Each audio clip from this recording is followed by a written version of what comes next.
try creating the next generation of reaction. What if you could taste the movies? We turned that idea into an $11.3 million business with Wix.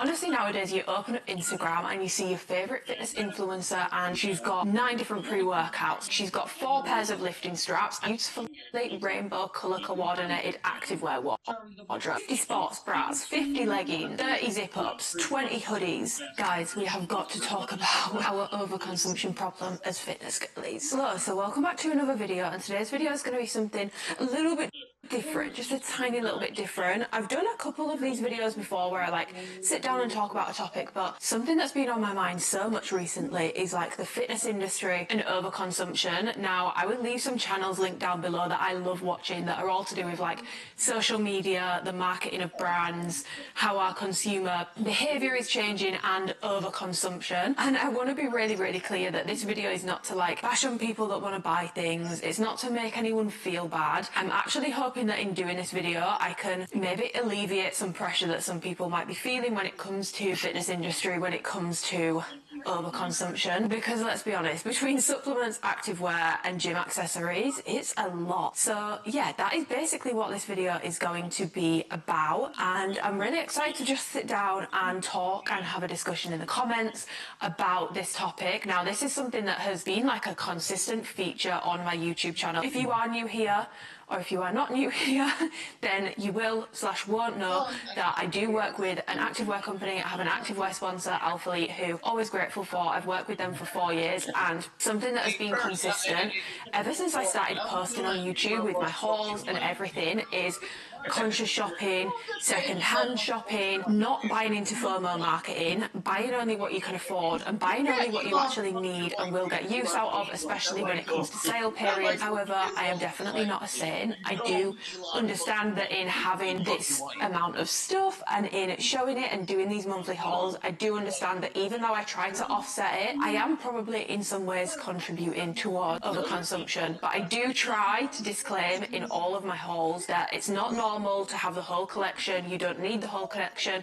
You don't need 50 shades of blue. You don't need 50 leggings. You don't need 50 sports bras. So this video has basically come about from me always reminding people of that. And I have a Discord community which I love so much, and I'm so grateful for them. They are the best bunch. We talk a lot about activewear in there. We talk a lot about supplements. We talk a lot about accessories. And basically the other day we just got onto a really open discussion about how overwhelming it is, not only having monthly launches, not only feeling like you need to buy all the time, not only following influencers who have this beautiful color coordinated wardrobe with every single color you could possibly want, but also how overwhelming it is to own that much stuff, whether it's supplements, activewear, gym accessories. And I feel like the fitness industry is honestly, because it's such a big industry right now, I feel like it's huge for overconsumption, absolutely huge. And it almost feels and this is not a novel idea, I actually heard this in a video that I was watching the other day about TikTok and overconsumption, and it's something that's stuck with me. But she was saying that there are a lot of subcultures of community on social media now. So you've got the gym girl, the it girl, the Pilates girl, you've got the weightlifting girl, you've got the it girl, but all of these subcultures / communities are predicated upon your consumer behaviour. It's predicated upon you buying something. It almost feels to feel a part of the fitness community sometimes, to feel a part of the gym girly community, you need to have all this stuff, and that's just not true. I understand why it would feel that way, but I want to remind people that that is just not true. That is not true. You can be a gym girl, you can love fitness, you can love a brand and still not buy every single launch, or still not own 50 leggings, 50 sports bras, all this amount of stuff. And the same goes with a supplement company, same goes with your gym accessories, it goes into everything. But yeah, it can feel to be a part of this community, you have to own all this stuff by all the major brands that are sponsoring all the gym girlies at the moment. But really a true community is not ever going to be predicated on you having to buy something or own something. In my personal opinion anyway, that's not community. Community is based on like shared values, and yes, I understand that like a brand, for example, could have a really strong community, but even then you don't have to buy like every single launch to be a part of that community, if that makes sense. But I understand that like if you have a like for activewear or a like for a certain supplement brand, that it can give you that sense of community, but just to be a part of it, it doesn't mean that you have to buy every single launch or every single thing. And just a few quick statistics that I wanted to put in here, which I found really interesting when I was doing my research for this video, because I wanted to make sure that I had some like points to back it up. Now this is more relevant to sort of activewear than it is supplements and accessories, but trend cycles are much faster now. You've got 52 on average, 52 micro collections a year, whereas the big fashion houses still have and have always had 2 seasons a year. You've got autumn, winter, and you've got spring, summer. That's it.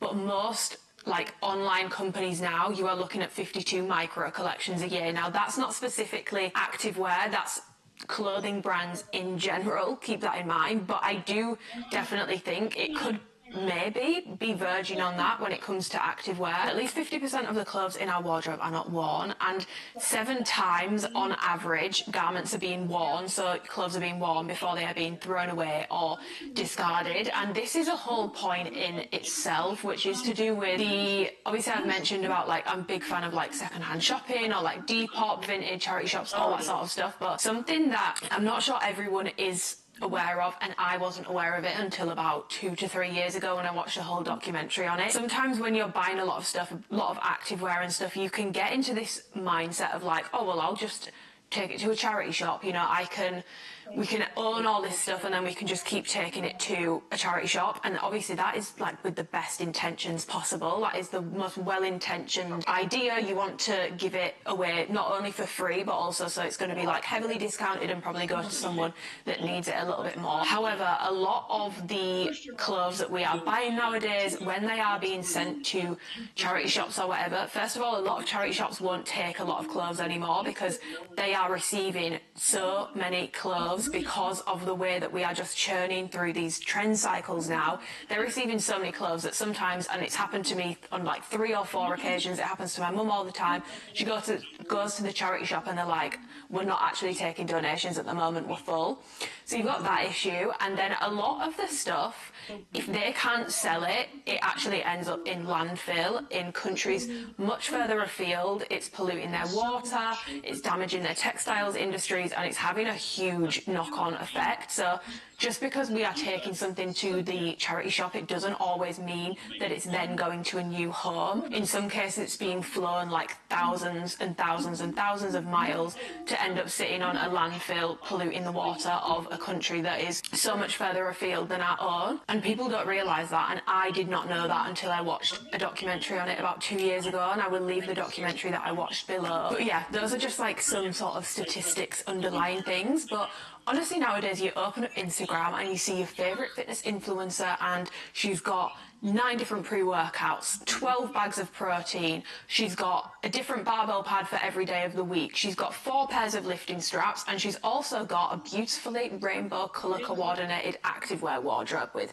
50 sports bras, 50 leggings, 30 zip-ups, 20 hoodies, whatever, like basically a lot of stuff, and we are like bombarded with this in our feeds. Now there's one point that I want to go over first, which I find really interesting, and something that I don't actually see being spoken about when we speak about consumerism, and it's something I think is really important to speak about when it comes to consumerism and the fitness industry and activewear in particular, is a lot of brands will use, I would say, like aspirational marketing. And there's something about influencers, and let's be honest, like I don't have the statistics to hand, but they've done studies on this. More and more young people, when they're being asked what they want to do when they grow up, it's I want to be an influencer, I want to be a YouTuber. Now it's really easy when you are opening up Instagram to think you need to own all this stuff to become a fitness influencer, when really it works the other way around. Now, I'm not discrediting like content creators, influencers,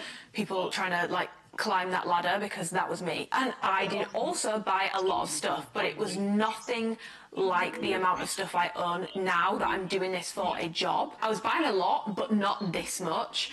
And honestly, if I'd bought all the activewear that I own, I would have spent an insane amount of money. So it's not that they own all this stuff and this is what's made them an influencer, although there will probably be cases where that does happen. More time, it is actually they own all this stuff because they are an influencer. They own all that stuff because it is what they do for work. But it's easy to draw the conclusion of, oh my God, so this person is in the position of where I want to be. I want to be a fitness influencer. I want to be working with this supplement brand, this clothing brand, this accessories brand. This is what all their influencers sort of own and do and post. Therefore, that's what I need to do.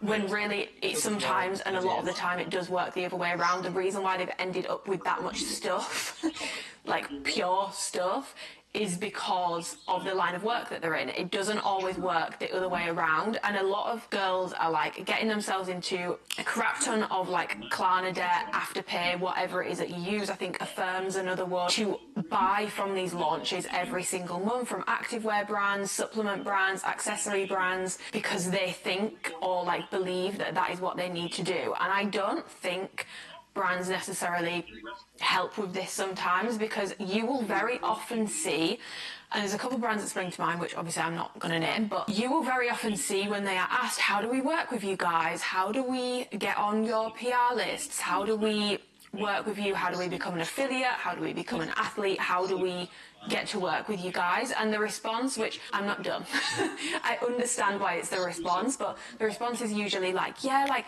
keep buying, like keep tagging, like we use members of our community. Again, going back to the point I made at the start about these like subcultures and like the it girl or like the X brand athlete girly aesthetic of it being predicated on you have to keep buying things, because we pick members of our community that wear our things. They're posting in our things, they're constantly buying our things, they're constantly tagging us and always making content with our stuff, and that's how we pick people. Now, first of all, I think it's very, very, very smart, because that in return of them saying that, they're going to get a lot of people posting a lot of content for free in their stuff. I get it. It's very, very, very smart. But second of all, it also, in a lot of cases, isn't true. Sometimes I will look at the people that these brands go on to like work with and choose to work with, and the people don't necessarily post in their stuff much at all. So first of all, it's not always necessarily true. But second of all, it feeds into this idea that, oh, you're buying every launch, you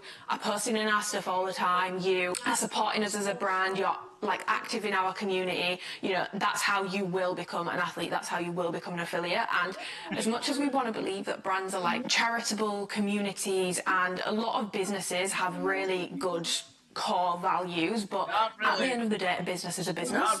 Bottom line is bottom line, and that is what is most important to businesses overall, because they cannot run if they are not turning a profit, they cannot run if they are not making money. And I do think that these brands that really push this idea of like, you know, if you're buying every single launch, you're buying all that stuff, you're posting in that stuff all the time, I do think they feed into this idea of like, well, if I buy every single launch and if I own this much stuff as like this influencer and this influencer that works with the brand, like that's what they do, that's what they look like, that's the sort of content they post, so that's what I need to do, and that's what's going to get me into that spot. And there is nothing wrong, like it gives me such an ick when people make out like there's something wrong with posting in a brand, or you know, you're trying too hard, God forbid, if you've posted in a brand a few times. There's nothing wrong with wanting to make a brand aware of your presence, but do not fall into that trap, because you can so make a brand aware of your presence by tagging them in like the same outfit 5 times, tagging them in like stuff that you've had for years. You don't need to be buying and keeping up with every single launch to prove,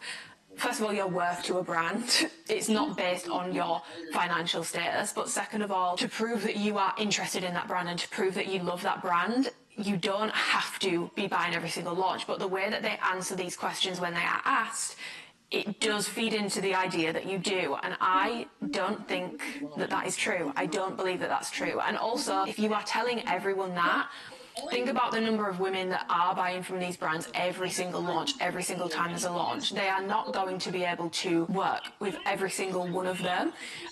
So if you are someone that's looking to be like an aspiring fitness influencer, or this is an industry that you want to get into, go for it. I am not saying this to put you off.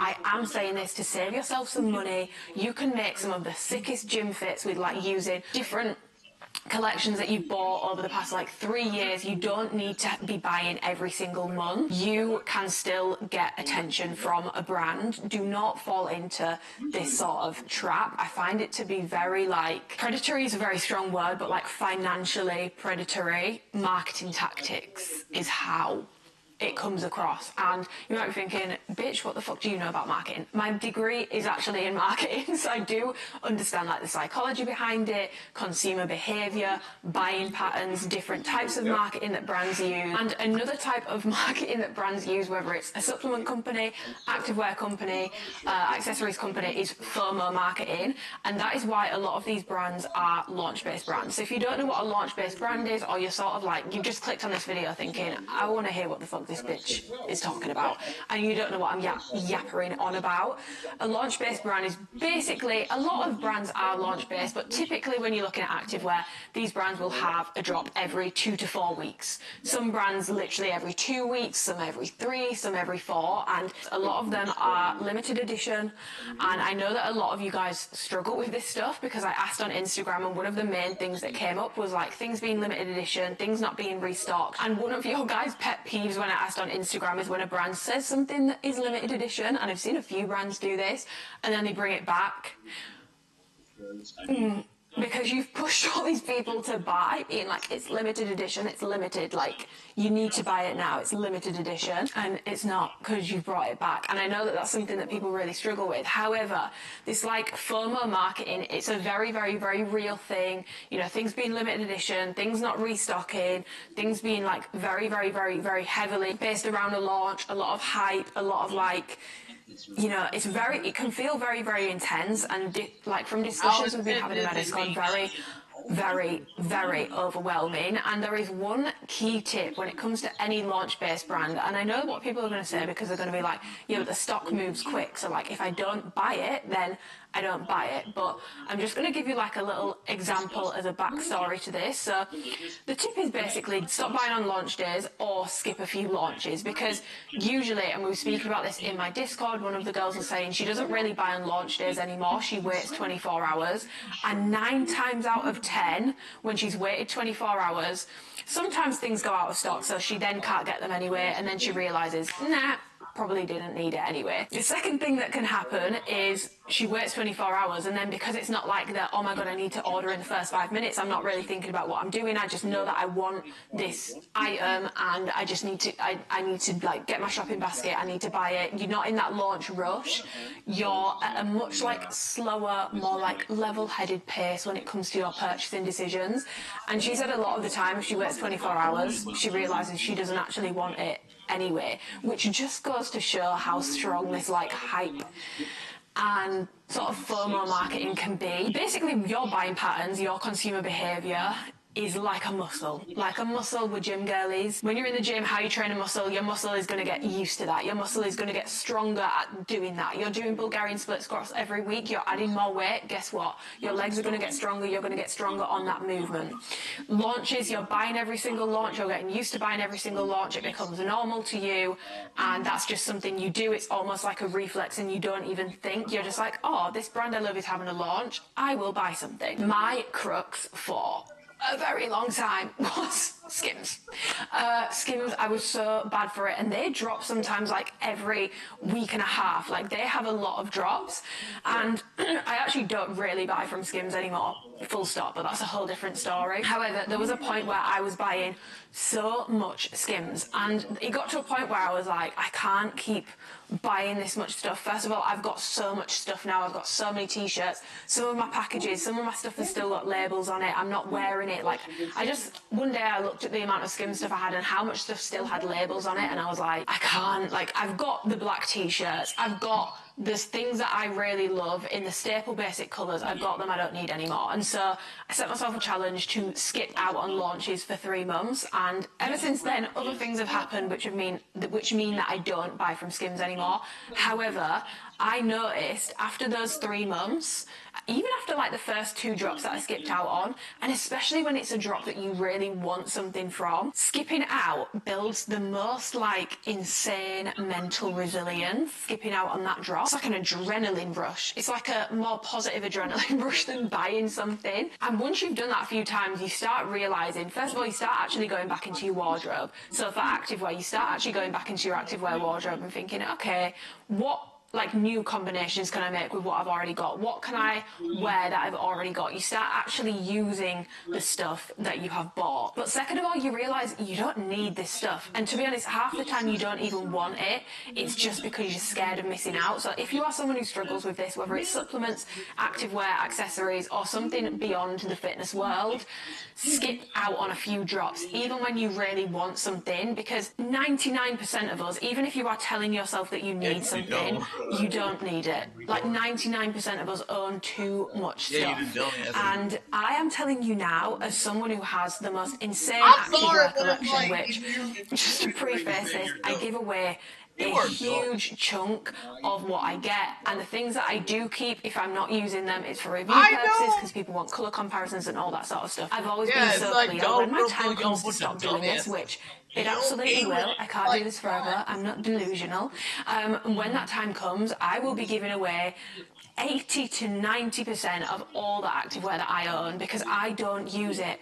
I don't use it. You see these like get ready with me's on Instagram, and like they've got these beautiful like colour coordinated like the racks of like all the sports bras, all the leggings, all the shorts. I'm telling you, I mean, maybe I don't know for sure. Maybe people really do use all that stuff, but I personally don't use all the stuff that I own, and I am actually really careful with not including like my entire activewear collection in like my get ready with me's because I am aware that it like subconsciously does feed into this idea that you need this amount of stuff. And to be honest, like speaking completely candidly, I am embarrassed about the amount of activewear that I own. I'm obviously insanely grateful for it because I've been sent this stuff for free. I've not paid for it, which I feel like is really important to highlight as well.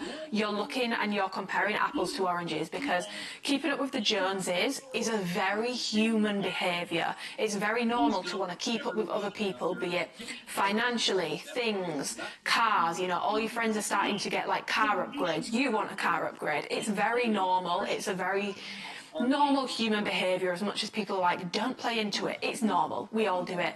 But nowadays, keeping up with the Joneses for the fitness girlies is keeping up with fitness influencers who are being sent everything that they own for free. They are not paying for this stuff. Like, if you have bought 50 pairs of, I'm just going to use like an average pricing for a lot of the Instagram brands, you're looking at about £50 for a legging. So if you bought 50, you spent £2,500. These people have not spent £2,500. They've got maybe over £5,000 worth of stuff hanging in the closet, but they haven't spent on that. And when keeping up with the Joneses becomes trying to keep up with people that own an insane amount of stuff, but also they're not paying for it, it really becomes an issue because that is a lot of money. And when you're just buying like once a month, once every 2 weeks, you don't always realise how quickly it adds up. Like, you really don't. And the other thing is with launch-based brands as well, you don't, because of the like rate at which launches come around, and again, this does go for activewear, accessories and supplements, but you don't realise over a 4-month period, let's say you buy from a brand that drops every 3 weeks, you've not been able to use all that stuff. Like, there's so many girls in my Discord that were saying like, I've still got things that are in packages, I've still got things that are in labels, and yet I am going out and I'm buying more stuff. You're buying at such a quick rate that you're not able to actually use these items. You're not actually having chance to work out which items you gravitate towards, because just as you start working that out, there's another launch, and then bang, you're not touching the old stuff, you're wearing all the new stuff again. And you're also not able to work out what's actually worth the money because you don't get to wear it enough to work out how does it hold up over time? How does it hold up over multiple washes? Because if you had the chance to wash something maybe 10 times before you went and bought another, you might realise actually this doesn't hold up very well, but you don't get the opportunity to do that when you are feeling like you need to buy every 2, 3, 4 weeks. You're not having the opportunity to do that, and it might actually take you 12 to 16 to 24 months before you realise, oh, all my activewear actually doesn't hold up well over time with multiple washes and multiple uses, and it takes you, instead of taking you like a month to work out if you really like something, it might take you a year and a half, and then by the time that time comes around, that product isn't popular anymore, so when you go to resell it, you're having to sell it for peanuts compared to what you bought it for, which is another thing people will always say of like, you can always just like sell the stuff if you don't like it, which that is true, but the activewear market is getting very, very, very, very saturated now. There was a time when you could sell OG amplifiers for like 150 Great British pounds. They were better than the stock market, baby. Like, they were an investment at a time, but it's really important to remember clothes are not an investment. It's something that you put on your body. There will be a period of time when a brand is receiving a lot of hype, and yes, maybe you can sell it for more than you bought it for, but I'm telling you, because I've seen it happen with like amplify leggings, that hype dies down. People cannot get above RRP for their amplifier anymore. So keep that in mind, because it's not always a case of I can make this money back. You might not be able to, and you might end up making a huge loss on things that you thought, oh, well, if I don't use it much, I can just resell it. I'm going to use myself as an example here, because something which I've definitely overconsumed at the moment is supplements. I've been really enjoying pre-workout at the moment, love a pre-workout. However, I will hold my hands up, I now own about 4 pre-workouts simultaneously. I mean, they're all different flavours and I do cycle between them, but do I really need 4? And do I need to be eyeing up a 5th one? No. Something which I'm really trying to practice at the moment is using things up. So for supplements, this is a really good example, using things up before I go and buy a new one. So another example which is nothing to do with fitness, but again, I am really intrigued to try Beyonce's new hairline, Sacred. I would love to try some of that, and I was so close, this close, a stone's throw away from pulling the trigger on like a deep conditioning mask and a conditioner and a shampoo, and then I was like having a wee, just having a little bit of a tinkle, and I was looking at the shelf in the shower and I was like, I've got a normal conditioner that's not finished, I've got a deep conditioning mask that's not finished, and I've currently got 3 shampoos because I have my detox shampoo, my normal shampoo, and then a shampoo that I got in my advent calendar. As much as I want this stuff, I'm going to use this stuff I've currently got up before I go and buy new, because all that happens is then it's taking me 10 times longer to use things up because I'm going between things all the time.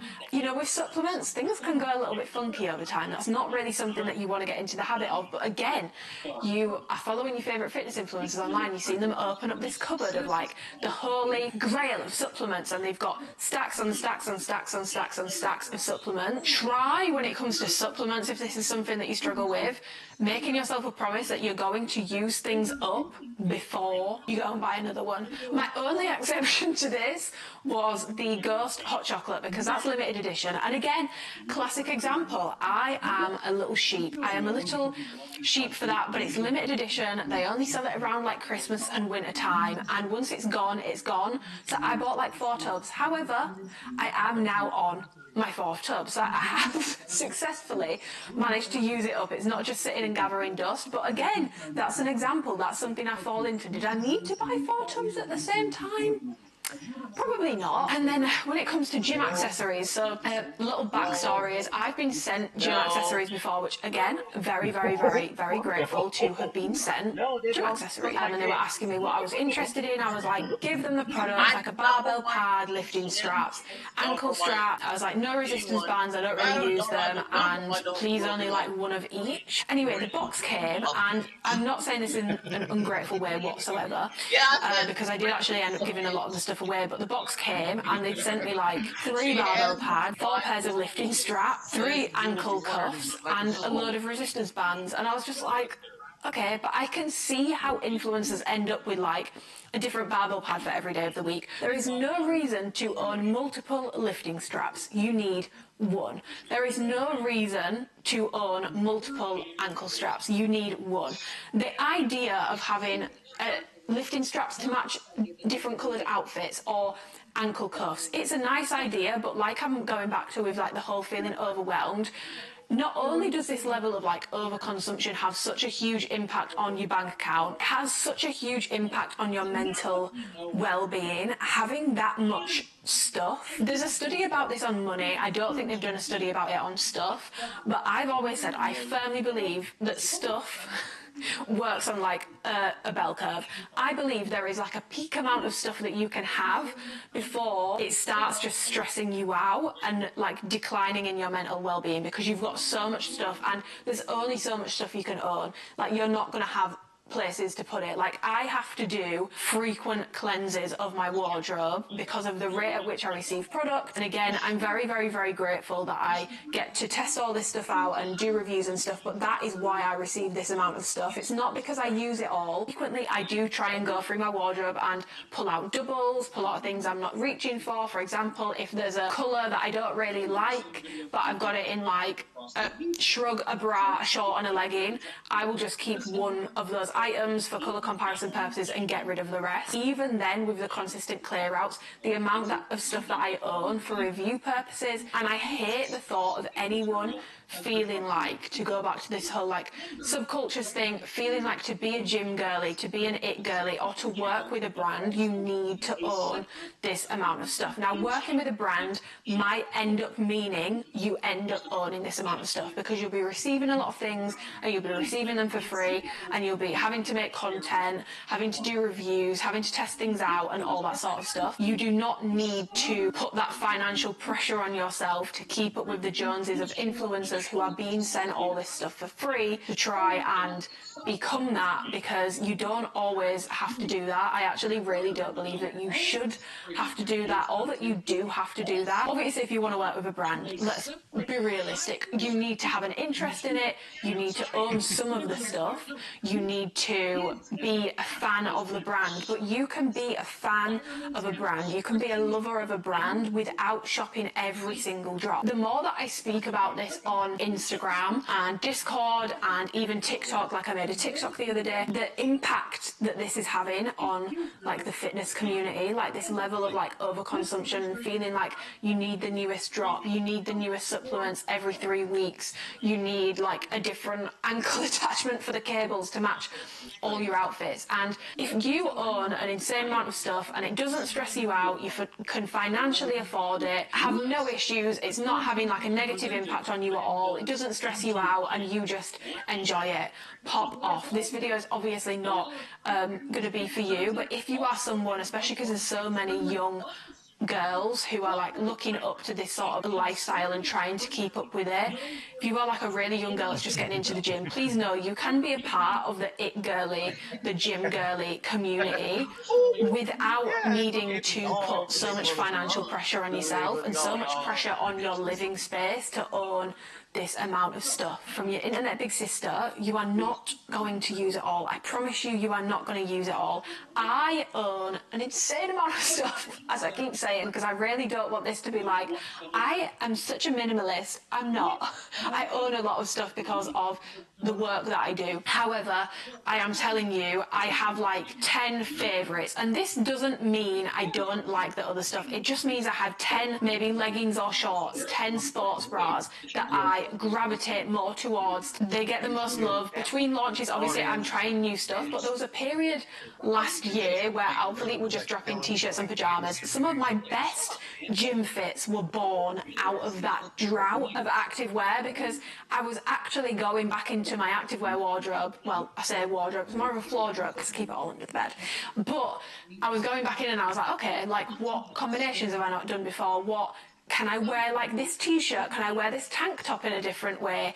And I made some of my favourite gym outfits when they weren't dropping as much activewear, because it actually gave me time to pause, stop, think, go back into my wardrobe and make some cute new gym fit. So you might think, I need a new gym fit. There can be different ways of wearing things. You could try wearing your long sleeves as a shrug or a bolero. You could try doing that with your t-shirts. You could try doing some DIY projects on some old stuff that you've got. Maybe you've got a sports bra where the straps are looking a little bulky. Maybe you want to see if you can do a bit of a DIY project on it, make it into a halter neck. There's things that you can do with your current wardrobe to keep it up to date without having to go and buy all the newest items. But yeah, I have like 10 favourites for each category, or like 3 to 5 favourites for each category. And even then, 10 is a lot. 10 leggings is still £500 worth of leggings. 10 is still a lot of stuff. That's still more than a lot of people will own. That's still more than what my mum and dad could ever possibly fathom or understand. Although, to be fair, my dad loves boat shoes and he does have approximately 12 pairs in the exact same colour that he just cycles between. And you might then have a couple seasonal colours. So maybe in the winter you really like dark reds. Maybe in the summer you like a bright green or a bright pink, but that's about it. 50 leggings, 50 sports bras. 80% of that collection, I would bet money on it, is not seeing the light of day outside of the house. I just hate the thought of people getting stressed out by launches, stressed out financially, getting into debt, which is so common, by the way. Klarna debt, Affirm debt, Afterpay debt, it is through the roof. And in my opinion, I think there is a time and a place for these companies, but I also think, is it encouraging people to buy things that they maybe wouldn't have bought because they don't have to pay for it immediately? Yes, which also then just fuels this like overconsumption of stuff. And like I said, you will realise you've still got things with labels on. You've still got things that you've not worn. So what can we do about this? So when it comes to your gym accessories, you only need one, okay? You only need one barbell pad. You only need one set of lifting straps. You only need one ankle cuff. Sometimes you don't even need it because your gym might have them, okay? You only need one. Invest in good quality gym accessories, because if you do, they will last you years. Your barbell pad should not be falling to pieces within 3 months. Supplements, this is what you're going to do. You are not buying more supplements until you've used up what you've currently got. Maybe you've got 4 tubs of protein sitting in there. Maybe you're gagging at the thought. Or if you don't like that brand or you're not using the supplements, give them away to friends and family. They might really enjoy them. You never know. They might appreciate them more than you. But use up what you have got before you are going and buying more supplements, because I promise you don't need them. A lot of these like influencer collections of supplements, baby, those pre-workouts have hardened. They've been in there for 12 months. They've been untouched. They are a solid rock in there now. There's no powder, it's just a solid rock of pre-workout. We don't see the inside of what those tubs are looking like. They might be looking rather gnarly. When it comes to activewear, please, please, please, please, please practice and give yourself a chance of skipping out on drops, especially ones where you think, oh my god, like I really, really, really, really am interested in that piece.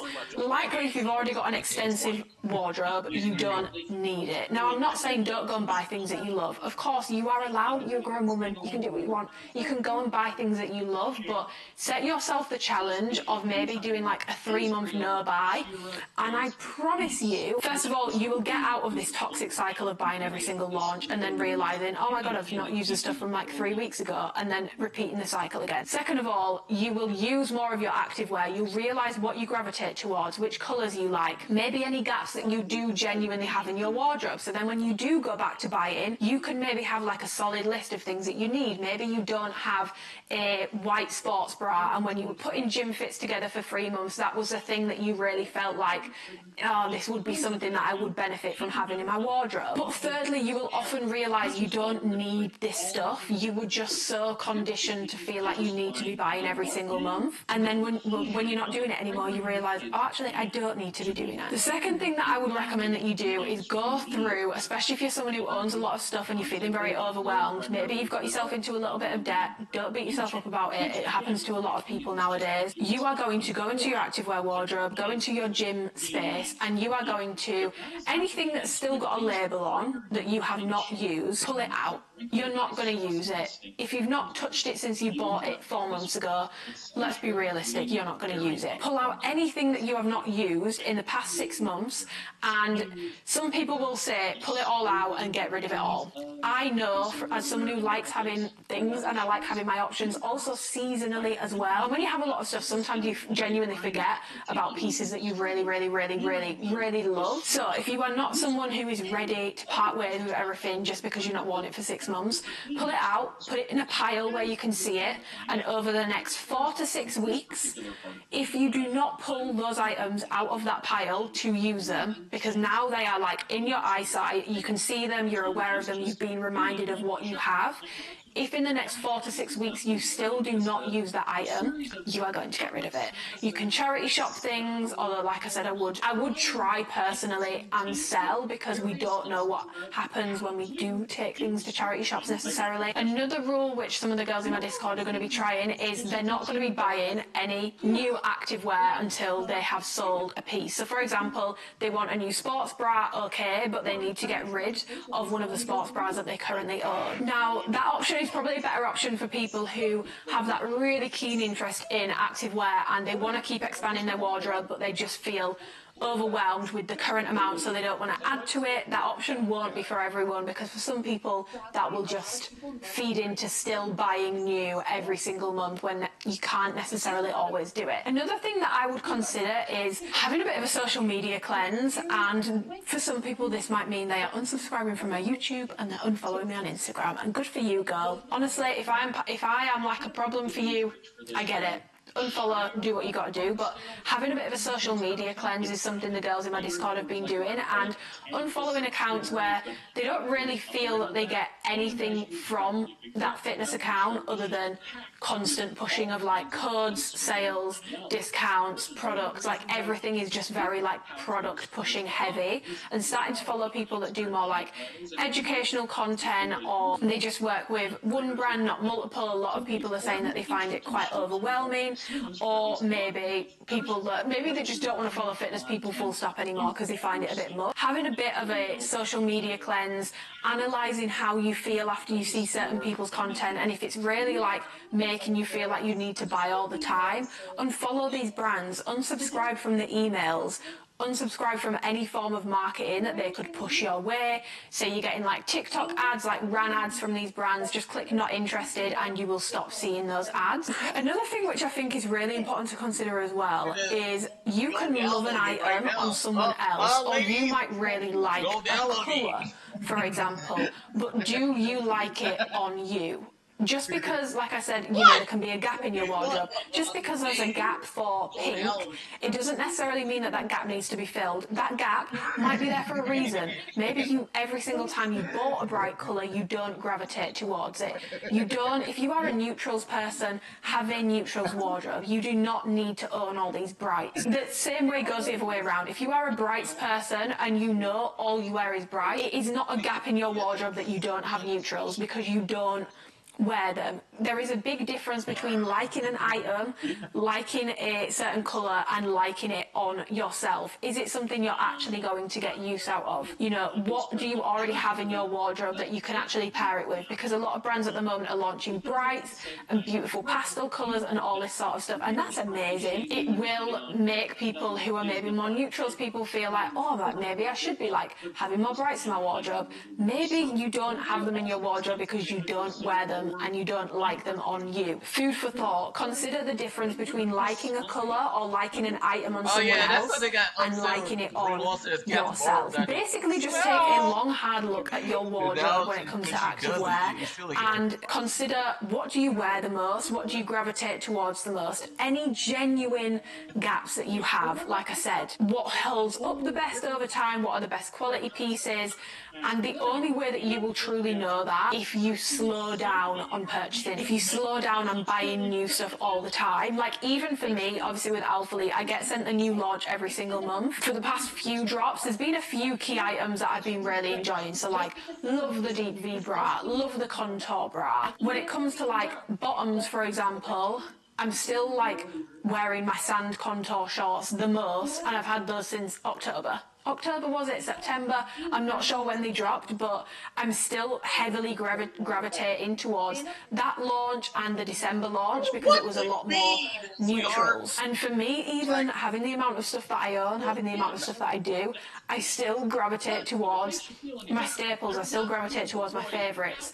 And that doesn't mean that I don't like the new drops. It's just that I can like a product, but it won't necessarily be a top pick. And I will always be honest about that. And I do think that something we can all do better at as a community, and it's something that has been really important to me to try to do, is to de-influence where possible. If something is not worth the money, I'm going to tell you it's not worth the money. If something does not hold up well over time, I'm going to tell you it doesn't hold up well over time, because we are getting sent this stuff for free, and when you are, it is so easy to get desensitized towards how expensive these items are. Realistically, someone is having to work like hours a day to afford one pair of legging that you as an influencer have received 10 of for free. And so you might not think that things like, oh, the material's quite delicate, it snags quite easily, it pills quite easily, or, you know, it's quite sheer. You might not see that as an issue. For someone who's worked their ass off for hours to afford one short, one legging,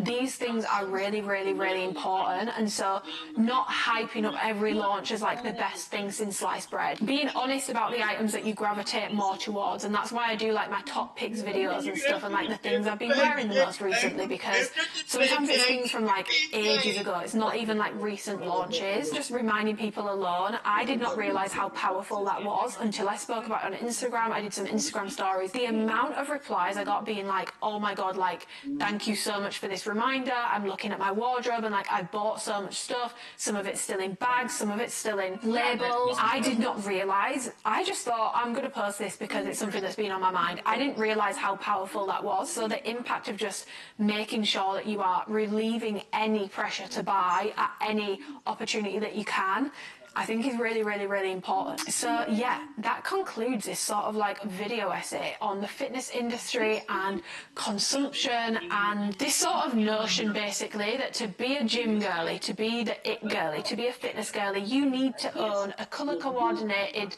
activewear wardrobe, a cupboard full of supplements that you've probably not touched for 12 months, and accessories to colour coordinate with your gym outfits. You don't need to do any of that. You are always welcome in my community without buying shit. You don't even have to be buying from Alphalete. I will welcome you with open arms, because to me that's real community. It's not predicated on you having to buy something or having to purchase something to be a part of it. And yeah, for any of like my girls who are like aspiring to get into the industry, do not let these brands play you or fool you into feeling like you have to buy every single launch, and then if you do that you're like guaranteed to work with them. Because I've had so many messages from girls over the past few days since speaking about this that are saying I've spent like upwards of like 10k in a year on this brand, which is so much money. That is a lot, and this is what I mean. It might not seem like a lot launch to launch, but oh my god, it adds up over time. And she spent like 10k on this brand, and she loves the brand. It's not that she doesn't love the brand anymore because they've not chosen to work with her, but she's like, you know, they might like a post sometimes, but I don't really feel like I'm getting anywhere, and this was a really important reminder. And it's, yeah, it really drove home how important it is to have these open and honest discussions about overconsumption, about how ridiculous my own collection is, about how much you don't need everything, what items are good quality, what items stand the test of time. Just take some pressure off the girls from feeling like they need to have all this stuff to be worthy of being a part of the fitness community, because that is just not true. So yeah, I am actually going to leave this video here. I really hope that you've enjoyed just sitting and chatting with me. I've really enjoyed filming this video. I enjoyed putting this video together. I enjoyed researching for this video, and this topic is something that, like, being in the line of work that I'm in does weigh very, very, very, very heavily on me, and I hope that it's always very clear I'm not trying to be pushy when I do my reviews and when I do my hauls. I really hope it always comes off in that way, but obviously I know that in partaking in this, I know I'm not perfect. I'm definitely not a saint, but I hope that this video has been able to, I don't want to say knock some sense into you, but like low-key, knock a little bit of sense into the girlies, take some pressure off, and the gym, fitness should be about your health. It should be about how you feel. It should be about feeling good mentally and physically, not overwhelming yourself with stuff to the detriment of your mental well-being, your bank account, and in some cases even like your physical health if you end up getting that stressed by how much stuff that you've got. So I hope the tips that I've given have been helpful for anyone who's wanting to sort of like downsize or start to just like pull back with like their consumption when it comes to fitness stuff. And yeah, I would love to hear your thoughts in the comments, things that drive you insane about the fitness community and overconsumption. Maybe if you've been on like a little journey yourself with things, I would absolutely love to hear about it, and just love to have an open and honest discussion in the comments below. But yeah, I'm going to leave this video here. Thank you so much for watching. Give the video a thumbs up if you enjoyed it, because it really helps me out. It helps out my channel. I'm very often asked by people who don't like Alphalete or don't want to buy Alphalete how they can support me. Liking my YouTube videos, commenting on my YouTube videos, subscribing, liking, commenting, messaging me on Instagram, it all really helps. So yes, if you could do any of that, if you enjoyed this video, it would mean a lot. But I will see you in my video next week. I think you guys are getting a very exciting vlog soon. And yeah, I hope you have an amazing weekend wherever you are. I will see you in my next video. Because a lot of the content on Crash Course is, once again, particularly heavy-handed propaganda within the confines of something that from the outside might look like a more neutral educational kids program. Take, for example, these clips we're about to see coming from the cryptocurrency episode of Cash Course. Crypto is designed as a medium of exchange just like any other currency.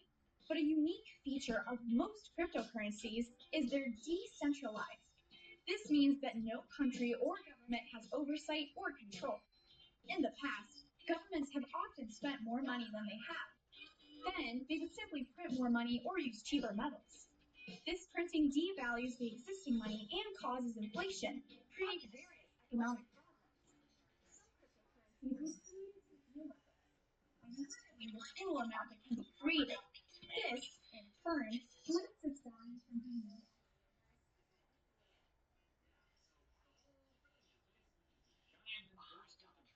I don't know what it is about libertarians and Republicans trying to get children by volatile cryptocurrency.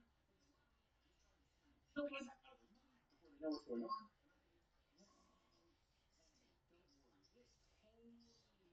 Kids to practice discretion when it comes to investing in the single housing future. They just spent the past 5 years talking nuts. Your budget and don't invest if you can't afford to lose. Cryptocurrency is generally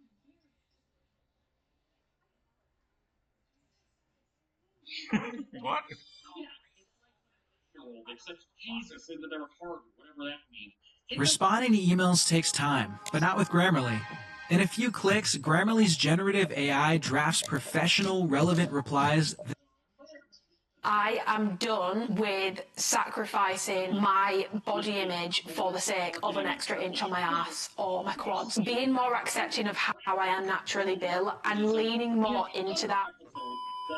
Hello, welcome back to another video. So this week's video again was sat on the sofa, but I wanted to do an updated fitness journey video because I've not done one of these in years. I think the last one on my channel is from, I want to say right at the start of 2021, so we are now 3 years on from that, and I feel like a lot has changed for me in the past 3 years. So yeah, I wanted to do an updated fitness journey video. Obviously I have already done that video, so if you want like a lot more details around that sort of time and where I was 3 years ago, maybe go back and watch that one. But this one I am going to give you the full rundown again, but just with updates and more of a focus on sort of where I'm at now, because my relationship with the gym and my relationship with fitness and everything has changed a lot, especially over the past like 9 to 12 months. I feel like I've really turned a corner with it. So I feel like with my fitness journey, I have to go right back to sort of the start. Not to when I was born, not to when I was pushed out my mum's you know what, just to when I started to become aware of my body, I guess, because I feel like, look, as much as I want to sit here and be like, I got into the gym because I played sports all my life and then,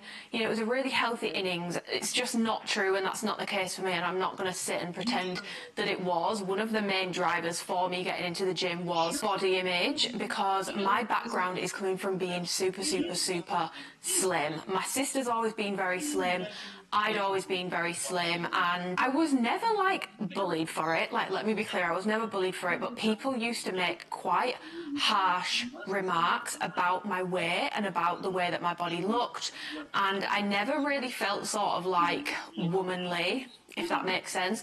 And that's not to say that people who are slim built are not womanly. What I'm saying is the comments that were made to me made me feel that way, you know, whether it was about my chest size, a really like slim lower half, and I didn't have as many curves as all my friends. And I don't think what helped was the fact that all my friends sort of had some sort of curve somewhere. So they might have been like smaller in the chest, but they had like bigger legs and a bigger lower body, or they might have been like smaller in the lower body, but they had massive boobs, and I just had none of it. I was very sort of like tiny when I was growing up. Another thing that just didn't necessarily always help was the fact that when I would be like, oh, that's kind of, you know, a little bit of a hurtful thing to say, I was always just sort of made to feel like I was complaining about nothing, because being skinny was like in, so like how could I possibly take offence to people saying mean comments to me about my weight, which I never really understood it, but that was sort of where I was at. I'd always growing up, always been very slim. I was never into sports. I was never into team sports. I did gymnastics when I was little. I did like all these 6-week like summer things, like I did tennis, I tried trampolining, I tried a lot of things, but one thing I never ever enjoyed was like group sports. I was never good at it. I've got the hand-eye coordination of a bat, like a blind bat. All through school, like PE, I didn't enjoy it until I had a PE teacher who would let us do like circuit training, and that was something that I actually enjoyed. Sounds psychotic, but if you know what the bleep test is, I actually used to enjoy the bleep test. Like, I used to hate it, but like there was a bit of me that was like, I'd get into like, oh, I want to like beat what I got last time, and I did in a weird way kind of enjoy it. It's a very strange thing to make people do, but when we do circuit training, I loved it. I really enjoyed it. I enjoyed like how sort of quick paced it was, and it wasn't anything to do with like team sports, because I feel like a lot of my thing with team sports is like, because I have anxiety, the thought of like, I don't want to piss people off by being bad at something and like dragging the team down. With circuit training, it's just about you, so you don't have to really worry about that. Sort of got me into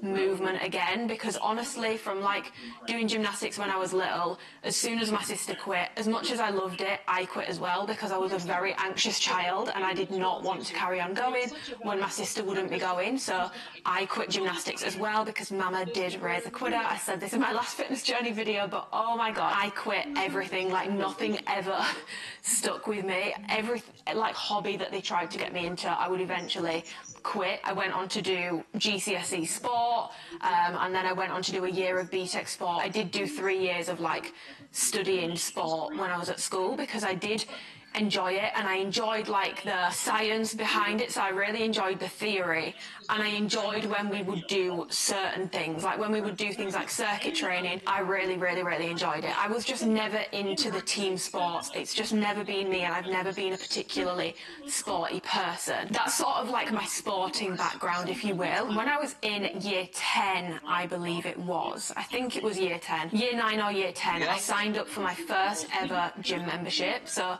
my first ever gym membership, I went to a gym called Flax with my friend at the time, and one of my main reasons for signing up to that gym was like, people like Jen Selter were huge at the time, and Tammy Hembrow was blowing up from the ages of 14 to 16, and I've never used such like strong verbiage to describe this before, but girls being in therapy, and I always felt like it was so stupid to say that, like, a weird situationship, my first ever proper relationship that I was in when I was like 14 to 16, I always felt like I had to minimise the damage that that did, because, girl, like, I was only 14 to 16, like, what relationship is that deep at that age? But oh my god, like, the toll that that has taken on me was like immeasurable at the time, and long term 100% things that happened have really impacted me. And essentially I was in this like weird abusive situationship, and it was abusive, like very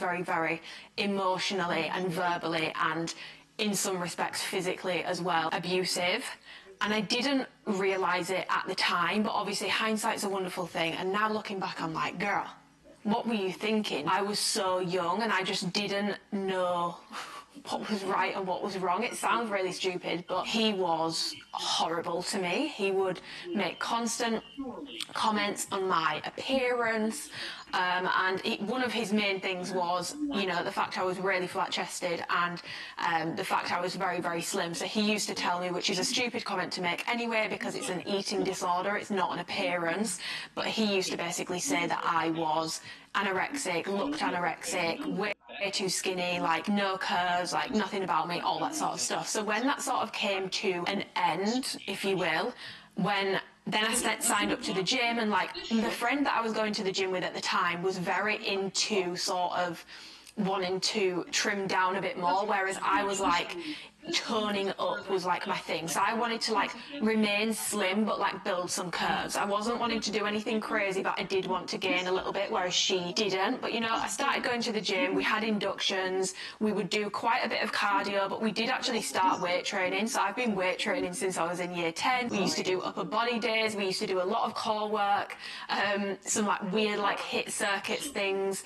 Then we started going to some classes. So I used to do Zumba and legs, bums and tongues back to back on like a Monday or a Tuesday, I can't remember which day. So I did classes, a little bit of weight training, but yeah, I remember we got asked to write down our goals on our induction, and mine was to tone up. That was what I was sort of going for, and that was sort of my first real experience in a gym. But this like period in my life, when I look back on it, and I said this in my last video, and I still feel very confused by it, it's very confusing because it was like I wanted to be like as slim as possible whilst also building. Like, it was a very weird time because I was so wanting to run away from this like, you know, really slim look because of all the comments that had been made to me.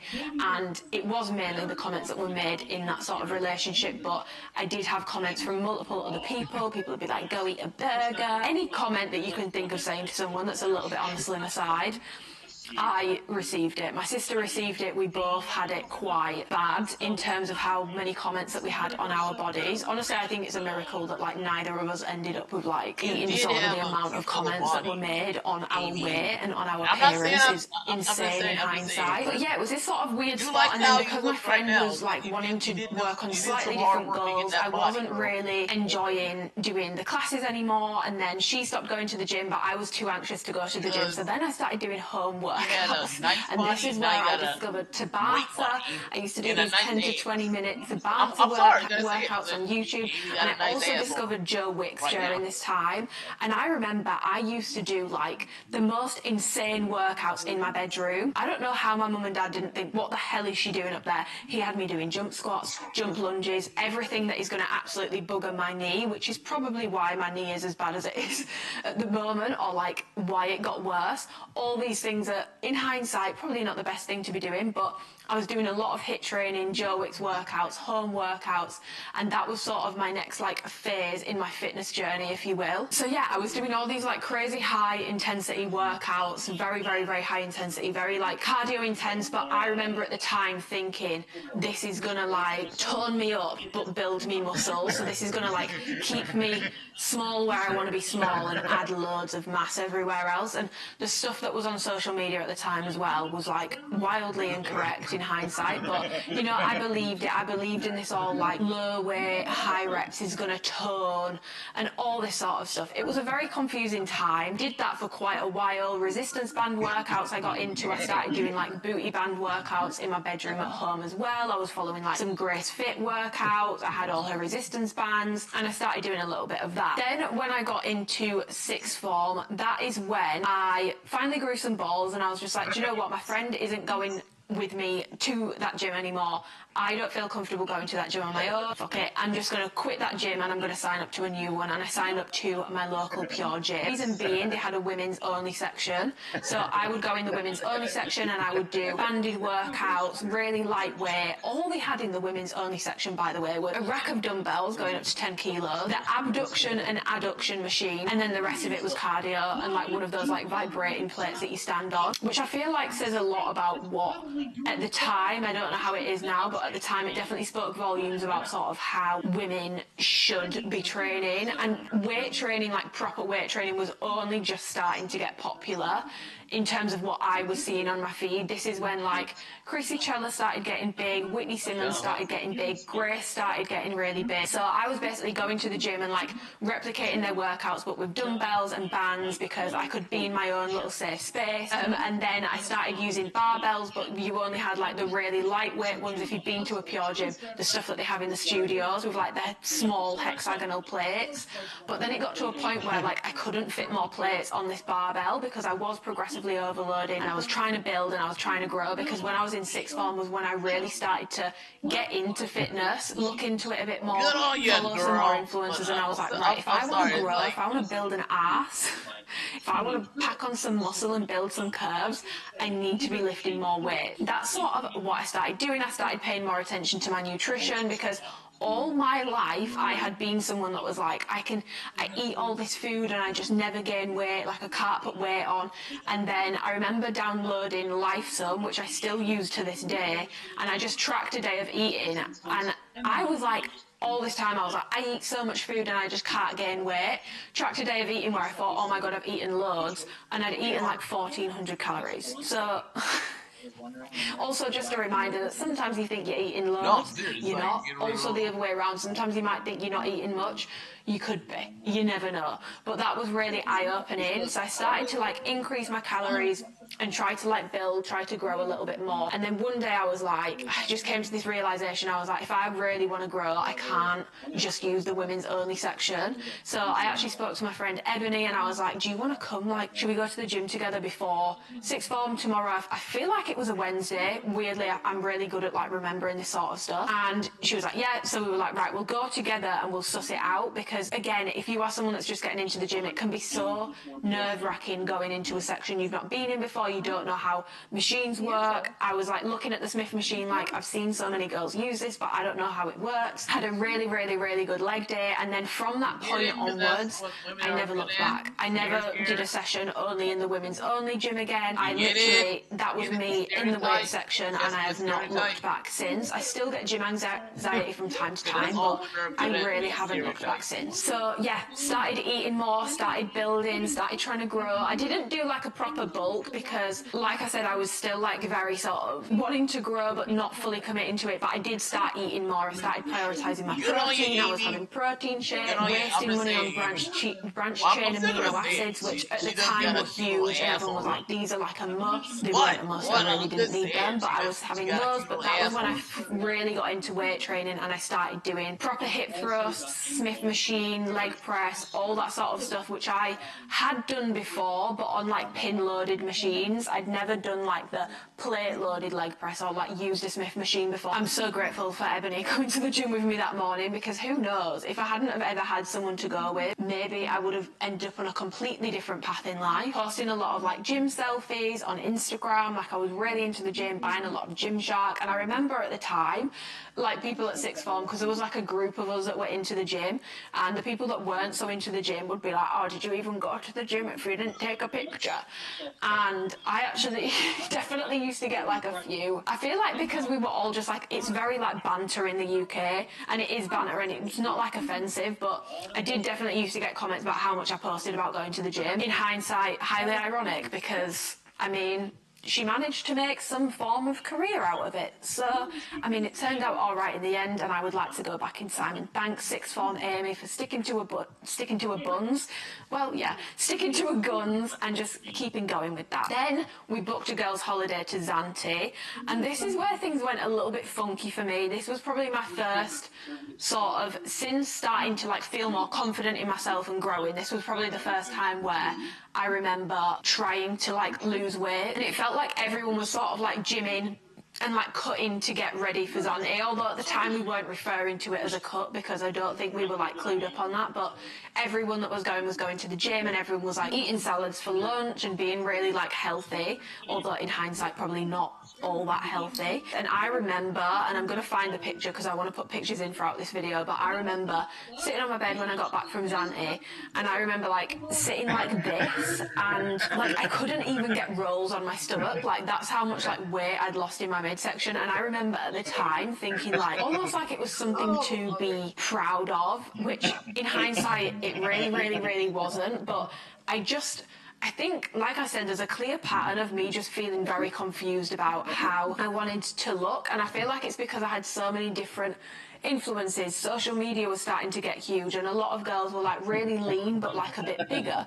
I had all the comments I'd had made in the past about like, you look anorexic, you look ill, eat a burger, all this sort of stuff, like not ever feeling like womanly and stuff. And it was just a very confusing time, and to have comments on how your body looks from such a young age really takes a toll. And I would honestly say, I'll bring you up to speed as we get there, but I would honestly say to this day it still affects me, and it's still something that I struggle with. Like I remember walking through like the halls and stuff in sixth form, and this was when I was like gaining weight and trying to build and grow and stuff. If I could see my legs in the reflection, because I was really insecure about my legs, in the gym I'd be like, oh, like my legs look really good, like I'm making progress, and then I'd catch them in the reflection like walking down the corridor at school in like the glass, and I'd be like, oh my god, like my legs look really skinny, like, and it just like this constant cycle of like really up and down with my body image. Anyway, I then went to university. I went to university in Newcastle and signed up to a Pure Gym there, and oh my god, I was so anxious about going to that gym that I was getting up at like 5 a.m. on a morning to go and do my workouts in first year of uni, or I would go really late at night, and those were basically the only times I would go to the gym when I was at uni, because I was really struggling with my gym anxiety again, being in a new environment. But this is when I started to take like proper progress videos, proper progress pictures, and I was sort of like posting them on Instagram, and I was getting more into the gym. And this is when I actually started to look into things a little bit more. So even though my degree was nothing to do with sport, in first year it was a media and communications degree, so like media and like PR sort of stuff, which I didn't continue with. If you know what I've got a degree in, I didn't continue with that. I obviously had access to like my university like logins and stuff for like research papers, and I was using it more times to look into stuff to do with like muscle growth, glute growth in particular. Like I was really keen on. I was really like a huge Brett Contreras fan at the time. Obviously I know in hindsight, massively getting into really trying to understand a little bit more. So I had my first year of uni, and then I actually dropped out in my first year of uni to do a PT course. Panicked last minute, and I was like, no, I need a degree. Like, actually, I don't think I can do this. Panicked last minute, didn't end up doing my PT course, signed back up to university. And originally, I did actually sign up and get accepted to do science sport at Newcastle. That's what I was going to go back and do. And then about 2 weeks, literally like 2 weeks before I started panicking, and I was speaking to my friend, and I was like, I'm scared that pursuing a degree in this is going to make me hate it. And the gym was such a safe space for me, and something that I really enjoyed, and something that it was like a hobby. And like I said at the start, Mama raised a quitter, and it was the only thing that had been consistent in my life that I'd not quit. So I clearly enjoyed it, and I was like, I'm scared if I pursue a degree in this, because it's a completely different level. I was like, I don't know if it's going to take the fun out of it for me. So I emailed Newcastle, and I was like, I know this is really last minute, but please can I swap to management and marketing? And they were like, you can't make that swap because the course is actually full, so you can't do it. So I emailed them back, hadn't told my mum and dad, but I emailed them back and I was like, right, well then I would like to defer a year because I don't want to start a sports degree. This is the degree I want to do. Lo and behold, all of a sudden they found a space for me when I said that. I think they just wanted their £9,250 for the year. Started up again, started in first year again. This year I got really further into the gym, so I got my first ever in-person PT, which in hindsight, do you know what? I learned a lot from him, and I definitely learned a good amount about training intensity, but he was very like focused on add more weight, add more weight, add more weight, we'll worry about your form later, which there's a time and place for it, but you know, when my back squats are looking more like, you know, 3/4 half squats, I'm not sure we should be doing 95 to 100 kilos. I wish I could find the videos of it. I don't know if I'm going to be able to find them, but it wasn't the best, let's just say that. But I did learn a lot about training intensity, and I feel like every coach and trainer that you have, obviously some of them are just straight up awful, but there is always something that you can learn and something that you can take away from each person. Got more and more into the gym. At this point I was really into weight training, so I was hip thrusting like over 100 kilos, doing the hack squat, doing barbell back squats, deadlifting, upper body, doing a lot of weights. I wasn't doing any cardio anymore at this point, but I was doing a lot of weights, like a lot. Very busy social life during that year of my university degree. Very, very, very busy social life. I loved it. It was a lot of fun at the time. I don't regret it. I feel like a lot of people now, each to their own, there is nothing wrong with this, but I do feel like a lot of people that are that sort of age do, and if it's not your thing, if going out, if drinking, if socialising a lot isn't your thing, I'm not speaking to you guys. I don't look back at that and like how much I went out. Obviously there's certain things that I do regret, but I don't regret having fun. You know, maybe my results would have been more impressive if I wasn't going out every weekend or like 2 to 3 times a week some weeks, but I had a lot of fun, I made a lot of memories, and I don't really regret it. And I do worry sometimes that people that are going to university now at like 18, 19, they're not having those like really social experiences because they're sort of, a lot of people are really, really, really scared to F up their muscle growth progress, and I just want to say, please, memories are so important. If you're just about to go to uni, or if you're at uni and you're feeling a bit miserable, you're always in the gym, you're really like working hard on tracking your food and stuff, but you're always in the gym, and you feel like you're missing out on something socially, please go and socialise. You will probably not be able to socialise to this extent at any other point in your life again. Go and make the most of it. I was growing quite a lot at this point as well because, like I said, I was clued up with like movements and stuff when it came to my first year of uni, but second year of uni, because I had that PT and I was really pushing myself, I feel like I did see a lot more growth again. And when I had my PT, that was actually the first time I ever did a proper bulking phase. So he put me on a bulking phase. I was on like 3,000 calories a day. It was quite intense, a lot of food. And at the end of that bulking phase, I felt like I'd put on quite a bit of unnecessary fat. I don't think I needed 3,000 calories a day. So that's when I first ever got my first online coach, was Lucy Davis, and she took me through my first ever cut, and I was super happy with the progress and stuff from that. And then I went away on holiday, and then I went back to uni again after the summer. But that was my first ever like bulk and then cut, and I did enjoy the experience. I found bulking quite difficult because of the amount of food my PT had me on, and also I did gain, in my opinion, still quite a bit of unnecessary body fat. But the cut went really smooth. Like I lost weight quite easily. You know, I really liked how I looked, and I was pretty happy with how things had gone, and like body image was pretty good. And a lot of things happened in that year, and the gym ended up becoming a really safe space, and just like a place to just go and let off some steam for me. And it really was like an absolute saviour. And I feel like the gym, even if I decided I didn't want to go to the gym and weight train anymore, it will always hold a special place in my heart for that reason. A lot of ish went down during that year of uni, and it was really a hard year of uni for me. I've always said uni wasn't like the best. I don't think I had the best uni experience, but I think I was just quite unlucky with a lot of things. Went back home for the summer, and that's when I started my YouTube channel. That's when I started this channel, which is turning 5 years old this summer, which is insane. So in 2019, in the summer, I'd like really hit rock bottom, but YouTube was something I'd always wanted to do. And my personal training qualification was always something I'd wanted to do. So during that summer I started my YouTube, and I had a PT friend at the time, and I was sort of sending over all my workout videos to him to verify before I posted them, because I didn't want to post them when I wasn't qualified without them being checked over. Started posting workouts on Instagram, started my YouTube because I was just like, do you know what, I've always wanted to do it, and now I've basically got all the people that I was scared would judge me weren't in my life anymore. So I was just like, do you know what, if people are going to judge, they're going to judge, and I'm not really bothered anymore. It can't get much worse. Fuck it, what can happen? Started my YouTube channel, the best decision I ever made. And then eventually I got kind of sick of having to send, I didn't have to, but responsibly I felt like I needed to. I got sick of sending my workouts over to the PT and getting them checked over, and I was just like, why don't I just do my PT qualification? And the manager, when I came back home from uni one weekend, the manager at the gym I went to at home was actually telling me about this PT course thing in Leeds Kirkstall gym.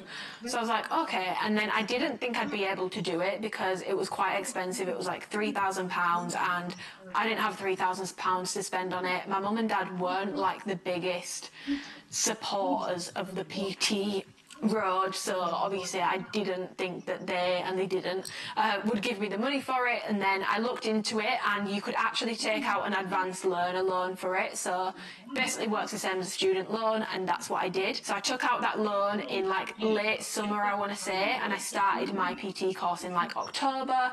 Did it a mix of online and in person. At this point as well, I'm learning a lot more. What I will say is with my PT course, I feel like the PT courses, in my opinion, are quite outdated, and if you've already been in the gym quite a while, you probably actually have more up-to-date information. Again, you could just be like a Dunning-Kruger and think you know everything when really all your information's wrong, but it can feel like a little bit of a regression. Like for me, in terms of training, it felt like a slight regression in terms of knowledge, and a lot of the stuff was quite outdated. But the nutrition side of it, and obviously it doesn't make you a dietitian or anything, but I learned a lot about nutrition through my PT course. I really enjoyed doing it. I qualified that in February, the end of February 2020, and during that time I was still doing my degree, still training really hard, just enjoying my fitness basically. And then I wanted to go and start working on a gym floor in March, but obviously I think it was March 23rd it was, so it's literally nearly 4 years to this day. That rolled around, the whole country went into lockdown, that was it.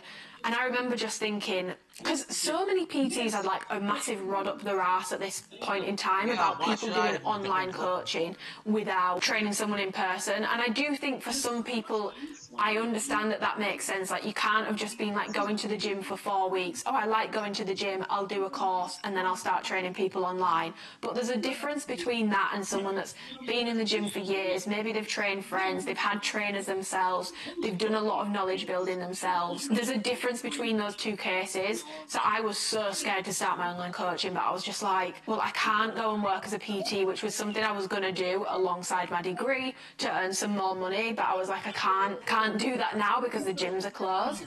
And a lot of people didn't know how to train from home, and I didn't either because I'd not had to do it since my Joe Wicks workouts, and I knew that that wasn't going to be what's going to maintain my muscle mass or even help me progress further whilst I was at home. So did a lot of research into muscle growth again, a lot of research into home workouts, and I started doing like £10 home workout things, and then I started my online coaching eventually, and that is something I still do now. We are 4 years old this month, which is crazy to me.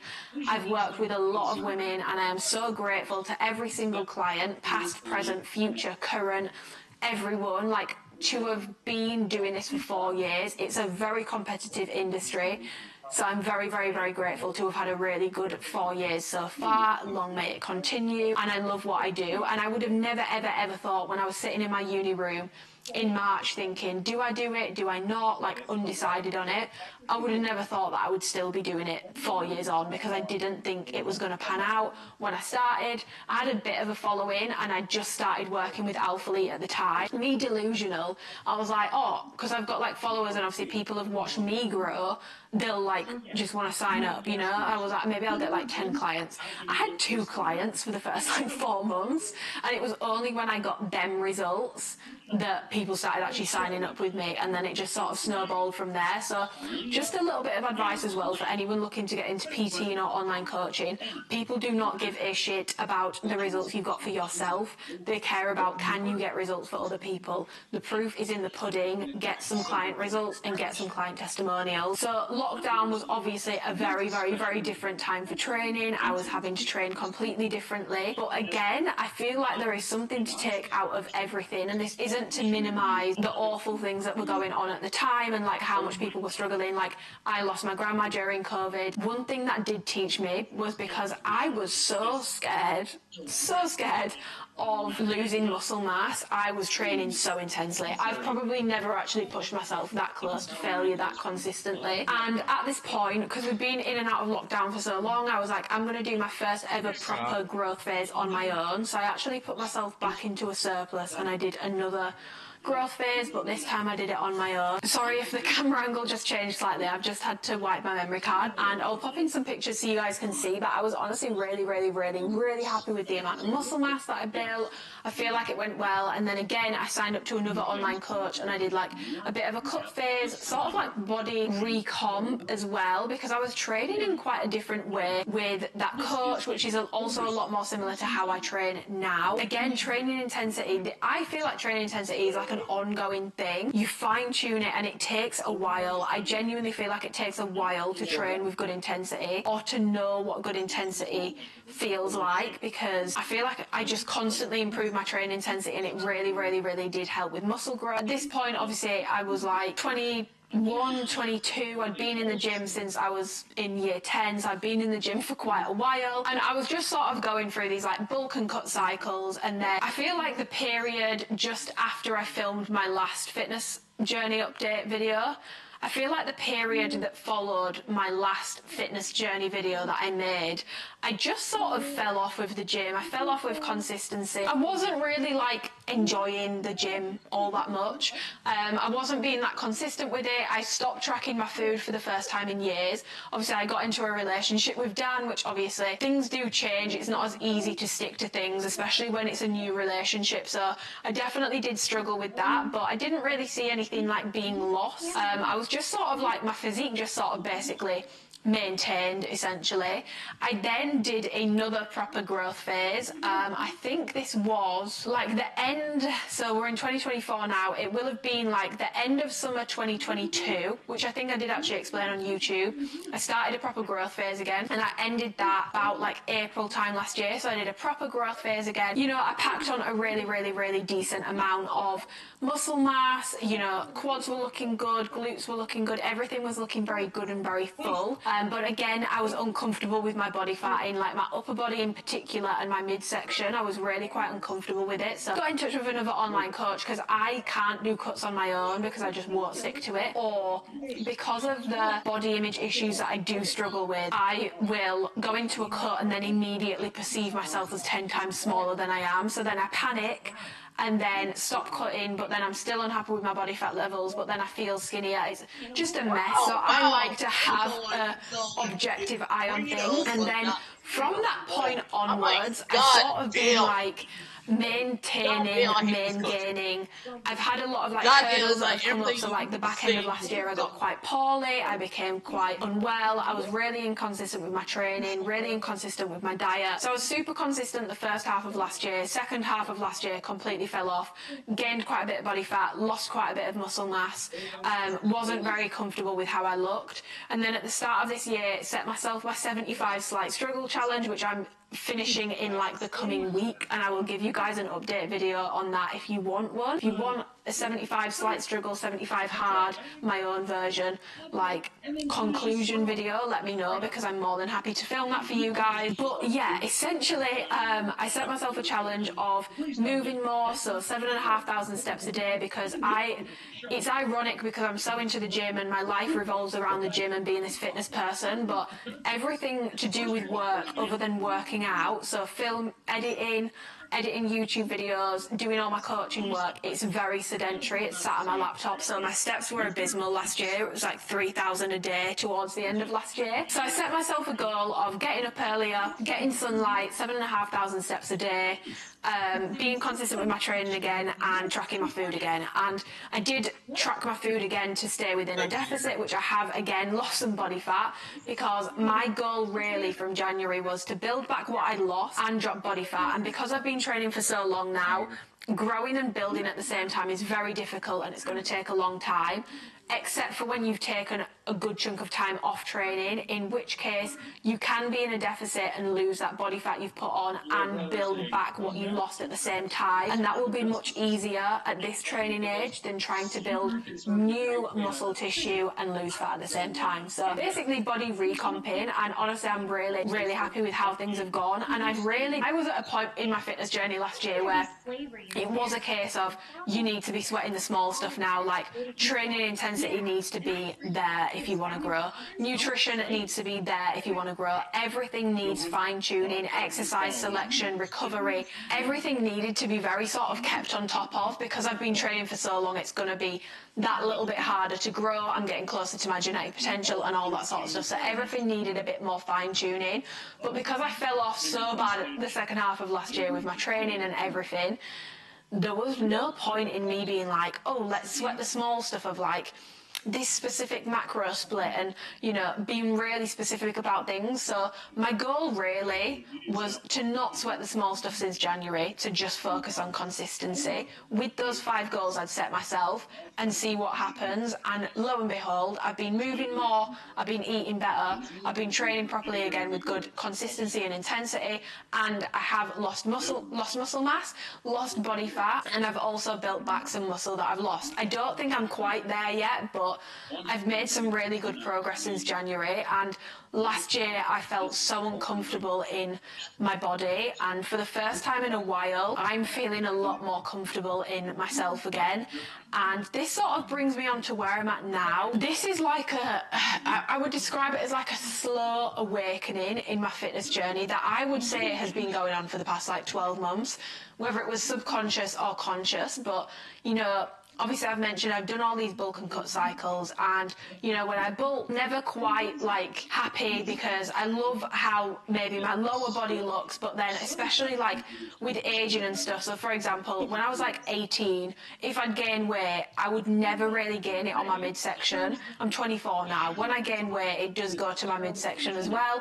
Not as much as it does to like my upper body and arms. Genetically, that is just where my body fat goes. It goes to my back and my arms and like this sort of area, and my face fills out quite a bit as well. But it does go to my midsection now as well, because as you age, where you store body fat will change, and this is such a common thing. And that's why, yes, don't compare yourself to others online. Comparing you to you is a much better comparison, but don't compare yourself to the 19-year-old version of you. Or if you're in your 30s, don't compare yourself to the early 20s version of you, because our bodies are changing and adapting as we grow and as we age. And we're so lucky to get to grow and age, because a lot of people don't have that privilege in life. But your body will change, and as much as people will be like, yeah, use yourself as a comparison, make sure it's a good comparison to be drawing, because if you're, you know, mid-30s, you're not going to have the body that you had at like 21 again. You know, if you are getting to your mid-20s, late 20s, you're not going to have the 18-year-old body again. You know, yes, there's things that you might have done that have added to that change, but ultimately your body is going to change regardless. So when I was bulking, I was like happy with my lower body, but then uncomfortable everywhere else. Like the last bulk I did, you can go and watch my workout videos, like I was training in like baggy t-shirts, like I didn't want to have like my stomach or like my arms out, or hoodies, and then I'd have like my shorts on because I really liked how my legs and glutes looked. But I was so uncomfortable everywhere else. And then when I would go through cutting phases, like intense cutting phases, by the time it got to the end of the cut, I was like then feeling like a bit too small sort of thing. And then I was like, oh, like my lower body gains, like I've lost some of them, when really I haven't. The issue with me is that I don't store a ton of body fat on my lower body. So when I do cut, I will lose any lower body fat that I've got, because I don't naturally store it there. Like even at the height of my bulk, I've still got like definition in my hamstrings and a quad sweep, which most people do not have when they're like balls deep into a bulk. I do, because it's not where I store fat. I just sort of felt like I'm never really like super happy with either, but I was starting to feel really, really, really uncomfortable with how my body was looking everywhere else, trying to maintain this lower body that I'd always chased after. You know, when I first got into the gym, everyone I've always followed, and a lot of people in the fitness community, like if you're not aware of this, they're like 5 foot to 5'3", not many, and obviously there are taller people, but I'm 5'6", which isn't even that tall. I feel like it's more like average. But a lot of these girls that you've seen online, they are not tall, and it sounds really stupid, but when you are shorter, your muscles will look a lot different, and also you could have less muscle mass than someone that's 5'9", but your physique will look more muscular and maybe more impressive because you're shorter, so your muscle comes out more like this. Whereas someone that's 5'9" with really long femurs, they've got to pack on a lot more muscle mass to have that same look, which could take them years. And they also might actually never be able to pack on that much muscle mass to achieve the look of a 5'3" person naturally anyway. Like, it genuinely might not be possible. And I feel like I've always chased after everything I don't like about myself. To go back to the start, like always comments about my legs, like a lot of comments about like my ass, a lot of comments about certain areas of my body, and I've ran so far away from those that I've forgotten about the things that I've always liked about myself. Like, I've always really liked like the shape of my midsection, and when I bulk, I don't really have that as much.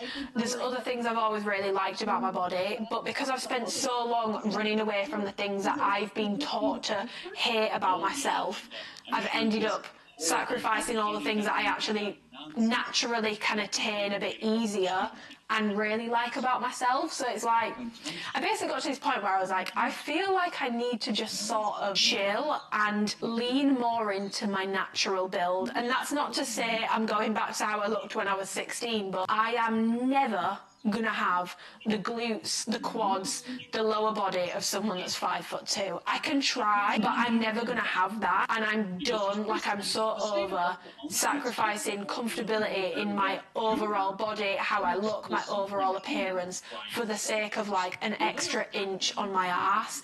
It's not worth it to me anymore. Now, this does not mean I'm not gonna, you know, still try and grow. I would love to pack on more muscle mass, especially my quads and my glutes.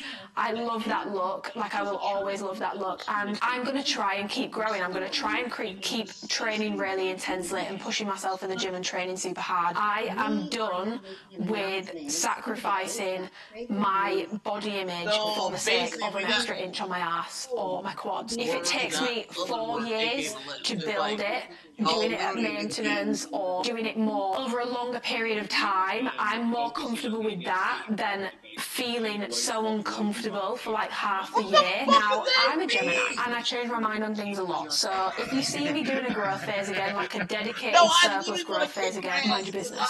I'm telling you, I could change my mind, and I quite frequently do. But where I'm at the moment in my fitness journey is being more accepting of how I am naturally built and leaning more into that, leaning more into the things I really like about how I'm naturally built, leaning more into that than focusing so much on trying to change the things that I've been taught or that I feel deep down I don't like as much about myself. Yeah, like having a more like balanced, proportion physique, one where I feel more comfortable year round is my current goal. I want to be healthy, I want to be strong as fuck, I still want to be progressively overloading in the gym, and I will still be trying to build muscle, but right now I'm trying to lean out a little bit more still, and then I'm going to be hitting maintenance, still trying to grow, training really hard. Another thing I'm really focusing on at the moment is cardio. That's something I've neglected for years, and in the past year I have done more cardio than I've done in the prior like 6 years of me being in the gym. I've taken to doing sprints on the treadmill, I love the Stairmaster, I love doing an incline walk, and I'm really enjoying focusing on my overall health, not just what I look like. I didn't realise how freeing that would be, and like the endorphins that I get after cardio, I love it. So I'm basically just in a more balanced space in my fitness journey at the moment, and I know a lot of girls get into the gym to try and move away from how they are naturally built, and I don't want this to come across in like me saying you can't make progress. You know, if you're slim you can't build muscle, if you are, you know, naturally hold a little bit more weight, you can't lose fat. Of course you can do that. But if you are someone who constantly finds yourself stuck in like cut and bulk cycles, because this could work the other way around. You might be someone that's naturally more curvy and maybe you really try to get that really toned physique, but when you do cut down and then you lose all the curves that you really like about yourself, it works both ways. It's such an individual thing. And I feel like, yeah, if you are someone that is constantly stuck in these sort of cycles but never feeling quite satisfied with yourself, consider what I've just said about leaning more into your natural build and having a bit more balance, and again focusing more on performance, not just what you look like in the gym, because there is a lot more to us than that. That's basically my entire like fitness story up to date. And right now where I'm at, I think first of all I'm just feeling so grateful to feel healthy and confident again after how bad I felt last year. Very grateful for that. Feeling very grateful for my health and just feeling very balanced in my approach to fitness, which even when I filmed my last fitness journey video I thought I was balanced. I don't think I understood what true balance was until the past year, where I've had to deal with things being thrown on the head or like being more inconsistent with things, having more trips away. Now I feel like I understand a lot more about what balance is, and I feel quite sort of at peace with things. I'm not really right now feeling like itching to work towards any goal other than feeling comfortable in myself and feeling healthy, whatever that means at any point. That's where I'm at with things. And doing this for a job, it almost feels like you always need to be either cutting or bulking because you need to have a journey that people can follow. But I just feel like, why can't the journey be me feeling more comfortable in myself, whatever that means? Why does it doesn't need to be like a huge, every 6 months I'm switching goals. I kind of want to try and start maybe a new trend, who knows, of leaning more into your natural build. I feel like I've had like a spiritual awakening in my fitness journey over the past year, and it's just nice to feel like at peace and sort of balance with everything. So yeah, that is my updated fitness journey video. I hope that you guys have been able to take something away from this, especially with where I'm at the moment. I really feel like that could help people, and I hope that it does. Yeah, I hope you've enjoyed the video. If you've any questions about my fitness journey or anything I've said, let me know. Equally, if you are someone who is sort of in the same boat as I was and you like the idea of what I said and you've got questions about it or anything you want to say about it, let me know in the comments below. And I would also love to hear about your guys' fitness journeys, how you got into the gym, why you're still in the gym now, because how you got into the gym doesn't have to be how you stay there forever. Like, I actually think it's quite nice that I got into the gym for quite negative reasons, to try and change my body because of comments that other people had made, and I ended up making a career out of it, finding something that I truly love, and finding something that just gives me a lot of mental clarity, really improves my mental well-being. Yeah, I'm very grateful. Even though I maybe didn't start out in the best way, I'm happy with where I'm at now. So yeah, I'm intrigued to hear about your guys' fitness journeys, but give the video a thumbs up if you enjoyed it, subscribe if you want to and you haven't already, and I'll see you in the next video. I love that. A smorgasbord of incredible public educational television content to help supplement their work. Sure, none of what I described is a perfect system, and it has had a lot of flaws over the years, but it certainly has a lot more to offer American youth and students than does this far-right reactionary drivel being peddled by PragerU kids and the White House, where American public school teachers have been spending years encouraging our students to chase their dreams and then giving them the tools they need to do so. The Trump-McMahon regime at our current Department of Education serves now only to try and take away those opportunities from so many millions of American students, where American libraries have offered kids the full scope of the human experience, unflinching in their commitment to truth and education for all. The American homeschool movement that heavily buys into this kind of PragerU ideology and utilizes these materials as much, if not more, than anyone else, well, that movement has instead sought to offer children only the things that their paying parents are comfortable with. And where PBS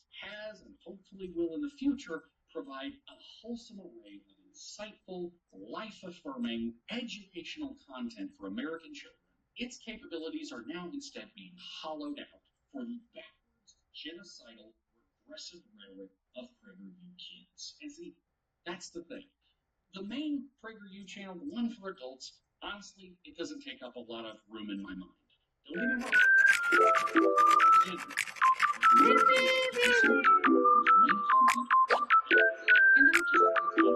Welcome back to another video. Today's video is a bit of a different one, but I went to a wedding at the weekend and I'm going to pop in some pictures, and my makeup started at 11 AM, finished at 12 PM, and my makeup was still on by like 1 AM. So it was like a 12-hour look, and the amount of requests that I got for details about what I was wearing, details about my tan, my makeup, my hair, everything, I just thought, film like a princess. YouTube video for you. So this is my like go-to full glam. Here is the words full glam makeup look that is going to last, okay? This is not going to be a 3 dots, a touch of mascara makeup look. This is going to be a full makeup look. I've learned this from doing makeup for photo shoots. So like the first time I shot with Alpha Lee back in 2022, I did my usual makeup, which is quite light because I like it to look very natural in person. And all the pictures that came back from that day, my skin looked awful. I looked greasy. I looked like I had no makeup on. Ever since then, I have learned, if you want your makeup to makeup, if you were looking at TikTok, looking at Instagram, and you're looking at all these girls' makeup and you're thinking, why doesn't mine look like that? I saw a TikTok the other day and it was like, if your makeup isn't makeuping, have you considered putting it on? Considered really putting the makeup on. And that's going to be the main takeaway from this video. So, fake tan really quickly. The fake tan I use is Loving Tan Ultra Dark. I do own the Platinum one, but maybe an unpopular opinion, it's no darker than the Ultra Dark one, and it really dries my skin out. Like, that goes so patchy within like 3 days. So that's the fake tan I use. And yeah, I'm just going to get into the makeup. So this is what I go in with first. I go in with my La Roche-Posay Cicaplast, and this is basically like a thick, gloopy ass moisturiser, and I basically put this all over my skin. This is a very thick moisturiser.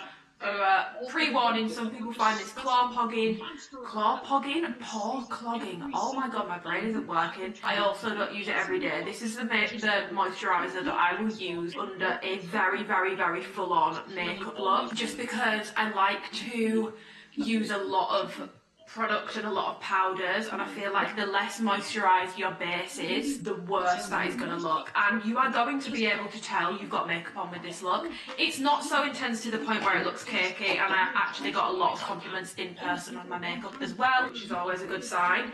But it is like, you're going to be able to tell that you've got makeup on. If you want that, the irony is a lot of these like natural makeup looks that people see and they're like, oh, why doesn't my makeup look like that? They're not that natural in terms of how much product has been used. People are using a lot of product, okay? For my base, I use Giorgio Armani Luminous Silk. This is what I use. My other favourite is the Hourglass Stick Foundation, but this is what I used for the wedding I went to, so that's what I'm going to use today.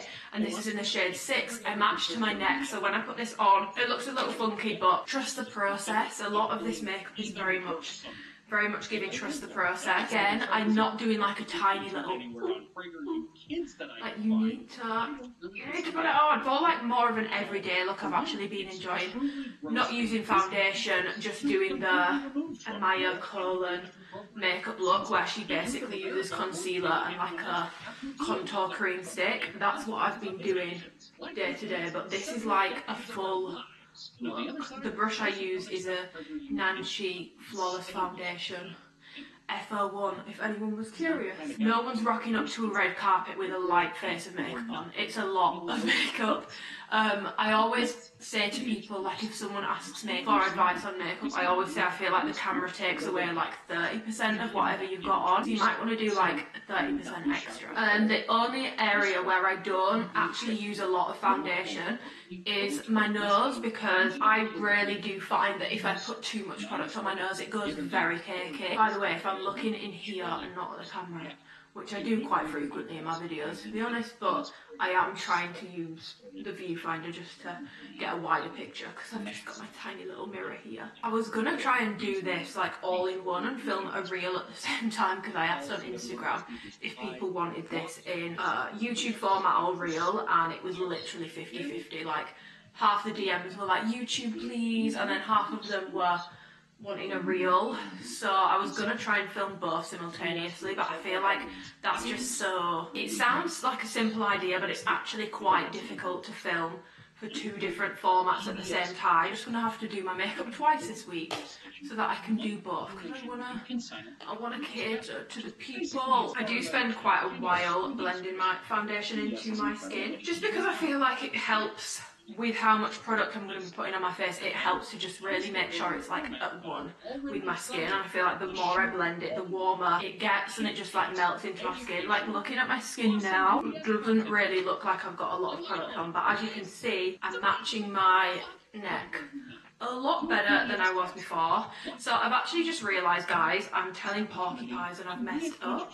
I actually did do my eye makeup first before doing any foundation, so I'm going to do my eyes now, but please know when I did do my wedding makeup, technically I did my eyes first and then my base. So I'm going to do my eyes now and then come back and finish my base.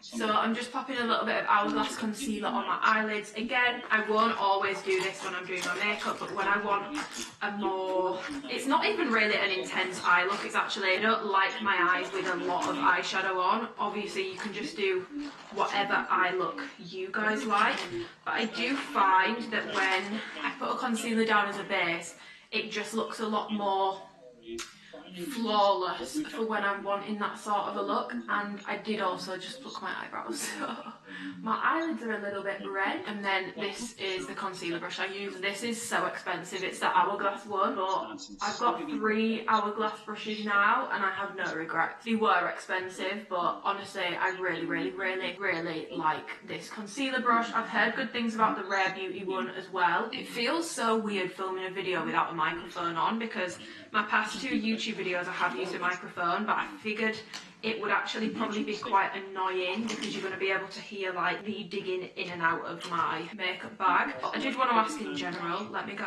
know if you guys have been preferring the audio when I use a microphone to when I don't, because it's very easy to use them. I just usually don't use them, but I've realised I think I do prefer my audio with them. But if it's annoying to you guys or the audio isn't something that you like, let me know. But yeah, I did use a microphone on my last 2 videos. My RCMA loose powder to set my eyelid, but you want to set it because otherwise your eyes will be sticky, and then when you go in with your eyeshadows it will cling and it will go all patchy and stuff. Eyeshadow, I'm a simple woman when it comes to eyeshadow, so I use my Anastasia palette. I can't remember what this one's called. It's not the Modern Renaissance one, because I think that's the one with the pinks in, and I've got that at my mum and dad's house. It's the other one, and I use this soft peach shade. By the way, yeah, this is definitely out of date, but I've not had an eye infection yet, so fingers crossed. Does anyone actually care about things going out of date when it comes to makeup? Because it's just not something I pay attention to. Guys, I am such a dumbass, by the way.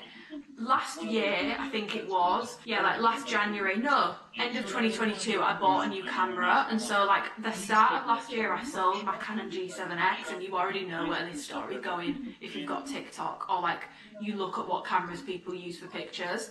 Sold my Canon G7X because I wasn't using it anymore, and I sold it for like £200. I didn't ask for a lot for it. Then last year, Canon G7Xs got really popular for shooting content on. I'm just going to use a bit of my MAC Give Me Sun bronzer now, just on like the outer corner of my eyelid and a little bit into my crease as well. But yeah, they got really popular for shooting pictures on, and I cannot stand the iPhone back camera. Sorry, Apple peaked with the iPhone 8 Plus camera.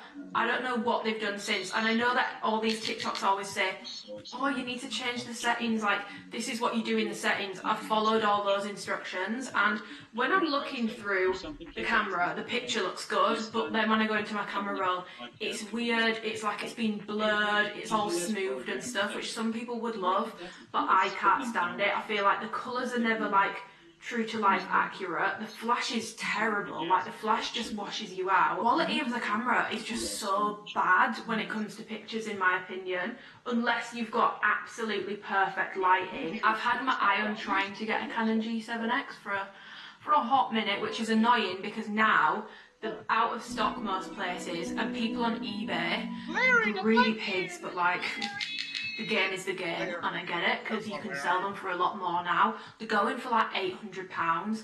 For context, by the way, when I bought my Canon G7X years ago, like 4 years ago, I paid 300 and something pounds, because it was a used one, but there was nothing wrong with it.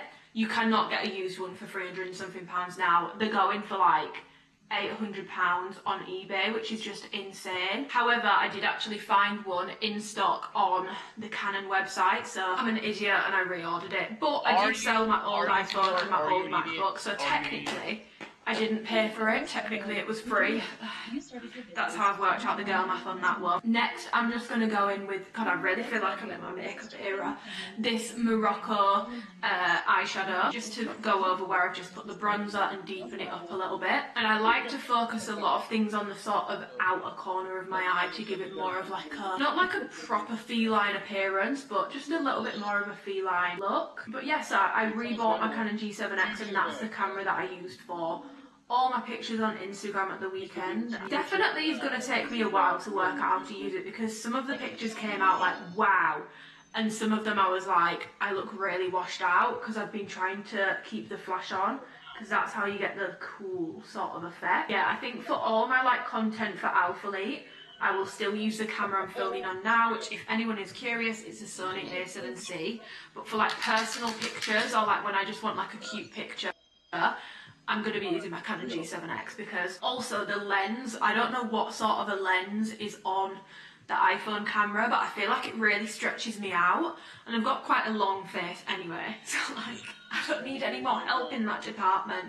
And like my body and stuff, like it makes me look a lot slimmer than I am, which some people would probably really like, but for me, the iPhone back camera, I just can't. I know that some people feel that way about the front camera. I actually quite like how the iPhone front camera makes me look. I also find as well when I use like really like warm sort of orangey tones on my eyes, I'm definitely a warm tone girly, because I do have a little bit of green in my eyes, and it really makes that pop more. Although to be fair, it does depend on the day. Sometimes my eyes just look straight up brown and really dark, but like right now I'm looking at them up close and like, there's definitely green in there. Oh my god, so the wedding I went to, there was actually a lot of American people there, because the bride is originally from America. She lives in Dubai now, but oh my god, everyone was asking me where's Kate, and I just thought it was so hilarious. Like all the American people, I just love how interested American people are in the British royal family and like the UK in general. I feel like the love that Americans have for the UK, I personally I think it's really sweet. I really like it. Obviously not every single American will love the UK, but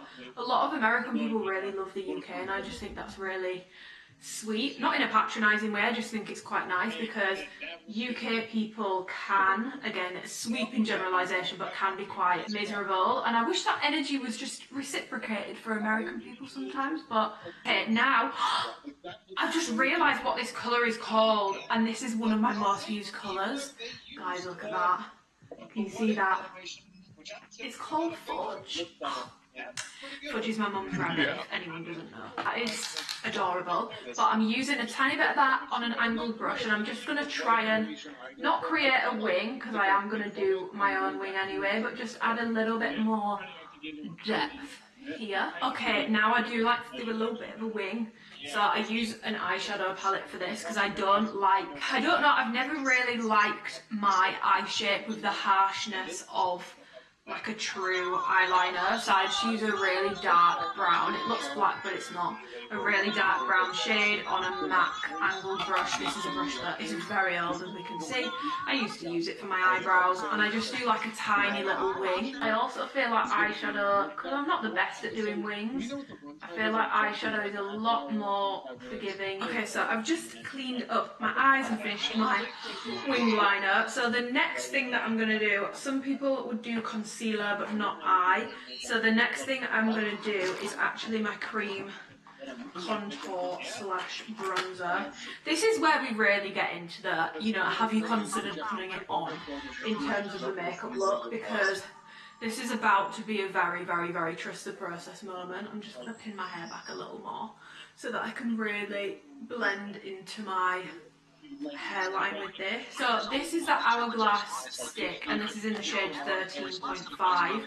So this is what I use to bronze up my skin slash contour. I would say this is more bronzer than contour. I don't really typically contour anyway, because obviously contour is meant to be cool tone. This is very, very, very warm. Obviously if you want to use it as a true contour, you would just get a cooler tone shade in this, but yeah, 13.5, and then I use the Hourglass foundation brush to blend this in. Something that people usually make a mistake with, and I've done this before as well, is when they're blending in like cream products, cream bronzers. I used to do this and then I'd wondered why my forehead always looked really patchy, and that is like really like aggressively rubbing back and forth. You want to try and do more like patting motions. Like, can you see how I'm very much like just patting, almost like stippling it into my skin rather than swiping or making any sort of harsh, strong movements with it. And again, this is where things start to look a little bit crazy, but I promise it does all come together. Okay, next thing, once I've blended all of that in, this really is a trust the process moment. I know, I'm not sure how the camera's picking things up, but I do look a little bit mental right now. So then I go in with my Hourglass concealer.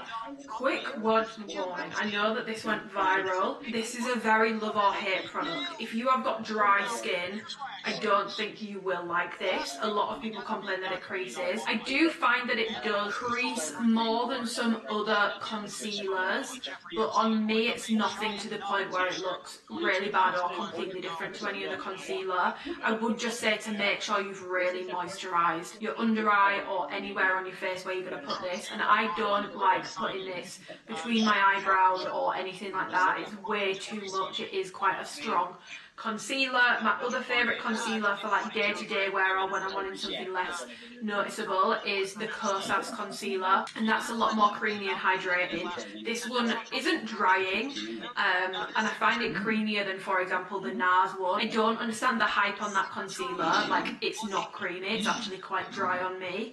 I do prefer it to that one, but just to make you aware, because I keep seeing people buy this and then being disappointed, it's a heavy duty concealer where, yeah, you're going to put it on. None of this like, I mean, obviously if that's what you want to do, go for it, but the likelihood of that much product lasting you 12 hours or looking like the makeup that you want it to look like that you see online is highly unlikely. So I focus most of it directly under my eye, and then I do drag a little bit up the side here to sort of lift, and I don't like getting too close to my eyeshadow with the Doe-Foot applicator because it can get a little bit too close. So then I go in with my angled brush to blend that bit sort of up and out. And here is the little tip which most of you will know by now, but if you just let your concealer sit for a little bit before you blend it out, so don't blend it out immediately. Obviously I'm not bothered about this bit having super high coverage, that's why I'm blending it, but you will get a lot more coverage out of your concealer. And I also just feel like it sits better. Like, my concealer genuinely does crease less if I just let it sit. So I'm just going to let that sit there, and I guess in the meantime I will go and wet my beauty blender, well, my Real Technique sponge. Not using a wet beauty blender for this, I have a dry one and a wet one, so to clarify, dry. I'm taking my Huda Pound Cake, and whilst I'm just waiting for my concealer to sort of marinate into my skin, I'm just going to drag this under where I put my contour, just to make sure it doesn't look messy. And this looks crazy as well, but again, guys, we need to be working layers, okay? So now I've got my beauty blender, she's grown, and I'm just going to start tapping, like, look, girl.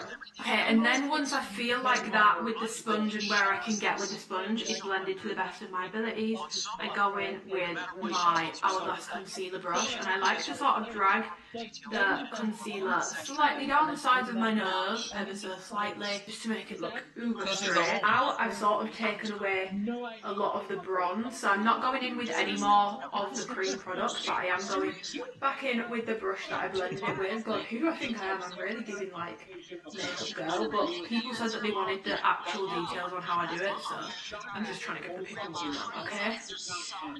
And make sure I'm just sort of, again, you don't want to be doing any aggressive movements, but just really lightly tapping. And can you see how on this side it all looks more one, and on this side it looks a bit more like you've just put a triangle here. And then I just take my foundation brush and just do a little bit more blending. First powder that I use, because we're going to use two, and you really want to make sure if you are setting your under eye and you can still see a crease, you're going to be setting that crease into place. So make sure that before you go in with your powder, you fully like, and try not to put your face back down until you've set it. So I'm going to really try and keep my eye open. I've taken a little bit, again it's not a lot, a tiny bit of my RCMA powder, and I'm just lightly, very lightly setting my under eye. So that under eye is set, and then I just do the same on the other eye. Okay, so now I've very lightly set my under eyes. I'm now going to set the rest of my entire face. I've just remembered something else interesting that I've not spoken about, which is Beyonce's new album. It's not out yet. I'm filming this on Wednesday, the something of March. It comes out next Friday. I did like a whole post about how it's not a country album, it's a Beyonce. I guess I've been kind of getting into it with the two songs that she put out. They definitely grew on me. It's not something that I was instantly like, oh my god, yes, you know? But to be fair, I remember when Lemonade came out, Daddy's Lessons really grew on me, like a lot. Like, a lot. It ended up being one of my most played songs on that album. First I was like, what the hell is this song? Like, it starts off and it's like, yeah! Not my cup of tea to begin with, but then it ended up being one of my most replayed songs from Lemonade, so I think maybe I am a fan. It just takes a while to grow on me. But yeah, in terms of what I've just done to my skin there, because I feel like I just yapped through that, I have just taken a very light dusting of the RCMA powder all over my face, and now I'm just sort of making sure I'm blending the little bake I did under my cheek away. And now I'm about to go in with more powder. Okay? I told you it gets a little bit, there's a lot of powder involved here, okay? We can't shy away from the powder. So my RCMA powder I love, but my Huda one is the one that gives me like the bright look, which I really like under my eyes. Some people aren't a huge fan, but I am enjoying it again at the moment. There's a girl called Uche on TikTok. I don't know how you say her name, and I don't want to say it wrong. She literally looks like she was sent from Jesus himself. Like, she is like breathtakingly beautiful, and she has like a signature sort of glam that everyone's trying to replicate. I don't blame them. Like, it looks great, but I will never have that face. And she loves a bright under eye, and I feel like it's just sort of influenced me into getting back into my brighter under eye bag again. But yeah, I basically pop some excess Huda powder just right in like the inner corners, and it's going to look crazy for a little bit, but I'm just going to leave it there and go back to the rest of my face, and I will come back and wipe this off pretty much right before the end. So next, powder bronzer. Mac, give me some. Make sure, if you find that like your bronzer or your forehead always goes patchy, make sure that you are patting the bronzer on, not going, because you're just going to disrupt, even though you set it, you are just going to end up disrupting everything. I've just worked so hard on. My Fenty bronzer was starting to go quite patchy on my skin. I think it might have just been out of date. Maybe I should actually check what parts of my makeup are in date and which aren't. And I'm really enjoying the MAC Give Me Some bronzer. I'm going to go back to my eyes really quickly, and I'm just going to take this like matte, very like white sort of shade, and just make sure that the inner corner of my eye, like my eyelid, is nice and bright and not looking dull at all. Now going on to brows. This is really boring. I don't do a ton with my brows, and I also don't fill them in a lot because I don't know if you can tell, but I've actually got quite decent eyebrows, and they're actually quite dark. And they're not like super thick, but I have got quite a lot of hair in them, so they don't need a lot. And sometimes I will actually just put a clear brow gel in them, but if I know I'm going to be taking photos, sometimes it can really wash my eyebrows out, so I just fill them in very lightly. Brow gel is a very, very, very cheap brow gel. It's Colour Lash. It's meant to be clear, but obviously because I paint this on my eyebrows and then put it back in the tube. She's a little bit on the dirty side, but this is the brow gel I use. I used to use Refi, but honestly, I've really gone off it. Like, it worked okay for like a month. It just went very, like I was getting left with like white flakes all over my eyebrows. It wouldn't like brush out. There was always like a weird like cast over my eyebrows and like flakes in them. And it was like white and just weird, and I wasn't a huge fan, so I very swiftly stopped using that, and I've actually seen quite a lot of people complain about the same thing. I wouldn't buy that now, knowing what I know and how it went for me after a month. Personally, I wouldn't buy it again, and I know that you're meant to like take all the residue off and that's what the brushes are for, but like it just wasn't working anymore. I tried cleaning the brushes, I just couldn't get it to work for me, and for that price I can't, like, it was too much hard work for me, okay? Then I'm taking the other end of my hourglass brush and I'm just swiping away the Huda powder that I've put there to like really brighten. It's looking very matte right now and very flat, but also very flawless. Like, I'm not gonna lie, if I was to take a picture right now, the picture would be picturing, it would look good. Can you tell I've got makeup on in person? Yes. Now to add some life into my skin, I'm going to use this liquid blush, which is actually from one of my Discord friends, Nicole, in the shade Chili. It's the Dew blush, it's a Sahi one. I don't know how you say that. Yeah, I basically just had it on, and I know that this will scare some people because a lot of people don't like doing liquids after powders. I think it depends on the liquid, but for me it doesn't really cause like a breakup in the product I've put down. Again, you just have to be careful with not like aggressively wiping at everything we've just spent the past 40 minutes doing, I guess. And then I take my Real Techniques stippling brush and I just stipple it into the skin, and it just starts to bring a bit more life back into my skin. Ironic, because I've just said we're bringing the life back into the skin. But I do go over that really lightly with the Kylie, what's this? Kylie, doesn't say what shade it is. Snow Kissed or something. It's the really like baby pink blush that Kylie does, and again, patting, not swiping, we're going to be patting, and I just pat that right on top of where I've just put the blush. Okay, I've just gone and applied my lashes off camera because I felt like I wasn't going to put them on, but then I was like, I feel like I need to show the full sort of look with the lashes on. These aren't actually the specific lashes that I wore at the weekend, just an FYI.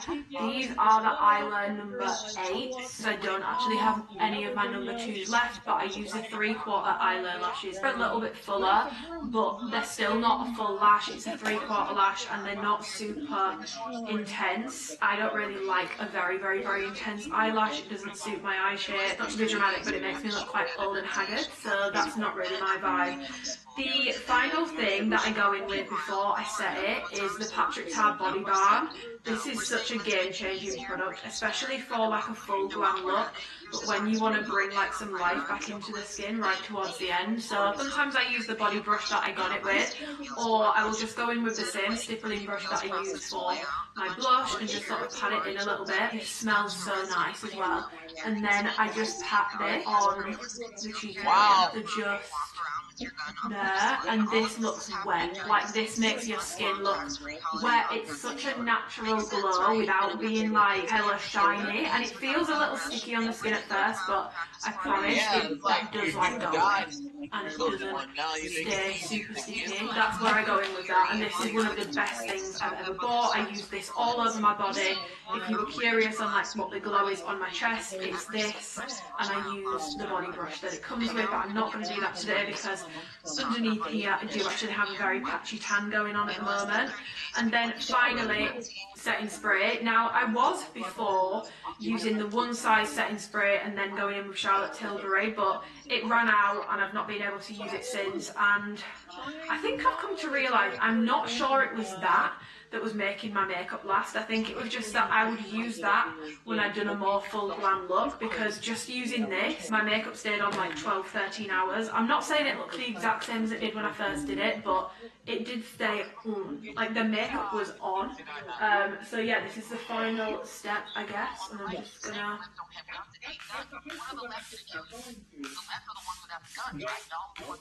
Hello, so I actually filmed this again for a reel the next day, and I broke my Charlotte Tilbury setting spray, and I just find the clip so funny, and I feel like I'm robbing my YouTube family of that clip if I don't post it in here, so I'm going to put it in, but I wanted just to put this in to explain what happened, because otherwise it's not clear. So basically, I dropped my Charlotte Tilbury setting spray, not from any great height, and then when I started spraying it on my face, it wasn't spraying like it usually does, and then I looked and it basically snapped, like the thing that funnels that it sprays up through had snapped. So quick thinking, I was like, what do I do? Do I decant it? I haven't really got a bottle I can decant it to. And I emptied out my Zaflora from my disinfectant bottle, and I was like, maybe I'll just use this bottle. And then I was like, why don't I just stick the sprayer in the top of my Charlotte Tilbury thing? So that is what happened. Not the most aesthetic thing, but I thought it was quite funny. Oh, fuck! What was this fucking Zaflora bottle? Very aesthetically appealing, is it? Fucking hell. Oh my god.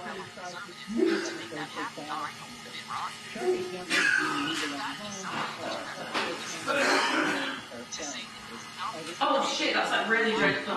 Okay, and then for my lips, I did use the Fenty Beauty lip gloss, but I can't actually find it right now. So instead, I'm just going to pop a little bit of lip balm on. I don't like many lip colours on myself, being totally honest. A lot of them either, all these like nude shades are really dark on me and make me look really old, or they're just like really like orangey and they just don't suit me either. The only lip liner that I really like is Huda's Honey Beige. That looks good on me, and my all-time favourite is the Makeup by Mario in the shade Hue. That's like the perfect pinky nude, and it's not too dissimilar to like the natural colour of my lips, so that looks really natural on me, and I do actually really like how that one looks. The other thing that people were asking me about was my hair. I don't want to curl my hair just because I'm going to have to curl my hair at some point this week to do my reel, and I used a lot of heat over my hair last weekend, and I have recently had little bits of it bleached, so I want to be conscious of that.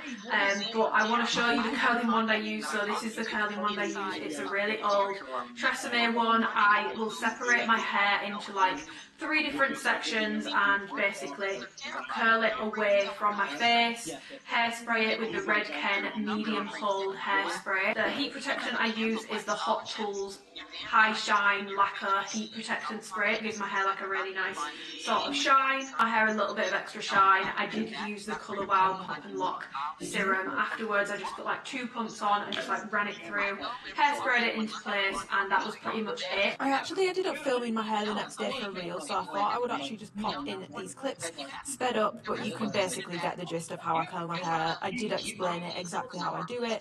I section it off into 3 sections, and all of the pieces of hair I'm curling away from my face. I just find that when I do it all in the same direction, I get more of a like cohesive glam look. If I want it more beachy, sometimes I'll alternate, so I'll do one away, one towards. But yeah, for like more of a glam look, I like them all going the same way. I feel like it just gives your hair, I don't know, that's how I like to do it, and that's the look I'm going for. So yeah, I did it in 3 different sections, used the Hot Tools heat protectant spray, and then obviously for the wedding I did where it was like tucked behind my ear slightly and then round my shoulder. And I also used the Dyson attachment just to give my fringe a bit more volume, brushing it through, hairspraying it, and then yeah, use me a Piera. Lovely. And then yeah, Body Glow Patrick Tar Body Balm. I want to actually just show you like an example on my actual skin so you can see how good this stuff is, because guys, it is so good. So you go like this with the brush. Can you see I'm like very matte right now, and then this is what the body balm does. Can you see that? It's very like, it's not like in your face shimmer. It just gives your skin a like wet look, and it does feel a little like oily, but it's not like super sticky or to the point where it's like really like uncomfortable on the skin, but can you see like how beautiful that glow is compared to before where there was nothing? It's honestly stunning, and especially with flash photography, this is my favourite like body balm or like body glow that I've ever tried. The way that it catches the light is just insane, and it looks wet. Like you can literally see on my cheek, pop some more on my cheek, why not? It honestly looks wet, like it looks so good. So this is my favourite body balm. But yeah, that was it. This is like the finished look. This is everything I did. Like I said, this makeup did last me like 12 to 13 hours, and it's very similar to what I did for Beyonce when I went there, and I had to leave the house at like 12 p.m. and I got back at like 2 a.m. and my makeup still looked really good. Obviously at a wedding, sweating, dancing, moving around a lot. But yeah, that is pretty much it for this makeup. I've tried to keep this as much about the makeup as possible just so I can fully explain. These videos won't be like frequent from me because this is like my go-to look. I don't really change it up. This is pretty much, if you ever see me with like a full face on, this is it. But now that this video is done, you guys have got it. I hope that you've enjoyed this video. If you've got any questions about any of the products I've used, just let me know and I will get back to you. But other than that, please give the video a thumbs up if you enjoyed it, because it helps my channel out a lot. Subscribe if you want to, if you haven't already, and yeah, I will see you in the next video. I will try and leave things linked down below, like the curling one for example. Anything I can find I will link. But have an amazing Sunday and I'll speak to you soon. Goodbye. Obviously when I was filming my video, because it's a bit grey outside, I have used a ring light, so I just wanted to show you like in natural lighting without the ring light. This is how it looks. Like it's a very full makeup look, but hopefully you can see it doesn't look crazy. A look that someone might look at and think, oh, I don't think that's too much product. You can see how much product I've just put on my face. So it is a lot of product, but honestly it lasts so well. It photographs really nicely, and it's just a makeup look that is very simple. It's not too much. It suits a lot of people, and hope that you give it a go. And if you do give it a go, send me pictures. And obviously a lot of the products I've used are quite expensive, but there's multiple different options of like cheaper products. Like you could use like a LA Girl concealer for the contour. You can use Maybelline concealer for your concealer. It doesn't have to be like the bougie products. You can do it on a budget. It's just more like the technique. Yeah, this is how the makeup looks, and yeah, I just wanted to show you because I feel like it almost looks better in natural lighting, but it was just so grey outside and the lighting kept changing that I wanted to do it with a ring light. But yeah, I'll see you in the next video. Bye. Yes, I believe these two are JoJo. The two new biker pilots that come in, and they start getting teased by the other biker pilots about like, you're gonna get killed like Bino, who was one other pilot got killed by Scar. He's gonna smoke you, and they sort of build the mythology of Scar, like he's the deadliest Raptor pilot. Lots of pilots have died. Raider pilot. Whatever. Deadliest Raider. Lots of people have died going after them. And they asked why do they call him Star, and they said you'll learn in a little bit. So yes, again, the equivalent of the Red Baron. Yeah. Back in the bag is falling apart. Cat sees something behind a asteroid and goes after it and sort of ribs Starbuck while doing so, saying there was a time when you would have noticed that before me. And they both sort of take off around this asteroid. But then we cut back to 88 hours ago, and she's explaining to a bunch of the pilots and giving information about Star. He likes to hide behind the stuff on the cloth. What if you can create your own website by saying, this is what I want? With Wix, you can. Hello, welcome back to another video, and today's video is a very exciting one because I'm going to be talking about my favourite hoodies and giving you a rundown of the Worst Behaviour hoodies, which is a Berlin-based brand. And the backstory to this is actually so nice. You guys know if you watch my outfit hauls, and next to like seamless fabrics and all that sort of stuff, my next thing that I can really appreciate something being done well, from fit to fabric to weight to everything, is sweats. And you will know That's a very common theme in my videos, and when I got this hoodie I was like, this is literally perfection in a hoodie, from the fit to the fabric to the weight to the quality to everything, to how it's held up over the past few months. It is my favourite hoodie I've ever owned, hands down. This video is not sponsored and I'm actually not obliged to do this video. Worst Behaviour did send me these 3 hoodies here, but I'm not obliged to do this video. It's purely on like an organic basis. I don't have to be doing this video, and this video is not sponsored. It's just featuring some gifted items, and you're going to be able to tell that this is not a sponsored video anyway, because I do have some opinions on what is and isn't worth it in my opinion, because these hoodies are expensive and I have promoted the hell out of this brand, and I want to do this video so that it's all sort of condensed in one place, so you know exactly what I think is worth it and what isn't. Because like personally there's like one hoodie in particular where I would hate for you guys to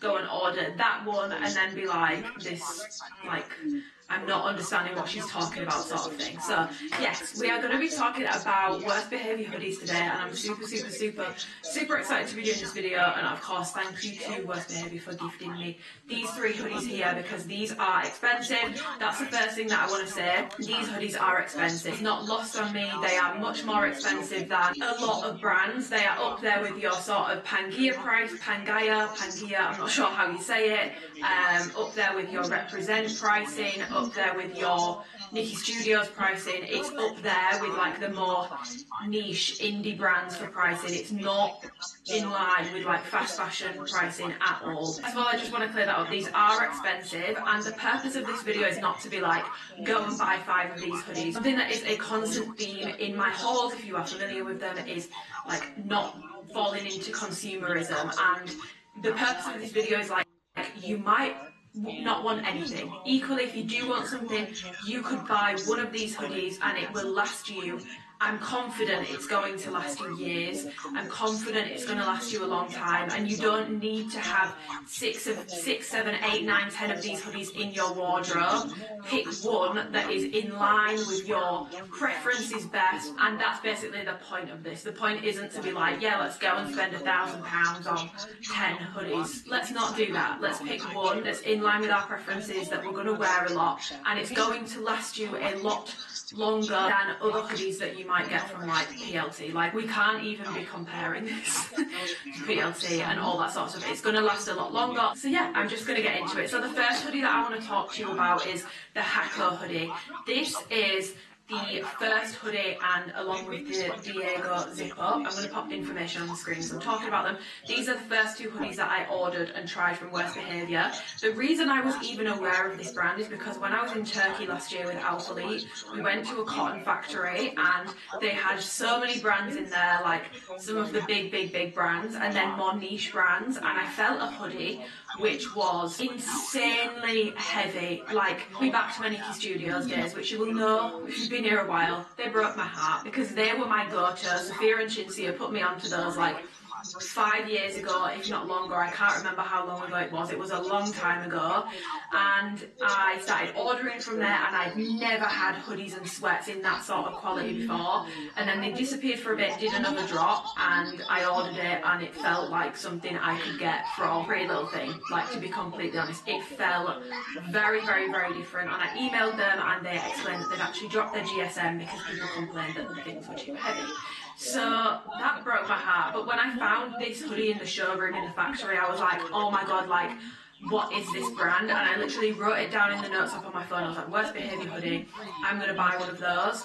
The way that I had to get these was insane as well, because at the time they weren't shipping to the UK. One of my really sweet followers and old clients, actually, she lives in Germany, and she offered to have me have the hoodies shipped to her and she would then ship them to me. Obviously I paid her like the shipping fees and all that sort of stuff, but that was really kind. So I was actually able to get this before they launched in the UK, and the day these delivered, they launched in the UK. If that is not fair, I don't know what is, but that is basically how I found this brand. It was a very by chance and some of say organic way of finding the brand, but this is the Hako hoodie. This, if you are looking on the website and you are thinking, I don't know what to get, I want a heavyweight hoodie, I want something that's soft, I want something that feels much more elevated than any of my other hoodies, but it's still like the brushed cotton. So this is what it's like on the inside, still that very like brushed feel, and this has been washed a few times as well, which is why it obviously will bobble a bit, as with anything that's lined like this, but it's still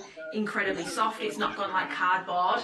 This would be the hoodie that I would recommend for you. It is my favourite hoodie I have ever owned, from like the fit to the feel to the fabric. It is 70% cotton, 30% polyester, and because it's got that polyester blend in it, it doesn't shrink. I've washed this multiple times now and it hasn't shrunk at all. I have this in a size medium. I will say you definitely don't need to size up for these to be oversized. These definitely fit big. I'm happy that I did get a medium. I don't have any qualms about it, but if you do not want like a hugely oversized hoodie and usually you size up, I wouldn't recommend that you absolutely have to size up. You can stick with your normal size or even go a size down if you don't want it so oversized. But honestly, like the simplicity of this hoodie, yes, like it's just got worst behaviour here, stitched in, the only branding on it, and it's super tiny, it's not super in your face, it's very, very, very plain. The fit of it is like, you're going to see in the try and clip, but like the fit is perfect. It's like cocoony. I love the way that it falls on me. It's cinched at the bottom, so it is just like the perfect hoodie sort of fit. And another thing that I am just obsessed with this hoodie in particular is, oh my god guys, this hood, like because of the weight it has to it, it has structure. Like, are we seeing how this hood looks? It looks so much more expensive than other hoodies where they don't have this sort of like denseness to the hood. It just, again, it's a little thing, but if you are a frequent watcher of my outlet hauls, you will know, like this, you will know I appreciate little details. And for me, like just the way that this hoodie sort of like sits up, especially when I've got my hair up in like a slick bun or a slick pony, this looks so much more elevated for a hoodie than other options that I have tried. So this is without a doubt like 100% my favourite hoodie. It's got a kangaroo pocket on the front. The inside of it, like I said, it's that very soft brush cotton feel. One thing to be aware of is these molt like crazy the first few wears, so maybe wash it, especially if you're getting a dark colour and you wear a lot of light stuff. You might want to wash them a few times before wearing them out, just because they really, really, really do molt. But with that molting coming off and with it shedding, like I said, it's still super, super, super soft on the inside. It doesn't go rough, it doesn't go like cardboard, it's not shrunk. And it sounds really like stupid, but even the outer fabric on this is just so nice. It's like thickly woven. Everything about this hoodie, love.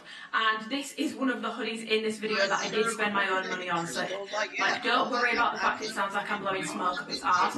I spent my own money on this, and I would spend my own money on this again. Like that. Like I said, it's a more expensive hoodie, but honestly, I do not see this like starting to fall apart. I don't see the stitching starting to come undone. I don't see, you know, the kangaroo pocket starting to like unbreak and come undone. The stitching starting to come undone. I don't see myself having any issues with this hoodie.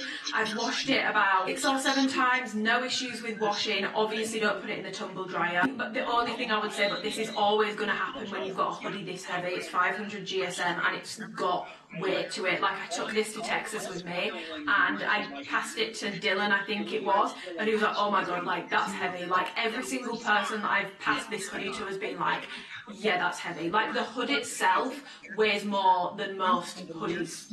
Like it's a heavyweight hoodie. So with that being said, it takes a long time to dry. Like a long time to dry. But please do not be tempted to put these in the tumble dryer. Do not tumble dry them, because I would hate for someone to do that and then it just fucks things up. I don't know if it would, because I've not tried it, but don't try it. It does say not to put these in the tumble dryer, so don't do that. But yeah, this is the Hacko hoodie, and also this brown. I can be very funny with browns. If it's too warm, I find it really hard to pair with things.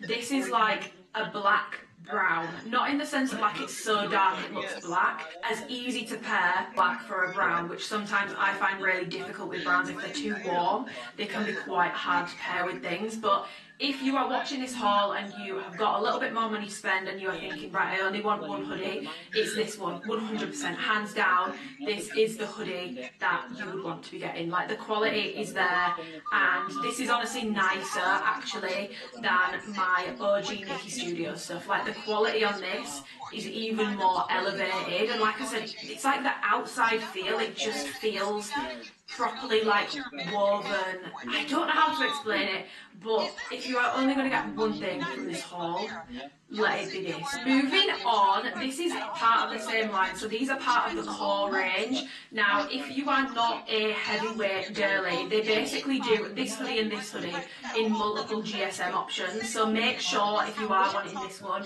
that you get the Hako hoodie, because they all look identical, they've just got different names, and it tells you the GSM on the website, so check it. But equally, if you like this but you don't want something so heavy, but you still want to, you know, you're still happy to spend that sort of money, again, I can't speak to them because I've not tried them, but they do offer these in multiple GSMs, they're just under different names. This is also part of the core range. This is the Diego zip, and this is also in a medium. Now, truthfully, this is way too big on me, so I've not actually been using this. Dan has been using this because it's just too big. I should have got a size small, but it was his birthday when it came in, so I was just like, he liked the look of it, and he's had so many compliments on this since I gave it to him. Pretty much most times he wears it, one of his friends will say, where's that hoodie from, like, it looks really nice. And again, it's the way that it just sits, it's got more structure to it, the zips, everything about this just looks a lot more expensive than most zip-up hoodies. Details-wise, it's again just got worst behaviour stitched on the left-hand side here. You've then got a full zip, which you can literally hear like clinging. And again, little things like this are very pricey to do, by the way. It says worst behaviour on the zip, and it's fully metal, and this is like heavy zip, and it's got the sort of double zip effect, if that makes sense. So it doesn't have a double zip on it, but when you pull this up, you've still got a zip at the bottom, which I feel like is just a really nice added touch. And you will know how I feel about metal zips. Some people don't like them.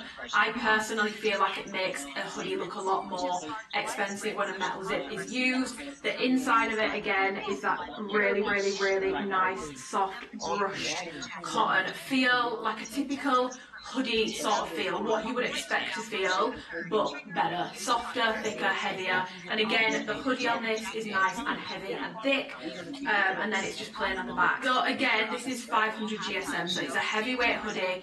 Like I said, they do have multiple options on the site, but it's the same weight as the hoodie I've got on right now. The only reason why I gave this to Dan, like I said, I was so excited for this because I don't have many like elevated looking zip ups. However, I definitely shouldn't have got a medium. Like, the medium in the pullover is fine, but a medium in the zip is just too big, and I like things oversized, but this is too oversized for me. Like, it looks like I'm wearing my dad's jacket. I wish I'd got this in a size small, and sizing wise for the zip ups, I really wouldn't size up in them.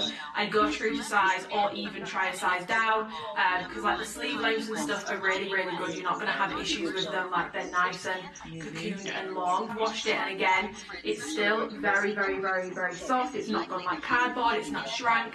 It's the exact same 70 cotton 30 poly blend, so it won't shrink because it's got that polyester in there. But yeah, other than that, it's the exact same as this, just in a zip up version.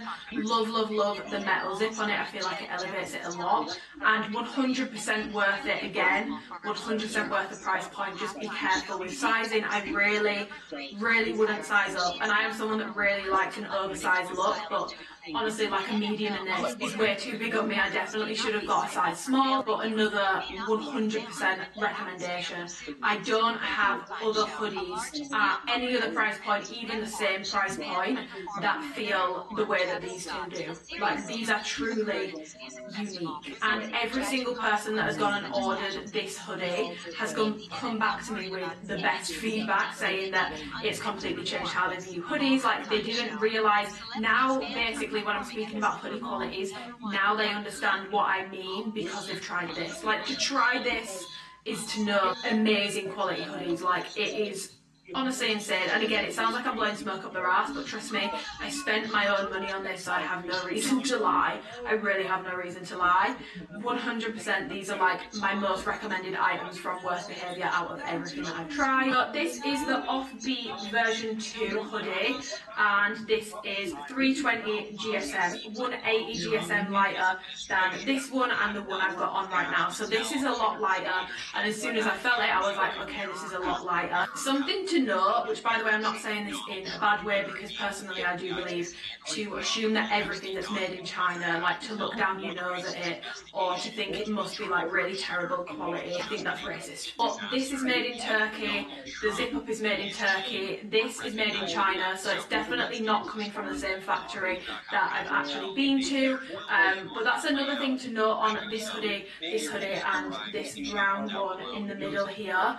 I've literally been to the factory where these are made, so I can assure you these are being made in really, really, really good conditions. I've had a tour of the entire factory, so that's something to note as well. These are definitely ethically made hoodies. I've literally been in the factory, which is really, really cool, because I don't think that's an opportunity that many people would get, but yeah, I can comment on that. Obviously I've not been to China, so I can't speak on that, but I did want to mention that about the stuff that's made in Turkey, because I do think as well, when you are paying people a proper wage, it will drive the prices of things up. We have gotten very, and by the way, I'm not saying like £180 is normal for a hoodie, but I do think we've gotten used to things being like £15 to £20, which isn't normal if people are going to be paid full wages. Now obviously I understand that a lot of people, this is going to be out of their price range, and I'm not judging in any way, shape or form whatsoever. I feel like the blame is always put on the consumer, but I did want to mention that. So this is the Offbeat V2 hoodie, 320 GSM, made in China, and again it's got the brushed cotton on the inside, so it's not terry, it's brushed nice and soft. This one is 60 cotton, 40 poly, so this is more poly, less cotton. And details wise, you've got Worst Behaviour, it's all in like this sort of hard stitch branding. It says it on the front, it says Berlin, and then the back is completely plain. So the fit of this is different to the two hoodies that I've just shown you, especially this one. This is more of a wide fit hoodie, so this doesn't cinch at the bottom. It's a very like boxy fit hoodie, and fits a little bit more wide in the whole of the body, so it doesn't cinch at the bottom, and it's also just a much more of like a boxier, wider fit. Personally, I prefer a hoodie to cinch in at the bottom, which is why I prefer this one, and for a few other reasons as well. The main thing that I love about this is honestly like the colour. It's that perfect like creamy grey vintagey shade, which I feel like is so hard to find, so hard to find. And I'm very fussy about greys, because if it's like one shade off, it's just giving prison vibes. This is a beautiful like vintagey creamy grey hoodie. Yeah, another thing to note on this, which again, another reason why I prefer this one, because I do love a pocket, is this one doesn't have a pocket, so there's no kangaroo pocket on this, so there's nowhere to put anything. So if you're wearing this, you want to have bottoms with pockets on or a coat with pockets. Personally, that is why, another reason why I would go for the Hako hoodie over this one. Colour aside, which is a colour is like a huge selling point for me, this for me and my preferences is not something I would say. I don't think if you order this, you're going to be like, whoa, this is like completely unique to any other hoodie I've ever owned. Whereas with this one, I really do feel like you will feel that way. With this one, not so much, but I don't know if that's just because my preferences are super heavyweight, but this, obviously it's 180 GSM lighter, and it doesn't feel that dissimilar to other hoodies that I own for less than half the price. So if you're going to be spending this much money, obviously it's up to you. How you define something being worth it to you is up to you. Maybe it's worth it for the colour, maybe it's worth it for the fit. For me personally, it's not worth it. If I was going to buy another Worst Behaviour hoodie with this sort of brushed cotton feel, I'd go for another Hako hoodie, not this one. It's not bad quality. it's just not the quality I would expect for £130, and it's not too dissimilar to other hoodies that I own for a fraction of the price. Me personally, I will still be wearing this, but it's not my favourite fit and it's not my favourite weight, and I don't think it's anything like mind-blowing in terms of hoodies. And your guys trusting me, like, this is what I mean, like, this is something I was sent for free, this is something I paid for myself, but your guys trusting me means everything to me. And because these are so expensive, I would feel awful if you guys went and ordered one of the other hoodies maybe that are a bit lighter or something like that with like a different blend to this one, and you were disappointed because I put like my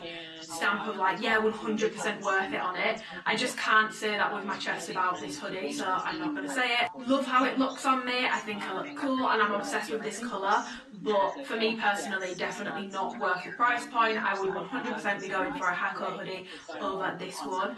Something else to note as well is this is a bit shorter, it's not quite as long as the Hako hoodie either, so it's a boxier fit and it's a little bit shorter. And in terms of sizing, I got this in a medium, and I like it in a medium. I think in a small, in my true size small, it would probably actually be a bit too short and not quite as oversized, so I'm happy with it in a medium. And if you like this hoodie and you want to get it and you want your hoodie to fit a bit more oversized or want it to fit how this fits on me, go one size up from your normal top size. Okay, now we're going to move on to some terry sort of pieces. Terry is a very controversial fabric. It all depends on what you are wanting out of the hoodie. If you are wanting soft against the skin, cozy sort of vibes, you won't probably like terry.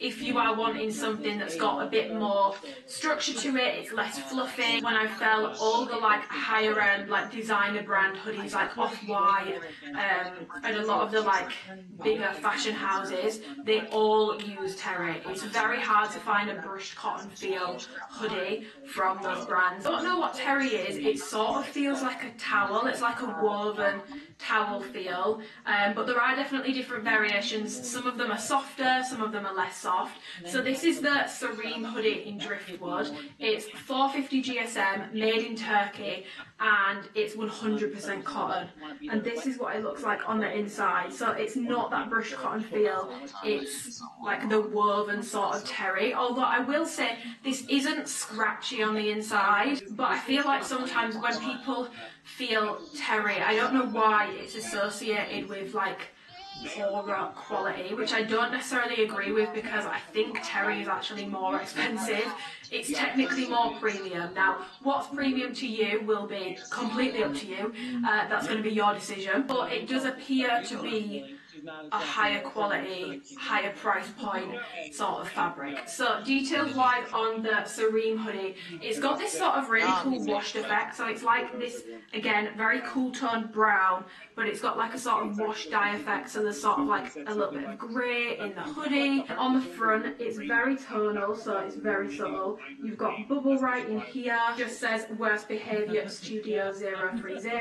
It's slightly raised, but yeah, it's that like bubble writing. And I love that it's tonal, because you guys know how I feel about tonal branding. It's just a lot less stark and a lot less in your face. And then again, it's on the back, again bubble print and much larger. So in terms of the sort of fit of this hoodie, much more similar to the last one I've showed you again. So it's more of like a wide boxy fit, it doesn't really cinch at the bottom. I got a size small in this hoodie. The reason why I asked if I could have a size small in this hoodie was because a lot of my other stuff is medium, and I just wanted to know how a small would look on me. And honestly, in this hoodie, obviously they're all slightly different. Like the last one, 100% medium. This one, I like a medium. But I wanted to see if I could do a size small. And I definitely can do a size small. So it depends how you like your hoodies to fit. But the size small in this fit on me, I actually really like. I probably wouldn't go up to a medium, having tried a small. Although having said that, maybe if I'd have got a medium, I would have liked that, and I would have never tried a small. So maybe it's just the fact I've not tried it. But honestly, I'm very happy with how the size small fits. I don't really have any issues with it. Again, like I said, it's the more sort of boxy fit, so it's not super cinched at the bottom. It's definitely more of like a wide fit, and all of these hoodies are very sort of like cocoon in sort of the arm shape. The sleeve length is really good. When it comes to washing with this, obviously with it being 100% cotton, I did notice slight shrinkage. Now, It's nothing crazy, so it makes me think, it doesn't say on the website that they have pre-shrunk these, but sometimes brands, when they're doing 100% cotton, because it does shrink, they will pre-shrink it, so they will shrink it so it's already had its like initial shrinking, because 100% cotton won't just shrink and shrink and shrink and shrink forever. It will shrink within the first few washes and then sort of retain from there. It has shrunk slightly, but it's nothing like, for example, I had some Active joggers, which I don't even think they're 100% cotton, but they shrunk so bad and they just keep shrinking. Like they're like halfway up my leg and they're meant to be the long version. It's not like that, but it has shrunk ever so slightly. So again, with sizing, you might want to factor that in. If you really like something that's oversized, be aware, obviously with this being 100% cotton, it can shrink a bit. I do feel like they might have pre-shrunk these though, just because it didn't shrink as much as I was expecting it to. Personally for me, when it comes to terry, I always will prefer a brushed cotton or a softer terry. This one for me is a little too towel-like. It's not soft at all on the skin. However, what I do appreciate about this is when I'm not wanting something that's gonna like make me sweat, like this really like retains heat a lot more. This keeps me warm, but I feel like it's not as sweaty. I don't know why, I'm not sure the science behind it, but I do appreciate that about this. But I personally still, this is the winning hoodie for me, guys. This is 100% the one I would recommend, and I'm pretty sure, I need to check, but I'm sure these are the same price. If not, this one's a little bit cheaper. I would 100% go with this over that. But again, if you prefer terry, this is their heavier weight terry. So it is heavier than, for example, the one I'm about to show you. It's 100% heavier than that. And as far as terry hoodies go, it feels like a nice weight. Quality-wise, it feels no different to Off-White and like the much more expensive ones that I've tried. But ultimately with this, it's going to boil down to do you like terry or not, and some people really don't like terry. If you do like terry, no qualms about this. This is a really, really, really nice quality terry hoodie. It's just not my absolute favourite. I do prefer a more brushed feel, or you can actually find like a brushed terry. One of the hoodies that I found from Worst Behaviour in the showcase room was like a brushed terry, but I'm not sure what hoodie that was. There is also no pocket on this one, so do factor that in as well. There isn't a pocket on it. That is, for me personally, something that I do like to have on a hoodie, so there isn't a pocket. Do keep that in mind as well. Yeah, that is my overall thoughts on this hoodie. Size small fits me fine. Just depends how you like your hoodies to fit, but do factor in the fact that it can shrink a little bit. Okay, finally moving on to another terry hoodie. Let me just get the details up for this one. So this is the Yell hoodie. It is 100% cotton. It's 400 GSM, so it's lighter than the other one, and this one is made in China. So this, like the cream one I showed you, this one's made in China. The other three are made in Turkey. So details wise on this, it just says Worst Behaviour printed on the front. I love this branding. I think it's really, really subtle and really nice. You've got a kangaroo pocket on the front, and then on the back you've got this Worst Behaviour sort of bubble writing design. It's very, very, very cool. It looks sort of like gothic almost, and it's got a sort of texture to it as well. It's a very, very, very cool design, to be fair. And then fabric wise on the inside, again, it's got a more sort of terry feel, but the terry on this one has got a sort of like brushing on it. So it feels like a lightweight terry with a bit of a brushing on it. So this is definitely softer on the skin than the one I've just shown you. So if that's something that you are bothered about and you like the look of this hoodie, you would much prefer this one. But something I really do like about this hoodie is the washed effect. I feel like washed effects are coming back in. It's reminding me of like acid wash jeans, but the sort of washed, sort of vintagey look effect I'm really into at the moment, and this is such a good hoodie for in the gym. Like I have worn this to training, and because it's a little bit lighter, 400 GSM, it's a little bit lighter, but again, because it's that terry and it's not the brushed cotton, it feels a lot more comfortable to train in. It doesn't like retain the heat as much. So with that being said, if you want a heavyweight hoodie, and you want terry, you would want to go for like a Serene hoodie. If you want a heavyweight hoodie and you want brushed cotton, you would go for the Hako hoodie.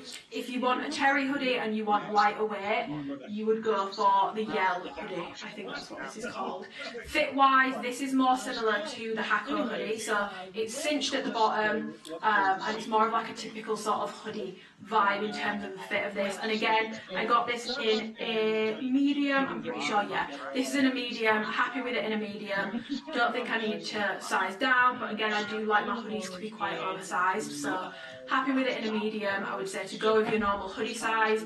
If you don't want it as oversized, you can go true to size with Worst Behaviour because they come oversized in your true size anyway. Like if I had this in a small, it wouldn't be giving like high waters on my wrists or looking not oversized enough. I just like it more oversized, if that makes sense. But one thing to note about the hood on this, obviously with it being a bit lighter, it's a much thinner hood as well than the Hako hood, which this one has obviously got quite a lot of like thickness and puffiness to it, whereas you can see this one is a lot thinner. It reminds me of a lot more general hoodies, so I don't get the same sort of like nice structured look in this hoodie, but I do really like it. I would say if I had to pick 3 favourites, I would probably say this one, and the zip up if I had it in the right size, because I do like how this fits, I like how this looks, and I like how this feels. It's nice to have a softer feeling terry for those days where I don't maybe want to be super insulated, but I don't want something that feels rough on my skin either. It's honestly quite, I feel like it's quite hard to find like a soft feeling terry as well. I've not really had a hoodie that feels like this on the inside. It is definitely a thinner hoodie. You can tell by the way that it sort of like wrinkles and stuff. With wear or like with folding, it wrinkles a lot more than this one does, whereas this one really like, this bitch retains her shape like no other. But I do like this hoodie. In terms of would I personally spend money on this hoodie, if I'm having to spend this much on a hoodie, I would just get another one of these. Okay, being completely honest, I would get another one of these.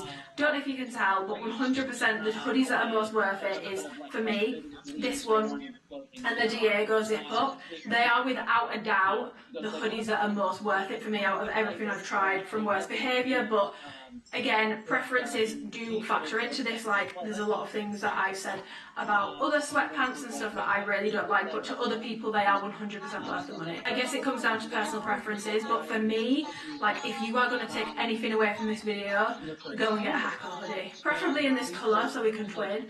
It is honestly a completely different experience to any other hoodie that you will own, and I'm not chatting shit. Like, I probably have less positive opinions on the things I got for free than the ones I bought with my own money. So I am really truly giving you guys an honest review here. Like I said, it's just not worth it to me to like burn down my trust with you guys just because I've been sent something for free. I will always be 100% honest with you guys, and like I've said about a couple of the hoodies, I think you probably can find things that feel very, very, very similar for a much cheaper price point elsewhere. The Hako hoodie, the Diego zip up, I'm not sure about those because honestly, I've had a lot of hoodies. I've tried a lot of hoodies. I am somewhat of a hoodie connoisseur, and you will know my appreciation for a good quality, high quality sweat set is huge. I appreciate it hugely because I think it must be hard to do because not many brands do it. This, better than Nikki Studios, better than anything else I've ever tried in terms of hoodies. 100%. The quality is unmatched, and like I said, these are expensive hoodies. You only need one. You only need one of these hoodies, one and done, and you are good to go. You do not need to buy like this in every single colour. If you want to and you can afford to, pop off, but honestly, if you have one of these hoodies, if you can afford to get it, of course a lot of people won't be able to afford these. If you can afford to get it, one of these hoodies will last you probably forever. You can probably hand it down to your grandkids. I'm quite confident in saying that. The quality is really, really, really there. And they do ship to the UK now. You can get these in the UK, so you're good to go. USA, not yet, but who knows? Maybe after this video, if the US ladies are really, really interested, they can look into that. But 100%, if you're going to get anything I spoke about in this video, the Hako hoodie or the Diego zip up. I hope that you've enjoyed this video. It's a little bit different, and I feel like I never do hauls anymore if it's not an Alphalete review, and I kind of miss doing them, but I also don't buy a lot of stuff. So if you want me to bring back my like shit I bought recently videos where I compile things I bought over the past few months and do a haul, that would be nice, because I love doing vlogs, but I do want to break them up a little bit without pushing product 24/7. You guys know I don't do hauls frequently. I never ever work with brands, like I turn everything down. And of course, a huge thank you to Worth Behaviour for sending me the hoodies. Like I said, these are expensive, so I appreciate it massively, the fact that they have agreed to send me a few of these to try out, and hopefully from this video, because there's a lot of hoodies on the website and the descriptions are all different, hopefully even just from like a knowing what's what point of view, this video has been helpful in sort of like a consumer way, not just oh, this is GSM, okay, what does that mean? How does it feel on? How does it wear? How does it wash? What's the quality like? Hopefully it's been helpful. Give the video a thumbs up if you enjoyed it, subscribe if you want to and you haven't already, and I will see you in my next video, and leave a comment below if you've got any feedback on this haul, any hauls that you want to see, if you want me to bring back my shit I bought recently, videos. Let me know what you want to be seeing, vlogs, etc. Whatever it is, I will film it, but I'm about to go and continue cozying up in this hoodie and edit this video for you guys. But yeah, I hope you have an amazing week, and I will see you in my next video. Bye. Somewhat stubborn personality. She always wanted Ash's attention, even more jealous of his mother. As a friend, and I like that, especially when it's like very clearly Because been whenever for him someone to tries not to take it down his to direction, I like taking the episode in isolation, there's absolutely nothing. Seeing and taking, aside from like all of his romantic bullshit, taking what goes on as more or less in isolation, but also keeping in mind who's being and how he's like he's holding up this way as a character, and I'm hoping they keep it that. Yeah, no, there's a couple of episodes, small episodes, a couple of the ones later in episode 2. Anyways, after Starbucks started watching footage of Scar and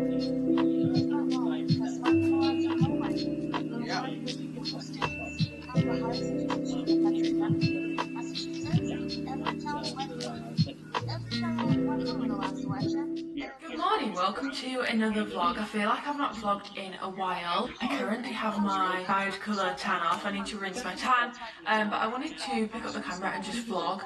I love vlogging, I love posting my vlogs, I love editing my vlogs, I love doing my vlogs, and I want to make sure I'm being consistent with them. Different things have happened. I've got some perfume samples that I want to show you, because I've now got like an updated perfume wish list, which I might talk you through. I've got a couple of errands that I need to run. I've got some client check-ins to do. Today is a working day for me. I might speak to you a bit more about coaching and stuff. Some fitness updates. I've got to go and train, so I will take you to the gym with me. And oh my god, maybe we should talk about Cowboy Carter. Maybe that should be a topic for this vlog. I've been posting more of like pictures of my matcha on Instagram. People keep asking me how I make it, so what you've just seen is how I make it. The oat milk I use is Oatly. The blueberry syrup that I use is the 1883 one, and the matcha, as you'll have seen, is from Thankyou. But yeah, I'm really like enjoying matcha, and I am someone who was convinced people were pretending to like this last year when I first tried it, but I didn't have it with any sweetener, and I got it from Starbucks.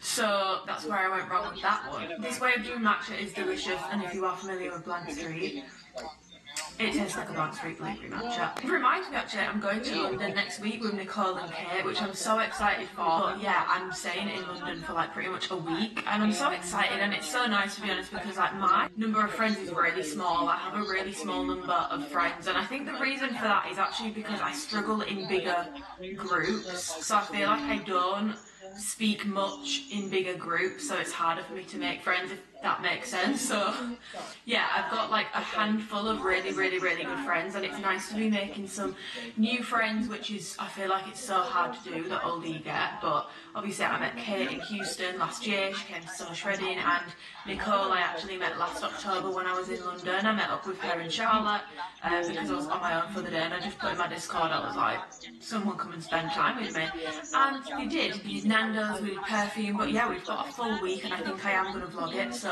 and I have successfully completed my 75 slight struggle. That's done now.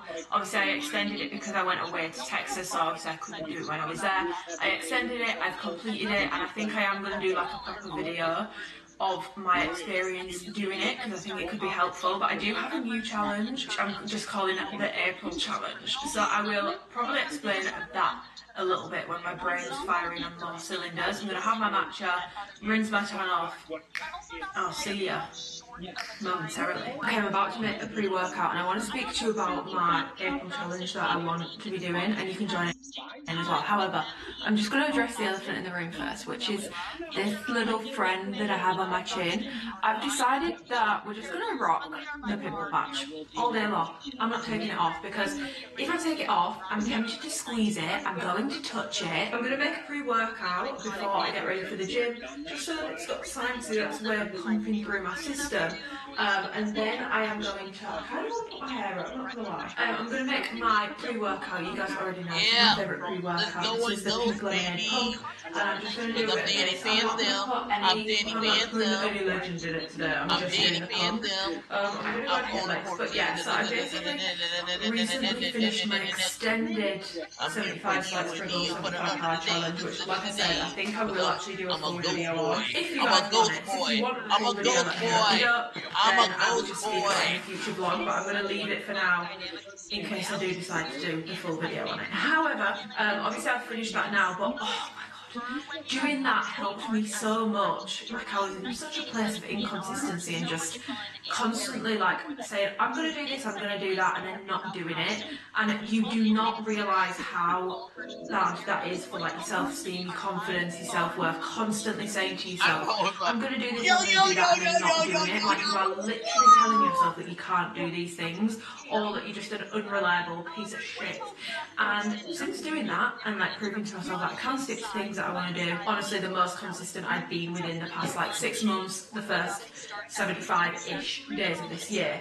And basically in my Discord group I like doing like little challenges and stuff. Like, we've been doing some financial challenges recently about like skipping out on drops, using things up before we're buying new, etc, etc. But I wanted to do a new fitness one, and it was a new month at the weekend, so I actually went ahead and made a template for it. So I'm going to pop the template in here, and I will leave a link below where you can download it. There is a version where it's just sort of not formatted to anything other than like a Canva notebook. And then there's a version where it can be your phone background, like I've reformatted it so that it can be a phone background. And basically you're going to pick 3 habits. They can be daily habits or they can be weekly habits. In terms of me checking in with like my Discord community and my own Instagram, I'm going to be updating once a week at the end of the week, every Sunday, doing a roundup. That's how I'm going to be doing it and looking at it more across the week. But if you want daily goals, so for example, you could have the goal of drinking 3 litres of water a day, 5,000 steps a day, and sunlight in the first hour of waking up. Those would be daily goals. Weekly goals might be things like tracking my food, hitting the gym 5 times a week, doing X amount of cardio. But basically, pick 3 habits, and my main piece of advice with this is pick a habit that matters to you. It needs to be something that you actually give a shit about, because if you don't give a shit about it, you're not going to stick to it. Like, it's just not going to happen. So make sure it's something that actually matters to you. So yeah, I'm giving updates on that on Instagram, and I have my Discord community as well. I don't share the link publicly just because it is for the girls only. Sorry guys, but I don't want men in there, no offence.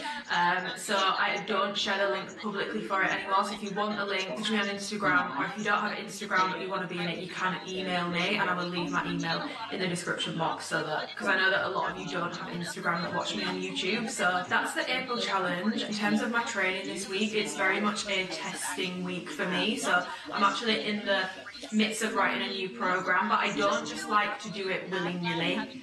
When it comes to writing a new program, I like to test things out, or even just slight adjustments to my current program, because honestly I've been on that since September. Reminder, you don't need to be changing up your program constantly, and I've really enjoyed it, but I've been finding for the past like 3 weeks when I'm going to the gym, I'm not really wanting to stick to the program anymore, which for me is a telltale sign I need a new program, because I'm just going in and like experimenting, which is fine, but I now want to nail that experimentation down into a nice cohesive program, and of course, as always, I will share it with you guys. Yeah, today's session, I'm actually gonna have a think about what I want to do, because I've not actually planned it, so that's fun. We're experimenting together in the gym today, but yeah, I'm gonna actually get ready for the gym now and finish my pre-workout, and I'll probably see you in I can't.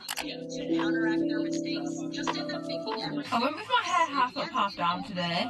I've like got into the habit of training with my hair down, which I know is actually a little bit dangerous, so maybe don't copy me and do that. But now that I've got into the habit of doing it, I always used to think, how the hell do people train with their hair down? Like, don't they get all hot and sweaty? But honestly, like, I think it's just one of those things, you adapt, you know, you get used to it. But what, oh fuck, that was highly embarrassing. Someone came and they were getting in the car next to me and I was like, no, this is so embarrassing. This is exactly what happens when I take like even like 2 weeks off vlogging. I'll upload a video, but like if I'm not vlogging like out in the real world, I just get so shy and I'm like, oh my god, I'm very embarrassed. But what I have been bumping on the way to the gym, I'd love to be able to do like drive and gym stuff, but someone else has just walked past my car again. But I'm just committing to it now, do you know what I mean? I'm just going to carry on going. Obviously I know that it's not like handheld, but I feel like it is quite distracting filming yourself whilst driving. I feel like I'm quite surprised that they've not like cracked down on that, especially because they love to give people fines. I've been listening to Beyonce's album non-stop since Friday,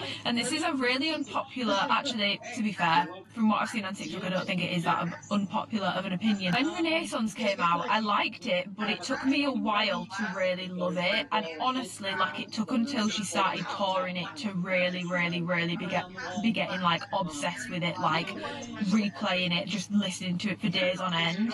Whereas with Cowboy Carter, I feel like straight away it's definitely been like more of a hit for me straight away, if that makes sense. It's more of a shower, not necessarily a grower, but equally that could mean that I tire of this album quicker. But I fucking love it, and she was so right when she was like, this is not a country album, this is a Beyonce album. Top songs are American Requiem. It just scratches a part of my brain. Protector.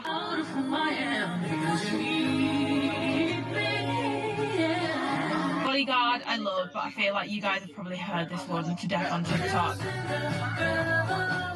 Jolene, I love Jolene. But I love Daughter as well. Daughter is such a good song.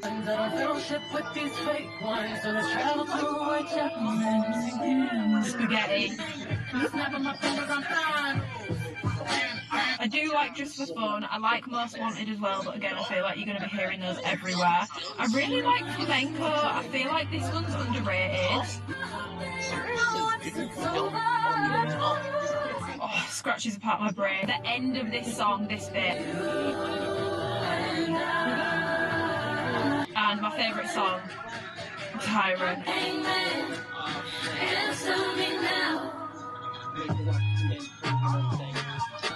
Oh, it scratches apart my brain. Tyrant is probably my favourite song on the album. Honestly, that and American Requiem I'm absolutely loving. Anyway, I'm going to pop Tyrant on in my headphones and we're going to go and do this leg session. Like I said, I don't actually have it planned out, so all I know is I think I want to do RDLs first. And I'm tempted to try and do this with no hip thrust today, so I might actually do a no hip thrust glute and hamstrings workout, but we'll see how that transpires, because I might end up going left field and deciding to do something totally different. But that's the fun of testing out for new programs. So yeah, I'm gonna go in the gym. She's here, and I'll see you when I'm in the gym. So before I finalise any new training program, I will always make sure that I have tested the workouts first and foremost, and that is what I'm doing in this glutes and hamstring session. So I'm just doing a warm-up set with my RDLs, and I just want to use this voiceover. I was going to say voice note then. I want to use this voiceover to chat to you guys about structuring your glute workouts and sort of how to do it. So I'm going into my first working set here, and I'm doing RDLs first.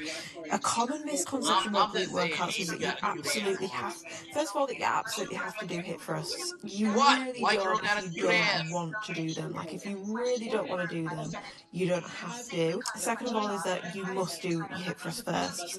Not necessarily. You can have your hip thrust as like a secondary movement in your day. It doesn't have to be the first movement that you do on a glute day in order for it to be a good glute workout. For a good glute workout, and as I'm doing glutes and hamstrings today, I like to have a mixture of lengthening position movements and shortening position movements. So here I'm doing a lengthening position movement. So I'm doing RDLs and making sure to push myself as always. That is so important. I'm then moving into Bulgarian split squats, checking my foot placement. So I'm doing it without a weight, and then I'm going to grab the dumbbell and do it with weight. And I am trying to do these with it being a glute and hamstrings day, a little bit more glute bias. So if you look at my shin angle, my knee isn't really moving much far forward over my toes. I'm more focusing on sinking back. And again, I've still not got hip thrust in my workout. It's another lengthening position movement. The only thing that I want you guys to be aware of when you are programming is these movements leave you a lot more sore. Squats, lunges, RDLs are going to leave you a lot more sore than a hip thrust or a bridge. So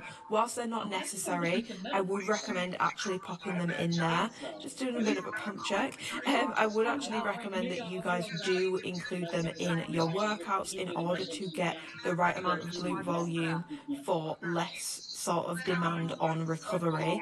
It'll help you reach that volume threshold without not being able to sit for days, because if it's all lengthened position movements, girl, you're going to be torn up. So I did actually decide to do hip thrusts on this day, and I just did 2 sets of these. And obviously something that you do need to be aware of is if you have a movement you really want to prioritise and get strong on, put it first, no matter what it is. Or if you've got a weak area you want to bring up, put it first. Obviously hip thrusts are not a priority for me in this session, which is why they are third. And if you are doing a movement third, it is completely normal that the weight you can lift and the reps you can get when it's third in your session compared to when it's first will be lower. So make sure if you have a movement you really want to prioritise, that it is bumped up in the order of the exercises that you are doing. And then I'm doing hamstring curls to finish off. Again, this is just 4 movements, and a lot of my clients say to me when they first start coaching with me that they're really shocked by how quickly they're in and out of the gym. Your sessions don't need to be super long, as long as the intensity is there, and that really is the key. You need to make sure that you are pushing close to failure. So you will see on all of my final reps, especially here, my reps are really slowing down and I'm really actually struggling to get the final reps, because you need to be training close to failure. And that is my glute and hamstrings workout. I'm back from the gym. The gym was a really good session. I've just taken off my pimple patch just to let it breathe for a little. Hopefully in the next couple of weeks, 1 to 2 weeks, I'll have a new program to share with you guys. Just made myself my favourite lunch at the moment. When I like a food, I will eat that food until I'm sick to death of it. So my current favourite is basically a salad. I've done kale, mixed leaves, sometimes I'll add avocado, but today I haven't.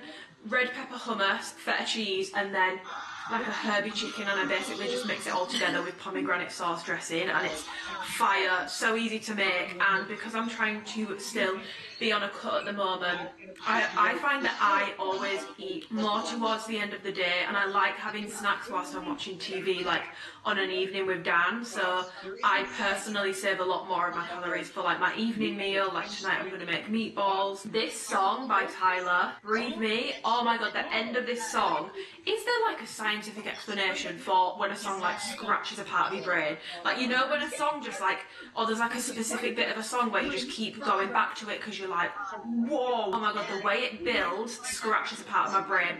Bloom by Aquila is an amazing song as well, and that's another one that's like so addictive, and I don't know what it is.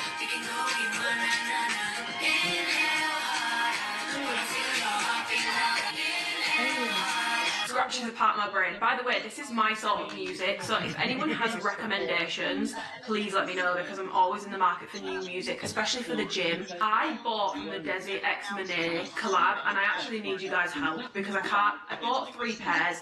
I didn't get these in the right colour. I meant to get the like chrome bronzy pair, but yeah, I think in the panic I just panicked because that was stressful. That was giving like Alpha Elite Circa 2021 on an amplify drop. I love these. I know that they won't be for everyone. I feel like they are quite a like edgy looking glasses. I don't know what the glass. Can you pass me my glass? I'm not sure what the correct way there is, but I personally really like these, and I do not have a face that suits many sunglass shades, but I personally like these ones on my face. I like the gradient. I think the gradient's really different. These are like the cunt glasses, so these are the same glasses again but in red, and I actually prefer these. I prefer them for a few reasons, okay? I like the high gloss red, but another thing that I think I like about these is the fact that it's less of a see-throughness, like transparency to my eyes, because sometimes I feel like sunglasses where I can really see my eyes through them looks a little bit funky. Now Dan says I look like I'm going to a rave in these. Personally, I think I've been a little bit of a hater. Moving on to the pair that I'm not sure about, and I'm like very much not in the business of keeping things I'm not sure about anymore. I'd rather sell them whilst there's still like a demand for them. People on Instagram were telling me that these really suited me, but I don't know if they do. So realistically, I shouldn't keep them because that means that I don't like them, and if I do keep them, I'm just keeping them because other people have told me they look good. But I feel like the more I try them on, the less weird I think they look on my face. But I just don't know if it's giving like John Lennon and not in a good way. I feel like I really look like my dad in these glasses. That's another thing actually. I went to my brother's wedding last week. Yes, I have brothers. I've got 2 half brothers. And I was posting pictures of my dad. I'll pop the picture in here. And everyone was messaging me saying, oh my god, you look so much like your dad. Moving on, I just want to put you onto these really quick because I know that a lot of you were really into fragrance. I ordered some fragrance samples for my giveaway because I like to put those in giveaways because I feel like I'm sending a piece of me with the package because it's like my favourite scents. So I send like Delina exclusive Urban Pura, and I used to do Baccarat Rouge, but recently I've swapped that out for Side Effect by Nisha. So I bought some more for myself at the same time because I was ordering anyway, and I was like, I'm gonna order these at some point, I may as well do it now and not have to pay for delivery. So I got 3 gritty fragrances which I've never tried gritty before.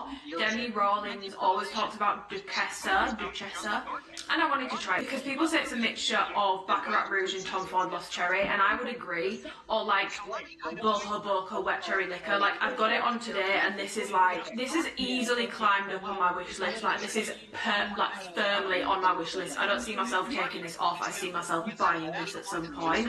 And then I got Gossip Night, which is like a really pretty scent. It's not typical for me because other than Delina, and even with Delina I got Delina exclusive, not the normal version, because that's just a bit too floral for me. It gives me a little bit of a headache. Whereas Delina exclusive, I feel like it's got a bit more depth to it. It's still a very girly perfume, but it's not quite as girly.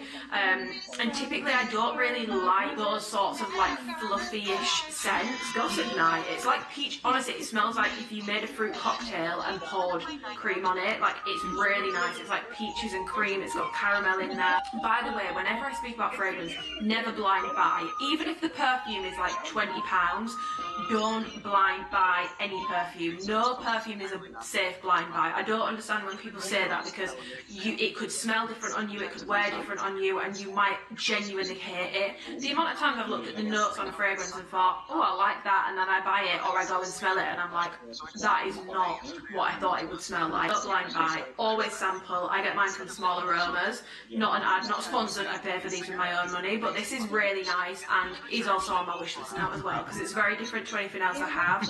Then I got Mango Oud, which I'm still yet to wear on my skin, so I don't want to speak about it too much, but it's basically mango and oud, and the oud is a lot heavier than the mango in it from my first initial reaction, but I'm going to wear it on my skin and see how I get on with it because I love mango and I love oud, and if it works well on my skin, baby, it's going on the wish list. I then got the Stefan Humbert Lucas Venom Incarnate because I really liked my Le Capital by Xerjoff sample, so I wanted to try that because people say that that's the better version.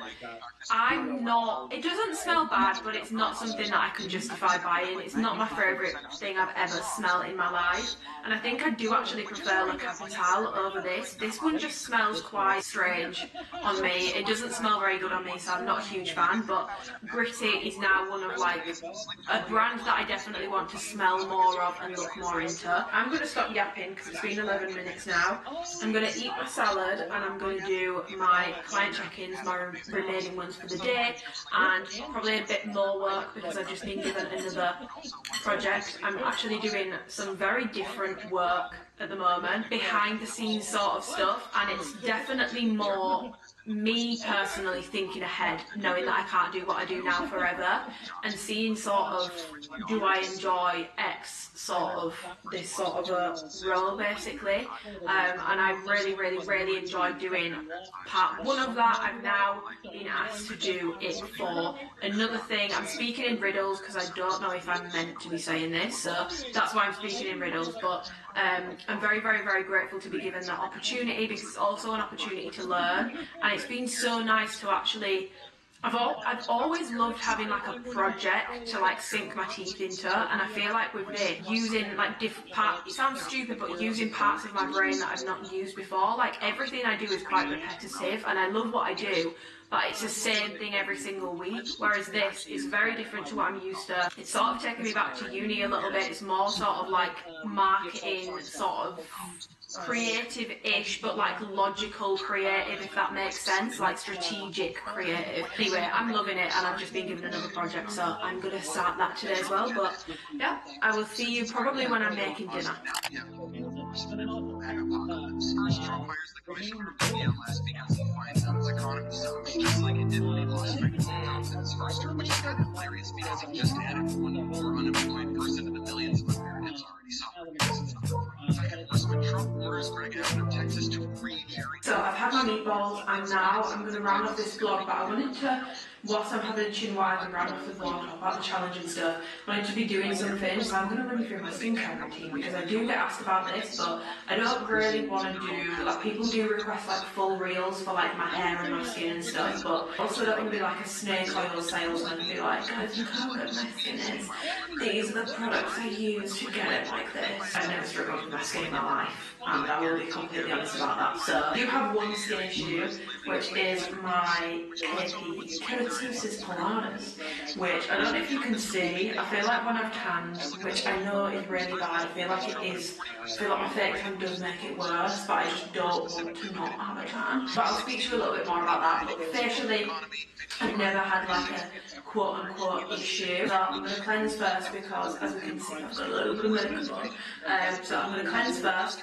This is a cleanser that I use. I use the Incluis Salicylic Acid Cleanser, not an ad sponsor. I've been buying this for years. It never gives me an issue, and if I'm ever having issues with my skin, which I am at the moment slightly, I'm starting to get breakouts around my chin, and I don't know why. I've seen things on Pinterest, but I know it's not the most reliable source, saying that breakouts in different areas mean a different thing. What does chin mean? Because they're all around here and like on my jaw. But whenever I am having an issue, I will go back to this, because I just know it doesn't cause me any issues whatsoever.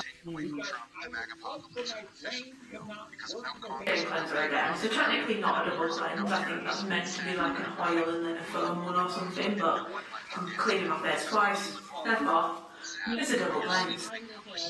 Can you see my friend in all her glory? Honestly, this is the most painful spot I've ever had, like ever. I had this one, which is clearing up now, and then I was sat on the sofa like 3 nights ago, and I went like that, and I was like, oh, I felt like I'd been punched in the chin, it felt bruised, and then I came to look in the mirror, and it wasn't red yet, but I could just see a huge lump, and it's so like, it's so shiny as well. It really bugs me that it won't pop, but it is what it is. Okay, so for my morning skincare routine, I obviously don't cleanse like I just said, and then I do use vitamin C serum on a morning. I use this underneath my moisturiser, then I'll put moisturiser on afterwards, and then I'll do my SPF 50 for the day. But yeah, the one, again, this is from my Harvey Nicks calendar. This is the rodeo one, and I think vitamin C is something that I want to keep up with after this one is done. But if there is a better one, let me know. I'm enjoying this, it smells nice, it feels nice on my skin, and I feel like it does make a difference with like brightness. And on in night time, and if you have been watching my vlogs, you will remember, literally like a year ago, I started using the Medicate Retinol. I started with the 3-1, and now I'm on 6, and I'm still on the same tube because I sort of went like on and off with this, but now I'm like a religious user, and I do actually use this every single night now. So this is something that I put on after I've cleansed. So I put this on literally every single night now. I don't skip a night, but if you are getting into it, just follow the instructions. Like what I did at first was like 2 times a week, and then I moved up to every other night, and then every night, and then I moved up the strength because my skin wasn't like reacting badly to it, or even really like reacting at all. Like my skin was completely fine. So then you move up the strength and you repeat the process. Like I genuinely do notice a difference with like my overall like skin texture. I just feel like it's a lot better since I've started being consistent with this. So yeah, and when that bottle is done, because my skin has responded really well to it, I will be moving up to the next one, which I think is number 9. I absolutely love that. And then for my moisturiser, I have a couple of favourites. Glow Recipe Plum Hyaluronic Acid Moisturiser will always and forever be one of my absolute favourites. It's one of those products I go back to when my skin is not behaving. It's actually run out at the moment, so I can't use it, which makes me sad. But I think I'm actually going to next day delivery it when I've finished filming this clip, so that I've got it, because it just doesn't irritate my skin, and it's a foolproof product for me. My skin loves it. And then I did actually get these in my advent calendar. Now, these are really expensive. I'm not sure I would actually go and buy these, but obviously, like, I got them in my advent calendar, so I'm going to use them up.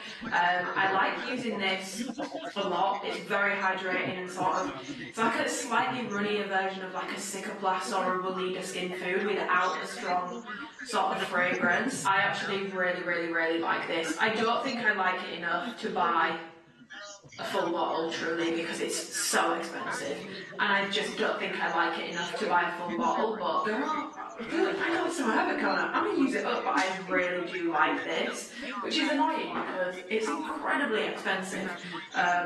But yeah, I do love this moisturiser. So this is the final step in my nighttime skincare routine. I told you guys, it's really not that interesting. Yeah, I just put that moisturiser on, and that's nearly run out as well. I can tell by the way that it's coming out of the pump, which makes me so sad. And then I'm gonna like cover this bad boy up, but I'm just gonna let it breathe for a second, and then we'll cover it up with one of my spots whilst I tell you about my arms. So yeah, I've got KP on my arms. I've always had it. I've had it. Like I just said, I've always had it. The only time, I'm just going to be completely honest, the only time it ever is completely clear is when I'm on holiday. If I've got the sun, really does seem to help it. Or when I was using sunbeds when I was younger, but I won't be doing that again. My dad has actually had a lot of, my dad's basically in and out of the dermatologist all the time. He's had a lot of chunks cut out of his skin, loads of creams, all this sort of stuff. He's had multiple skin cancers cut out. I will never ever use a sunbed again, ever. I'm honestly like scared of how much I did use them in the past. Like that haunts me. If you're using sunbeds, stop. Obviously you can do what you want in life, you do you. But if you are using sunbeds, maybe consider stopping. Like trust me, it's not worth it. I know that you're using them because you feel like you look prettier with a tan. You probably won't be saying that when you're having scars everywhere because you've got to get multiple things cut out of your skin. Okay, so obviously with me not being in the sun much, and with the UK doesn't have much sun, and with me not using sunbeds anymore, it does flare up, and I feel like having fake tanning does make it worse, but I can't be about fake tan. So I'm trying these products. It's the Naturium Smoother Glycolic Acid Body Wash and the KP Scrub and Mask. I use this once a week, sometimes twice a week since I got it, and this I use every single day on my arms, and I do feel like it is actually getting better, but time will tell, and I'm going to give it like a solid month of using this as a proper routine. So this is my favourite thing to use on my arms to try and help me with this at the moment, and we'll see how it goes. And these are, they're on the pricier side, but like look at the amount of product you get. Like this is going to take me ages to use up. One thing I will say, because you guys know I love fragrance, these do not smell good. If anything, they smell a little bit funky, but it doesn't linger on your skin. But just like skincare for your face, it doesn't need to smell good. If it smells good, it's not inherently bad, but it doesn't need to smell good. If it works, and I'll keep you updated. But yeah, I'm giving these a try for my KP. Then whilst we're here, why don't I just give you the final body products that I use. So FaceTime, I use Loving Tan, and then body moisturiser. This is incredible, and it smells so good. So I use this every single day. And then I really like the Neon Body Oil. Usually when I like scrub my tan off if I'm taking a break from tan, I really like this. And again, I actually feel like it really calms my arms. It's got a lot of like essential oils in it, and I feel like it really calms them down if they're feeling sore. So these are my two favourite body products. These are my two favourite body skincare products at the moment. This is incredible. I put so many people onto this. favourites. The only gripe I have with it is I wish it was in a tub. Like this, I feel like I lose this much product because the pump just doesn't work throughout the entirety of the bottle. But other than that, these are my two favourites, and this smells incredible. If you like vanilla, you will love this, and it's way better and smells nicer than the Sol de Janeiro body creams, and it's cheaper, so it's a no-brainer. For my April challenge, I have done okay today. Did a workout, so I've ticked that off. The only thing I've not ticked off is my steps. My steps are currently at on 6,400, but it's not that far off. And what I'm actually going to do, which is something I get clients to do, is I'm going to work on an average across the week. So as long as it averages out to 7,000 steps a day, it doesn't matter if some days are lower than others. Because I feel like with the nature of my job, especially with the project that I've been given to do today, I feel like I'm going to probably need to have some lower activity days and higher activity days, but oh my god, yeah, like I'm so excited to get stuck into this extra little project that I've been given to do. It's so nice to just be forward thinking with things and thinking about the future and actually doing something about it as well. Trying new things and also just to be actually asked to do it and trusted. I'm basically doing a sort of merchandising role for someone. So looking at pricing, competition, when people launch, something that I find so interesting. By the way, I could probably tell you like most like sports brands, the big brands pricing.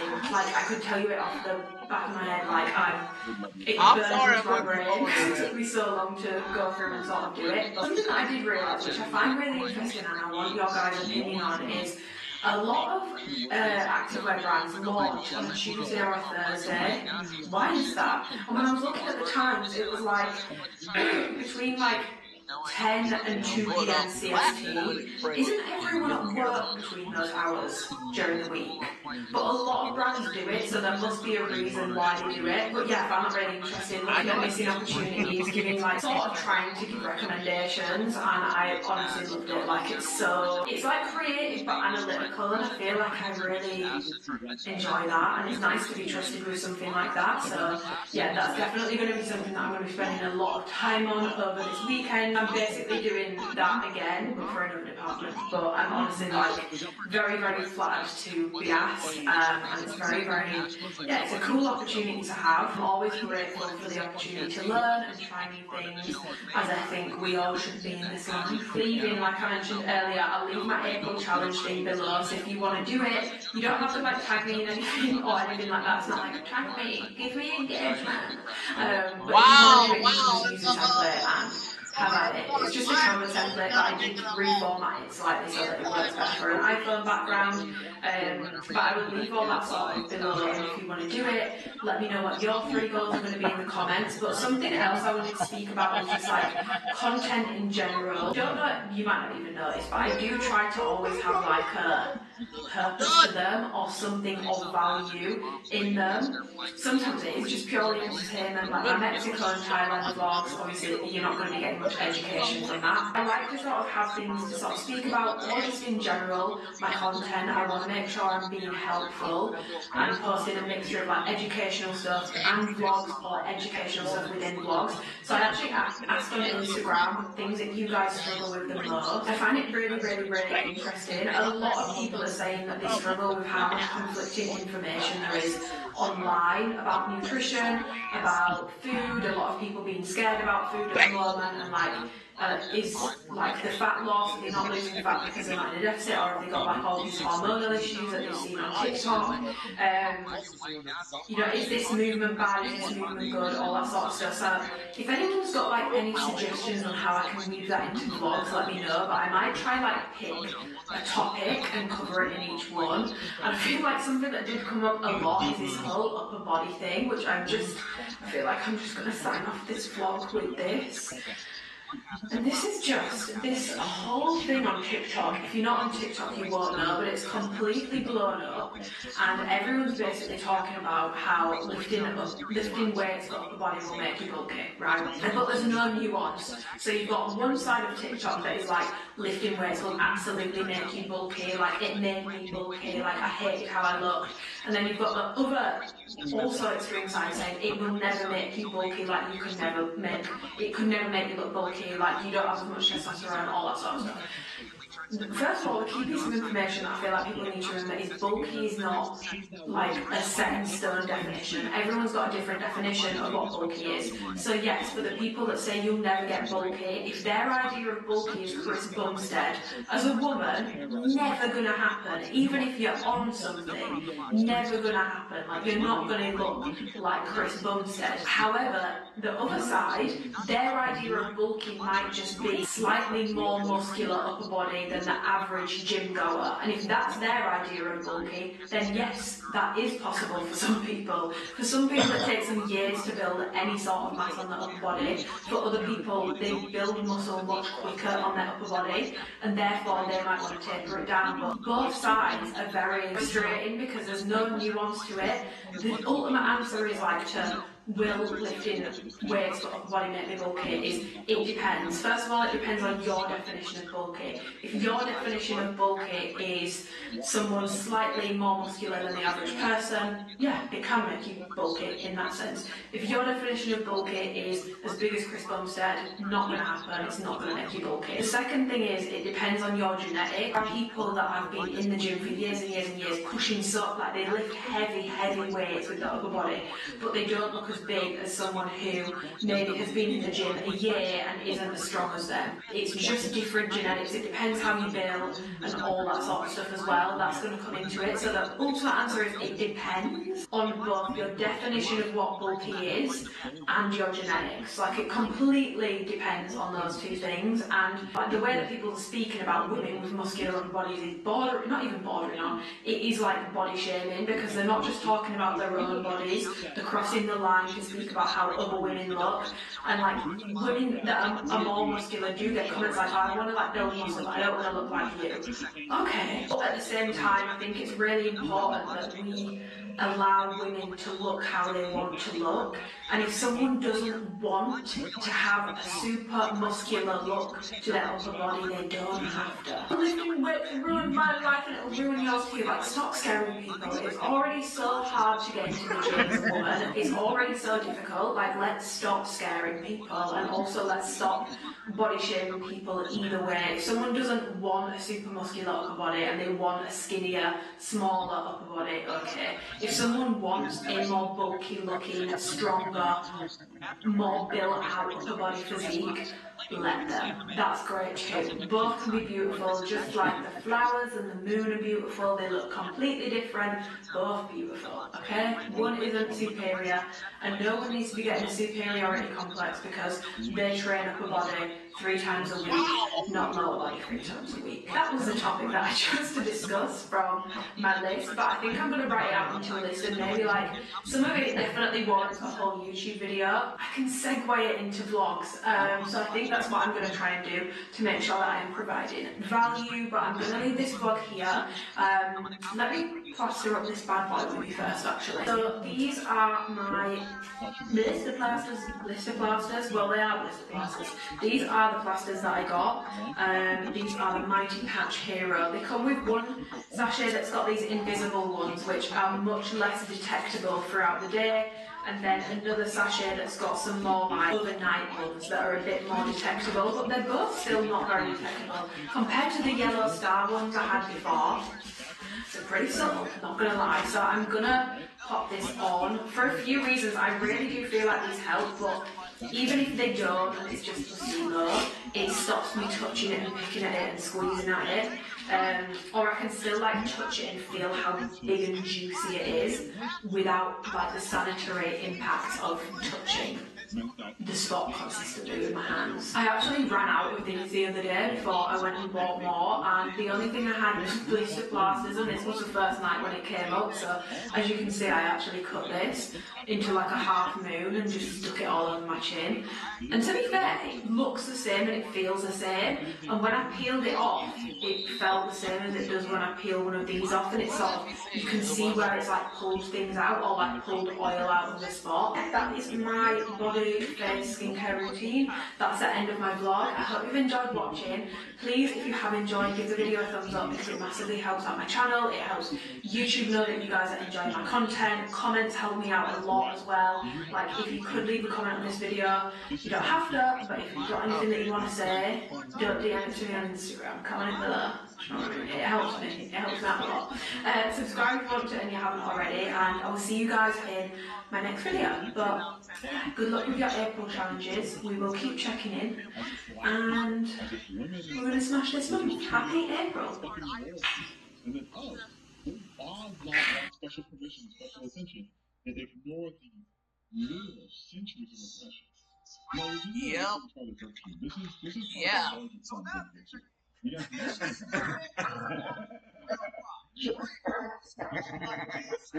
I'm really gonna kick your ass.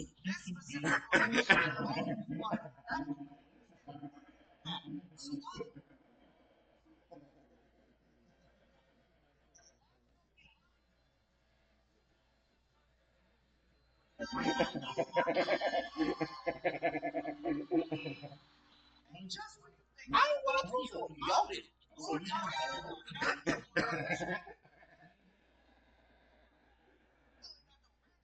I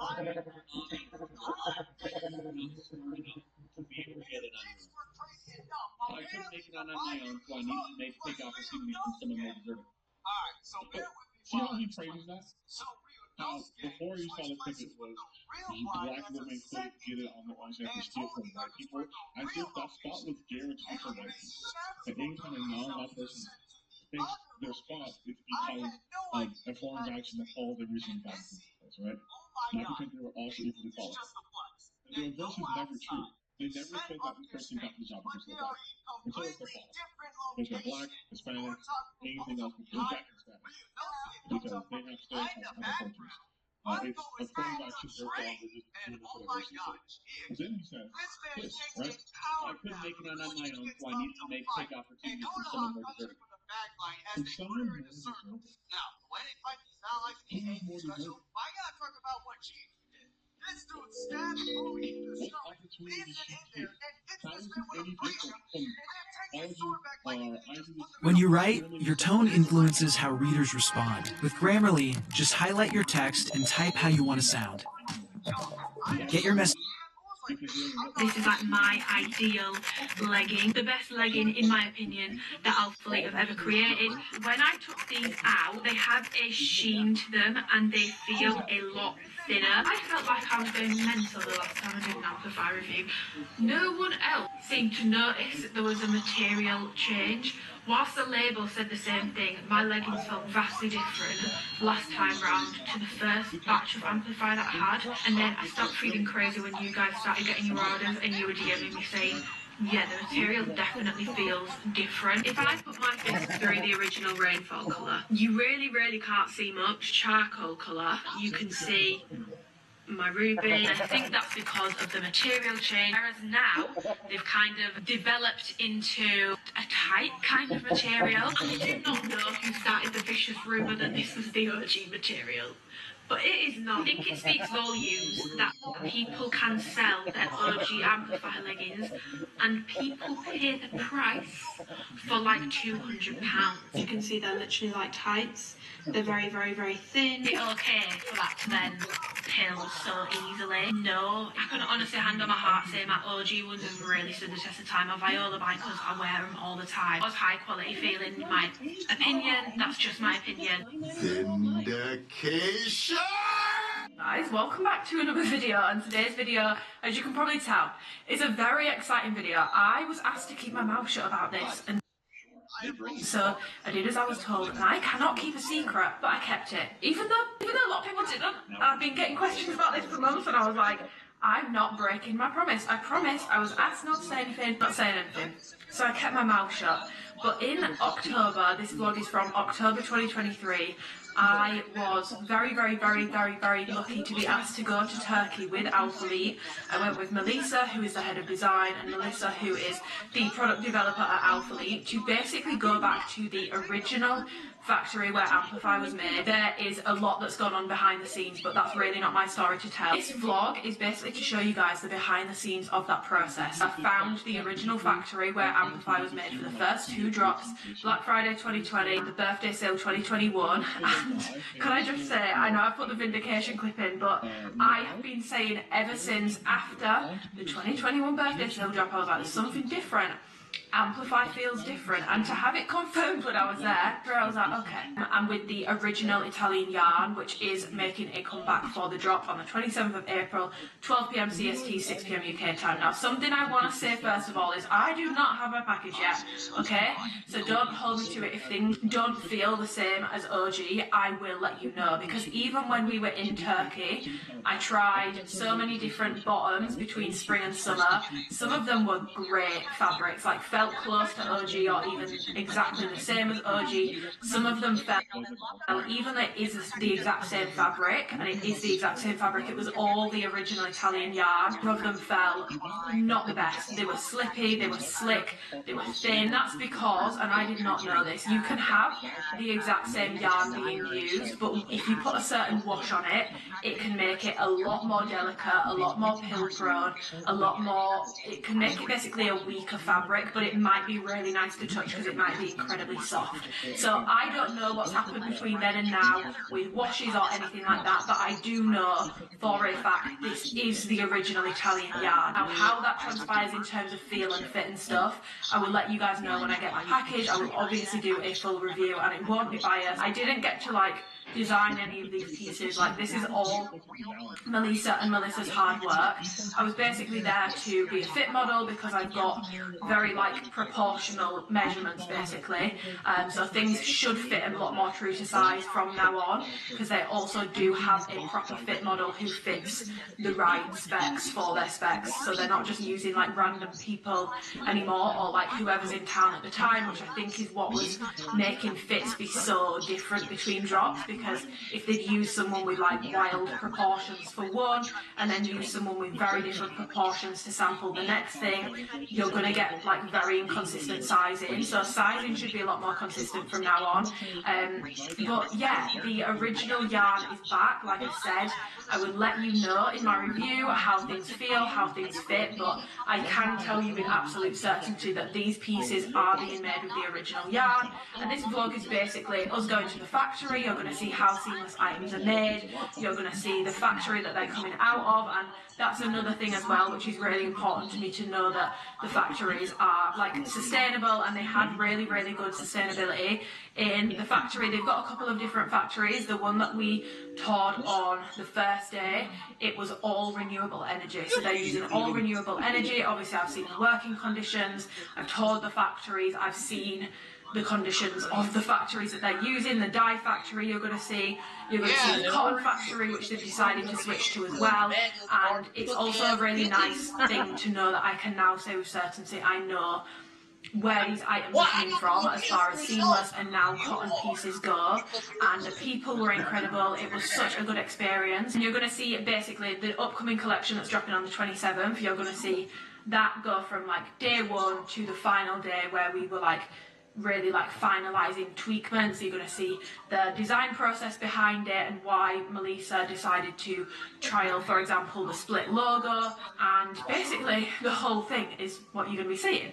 And there's been some slight adjustments made, and you're going to basically see the whole behind the scenes process of that. But I think the main thing that I want to say is just a huge thank you. I never ever thought I would get an opportunity like this. It really was, and if you've been watching my hauls for a long time, you will know I have spoken about the bloody fabric since June 2021. It has been a consistent feature in my videos ever since then. I do believe Don't quote me on it, but I do believe I was the first person to notice a change. And yeah, I was correct in that as well. So, vindication, as Captain Holt said, RIP to a real one. But I just wanted to say a huge thank you to you guys, because I don't think Alphalete would have batted an eyelid at even giving me this opportunity if it wasn't for how receptive and like how much you guys care about my reviews basically, and mentioning my name even to Alphalete, or like whenever, I don't know, maybe you guys have like DM'd them something. I know that people have like recommended me when it comes to like customer services and stuff as well. Like the whole thing is just wild to me, and I would not have been able to do this trip if it wasn't for your guys' support. So genuinely thank you so much, because this was such a cool experience for me. And I think I can be very harsh on myself sometimes, but I think what this trip taught me as well is that I really appreciate the behind the scenes sort of stuff, and I would honestly give up any photo shoot opportunity, any video shoot opportunity to have that experience. Like, I feel like that was truly my Roman Empire. I had so much fun. It didn't even feel like work. Yes, the days were quite long and we were out for like 12 hours every single day, but it was so much fun. The people that I met were incredible, and it was just such a cool experience. And like I said, because I have been banging on about the fabric for so long, it felt really special that when they've decided to do such a ballsy move, they decided to basically take me with them. And I did like give them like a notes thing. I made them a couple documents when I was there basically, but I did give them a notes thing on like things to do with like the scrunch, the shine in the fabric, the elasticity of the scrunch, the slickness of the fabric, which fabrics I tried when we were there. It's all the same fabric, but which colourways felt best, because some of them had washes on and some of them didn't. So I tried to be as detailed as possible, and I'm hoping that when my package comes in I feel like happy with the items. But yeah, a huge thank you to you guys, and a huge thank you to Alphalete for this opportunity. Without further ado, I am gonna play the vlog. Enjoy it, and I will give you a full in-depth YouTube review of the drop coming up on the 27th, probably over the next few days. I will try and get it up by Monday, because I want to be able to wash the pieces and train in them and really give them a good go, so that I can really compare them to my original pieces from 2020, start of 2021. Yeah, enjoy the vlog, guys. Hello from Turkey. I am in Turkey. I can't believe I'm saying this. I am in Turkey, first of all, with no luggage, but that's a different story. I'll have probably spoken about that months ago, because this video is going to be going up a lot later than when I'm filming this. It's going to go up like months after. But I am in Turkey with Alphalete for relaunch and rejuvenation of their seamless line. If you know me, you know it's June 2021. Amplify has been getting inconsistent, it's been getting funky, and it's just not been feeling the same as it used to. So we are in Turkey to fix that up. I am being the fit model because I am good measurements for a size small spec. I've never been more flattered to be perfectly average. Shout out to my mum and dad for not giving me any wild genetics so that I am able to do this, because this is a dream, like a dream for me. I don't know what to expect. I don't know how this is gonna go. I don't know. I've never done something like this before, so I'm so excited to document this journey and show you guys what we're going to be doing basically. But yeah, welcome to my vlog of being on a work trip with Alphalete. I'm super excited. I've only been on one work trip for Alphalete before in about 4 years, and that was a Black Friday shoot last year, and this is super different to that. But this is like, I mean, shoots are fun, but like this is my Roman Empire. This is what I call it. I'm so excited. I'm super excited. I got you guys. We're gonna try and bring back the original fabric, the virgin. I just want to say as well, I'm here with Melissa, who is the head of design, Melissa, who is the product developer at Alphalete, and everyone who behind the scenes put me forward for, I don't know who, but anyone who mentioned my name about this trip. thank you. Like, I'm so grateful to be here. Like, this is a really cool experience for me. Some people would find this probably incredibly boring. For me, this is really a lot of fun. I'm super, I'm so excited. And obviously, of course, thank you to you guys as well, because I do think how much you guys trust me has helped me get this opportunity, and how much we sort of as a community stay in contact with each other. I feel like I'm very involved with you guys, and hopefully you guys feel like I'm approachable and you can come to me when you have issues. So yeah, thank you to you guys as well. You are the best. Okay, so on day one we actually did like a whole tour of the factory, which was so much fun because we got to see how the seamless machines work and how seamless items are made, which I feel like I've seen online, but seeing it up close is honestly wild. I have had to cut the audio from this because my mics got lost in London with the rest of my luggage, so I didn't have any of my proper filming equipment. So even though the guys were very kindly explaining what was going on, you can't hear a thing, which is why I'm having to voice over this. But seamless is basically made in tubes. So obviously with cut and sew, it's basically pieces of fabric and then it's cut and sewn together. The clue is in the name. But with seamless, it's made in this tube here, which is what you're seeing.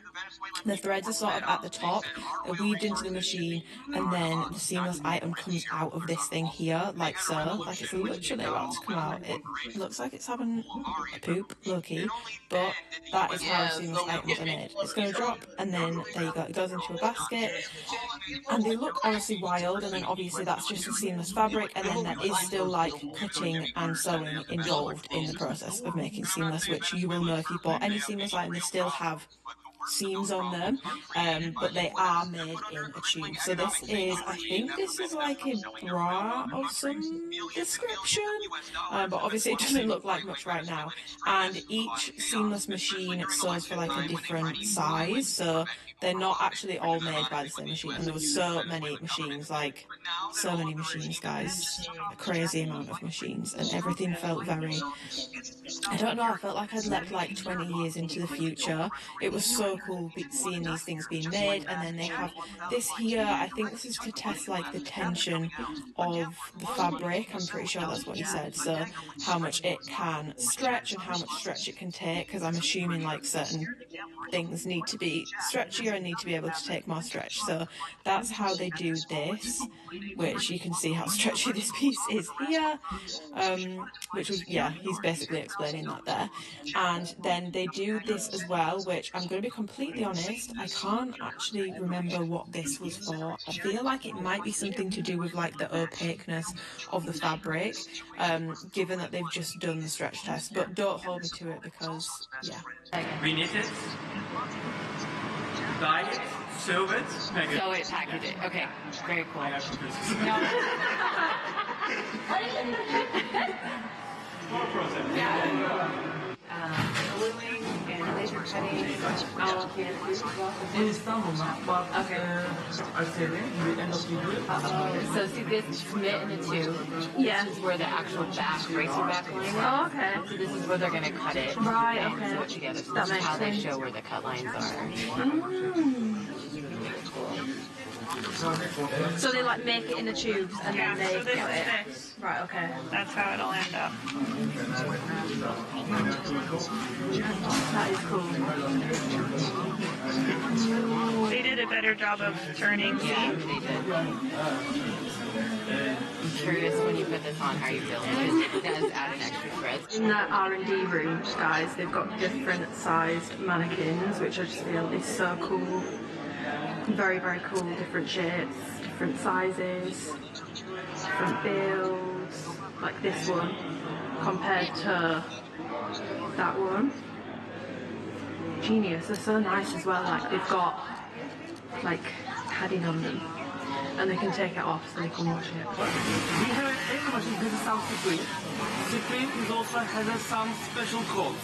In our inner line, the inspector team is staying the line with the old inspector card and check empty garment on time. If you see any problem means is click it. After that, write is how many pieces. For example, 75%. If, for example, catch the 20 items, the problematic.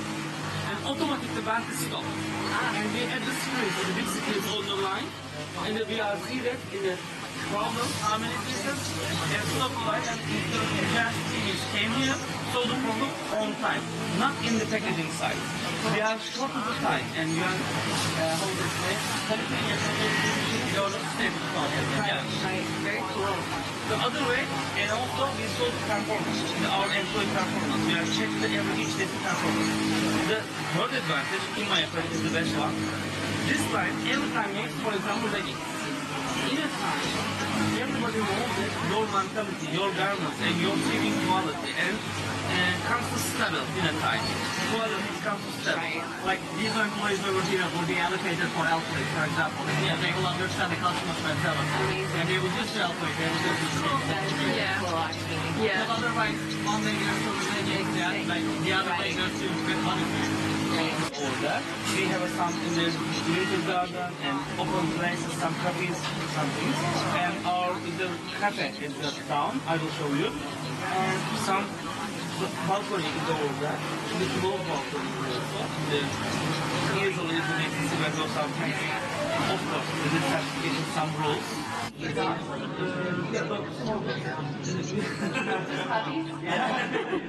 I'm okay with puppies. Metal electronics comes over and package it here and go inside. Okay. Inside of this wall.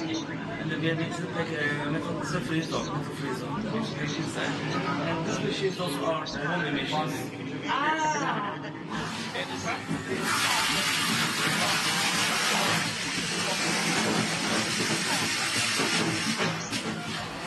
That is really cool.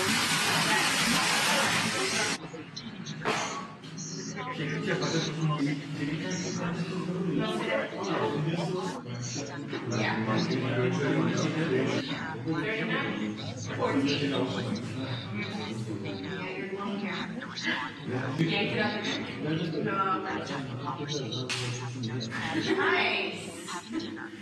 You don't need to make it. I don't think so.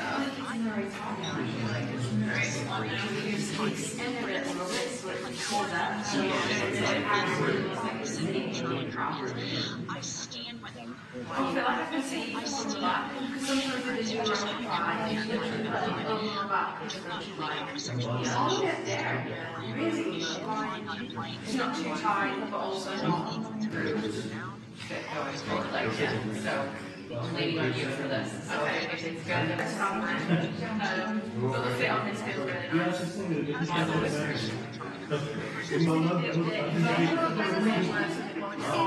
got like an extra, I've got like a hanging out, I've got like an extra.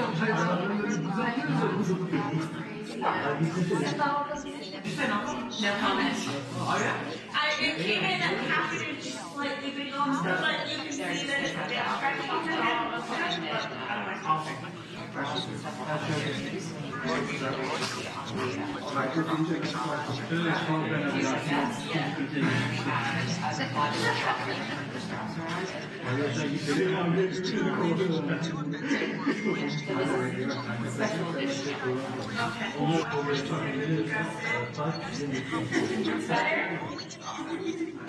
We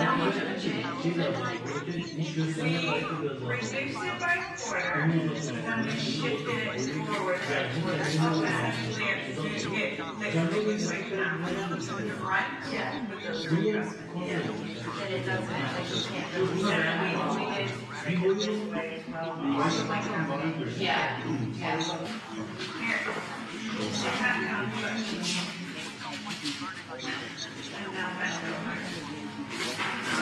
I'm sorry. When I see it, this stuff, what we do.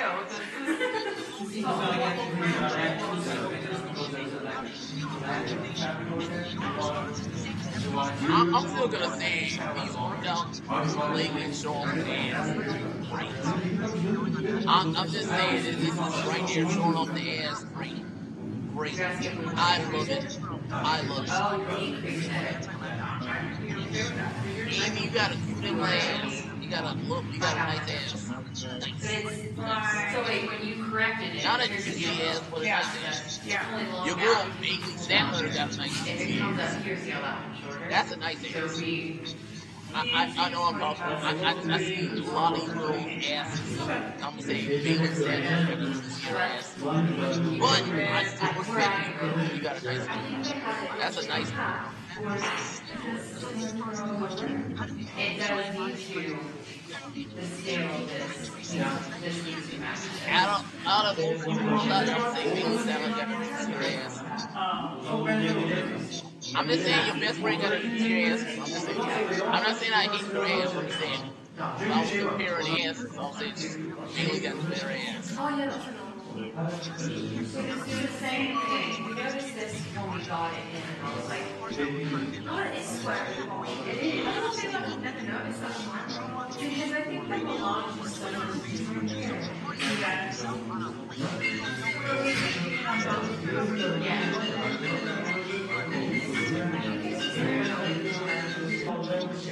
It was not. I have this goes on film.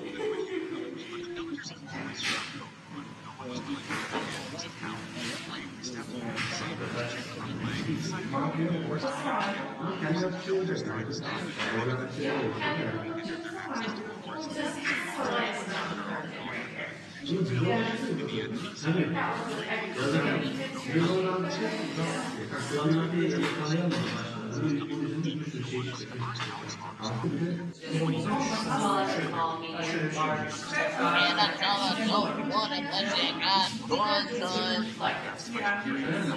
At least for this guys, I'm kind of a firm believer of not having these unless you need them. Because obviously the holes you can put everything on quite like. I'm also making a coffee table.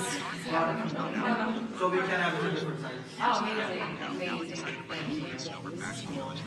I look mental right now. I look crazy. My hair looks crazy, but as we can tell, I've finally got my luggage. But we've been fitting the Elite Amplify, so many new bras, like it is all new. I just want to say as well, Melissa and Melissa are so nice, like so nice. They're just so nice, and they're like geniuses. They are so smart. I've learned so much already just in the past 2 days, so I'm excited for another day of fitting, of course, but also learning. I'm learning a lot, and this is like an area that I'm interested in. The cogs are whirring, we'll just say that, in terms of what I want to do, but this has honestly been fascinating. The past 2 days have been so much fun. I tried on something yesterday briefly that was so good. I think we're fitting it properly today, so you will probably see those clips today. But yeah, we've just got more fittings today. The days are like quite long, and yeah, being a fit model, you are stood up for I know, it's such a dumbass. people poking at you and taping you and prodding at you, but not in a bad way. Like, it's a lot of fun. I honestly don't mind. Melissa keeping like sorry with the tape and stuff. I'm like, it doesn't even hurt. I'm just happy to be here, guys. But they are so smart, like just learning about how like a slight change the fit or like the tension of a fabric. That's something I've never even considered before. Like, everything is just, it really is fascinating, so I'm excited for another day. So yeah, we've got fittings today, and then we have got, I think we're going for dinner afterwards with some people from the factory, from the manufacturers. But yeah, I am super excited for today, excited to try some more new pieces. The freshness, I think this vlog is going to be posted in 2024. You will have probably already seen some of the freshness, but the freshness that is coming this year, it's fresh, like it's new. It's, yes, in some ways trying to return to how things were before in terms of fabric, in terms of fit, in terms of bloody consistency, to be honest, which is something that was so needed. But the styles are new. It's like a scary change for Alpha Lee. I've been with them for a few years, and they've, you know, amplified it so well, but they've been doing normal amplify for a good 3 years now. and it's time to evolve, it's time to start getting ahead of the curve again. So I'm really excited, and I think you guys are going to be excited as well. But yeah, time for another day. Unfortunately, this vlog is going to have to skip to the next day, because on this day the fittings that we were doing were for summer, so I can't show you any of that yet because it's not out yet and it's not summer yet, so I'm not allowed to include that in this vlog, so I'm really sorry. And when I'm talking about like newness and freshness and stuff, to be honest, most of the things which I didn't realise when things were coming, it's mainly like summer and like later in spring as well. Like the next drop, totally new range. It's not seamless. And I'm really excited for that, because I've realised when I'm editing this vlog and going back through, it sounds like I'm really excited for like just another iteration of Amplify, which obviously I'm glad that the quality should be better again. I'm saying should because I still don't have my package yet. Obviously I'm excited that the quality should be better again, but I am more excited for like the real newness, like completely new designs. Yes, some of the stuff in summer is going to be seamless and it will have like scrunch bum on it, but it's new. It's not just like a new colour of standard Amplify. It's new and it's not split logo before anyone panics. I know that won't be for everyone, but yeah, I just wanted to basically explain why I had to skip a day, because that whole day of fittings I can't include anything. Sorry. It's Thursday today, so we are getting close to the end of the week. I think today we're visiting another factory. I'm not sure what of that I'll be able to film, if any. And I'm not sure we have any fittings today. I don't think we have fittings today. We did fittings all day yesterday and finished at about 5:30, and then we went for dinner, which was yummy, so good, and with such a good view. I've done loads of filming of the fittings, but yeah, there's like a flared pan that I tried that I think is going to do really well. There's a couple things I've tried that I think will do really well. There was something yesterday which I suggested we turn into something else, and they did like the idea, so we will see. I'm trying to fight for the girlies, not fight, but like I'm trying to advocate for the girls to have at least two length options for shorts. It won't always be possible with a brand new product, but some of these ranges have two different styles of shorts, so I'm like, can we at least do one? And they're very receptive to it. They're very open to feedback, which is something that I like about Alpha Lee. They are receptive to feedback. It sometimes takes them too long to action it, but Melissa and Melissa are very on the ball. They know what's going on, so yeah, we are visiting another factory today. I think that's it. And then tomorrow we are wrapping some of the seamless that we tried on Monday. We're going to see it again tomorrow with the tweaks and see how it fits. So we will talk you through everything that we changed, and it should be a good little educational piece. But yeah, I need to run downstairs because otherwise I'm going to be late. And a little OOTD. This jacket is actually not Alpha Lee, but they are bringing out some full length jackets, which I love. I've got my Aura pewter leggings on and some socks and my knee bags because they're super comfy.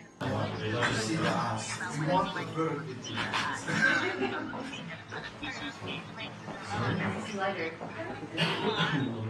No, this is different. It's lighter. Yes, lighter.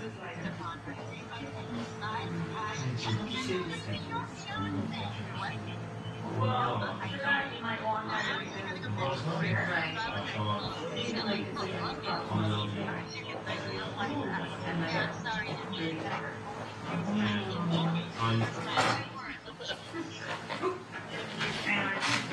These slight ledges today. Yeah. You know her. And they are making all the pattern here, and they are using the pattern paper.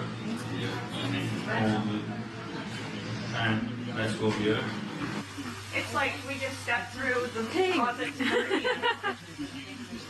This table just for the sampling cutting, and here they are cutting for the production. Look how many they cut in one. This is laser. So they stick it all together and then they laser cut it like this. Yeah, you can see the neck Oh, okay. All fabric when come here, like weight, white, color, it's controlling here. Like they under it and Yeah. figure out. Normally, I mean, it's like that. Ah. They are putting all the fabric like a line, and Yeah. after that they are cutting from the this line. Ah, okay. And how many layers is this? 30, 40, yeah, it depends on the fabric type. I like how you Because make it so you know this knife length is not too much, and it's not good to making long line. Cutting the goods goes to print, embroidery, or anywhere. Here they are controlling all the prints, like is it true, is there any problem, and they are controlling here, and they are putting one line for the number of the pieces for the production. It should be same number. And after that, they are starting the production. We have 3 lines here. One is working with other products, one is working with other products, and they are starting to sewing from here.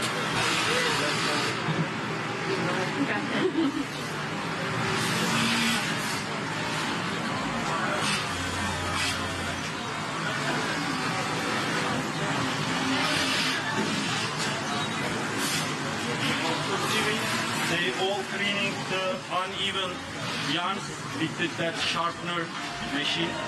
They use that machine. They are cleaning all uneven, yarns and problems at the seams.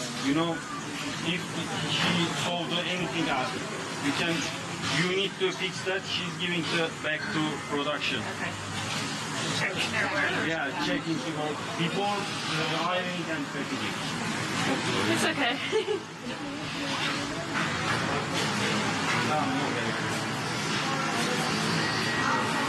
This is the production team's room. They are making the planning or logistics. They are working here.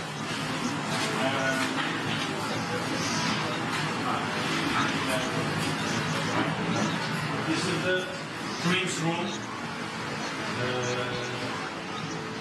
They are preparing the boxes for each product. They are preparing all the trims, and they give the trims with the box for the production, so it cannot mix. Also, how they iron, it shows the both iron, like here, it shows the here, and they are looking for that, and they iron. This is the final control. We have a control at the end of the sewing line. After iron, we have another control here for measuring and quality control if there is a mistake or not. If it is okay, they are giving feedback. The cotton factory were amazing and actually managed to turn around some of the styles the same day that we were. I think that they already had sort of like lined up for this upcoming drop, but they were able to turn it around in the same day. And I believe when I was there in February, I checked like the label on the fabric, and I'm pretty sure they did decide to switch to this factory. And the guys were so nice.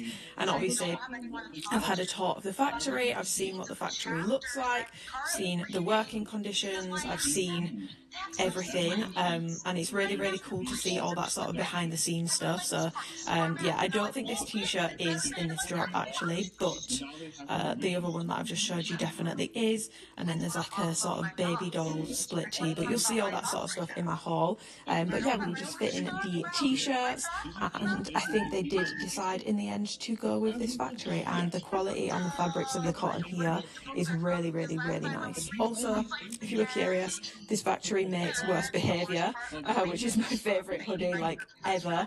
The Hako hoodie that they do comes out of this factory, so trust me guys, the quality is assured.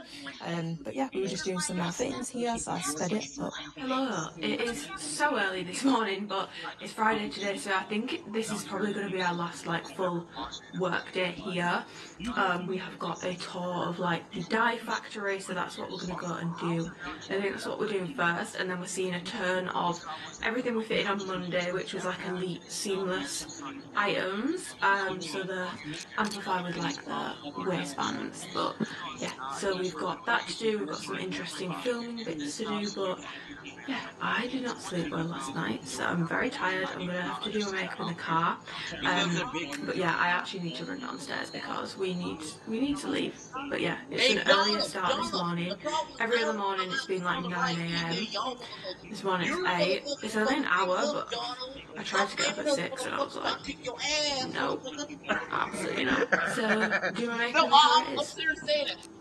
Yes, welcome to Friday. I will obviously take you around the dye factory, and we'll see how the pieces that we fit on Monday came out with the adjustments. That we're going to show you how it works in terms of the language process. Never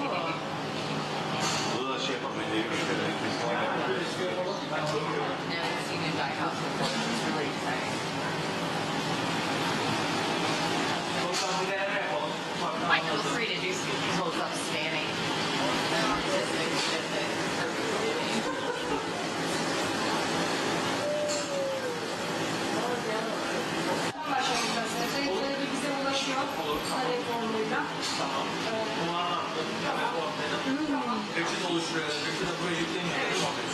Reçeteler oluşturuluyor, sisteme yüzdeler kaydediliyor.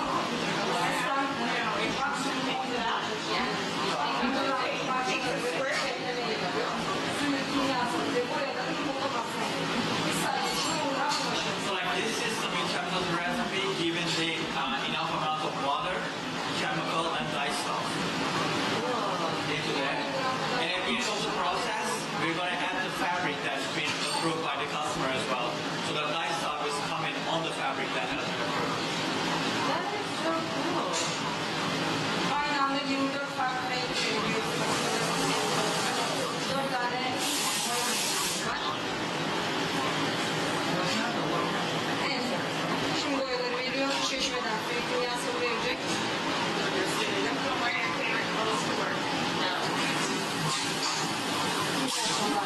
Those are chemicals over there. Those are dye stuff, those are chemicals. Çeşmeden. Bardak renkte. Çeşmeden renk kimyası.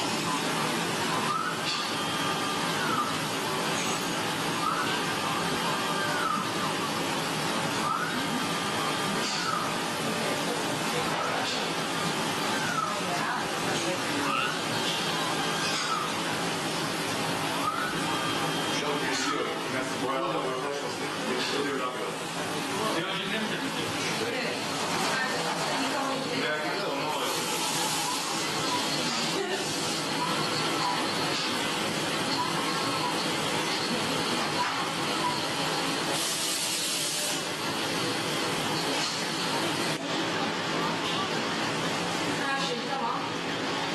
Karışım hazır.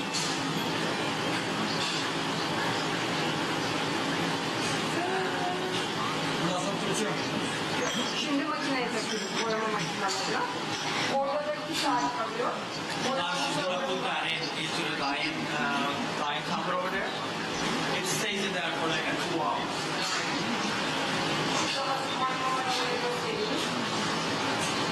Sıcaklığa dikkat etsinler. So this is for the previous one. You can see it's been over there for like an hour probably.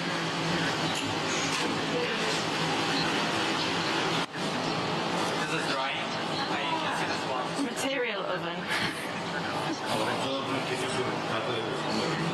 İnce bir tane kartede verir misin oradan bana? Bunlar da yıkama hastaları. Yıkama makinelerimiz var 2 tane de. Şunlar yıkama. Well, that's why the man like it. I'll cut these sweat vessels that we can do internally over here in terms of this sport. Do you also do what's the 120 reps?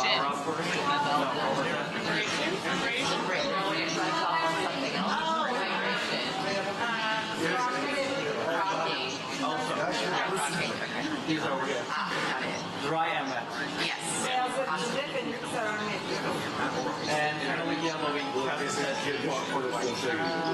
And these are the results. Yeah, it's like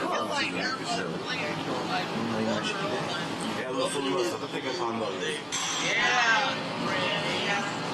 You're the greatest Rand nigga of all time. Oh, yes, yes, Rand nigga. Rand nigga. Here's a bunch of people like that. Hey, it's They're gonna compare.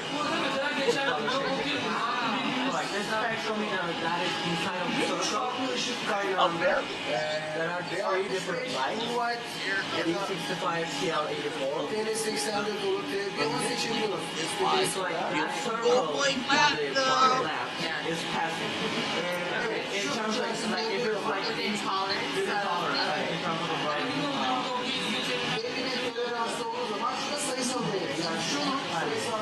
but sometimes the main thing is that, for example, in the same production, sometimes it's passive compare and sometimes it's passive compare. So your problems is on like say different. This is good and this is yellow. But you're also passive.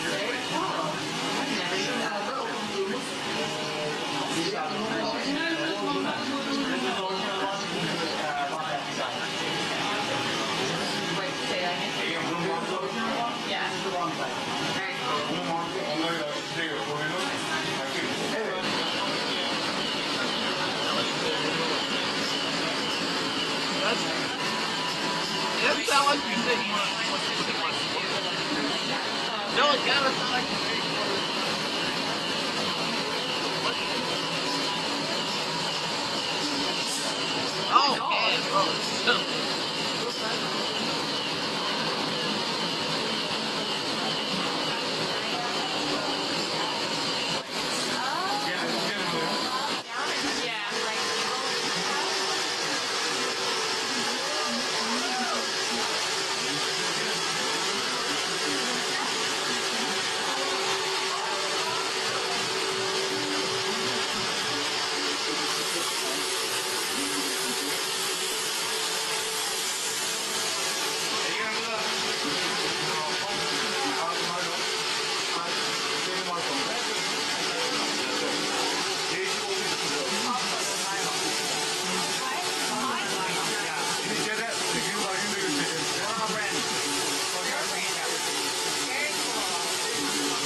lettering, for example, how it looks on the program. Yarın yazıyor ya, bunun yarın olması şeyi.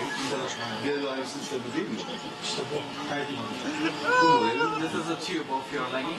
Bir de bunun şeylerini şu standart olarak hepsinde yaptım. Mesela bunu 14'te yaptım, tamam mı? Mesela 15'te de aynı yazı, aynı o şeylerden. Yani 16'sında, 17'sinde yaptım. Aşağı oynar sen. Tabii. Bu kemerler. Şimdi kemerden. This is a legging, that's a scrunch. Şok. Aynen. Buna da zaten hani bir saniye. Burada da wow! Again, it looks different on the bottom. Yeah. So it's a very long ass. That's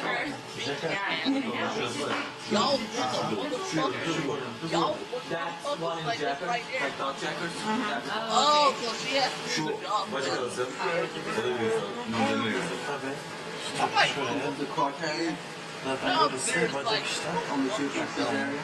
Yani oradan kesi bu şekilde Şurada, şurası ayrı bir şekilde. Şurada arkadan bakabiliriz. Böyle aşağı doğru iniyor. Evet. Bu şekilde aşağı ineriz. Burası da bizim paça kısmı. Neresi? Şurası. Şurası. Şurayı görüyor musun? This is the leg. Gotta be all peaceful, nice, and all. Nice. Even let's talk about the rock and roll, nice. We're all being nice. We all want to poke the bear, okay? It's too big and not too small. It's like, because you want to be able to read it. I don't think you can read this. And I think this might be too big where you can't see the whole letter. Beat the shit out of Just the them. No, P here is messed rob up. you nice. They want to take So away I our think what they did livelihood is try and to stuff. So compensate, kick but the their P is fucking asses. Like the spacing is slightly different on the P. It's like narrower here than it is on the side. Perfume is like eagle eye with that stuff. So yeah, because even y'all want to start a war now. Y'all be on war like us. Okay, we're gonna start a war now. We're gonna kick your asses. I want that asses on. I'll kick your ass. The letters need to be evenly distributed, even though it's I don't know, it's weird because then it'll mess up the bottom. But yeah, 2 drops here right now, just super small drops. Couple of like our favorite colors, but really just showcasing a special version of something that everyone loves. Yeah. I don't know, it's more of like an edgy look logo compared to normal. Yeah, It's a bit that's more edgy. a little louder, so you're gonna be that person who just like kind of wants to shout a bit more. We usually do just like muted tone, just keeps it, like you said, just a little bit more edge. Definitely know who you are when you're wearing it. I feel like it looks a lot better today than it did on Monday. I feel like on Monday this was all sitting weird. Yeah, it was. Like all this was sitting very strange. And that's why like seeing a quick tournament is really great because then you can see it right in rows. Yeah. It didn't happen. Yeah, okay, that makes sense. So it'll be about yeah, which I think is great because you were talking about how much you liked like that little peek. Yeah, just enough of a peek. Yeah, just a sneak peek. Just a sneak peek, which I think will work really well. And also when you go like this, oh, it stays. It's sort of like staying really well. Yeah, it actually really is. I mean, when you put your arms up, it bunches a bit here, but it's any pop is going to do that. I was expecting it to slide down a lot. I was too. Do you want the weights? But no, that's good, it doesn't. No, it fits absolutely beautiful on you. And like when you do that, it just curves so pretty. Yeah. Sleeves are a really good length as well. Yeah. Like I like being able to go like literally to here. Oh really? Yeah. So what's great if you don't like it, you have enough room to just end it back. Oh yeah. And there's no thumb holes, so you're not going to get the weird like bunching that you get with. Yes, and shout out to everyone who did the online poll as to whether thumb holes were a yes or no or a meh. Yeah, most people were like not bothered. Oh, we're not going to lengthen the rib, we're going to lengthen the body side so that we don't have to put on rib right there. And we really need to try to put that broad to make sure.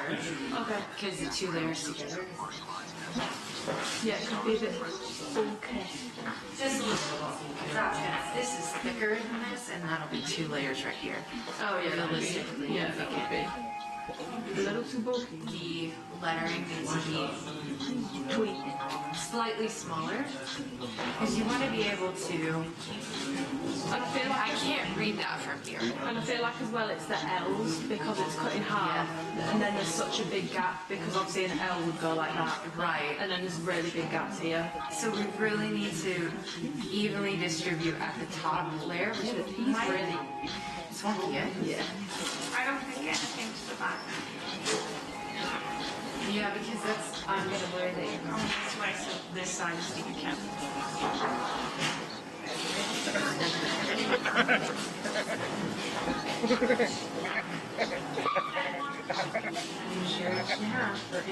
So just an inch. Just do an inch. It's a baby bear. How much do you feel it? I mean, the other thing is they actually have this doubling up to here,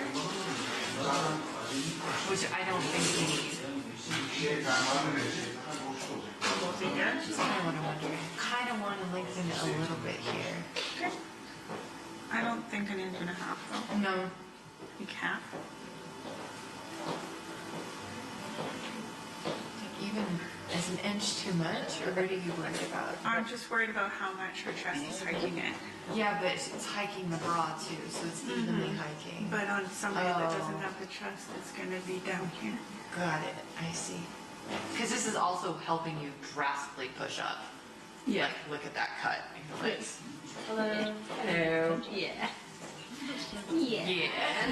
Sorry to we want it to look like this from the outside, but does it have to be double layer all the way up to here, or can you just have it double layer lower? Yeah. You can? Yeah. Let me ask her. Böyle yaparız. Kemer boyu kısaltırız. Kemerden sonraki örgüyü devam ettiririz. Tamam. Yani kemeri böyle kısaltırız. Yani kemerin atıyorum. Şu mesela 10 santim ya. 10 santim yaptık. Size gerek yok ama. Size olarak değil. Sadece 3 santim kemer yapıyoruz. Ondan sonra tek kata döndürüyoruz. Oh my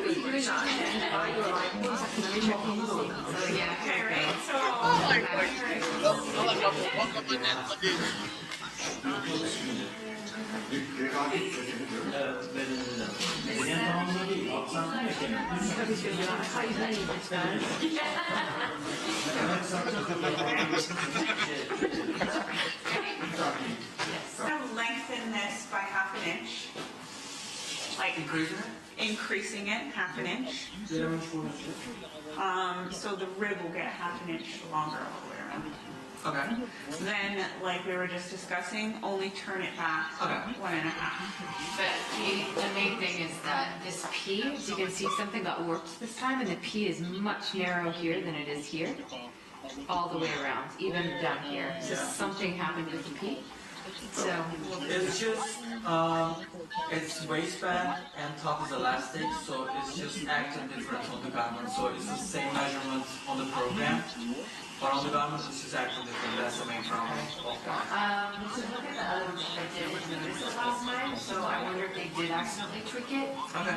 I just like to double check. I think it will make more sense for us because she won't be here with us, so we can ask her to watch. Yeah, I'm not saying. I think she'll be on the yacht though. She's just gonna stay on the yacht until you need her. She'll just like, I'm just so cold. I'm cold. I'm really in there. I might actually start doing this. Yeah, it's good. Yeah. Do you want me to decorate one for you? Like a flower or a bird or a dog? Or a wolf. A wolf? Yeah. We could do like a wolf head, like, or a claw. You should get branded microphones. Christine can have like 4 in his hand. You would fucking love that. Okay. I actually really like this. But this was the one that you were not. This is the one that I was really worried was gonna look.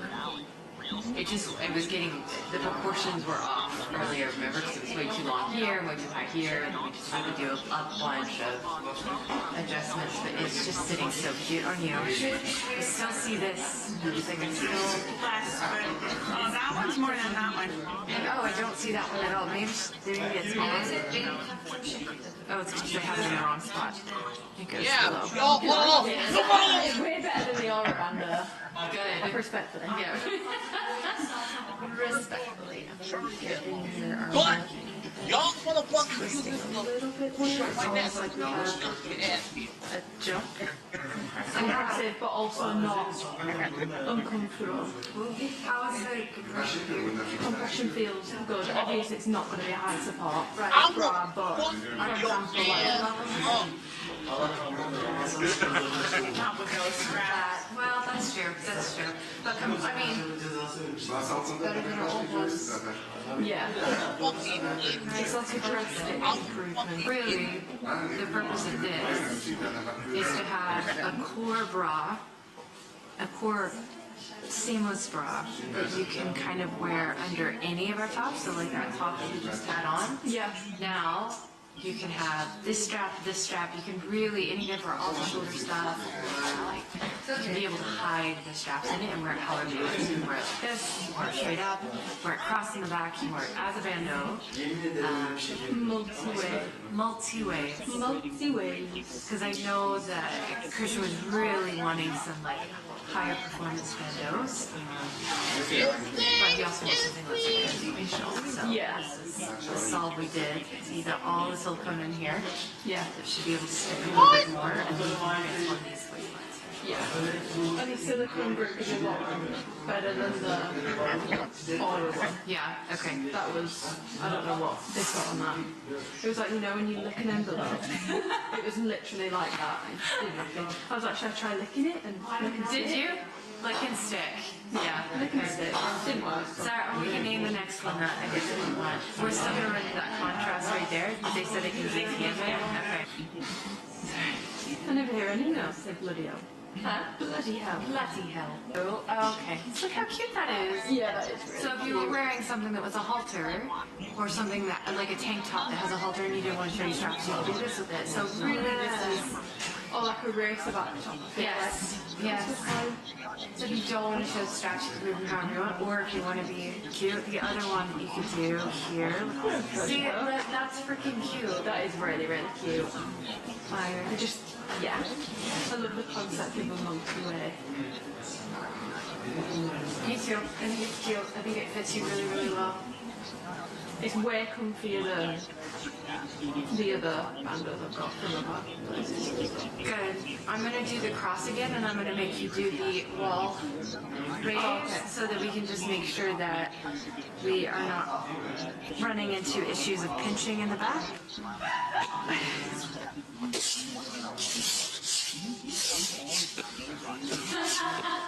Where?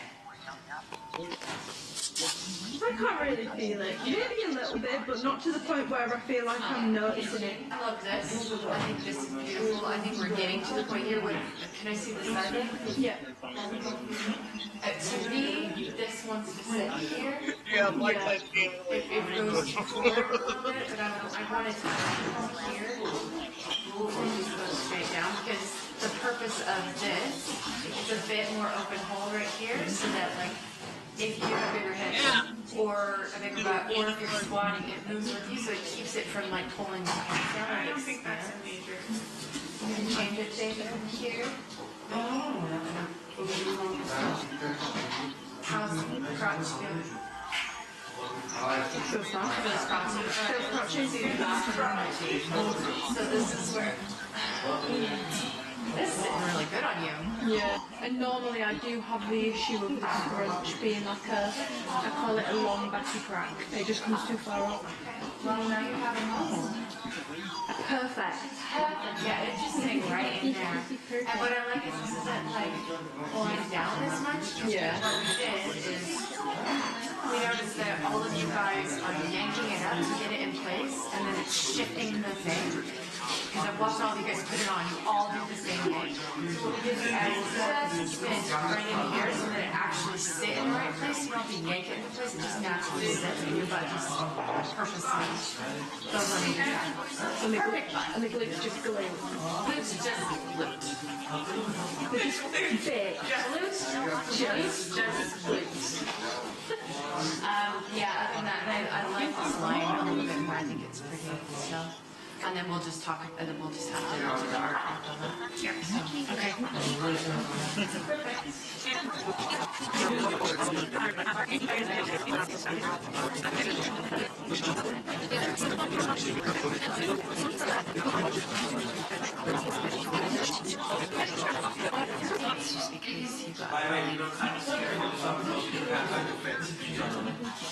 No, there's just only one thing that I think will help you a lot.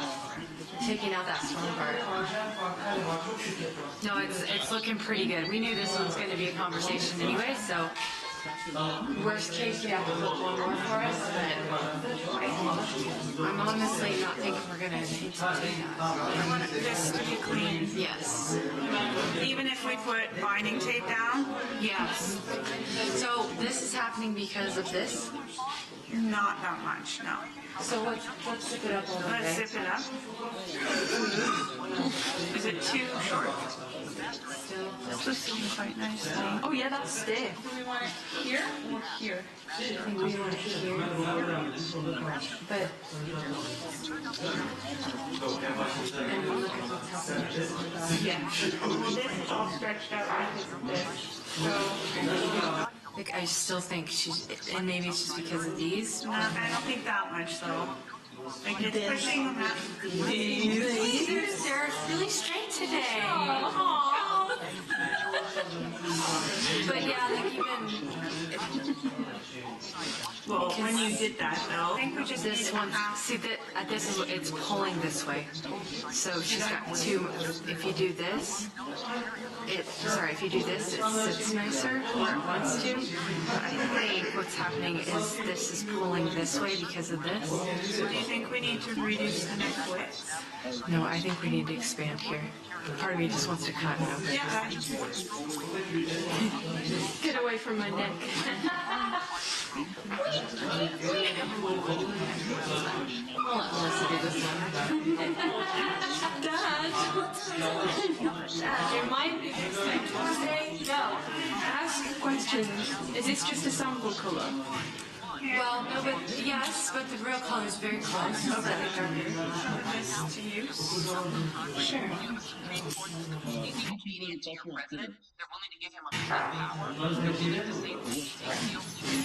Yes, look. Beauty. And then that just like lost all of that. Yeah, lost all that. Perfect. Yeah, because that is digging the fuck out of your This. Because this is just stiff. Yeah, we can take whatever. Like this in there, we can take it out. There's no give to it. Just, I think I'm just gonna. You should get friends. Look at that. I definitely look like not the Grinch, the girl off the ring. Oh, monster. Which is fine, so then this comes up to here and we build the band on top. Yeah. It's really cute. This is a really nice way to do it here. Yeah. Yeah, it is. Do some air things. Yeah. And this is a lot better. Like when we did it on Monday, I feel like this was like. Yeah. And it counts really nice. But how are you gonna wear it? Like this is fucking good. How am I gonna wear it? Bam. But obviously this wouldn't be here because you're going to take this bit off, right? Just the part that says remove. The rest will stay. Close me. You're taking the whole bra away. It's just a collar. Yeah. Just that. It's a necklace, really. It's a sporty necklace. That's cute. Yeah. That would look a lot better. Even for people that aren't going to do it like me. I think this zip length is a good length. If it was lower, I feel like it's just going to rear it. Okay. Into you. Yeah. Yeah, because it's sitting where my gap is. So we did reduce. So what did we do? Because we made this baby rib. Because I'm almost wondering if this rib needs to go all the way up to the top. Like, do you feel like you have enough support right here? No, there is a bit of a gap. A little bit of a gap. Ribba ribba mama rib. Or whatever one step up is.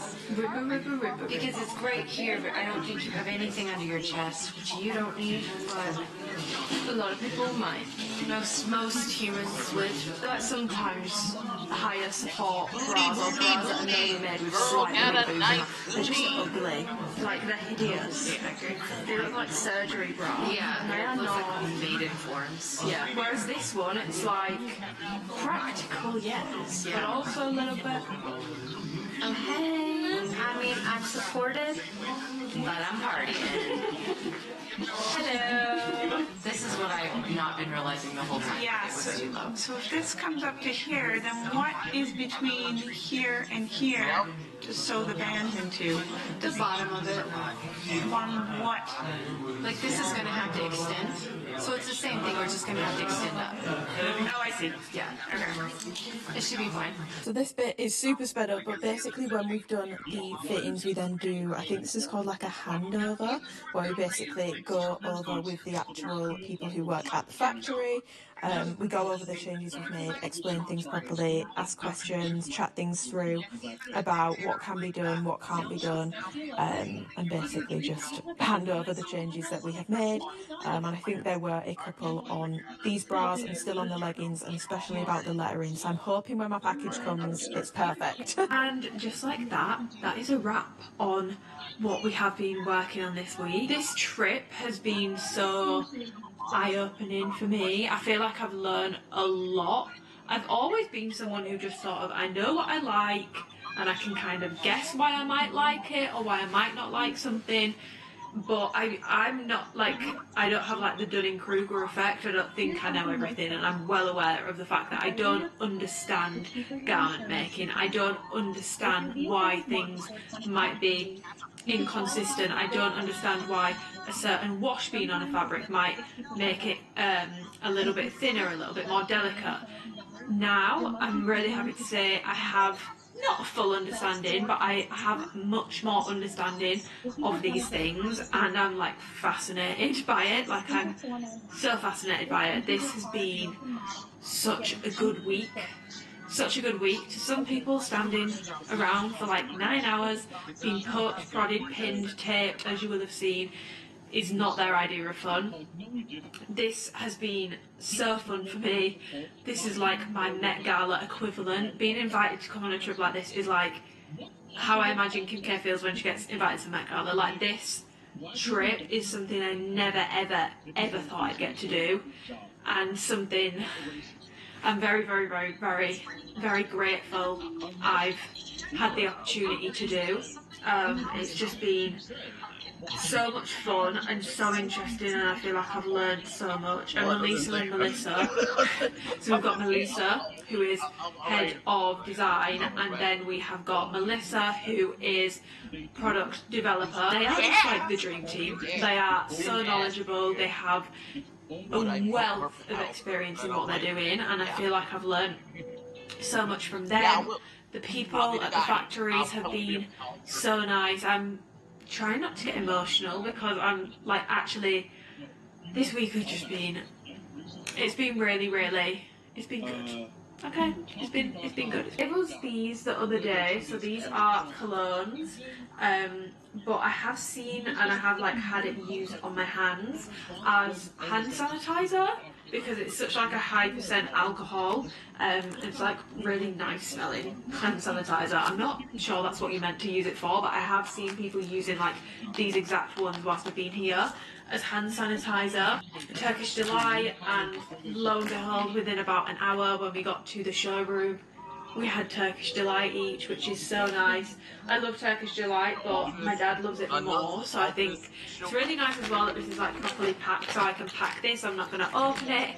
I'd love to open it and show you guys the flavours, but I'm not going to open it. Cute little hamper box, which is just, they're just so nice. Like, I can't, like, they're so sweet. We've got little towels. These are so soft, like so soft. This is probably one of the softest towels I've ever felt. It's bamboo. This is some herbal soap, which smells incredible. Some jasmine soap, which again just smells so good, like so clean and fresh. A soft linen body mist, which this is going to be incredible for like the bedroom at home. This is going to smell so good. Clean cotton. Oh, okay. A clean cotton diffuser. People here are so nice, and this opportunity is like huge to me. Like, trust me, it is not lost on me how big of an opportunity this is. And it's like I said, like, this is something I could have probably only dreamed of doing. I didn't even know that Alpha League did like on-site trips. I think this is the first time that they have actually done one, but obviously they've got a whole new design team now. Like, things are changing quite quickly with Alpha Lee, for the best. I really do believe for the best, and I'm just so excited for next year, especially after this week. Like, you guys are not ready, but honestly, like, the people, obviously Melissa and Melissa, but the people here have made this trip so lovely. Like, the factory people have been so nice, like so nice. So yeah, I'm just feeling very very very grateful. See, we wrapped up on the special edition Amplify. I think the zip bra is going to do one more sample, but the other things that we tried, actually I think the Bando is doing one more sample as well to see if they can fix the silicone band. It was showing through a little bit, so they want to make it look a bit more sort of seamless, and obviously some other decisions to be made, but we wrapped that, and then the people from the cotton factory that we went to yesterday, they came in, and we did some fittings with them, and then we went for dinner, and yeah, it's just, yeah, a very incredible week. So yeah, I just wanted to give you a little haul. So today is our first day off, like Saturday, first day off that we've had since we've been here, so we're going exploring. I need to run because otherwise I'm going to be late, but I'm not going to take my camera just because it's like, there's shit everywhere, sorry, but she's very large, and I don't want to have to carry it around, so I'm going to do some filming on my iPhone of the sights and stuff, just so that I can show you, because I think it would be cool to, I want to show you guys a bit more of Turkey, you know, not just the factory stuff. So yeah, first day of exploring, I'm really excited, I think we're going to go to a lot of like historical sites. We want to go to one of the mosques, the bazaar, to get some gifts and stuff.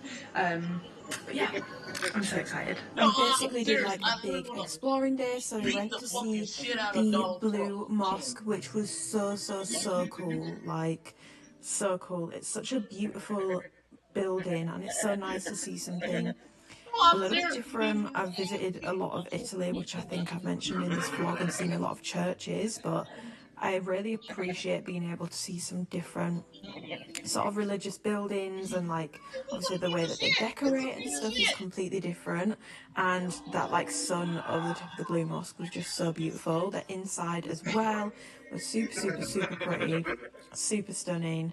Attention to detail, as always with religious buildings, is just second to none. Like, they are so beautiful. And then we also went to the Basilica, which was super cool. Smelled a little bit like a cave, which I guess it kind of is, but it was very cool. We did a lot of walking around on this day. We did some shopping.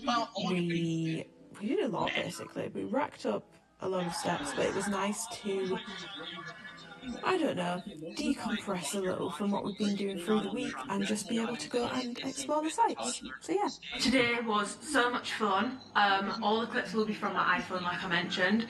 Unfortunately, my iPhone did actually run out of storage today. I've used 512 gigabytes.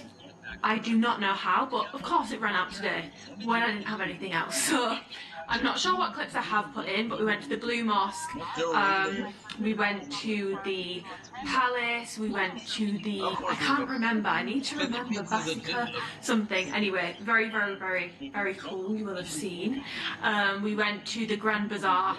We didn't go around it properly because it was just, it was very intense in there, and it was just very intense. It was a very intense environment. So we left there and we went to the Egyptian bazaar as well, which was again quite intense, but a lot easier. And we did actually end up buying some stuff. The palace took the longest. It was so cool. Like the footprint of the Prophet Muhammad.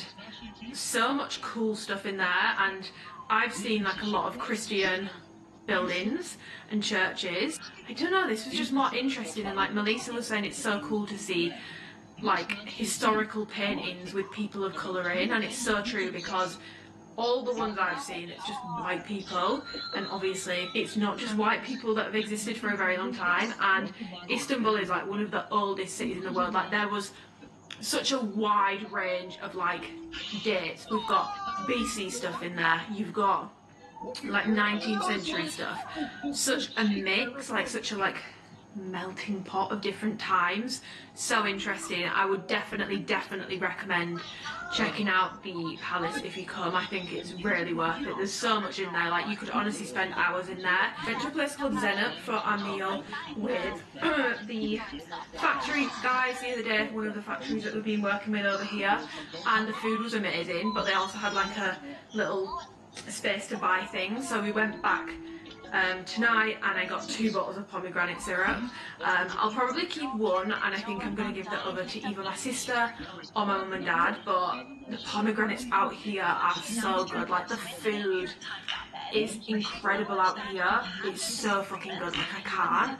So I got these because I think they're going to be banging on salads. I also want to start like eating a bit more lamb when I get home. I feel like I've really enjoyed the lamb that I've had here. Do a little bit of a room tour. This hotel is so nice. Like, I'm not just saying this, it's probably one of the nicest hotels I've ever stayed in. So I've got a bathroom right here, and you can dim it, which is super nice. Like, I love that this is dimmable, but come into the bathroom, I've got a bath, I've got a walk-in shower with like the rainfall shower, which I love.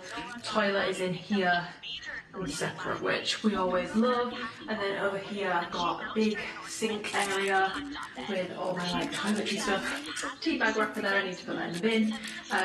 This body lotion as well is so nice, it smells really, really, really good.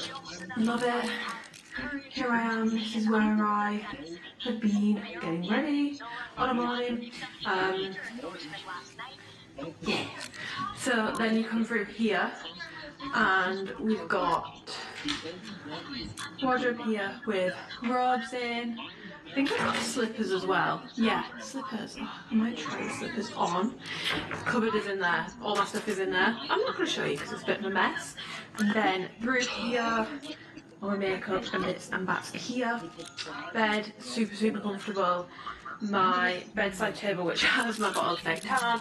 This is like the best thing ever because hey Elon, you know I can so kick your ass. like all you know I can kick your ass. on. It's like It wants to come on. Turn the master light on. I can turn this bedside light here on. Like, I just, yeah, the bed is super comfortable. And then I have a desk over here. It's your fucking money, not my you, like Elon. No one dirty likes you, laundry Elon. slash No things one- I've no one worn chair actually slash loves shopping you. chair. No one And then my trainers are here. And then if I show you the view, super cool view. I don't know what this is, but super, super cool. And there's like a river running down here. Really, really beautiful, like beautiful hotel, amazing room. Not just saying this, genuinely one of the nicest hotels I've ever stayed in. So yes, it's the Hyatt Regency in Ataköy in Istanbul. Sorry, my case is making me laugh. I'm just packing up, and when I came from Dubai to here, I had room in my case. I've had to do the extender. I'm gonna have to really push it down, and I can't even fit everything in my suitcase, so I'm gonna have to put this in my hand luggage. Let's just say Turkish people enjoy to give you gifts. They enjoy to give you food, and I also have a spending problem. I bought a lot of gifts for people here, but yeah, this is a little bit embarrassing, to be honest. This is going to be really heavy. So we're going to round off this vlog. I didn't actually end up filming anything yesterday. Me, Melissa and Melissa just sort of walked around, but started from like the bottom, walked up to the tower, looked in some shops, had some food, and then we attempted to fit 2 things last night, but I think they've just decided it wasn't really a good item. Like, you basically just redo the whole thing. I wanted to show you what I was talking about the things that me and Melissa got to share. It's like these big roll things. It's like Turkish delight, but in a roll, and this one is unreal. It's like hazelnut, Kinder Bueno, cream in the middle, a chocolate one, and then a fruity one, which is actually a little bit like strange, but in a good way, you know, when something tastes so different, but in a good way. And then Melissa very, very, very kindly gave me her business class little baggy bag, because obviously she's going back, so she's going to get another one. So it came with like red little fluffy socks in. I'll probably never fly business because I just can't. A cute little eye mask for sleeping. Some skincare products. There's like a face tonic in here, a body lotion, some earplugs, a lip balm. So I actually really want some of this on right now. I think I'm going to put this in my hand luggage, to be honest, because it's really like nice and refreshing. But yeah, that's what she gave me, and that's it. I am flying back to the UK today. I have a connecting flight on the way home. I am just praying that my luggage makes it all the way to Manchester, because I can't be bothered to try and deal with that while sorting myself out for Black Friday as well, but this past week has been incredible. I've had so much fun, like so much fun. This is like a dream trip for me.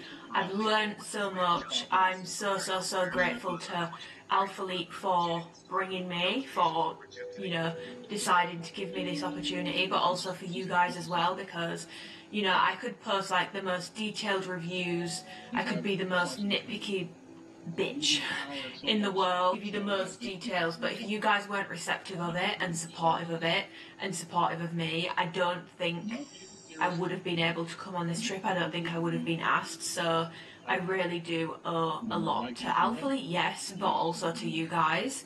I've always said I see you guys as like sort of more my boss than Alpha Leap, because it really does boil down to you guys. And yeah, I just hope I've been able to do you guys a good service here with the work that we've done. I hope I've been able to do you proud in a way, in the sense of making sure I'm communicating not just what I want, but what you guys want as well. You know, there's been products I've tried that, for me, for my personal preference, I don't like that, but I am open-minded enough to know that some people do love that design. For example, a cross-front waist, I don't like it on me, but I know how popular Surface cross-waist was, I know how much some girls like it, and so just because I don't like it, I'm not going to say you can't make this because I don't like it, because some people do. You know, there's a difference between something being wrong, the fit being wrong, something not being quite right about a product, or the quality not being there, and something just not really being my cup of tea. And I've really made sure that when I'm giving feedback to them this week, I'm not just talking about for me, I'm talking about for everybody, you know, taking into consideration, you know, my boob size, taking into consideration my torso length and everything like that, just to make sure that everyone is sort of getting involved. But yeah, I've had so much fun, trip of a lifetime, super exciting, and something that I will never forget doing. It's been so much fun, I never thought I'd get to do anything like this. So yeah, I guess just a massive big fat thank you to Alpha Leap and a thank you to you guys. I hope you found this vlog interesting, seeing a bit more behind the scenes. And yeah, I'm going to leave this vlog here, so thank you for watching, and thank you for supporting me. Give the video a thumbs up if you want to, subscribe if you want to and you haven't already, and I will see you in my next video, whatever that may be. They're only going to give me explain like I'm fine. Definition of an AI, a machine learning tool.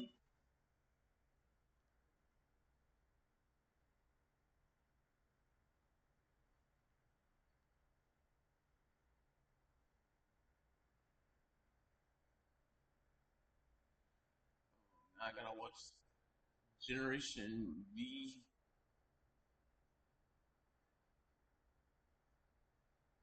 Might as well.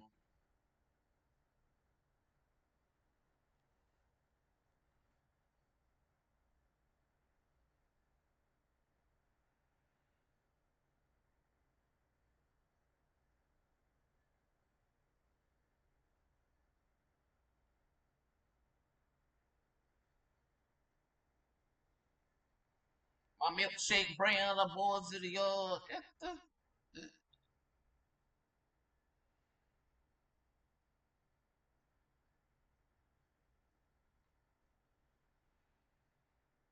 Hello, welcome back to another video. So today's video we've got a lot of stuff to talk about. Oh my god. The past 4 to 5 days, not what I expected when I finally got to break the news of something I've been keeping in for 6 months. I actually want to start off this video by going through a couple of very frequently asked questions that I've had since I dropped my vlog on this last week. But of course this video is going to be a full, in-depth, honest, and actually maybe a slightly little bit more educational video than usual, just because obviously I did go to Turkey with them last year, and trust me, it was a humbling experience. Like, I'm a girl who, I like what I like, I'm not sure why I like what I like, I'm not sure the science behind why I like what I like, but I like what I like, and I've got quite strong opinions, and that's not changing. I still have those strong opinions. The more you learn, the more you realise you haven't got a fucking clue what you're talking about. And that was basically the epiphany that I had when I was there. It was a truly humbling experience in the best way. This video is of course going to be a full, in-depth, honest review of the new drop that is happening on the 27th of April, 12 PM CST, 6 PM UK time. I've had my package about 4 days now. The reason why I've held off filming this until Monday, it's Monday today, is because I really wanted to wear test these items. I wanted to wash them, in some cases more than once, and I just wanted to have a little bit more time with the items before jumping to make this video, especially given, you know, some very bold claims. I am just going to pop in here the PDF of everything that's dropping, because it's a little bit of a controversial drop, because we're trying out a new logo, which, by the way, I'm going to go over this in my FAQ bit, but this is not a permanent change for Amplify. The split logo, it's called Special Edition, because it's Special Edition, it's going to be quite limited, and it's not something that is going to be in every single Amplify drop going forwards. It's just something a little bit different. Also going to pop here my measurements for reference. For reference, I think my measurements might be a little bit smaller than they were when I was in Turkey, so keep that in mind. And for reference to Alpha Elite spec, I should be in a size small. That is my general sizing for Alpha Elite. So if I'm wearing an extra small in something, it means I've sized down. If I'm wearing a medium, it means I've sized up. And then obviously preference will play into that. Obviously there's a big difference between how sizing actually runs versus preference, if that makes sense. So, negativity is something that I am very used to and I've become very accustomed to in the past few years of reviewing Alpha Elite. Some people have found my material chats annoying as fuck, and oh yeah, I'll buy it if they let me know about it. People have found my reviews too nitty gritty, too detailed, need to stop talking about sizing, need to stop talking about fabric. I've heard a lot. So yes, I'm not new to a little bit of negative feedback. However, some of the very strongly worded messages I've received coming at me, coming about me over the split logo on some of the pieces has been a little bit scary. I'm not gonna lie. By the way, I would never take offense to someone disliking something, even if I love it. And by the way, I still prefer plain. Spoiler alert. I never take offense to it. I didn't design it. It's not like and they knew themselves, like we had conversations about this, they knew themselves this wouldn't be for everyone, which is why it's quite limited and it's not going to be something that is permanent with every single drop of Amplify. So I just wanted to answer a couple of frequently asked questions or maybe concerns that people have had and just clear up a couple of things. First of all, the job that I was there for, I wasn't there to design these pieces, I wasn't involved in the design process. Alpha Elite decided to switch factories mid-season. Essentially a process that they would usually do from Houston, shipping back and forth from Turkey, would take, you know, 6 months, and they needed this stuff to be ready and approved and in production for spring. They didn't have time to do that, so they decided to do an on-site visit to go to the factory, which is the original factory which made the first 2 drops of Amplify, which I will get onto further on in this video, basically fit the items. Now, they needed to take a fit model with them, and Alpha Elite do have an in-house permanent fit model. She's not one of the athletes, she is just a fit model. That is her job title, that is her job role. With them making the change to go back to the original factory and it being a bit more about fabric, they reached out to me and asked me to go. 2 reasons. First of all, I've been with the brand for a really long time, and I do think maybe, I don't know this, I'm just reading between the lines, when talks of fabric came up, I think my name might have been brought up in conversation, probably because of how much I've ragged on it for the past like 2.5 years. So it was that, in conjunction with the fact that measurements wise, I am more proportional. Alpha Elite have an amazing team of people with amazing physiques who look incredible, women who are strong as hell, men who are strong as hell. But when it comes to being a fit model, which I cannot do that permanently because my body fluctuates a lot through bulking and cutting, so it wouldn't make sense for me to be a permanent fit model, and I am not the permanent fit model. Like I just said, they have someone in-house permanently doing that with them now, which they have never had before. I'm just slightly more proportional. That's it. And in terms of the spec, I fit the spec for their idea of a size small. So yes, I am not the permanent fit model, but the reason why I went on this trip, and the permanent fit model, who by the way is lovely and beautiful and stunning, the reason why I went instead is because of my long-standing relationship with Alpha Elite and how long I've been with the brand, and probably the way that I review things. I'm very grateful for the experience. Like I said, it was a truly humbling experience. I learned so much and it was an amazing experience, and I'm really trying to not let any of the take away from that, I got to learn so much, and I'm very, very, very, very grateful. That leads me on to another point, which I'm going to go over a lot more further on in the video, but personally I feel like Alphalete could really benefit from being a bit more transparent about things, and I think it would help ease confusion for me, for other people that work with them, for consumers. I think a little bit more transparency could go a long way when it comes to Alphalete, but essentially the issue with sizing and fit models and stuff is, and the issues that they've been having with sizing up until now, which by the way now, last summer, is the first time they've ever had like a proper dedicated in-house women's design team, and they've now built out that team, and from this month onwards you are going to start to see all of that and all of their work come into fruition. So you should be seeing going forwards a lot more consistency with sizing. I'm saying should be because things can still go wrong in the production process, which I think some of these pieces may have, and I will touch on that in this video. Things should be a lot more true to size and a lot more consistent. Prior to this, Alphalete were essentially just using whoever employees or whoever was in town at the time, so whichever athletes and affiliates were in town at the time, they would do sampling sessions and basically fitting sessions on them. So the issues that they were running into is one drop or one collection, they might have fit it on someone who's got like a really, really, really lean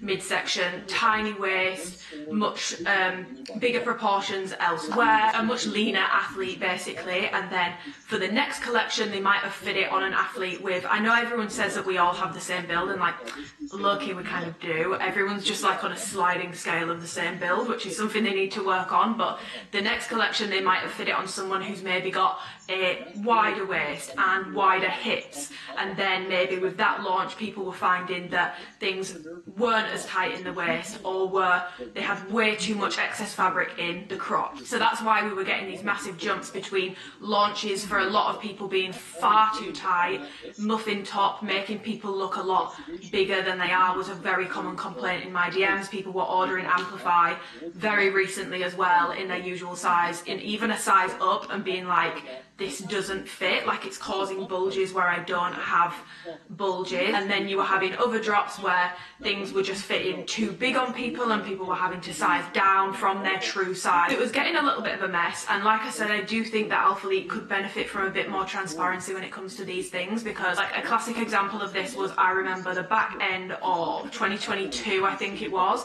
Amplify was getting super tight, like misty lilac, blossom, wash denim. I could honestly fit a large in those colours. The issue with that is if someone is already a double XL, a triple XL, there isn't 3 sizes above for that person to size up to, so you are just completely excluding a huge group of people from being able to enjoy the product, which isn't fair either. But we were being told that we shouldn't be comparing waistbands to worn ones, things stretch out, things weren't running any tighter, there was no issues with the sizing and everything was fine, we were just comparing new to old, and it's not a fair comparison, which to an extent I understand that. But then Feb 2023 rolled round, and then all of a sudden they've fixed the fit and they've updated the fit, but they claimed that there was never an issue for like the past 6 months prior to that. And I think this is where they could really improve when it comes to just being transparent about things. And if a certain drop, you know, isn't quite right, all brands do it. When you launch a product, you don't necessarily know because you've not tested it on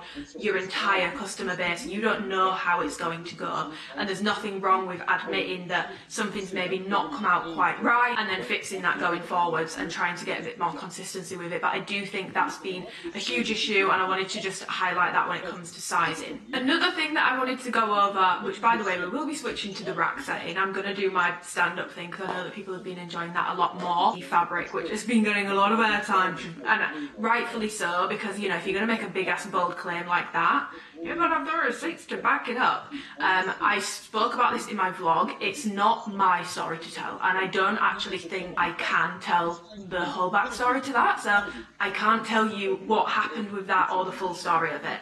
The things that I can tell you, and I'm going to go over material in a lot more detail, probably straight after this clip to be honest, because I feel like I just want to, you know, sit down and let's talk about it. But the things that I can confirm for you as an absolute fact is the first 2 drops of Amplify came out of the manufacturer that they have now gone back to. And this isn't to say that any drop after that didn't feel similar or wasn't a good material. Powder grey isn't one of these colours, and that's one of my like best held up, thickest. I prefer it to some of like my true OG fabrics, to be completely honest. Like, I absolutely love my powder grey. The June drop was when people started to notice a difference. Some people didn't notice it.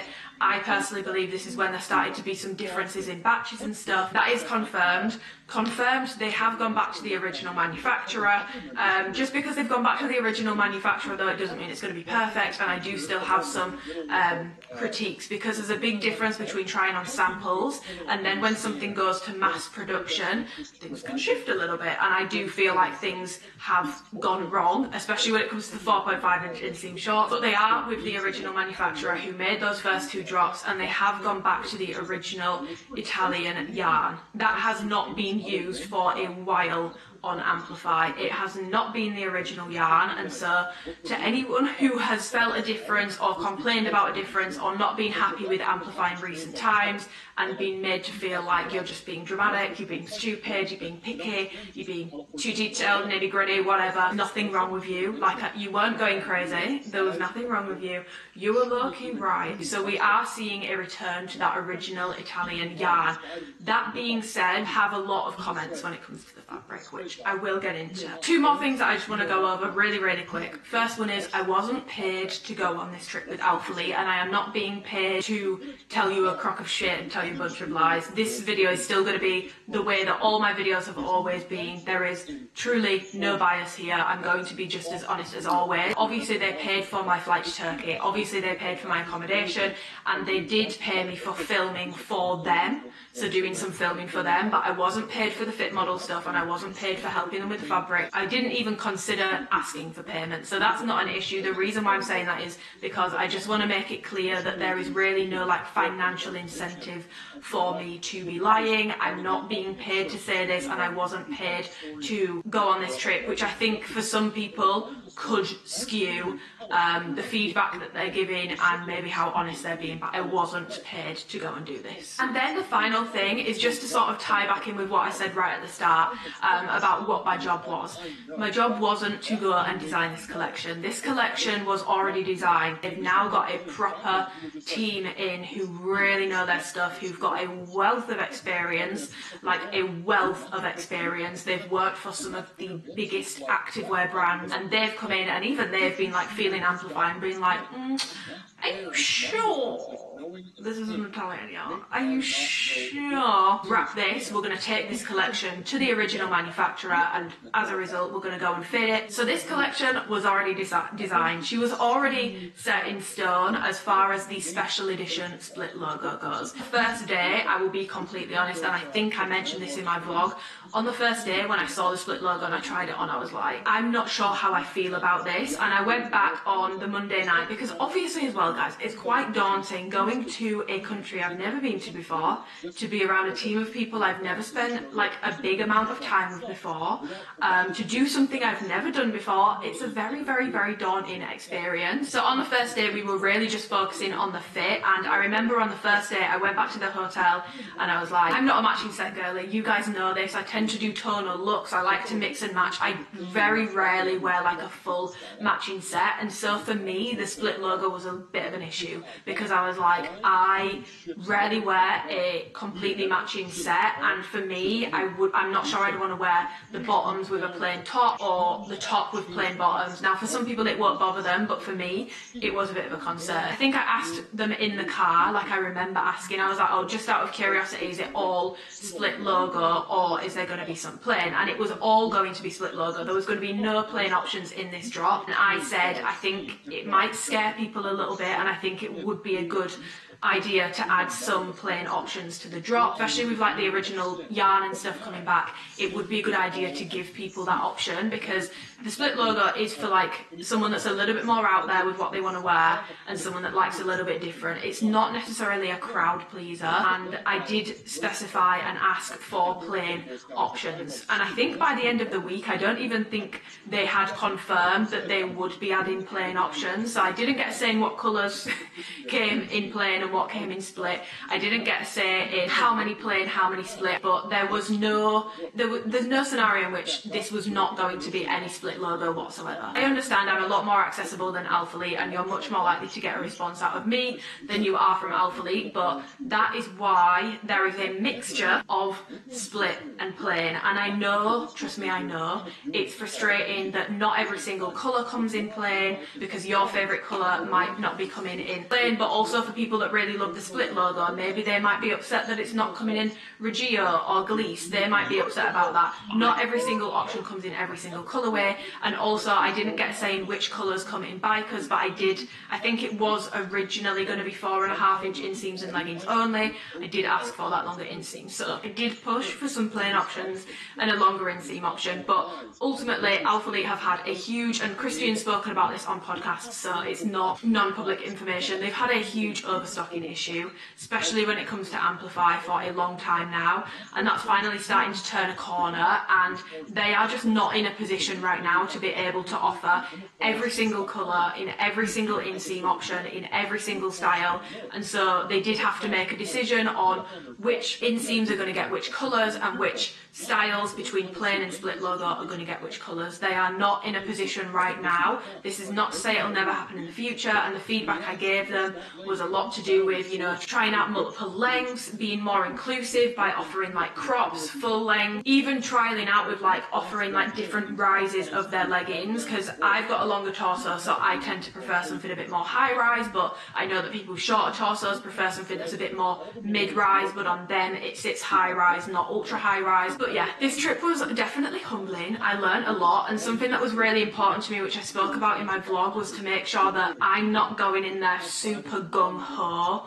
with my opinions. So like, for example, with the spring stuff, that was really about fit. There wasn't much room for turning designs on their heads, because they were on a very tight time scale when it comes to getting this stuff ready to go into mass production and getting it approved, because then it needs to be shipped to them, and they need to have it ready in their warehouses, and they need to get it sent to their influencers. They were already on a tight time scale for that. There wasn't room for throwing designs on their heads, deciding to scrap things, deciding to do all this sort of stuff. There wasn't time for that. However, we did do some initial fittings for summer, and there were items in there that I don't like. An example of that might be something with a cross front waist. I don't like it on me. I don't find it flattering on me, but I know how much people love the surface cross waist leggings. Now, I don't like them on me. I love them on other people, but it's one of my least worn leggings. They ride down. I feel like they just make me look, I don't find them personally very flattering on me, but other people love them. And if I'd just gone in there and been like, this is my world, everyone else is just living in it, I'd have been like,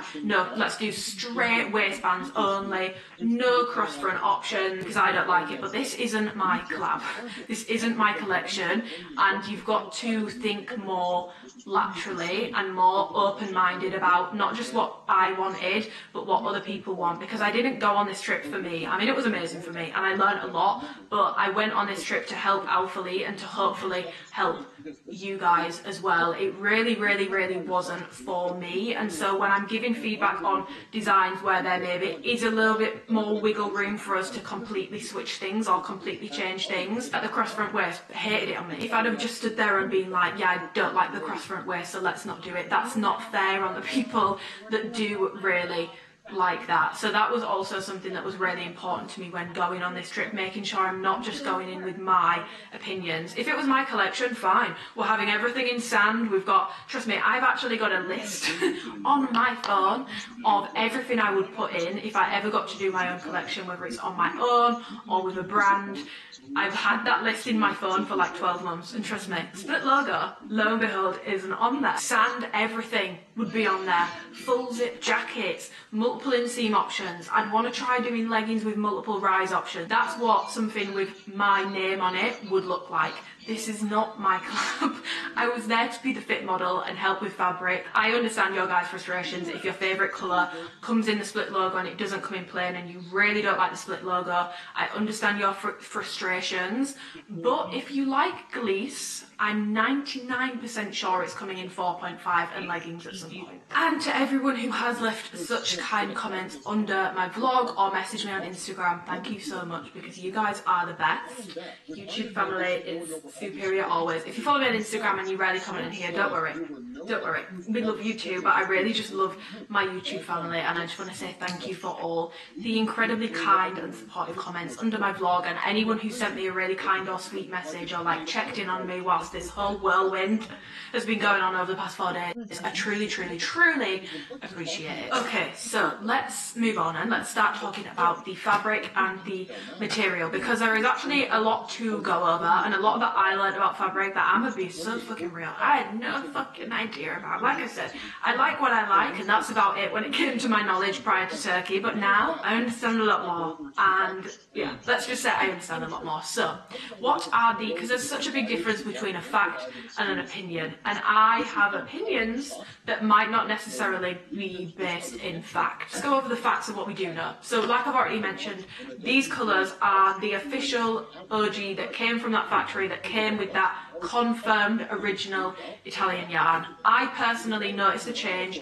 June 2021 when my stuff came. It felt thinner and it had more of a shine to it. It wasn't quite as matte. From that point onwards, I noticed more and more changes. I would then say the next most noticeable change for me was when they did the pastels drop with like cheeky coral, frozen spring, all those sorts of colours, because they were like really thin, really stretchy and really fluffy, which the fluffy fabric is like my least favourite sort of batch of Amplify to receive, because it's too delicate, it pills, it tends to pull incredibly sheer, it's not as flattering on the glutes because it's just too soft. But those are like my feelings on fabric, and everyone's got a different opinion. Like I said, some people never noticed a difference at all, some people thought I was being very dramatic. I've received a lot of negativity over fabric chats, but that from that June 2021 drop onwards, things started to change, and like I said, I can't give you the full story, but things started to change. I personally don't think that any of the drops between June 2021 up to that birthday sale drop in 2022, I don't think any of those drops were anywhere near as bad as some of the drops from that birthday sale 2022 onwards.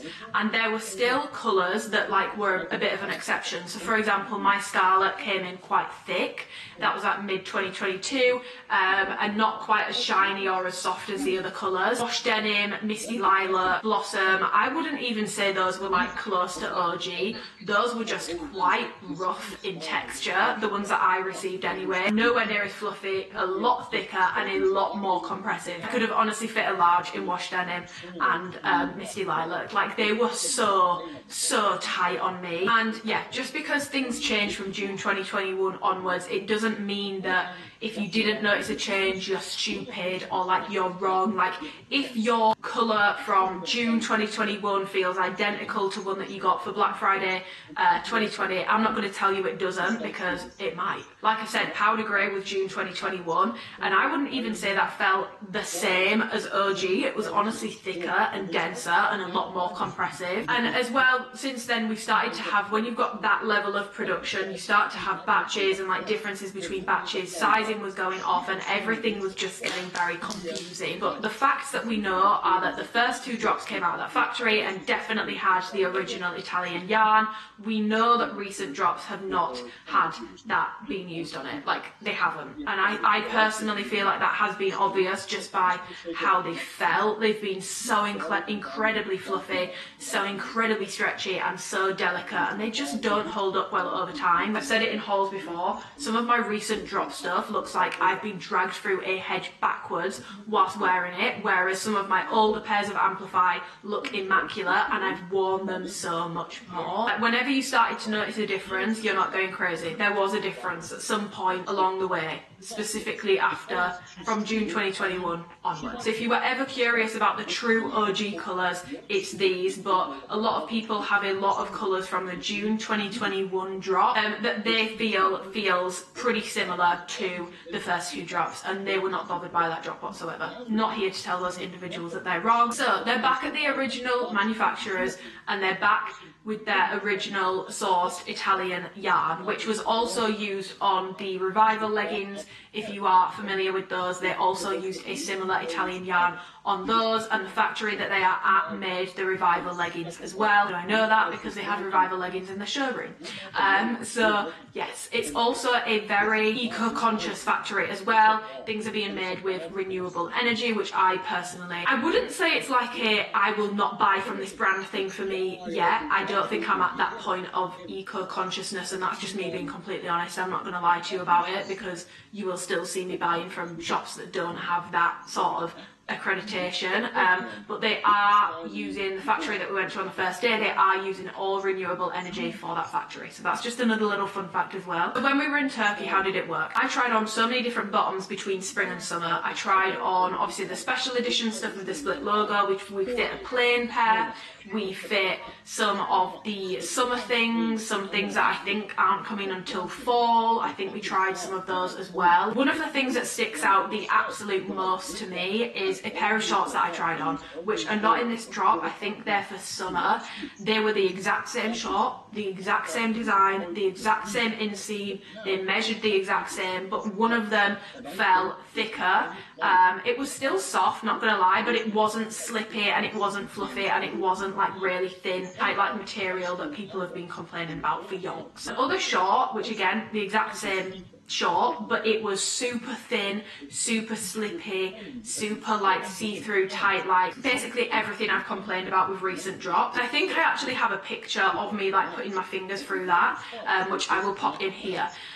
They performed completely differently when it came to like me just walking around the showroom, and like the green ones, like the bottom of my arse cheeks were out. The grey ones, which felt a lot better, were like perfect. Like they stayed in place really well, and they were only like a 4.5 inch inseam. They didn't roll too much. They rolled a little bit, but they didn't roll anywhere near as much, and I felt like my glutes looked better because the fabric felt a lot thicker and all that sort of stuff. I tried on a green flare pant, which felt amazing. It was super thick. It was a little bit less soft, even less soft than the grey one that I tried on, but super thick, and I personally loved it. It was a lot more sort of compressive. It felt even more tight knit. You see, I was starting to notice these differences, and I was like getting a little bit confused, because I was like, this is meant to all be OG and I don't understand. And this was when I learned about washes, which I've heard them speak about before but never truly understood. And let's be like so fucking for real right now.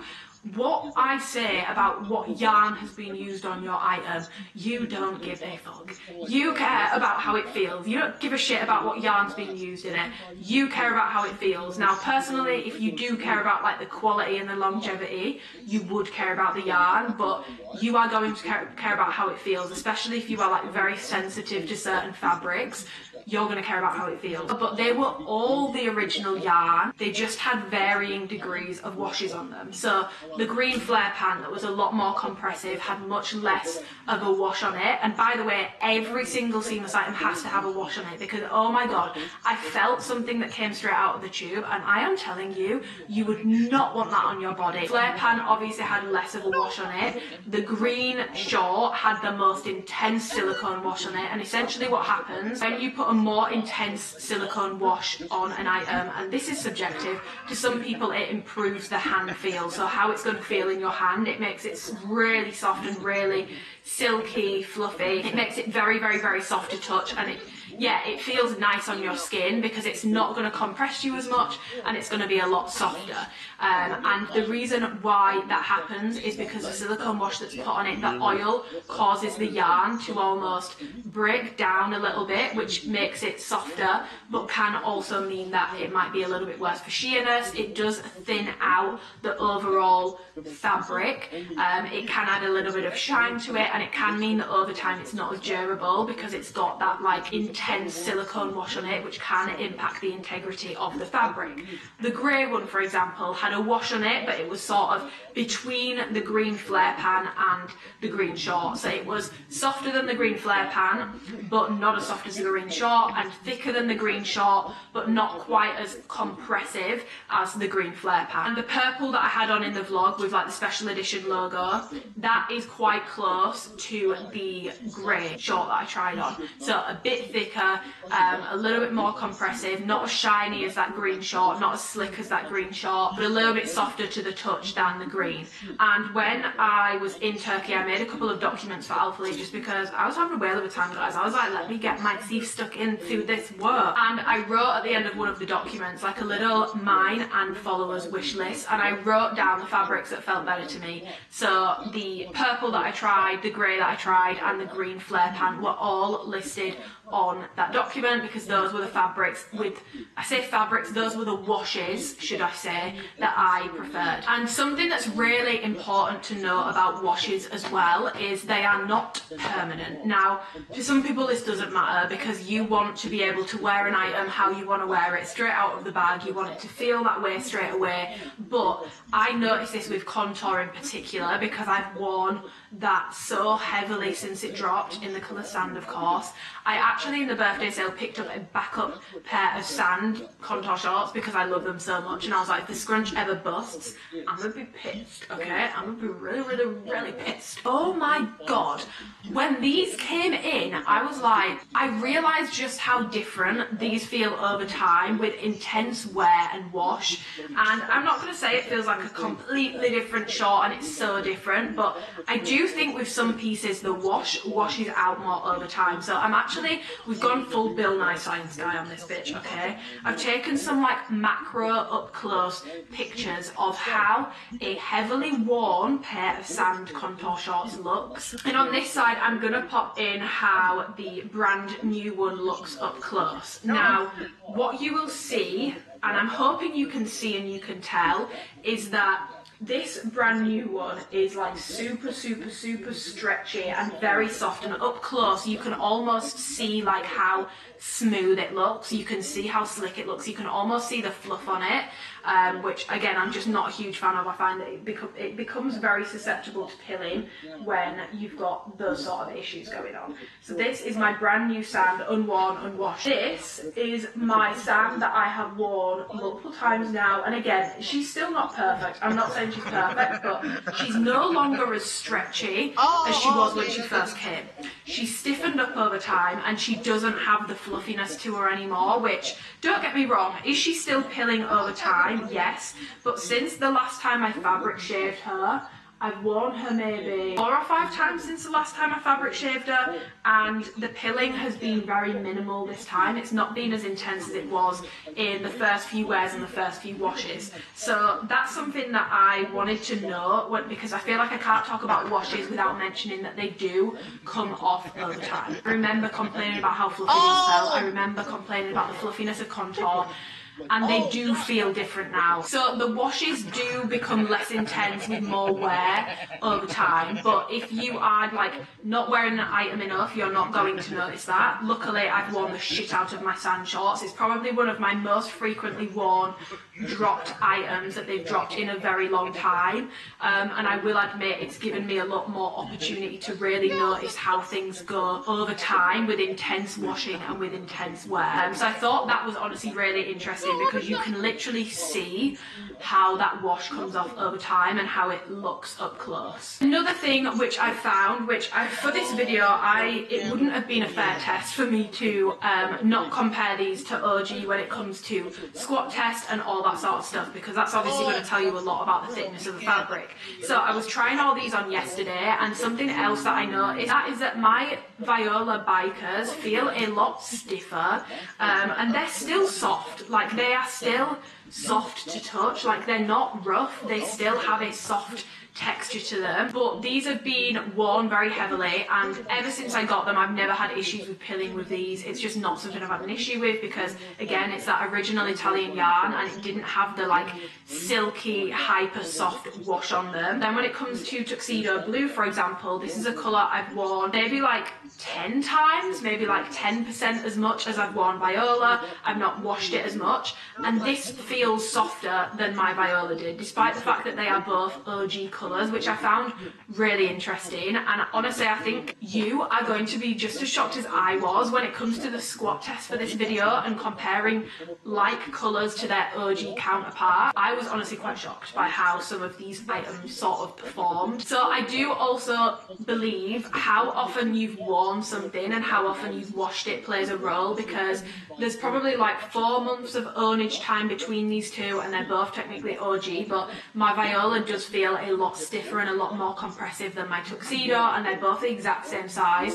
And I personally feel like I do notice with my more worn and washed ones, they feel stiffer and more compressive, and that's the exact same with my sand contour shorts. My ones that I've had for months and worn a lot compared to my brand new unwashed ones, these feel more compressive, these feel tighter, and they feel like they lift my glutes a little bit more as a result, whereas these ones are a lot softer and stretchier, but no doubt that would change over time as well with wash and with wear. So I'm going to pop in my punch through test here, where I'm going to compare this drop to OG, to recent drops, and I might even include colours like powder grey or wash denim, which aren't even OG but just feel even thicker than OG. I'm going to include those ones as well. This is just to sort of show you the thickness or thinness of a fabric. I'm coming to you live like a Victorian child. This video's going up today. I need to do my punch through test. So I'm going to start by doing all of the new colours, and then I will show you some of the old. We'll start with the two which I feel don't feel too dissimilar to some recent drops that I've really not enjoyed. This is Aquarian. She's just very light. You can see how stretchy and thin she is. Gleece, which is a little bit better, but honestly not that much better. It's still one of my more disappointing colours. Nocturnal, which again I feel like sits somewhere between Gleece and some of the better colours, but again it's still not perfect, and it is incredibly stretchy. Like, it's incredibly stretchy and incredibly soft, and doesn't feel quite as thick as, for example, like Reggio and Nebula. Speak of the Devil, this is Titan, but it's better than the other ones in my opinion, and it does feel thicker and it's not quite as soft. It's not quite as stretchy either, it feels like more compressive in the leg. Next we've got Reggio, which to me just feels so much better. Like, it really does feel a lot better than some of the recent drops, and even like matte, like so much better from like Aquarian stuff in this drop. Then we've got Nebula, which I honestly feel like performs one of the best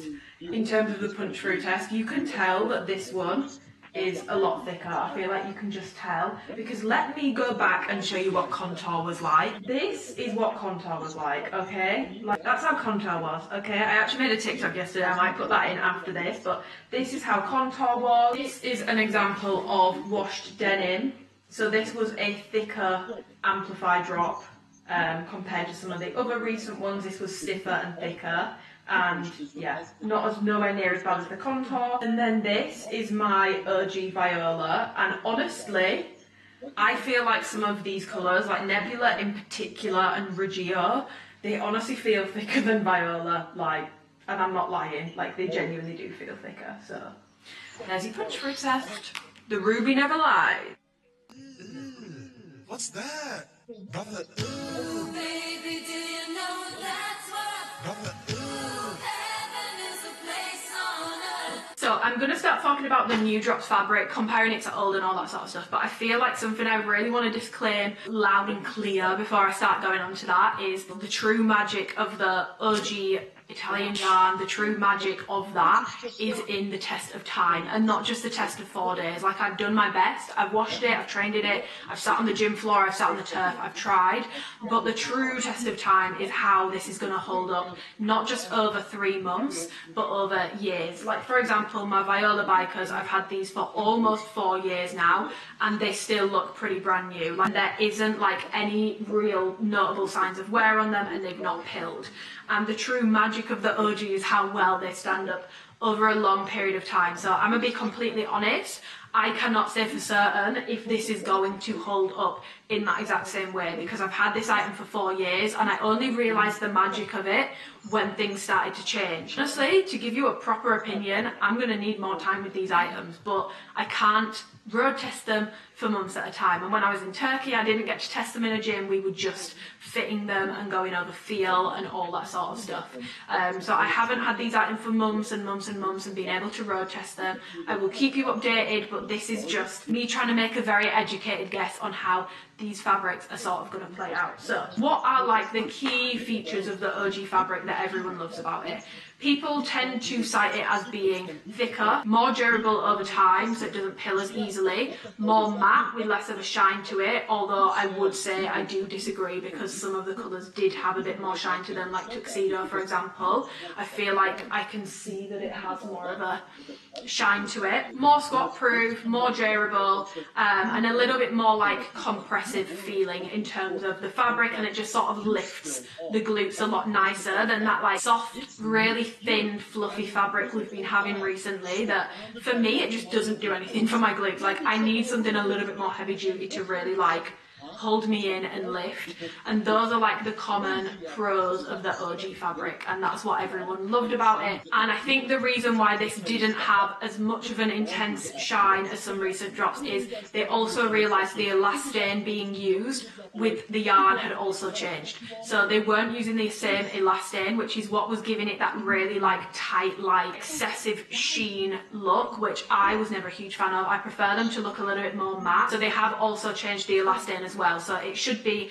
the Italian yarn, it should be tighter knit, and it should be a different elastane, which shouldn't have, I'm saying shouldn't because we'll get into it, shouldn't have that like sort of sheen and shine to it basically. So I'm gonna go through these colour by colour because I know that some people find this really annoying, but I want to leave no stone unturned with this, and I personally do feel like I can feel a difference between some of the colours. And now I know obviously dyes will impact things as well. Typically, not always true, but typically a darker dye will make something fit a little bit more snug and feel a little bit more. Lighter dyes, obviously it's not gonna like saturate the product as much, and you're not gonna need as much of the dye to saturate the product, so it's not going to make it have that like tighter sort of not as soft effect. But I do also believe that washes may be playing a role as well. Like I said, I'm not in the factory with a hard head and a clipboard being like, oh, this one's not OG enough, this one is. Unfortunately, that's not my job role. That is not what I got to do. But if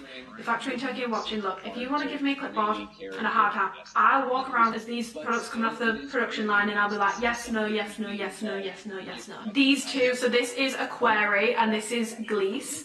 These are, in my opinion, the least notable difference between recent drops and this drop. The Gliss, not the Gliss, the Aquari colour in particular is just, it feels very, very, very, very, very soft and almost a little bit fluffy to me. It feels too soft for my liking. Now, if you like a very soft fabric, you're gonna love it, but I don't like that feel. I prefer something that's got a little bit more grip to it to lift my glutes a little bit better. And so for me, Aquari, it doesn't feel too dissimilar to more recent drops of Amplify. It honestly, like hand feel, which is what matters most to you guys. Like I said, you guys don't give a fuck what yarn's being used. Let's be so expeditiously for real right now. But like, I'm feeling my contour sand and I'm feeling my Aquari, and like, honestly, if you blindfolded me, I don't think I could tell a difference between these two.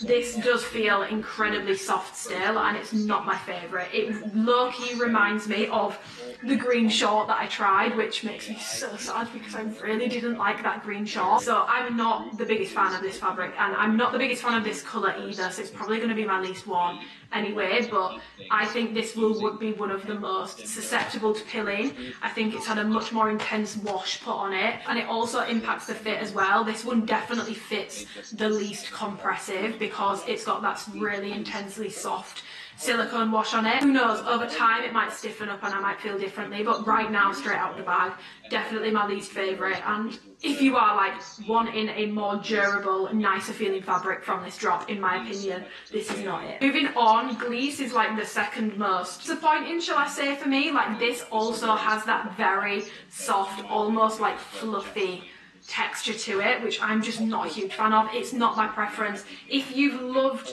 that feel on recent Amplify drops, you will have no issues with this. But again, keep in mind that softer wash makes it very stretchy, a lot less compressive, and for sizing and stuff, I've seen a lot of people recommending sizing down if between in this colour, and honestly I would agree. It's very stretchy and very, very, very soft, and you can definitely get away with a size down in it. Yeah, it's definitely not my favourite. I think it will be more susceptible to pilling, and yeah, I think this one's got a softer wash in it. I do find it thicker than the Aquari colour, ever so slightly. What I will say is this does not have a like shininess to it, and it doesn't have like with the contour, it was so like silky to the point where when you put your fingers on it, it would leave like finger imprints. Personally, I don't get that with any of these items, even the ones that feel a little like fluffier. I haven't had that with any of these items, and I do find that these look a lot more matte. They don't have that weird like shine to them, so that's a plus, but again, disappointing in my opinion. And I have washed both of these ones, and I haven't noticed a huge change in how they feel yet. Like I said, it's with the intense washing over time that you will notice a difference in how these feel over time, but I just can't comment to that yet, because even if I washed them every day until the drop, it would not add up to how many times I've washed my sand shorts. Next up, we've got Nebula. Nebula is very close to the colour that I had on in the turkey vlog, which it's not the exact same. It is a slightly different colour, but it's very close. If you like that colour, turkey had a bit more of a marl to it, which will also impact fabric, because when you've used a marl, it's 2 threads, it's not just one, so it tends to fit tighter. For example, wash denim is quite a heavy marl shade. That's why it fits a little bit, it can fit a little bit tighter, and it can be thicker because technically you're using 2 threads, not 1. Nebula for me is thicker than these two, 100%. It feels thicker and it doesn't feel as soft. It feels much closer to like my tuxedo blue, for example. Like honestly, if someone put these on a table in front of me and they were like blindfolded me and passed me both, I'd feel the difference between the two. And this is like a very not much worn OG pair, so it feels like a very fair comparison because I've not worn it much, so I've not washed it much. These feel very, very, very, very, very, very similar, and also again much more matte than recent drops. You're not getting that sort of like weird shine. And I do find that the Nebula colour fits a little less stretchy than the two I've just gone over as well, but I just wish I'd got this in my proper size because I got it in a medium. I'll go on to that, but I definitely did not need to size up in this drop. It is a lot more true to size, but yeah, I'm pretty happy with how this one turned out. Next, we've got Nocturnal, which honestly feels like somewhere between Nebula and Gliss. It's not quite as soft as Gliss for me. It's a little bit more on the slick side. I feel like Nebula's almost got a little bit of like a grit, not a gritty texture, like it's not rough at all. It's incredibly soft, don't get me wrong, but it's not quite as like perfectly smooth to hand feel. It feels like there's a little bit more, something going on in there. I would say Nocturnal is slap bang between the two. It's definitely slicker than Nebula, but I don't find it quite as soft or quite as thin as Aquari, for example. So Nocturnal, I would say, isn't quite as close as Nebula. That's definitely the closest colour that I've gone over so far, and Nebula is the one that I have the least concerns about pilling, by the way. Then you've got Titan, which I am honestly really, really, really impressed with this. It's very matte, it doesn't have that awful shine to it, and mine honestly feel pretty good. They feel pretty thick. It doesn't have quite as much like roughness to it as, for example, my Viola Bikers, but again, I'm trying to be as fair as possible because I'm not sure if that's a completely fair comparison just because of how washed these have been. And again, this has been a learning process for me as well. Like, I didn't realise until I was like trying these two on yesterday, and I was like, fuck, these actually feel quite different to each other. It's really hard to explain, but like when I first got Amplify in 2020, I remember putting them down on my mum and dad's kitchen table, and they made like a, when you put them down, and with recent drops I don't feel like I've had that same effect, but I feel like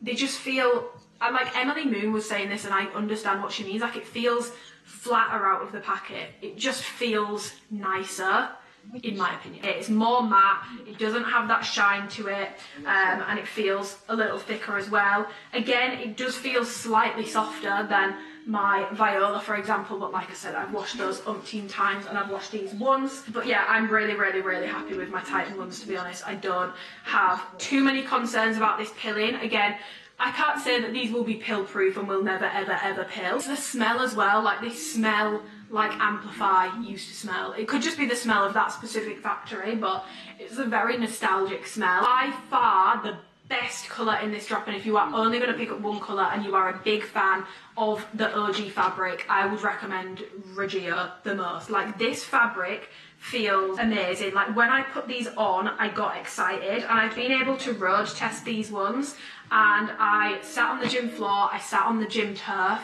and I have never in like the past year and a half, other than like wash down for example, I have not been able to sit on a gym floor or on the turf without getting pilling on the arse immediately. Like immediately. I'll show you what my contour looked like straight away. This, no pilling, and I've sat on the turf, I've sat on the gym floor for hip thrust, which when you like scoop up with the bar, your arse literally scrapes across the floor, so it can cause pilling. Now, I'm not going to say this will not pill 100%, because you can't even say that about the OGs. People complained that some of their original pairs of Amplify have pilled. You still need to exercise caution with them, but it sounds so dumb, and the bar was really on the floor, but like being able to sit on the gym floor, this is groundbreaking stuff, guys. This really is groundbreaking stuff. You can sit on the floor in this pair. I'm not sure about the others because I've not been able to train in all of them, but I really wouldn't sit on the floor in these two, personally. It feels thicker. This one feels the most like tightly sort of woven and knit, which is probably due to the dye. It doesn't feel like it has as soft of a wash on it. I feel like over time, especially as these become less soft with more washing, this will feel so identical to my Viola over time, like 100%. To me, this is like the perfect happy medium of having something that's not itchy on my skin, because I found with the Pia Blue launch, I liked it, but it made my skin itch. Like the Bikers, I like how they make my bum look, but it did make my skin itch over time. These are like the perfect mix of like not making your skin itch from having too much texture to them, but not being too fluffy or too soft.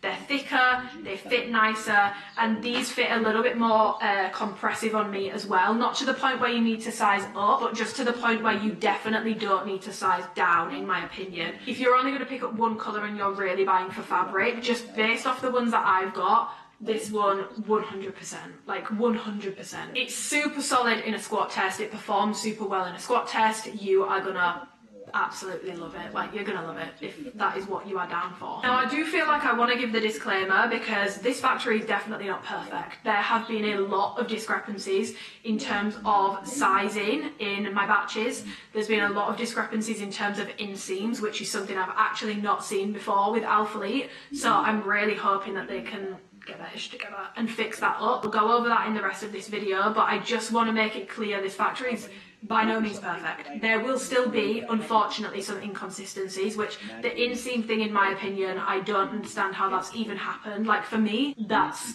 unacceptable. Like, that shouldn't be happening, and it's never really happened before. So that is a concern that I do have, but in terms of fabric, that's honestly everything that I have to say on it. Pilling, like I said, some of these colours I think are more prone to pilling than others. But obviously I've signposted which ones I think are and which ones aren't, but please do not take me saying this one won't pill easily as me saying go and scooch across the turf and like go and jump out of 16 planes and like rub up against like a Velcro patch in a club. Like, obviously if you push it to the limit, pill. Like, I've caught some of my OG pairs on a barbed wire fence, and guess what? They pilled, because they're not indestructible. The issue I was having with recent ones, and the issue that I feel people are going to have with these two, is something as simple as like a gym bag, which is quite commonly worn with Amplify, or God forbid you need to sit on the gym floor at some point, immediately pilling your ass. That's a problem for me, because it was never happening before. I usually put in my squat tests when I go over bottoms, which I think I'm going to start doing the haul very, very, very shortly, don't worry. I think I'm actually going to do them now, because I feel like it makes sense to put them in here whilst I'm talking about fabric, and really show you how these hold up compared to recent drops and compared to their OG counterparts, because I was shocked, and I think you guys are going to be a little bit shocked as well, and I will eat my words on some of the statements I have made prior. Honestly, this whole situation has been a huge, huge, huge learning curve for me. So I will pop my squat test in here, and I think I'm going to voice over and explain. So for my squat tests, I am going to be testing them like usual with a Lemsip. We've got a Lemsip packet this time, which is like green and red. She's quite bright. And then I'm going to test it compared to a close-ish OG colour or a recent drop colour, just to show you the difference in thickness. And like this, you cannot argue against this. I feel like this is a very good test, and I will be completely honest, I'm ready to eat my words because I am shocked at how some of the OG ones compare. To be honest, some of these are better, but do keep in mind some of them are extra smalls. Where possible, I've tried to do the same size, but a lot of my OG bikers are extra small, so do keep that in mind. But first of all, we've got Miss Reggio. So on the left hand side, thong, right hand side, lemsip, pretty solid on both. Then versus Wisteria, so much better. Then we've got a size small in Gleece, which I would wear with a nude thong, but nothing else, and then extra small. So you can see that going a size down does impact things, and it will impact the sheerness of the short for you guys. So do be aware, even though I am saying size down in this colourway, it does make the sheerness worse. Actually by quite a little bit as well, I personally feel. But again, I would wear it with nude underwear. I don't think it looks bad on the left hand side. Then I compared it to Magenta, which is a more recent pink, which I found to be quite sheer, to be honest, and I definitely do feel like it fares better than Magenta, and it does feel thicker than the Magenta drop. Moving on, we've got Nebula. I think this is a very solid colour. You can barely see that lemsic packet on the right hand side, so I'm happy with how these worked out. And then I also put it next to Wisteria, and again, it's eating Wisteria up for breakfast, lunch and dinner. Now do keep in mind, I've got a medium on in Nebula in the short, and even so, this honestly is one of the thickest colours of this drop, and I'm really happy with how it fared. Moving on, we've got Titan, which I feel like is one of the worst in terms of the lemsip test, but again on the left hand side you can't see anything, so I personally would wear this, and I don't feel like I'm getting that weird sheerness around the bottom of my bum cheeks like I usually do with recent Amplify. I've then done Rainfall, then Ocean, then Titan. Rainfall is an extra small, Ocean is a size small, Titan is a size small.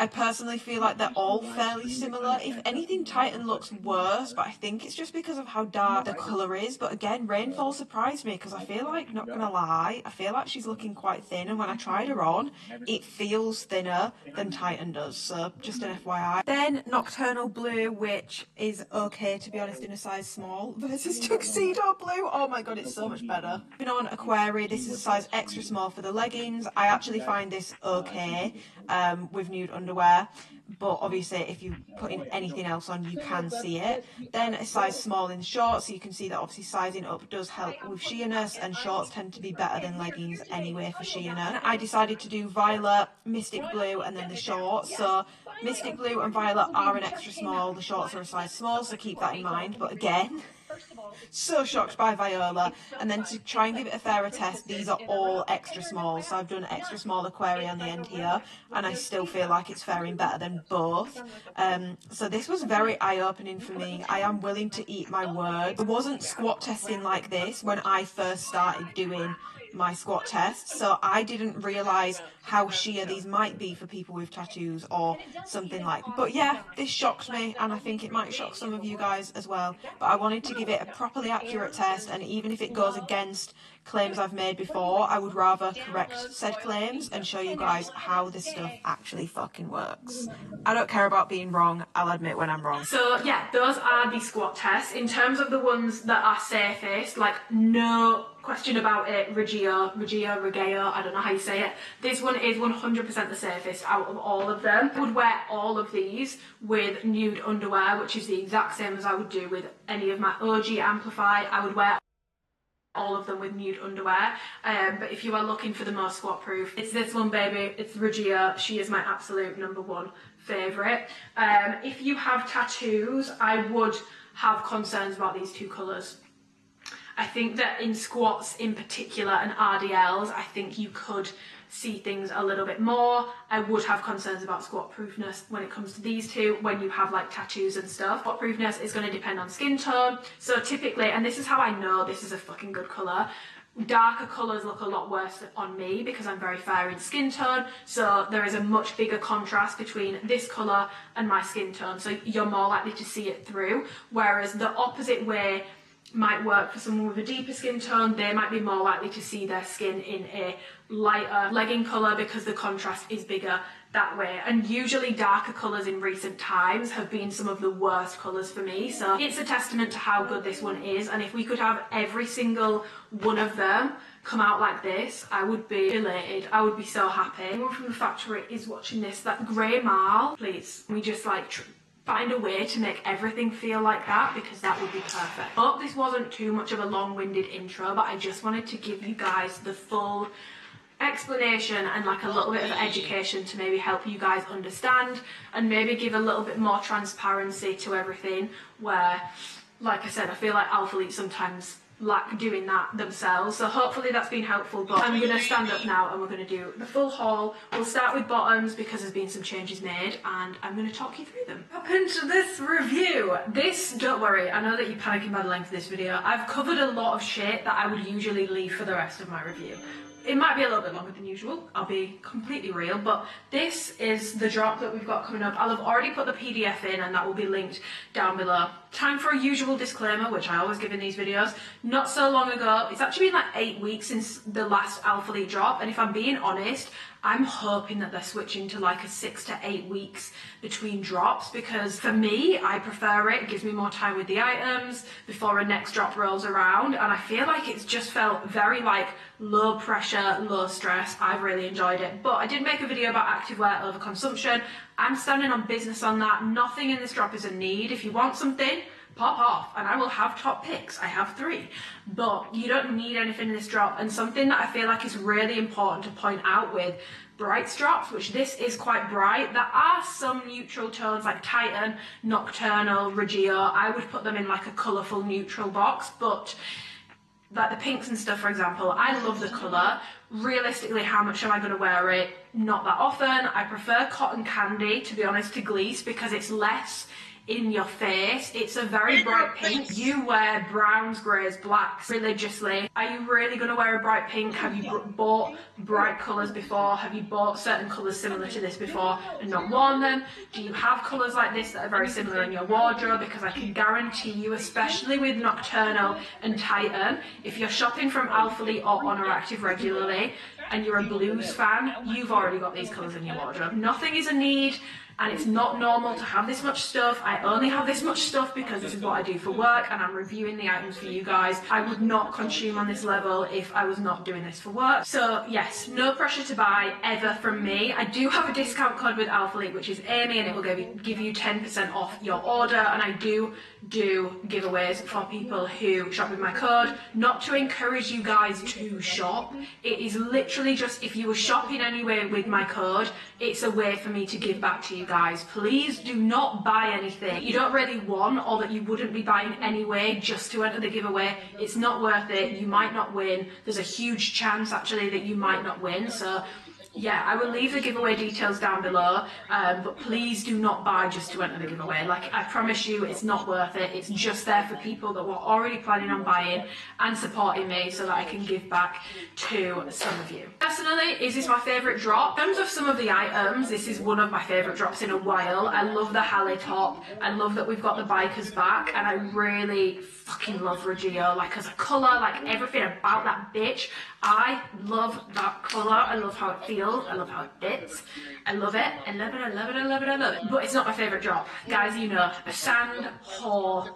Y equals MC squared. No, it doesn't. It equals sand. I am a neutrals girly through and through. And so this isn't going to be like overtaking my wardrobe. The long sleeve tops will, especially in white and black, because it's easy to pair with other things. And in terms of bottoms, Reggio bikers I'm going to be wearing the shit out of. Everything else, we will see over time how much use I get out of it. So yeah, I just wanted to go over that. So the first thing that we're going to go over is colours. I'm going to pop in colour comparisons and colour wheels so that you guys can see if these are already similar to other items that you've got in your wardrobe. Can you skip on them, etc, etc. So first of all, we're going to go with the most popular colour, and this is Gliss. Something I always get asked about is a marl, and I feel, I've said this before, but I feel like if you look at any colour close enough, it has a marl to it.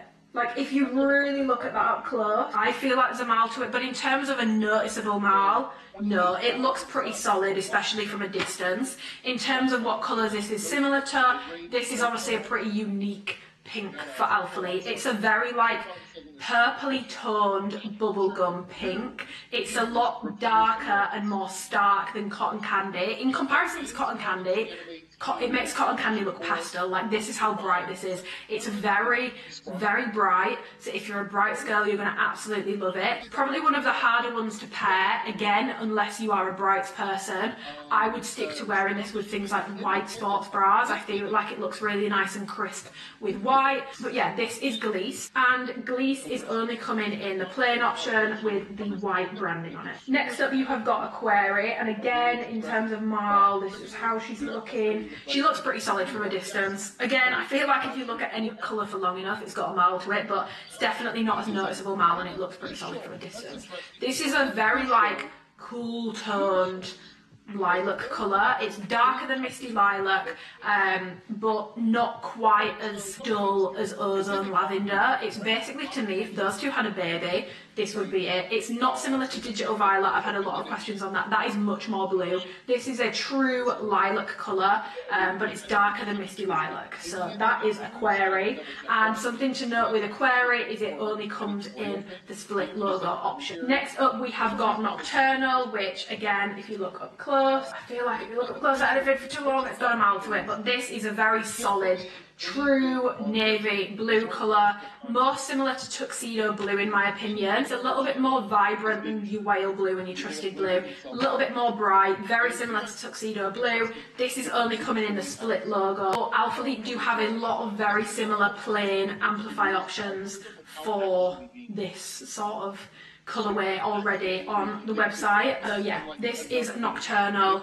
and it's definitely one of the easier to wear colours in this drop, especially if you're a blues person, but it's not a groundbreaking blue, and if you've got a lot of blue, you've probably already got this in your wardrobe, I'm going to be completely honest. Next up, you've got Nebula. She is giving Barney's Playhouse. This is the Barney purple that I thought Candy Crush would be.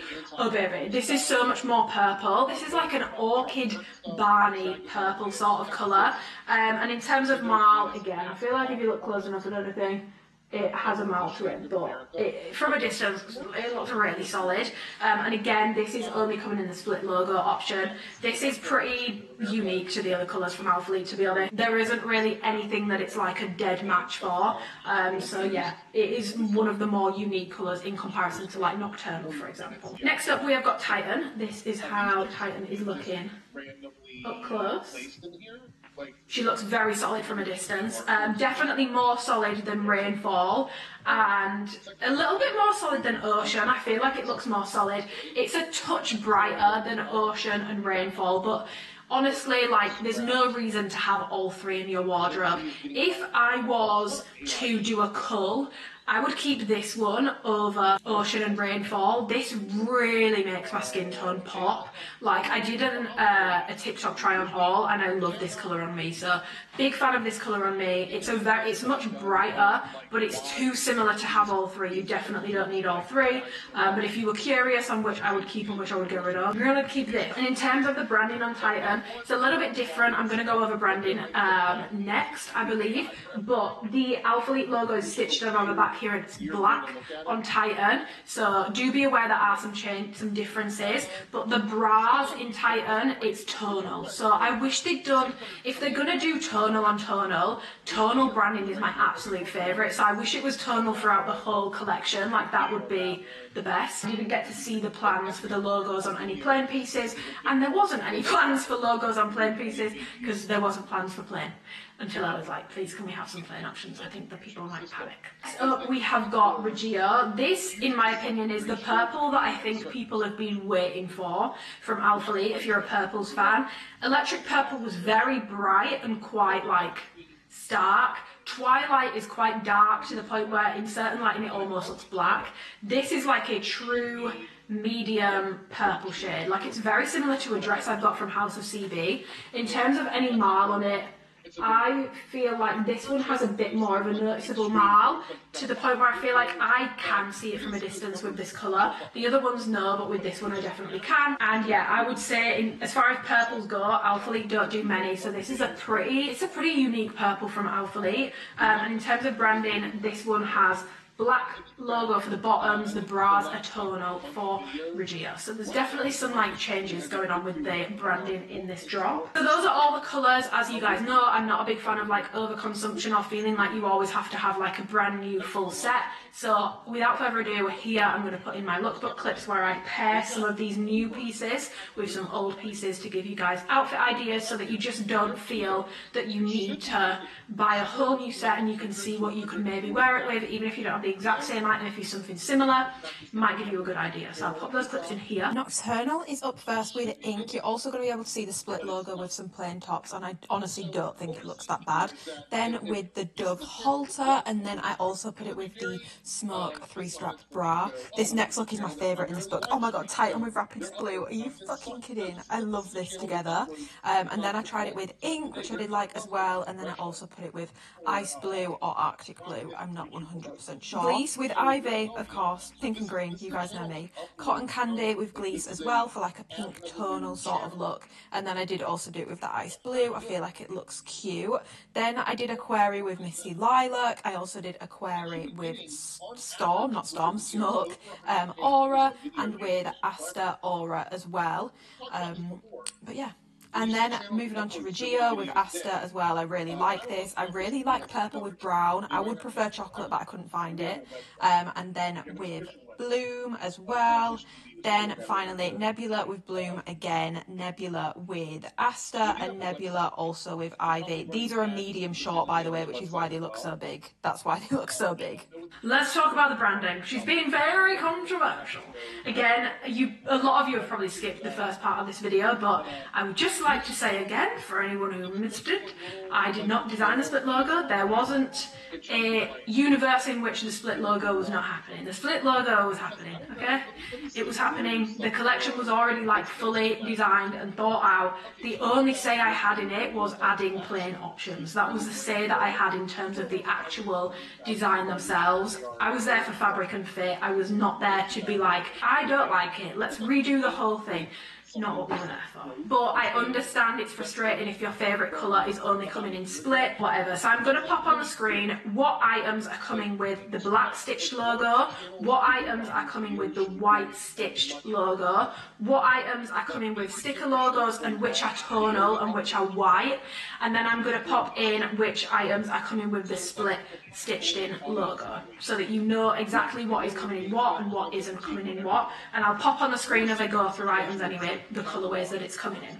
So you've got multiple different branding options here. So on the sports bra, you have got 3 branding options. So you have either got the split logo, which says Alphalete, the top half, and then the bottom half says the bottom half of the word Alphalete. It does not go onto the inside of the bra, which I feel like is important to note. You can, if you wish to do so, you can turn this little bit at the bottom up. Just be aware, personally, if I didn't want the split logo, I'm not going to buy it just because I like the colour and then have to DIY it. It's going to be like £50. That's just ridiculous. I'm not doing that. I would save you money and just wait until there's something you actually really love and don't have to DIY and fanny around with. But I'm just giving an option for anyone who's really desperate for a certain colour. You can fold it under and it doesn't look horrific. However, be aware, the part where it says Alphalete is thicker. Like, I'll pop in a picture so that you guys can see the split logo, where the split logo is, both on the bras and the bottoms. It adds a bit of bulk to the ribbing on the band. So just be aware that if you are going to try and buy it and roll it, it will be a little bit more bulky than the usual Amplify bras if you roll those up, or the waistbands if you roll those down. A little bit more bulky than usual because you do have that added stitching, which is creating a little bit more of a bulge and bulk to the fabric, if that makes sense. Personally, I would just skip on it if it's not for you, but that is a split logo and they are all black, and it's on the front and it's on the back as well. I will be completely honest, it's not my favourite, but it will be for some people, and I think definitely for the louder, more edgy girls who want something a little bit different. It's not my favourite, I still prefer plain, but it's an option, and Alphalete are trying to do some new things. It's not for me, but not everything needs to be, I guess. The world doesn't revolve around me.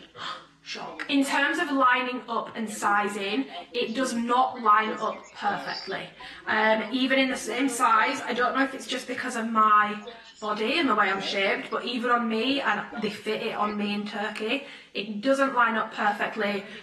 They still on the final day needed to tweak the lettering, so I don't know if it just wasn't possible, but like something I pointed out was I feel like it's just a bit of a, I don't want to say a weird name to do it with, because obviously what other name are they going to do it with? The brand name is Alpha League, but it's the L's, because the L is on the bottom really. You've got a big gap between the L and the P, and then the P and the H looks quite close together. And these were conversations that we were having in Turkey, but I feel like it's just the nature of the name of Alpha League, because an A obviously comes out wider at the bottom, so you're going to need to leave more space at the top, but then the top looks a little bit like not evenly spaced, even though when it's all together it is. And they worked so hard to try and make this line up perfectly, so it's a massive shame that it doesn't, but it doesn't matter if you're a different size in tops and bottoms or the exact same size, it doesn't line up full stop. It doesn't matter if you're the same size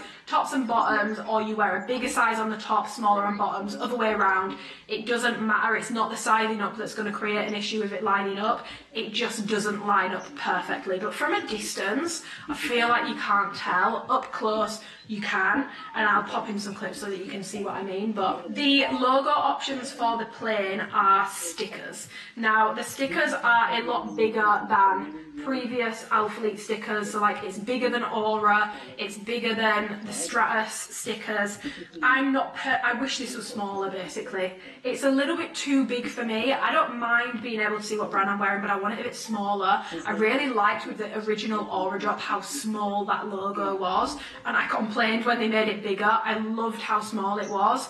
I wish this was smaller, and also I wish it was stitched in. I'm just not a huge fan of this sticker logo. I just feel like this does feel quite temperamental, and if you look at it when it's stretched out, I just don't like how this looks. I'm not a huge fan, but I do know that in upcoming drops they're trying out some different branding that doesn't say Alpha League at all. I think it might be coming next, and I'm very excited for that because I fucking love that branding. It's so minimal and so cute, and I much prefer it to this. I wish this was stitched in and also smaller. So this, it's white on the pink, and then on Titan, for example, it's the same with the Regio Casio bra, it's the same with the white bra, it's the same with the black bra, same with the long sleeves as well. Those are all tonal here, which I think looks nicer. I wish it was tonal across all, smaller and stitched in my personal preference. Because again, I mean, it looks less obvious than the pink one I've just shown you, but still if you stretch it out, I just feel like it doesn't look great, and I'm not a huge fan of sticker logos, so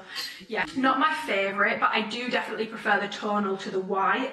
And then in terms of bottoms, you've got the split logo again, so obviously we have got the bottom half of Alpha League, and again you can roll this over, and to be honest, if you are someone who rolls, my memory card just ran out. Anyway, if you are someone who rolls the waistband, which spoiler alert, I'll go over this when I go over fit, but for some reason the special edition versions sit higher on me and I don't know why. I pointed this out in Turkey and I was like, can we check the fit of the plain one, because the plain one that we fit on the day one, that was just like a standard, just going over amplify fit in general. It had my belly button out, so it was more similar to the updated fit, which I'm not a huge fan of. So when I put this on and it was higher, I actually really liked it. So then I was like, is this different? And Melissa checked and they're not. They were the exact same measurements, but for some reason these are sitting higher on me in the split logo waistband, so do be aware of that. And to be fair, when my pieces have come in, I do have a lot more rise. Like this crotch area is just so big on my split logo pieces, and I'm not really sure why. But if you are someone that has to roll amplify waistbands anyway, you would need to roll this one. So it's going to be rolled, and you can roll it, and it does hide the split logo. Just saying, it's an option, but again, do be aware, this split logo is adding a bit of bulkiness to the waist, which means when you roll it, it's going to feel a little bit more bulky than usual. But again, it's not stitched onto the inside, so you can just roll it over if you're not a huge fan. So I recommend doing that. If it's not something that you absolutely love, in my opinion, it's a no. £50 is too much to be having to tweak things or DIY things, but if you are that obsessed with it, the option is there. And then the plain ones have either stitched white, which is coming on the Gleece, and I believe the black as well, like the plain black is white stitching on the back, and then you've got black stitching on the Reggio and the Titan colourway. These are both stitched, and another thing to note as well with this branding is it has been tweaked slightly, so it's now a little bit taller, it's less squished, and it's a little bit bigger. Personally, I actually prefer the middle one that you can see on this picture, so like the recent one. I prefer it. I do feel like this one looks cleaner.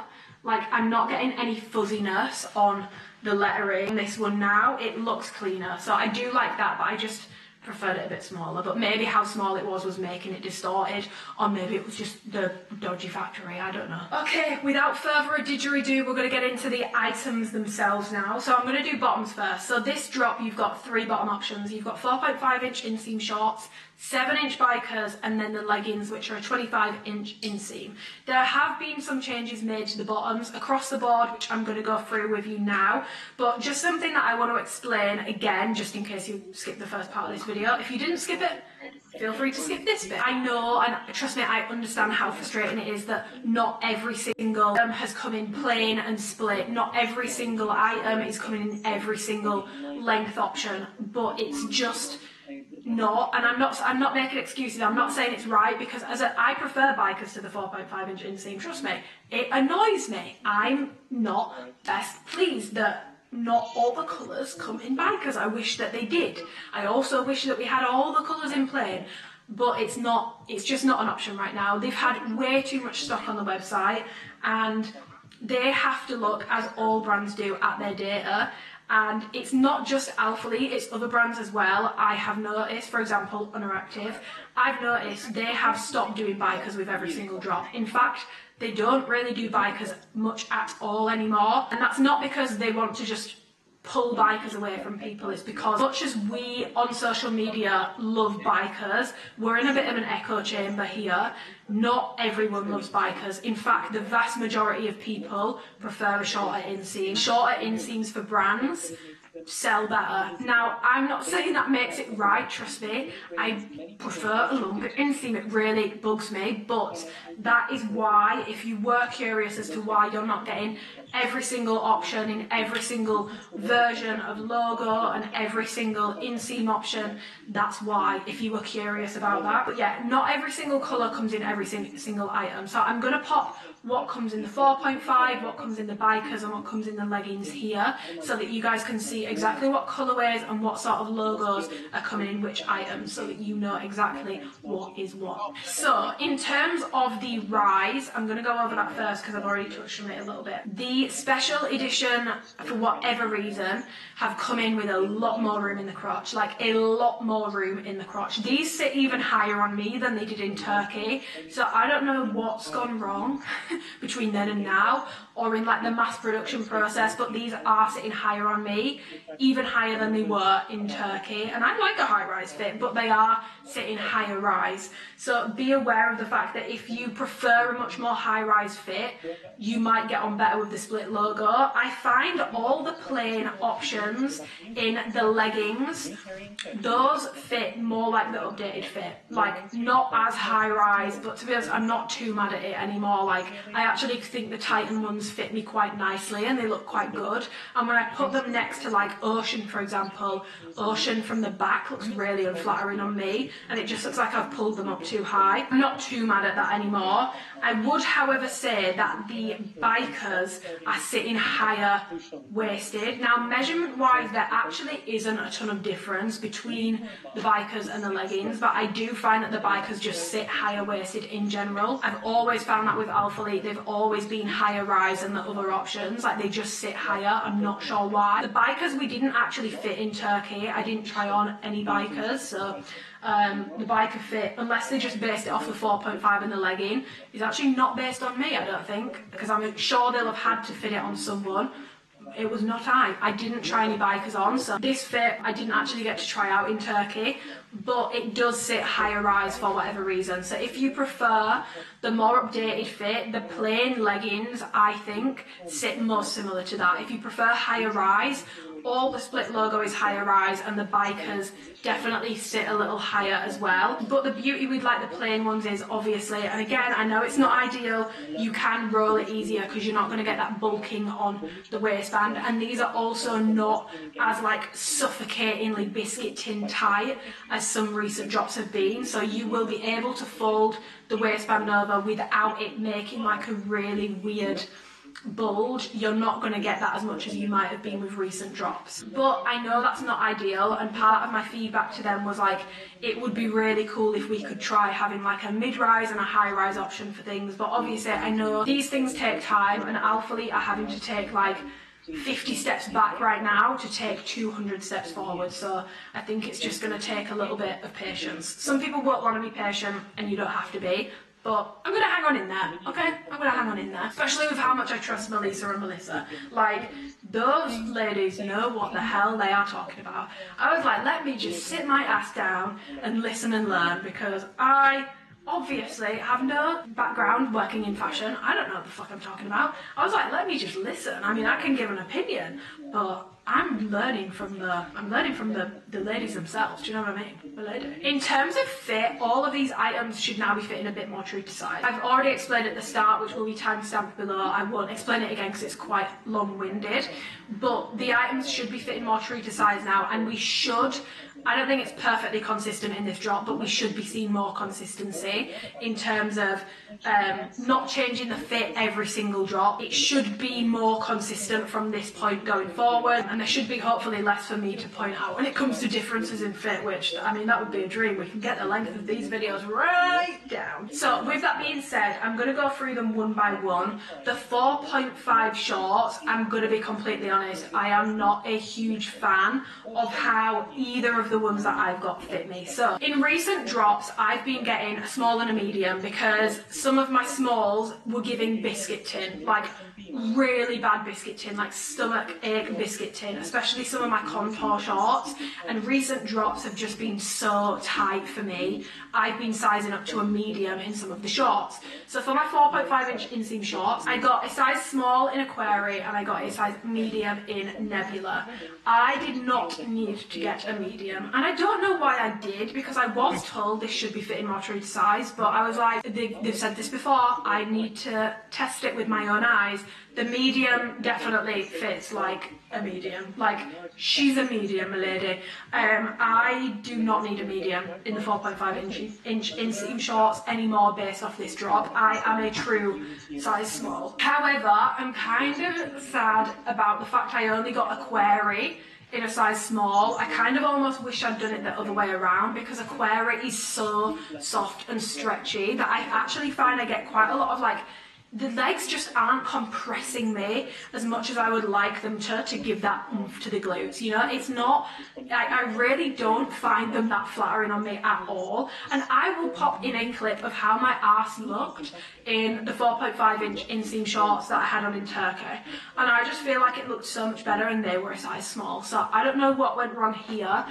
These are just not as flattering on me. They're not as flattering on my glutes, and I'm not a huge fan of like the fabric or the fit on these, but I don't have another small to compare it to. All I know is the colour I tried that was similar to Nebula in Turkey in a size small fit me really nicely. Like, some compression, not to the point where I was finding with size smalls, if I'm stood still, I look great, but the second that I walk, breathe, move, do anything, it was making me look different to how I actually look, because it was just squeezing me so much, and I do not have a lean enough midsection for like ultra high compression, it will just biscuit tin me. It just pushed everything up, out and over, and it was super unflattering on me. Now, I understand that some people really love a really snug fit. That's how you like things to fit. That's how you like things to fit. I think Alphalite's issue was like I said, I've already explained the issue that they were having with sizing at the start, but they have to go with how things are going to fit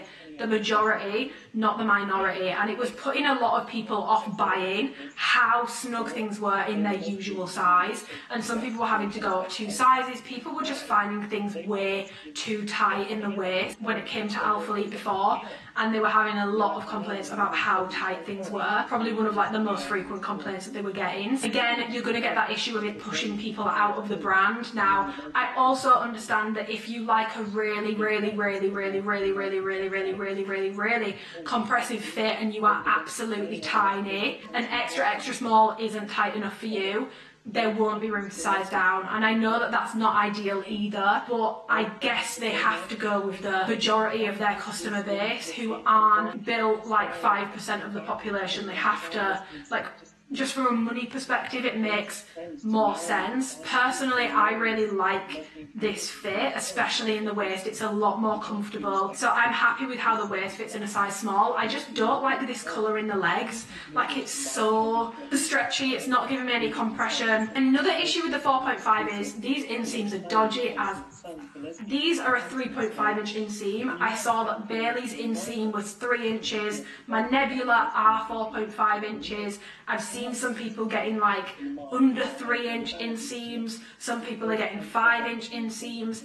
I've not seen an issue like this with inseams with Alphalite ever, so this is a problem and this is something that needs to be fixed because these are incredibly short on me, and the updated fit of 4.5 was fitting shorter anyway. Personally, just because of the issues that they're having with the inseam, unless you're someone that likes a very short inseam, which some people do, it will be worth the gamble for you. If you don't mind a 3 inch inseam, it'd be worth the gamble, but for anyone else, I personally wouldn't.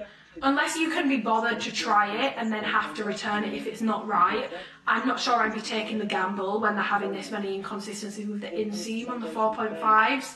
It just seems a little inconsistent for me. I'm not super happy about that. It's not a great start to switching back to the original manufacturer. And like I said, the special edition, it all sits higher rise on me. So this is more similar to before they dropped the rise in terms of how high this sits on me. I can't speak about the plain options for the 4.5 because I don't have them, but I do know that my plain leggings sit a lot lower than my special edition leggings, so that's something to keep in mind as well. In terms of how like the leg openings are, these are definitely wider than, for example, the contour short. These are definitely wider, so if you bought the contour shorts and you found that they dug in a little bit too much and you didn't like it, these will fit you a lot more comfortably in your normal size. Personally, I really like that the contour shorts do the whole like tightness and then it pushes up. I like that, so I actually prefer the contour shorts to these shorts. I prefer the waist on these because it's so much more comfortable and I can just get a size small, but I definitely prefer the bottom band being a bit thicker on the contour shorts and also being a bit snugger. I feel like it hikes and like sits nicer, but I know that digging in is a concern for a lot of people, so that might be why they have altered this to make it a little bit more wider. I would say it does definitely fit more true to size. Contour shorts are tight, so this is definitely a more true size small, but do know if you really like how snug contour is, you might want to consider sizing down in honestly pretty much all of the bottoms other than the plain leggings. You could definitely size down if you like how contour fits. In terms of the fit on the leggings, I'm going to go over this next. I've got plain in Titan in a size small, and I've got Aquari special edition in an extra small. Now, I am very rarely an extra small in any Alphalite legging anymore, but I do have an extra small in these, and I can confirm, again, these definitely are not as tight as recent extra small. Like, these fit me okay. I still prefer a size small, gotta be completely honest, I just prefer a size small, but this colour in particular, I feel like it just runs big. It could just be this colour, so maybe don't size down in everything because I don't think I could do an extra small in Titan, but this colour just seems to be very stretchy and not very compressive, so if you like that compressive fit, you might want to size down. In this colourway in particular, I've only got 2 leggings, so I can't like say a ton about the rest of the colours, but an extra small in these honestly fits me and feels less snug than a small in Titan. So you can definitely size down in this colourway, and again the special edition does sit higher rise than the plain. My plain Titan size small fits me bang on perfect. The fit of these leggings is perfect. It's not too tight, it's giving me a little bit of compression. It hits me at a nice point because I have grown to like a less intensely high rise fit, shall we say. It hits me at a really nice point. It doesn't dig in, it's not causing me to bulge anywhere. I don't have the excessive fabric that I had with, I've seen it being compared to the birthday sale 2023, which I found difficult because small fit my waist better, but extra small fit my hips better because I don't have super wide hips, and I had a lot of excess fabric in the colour Ocean in a size small.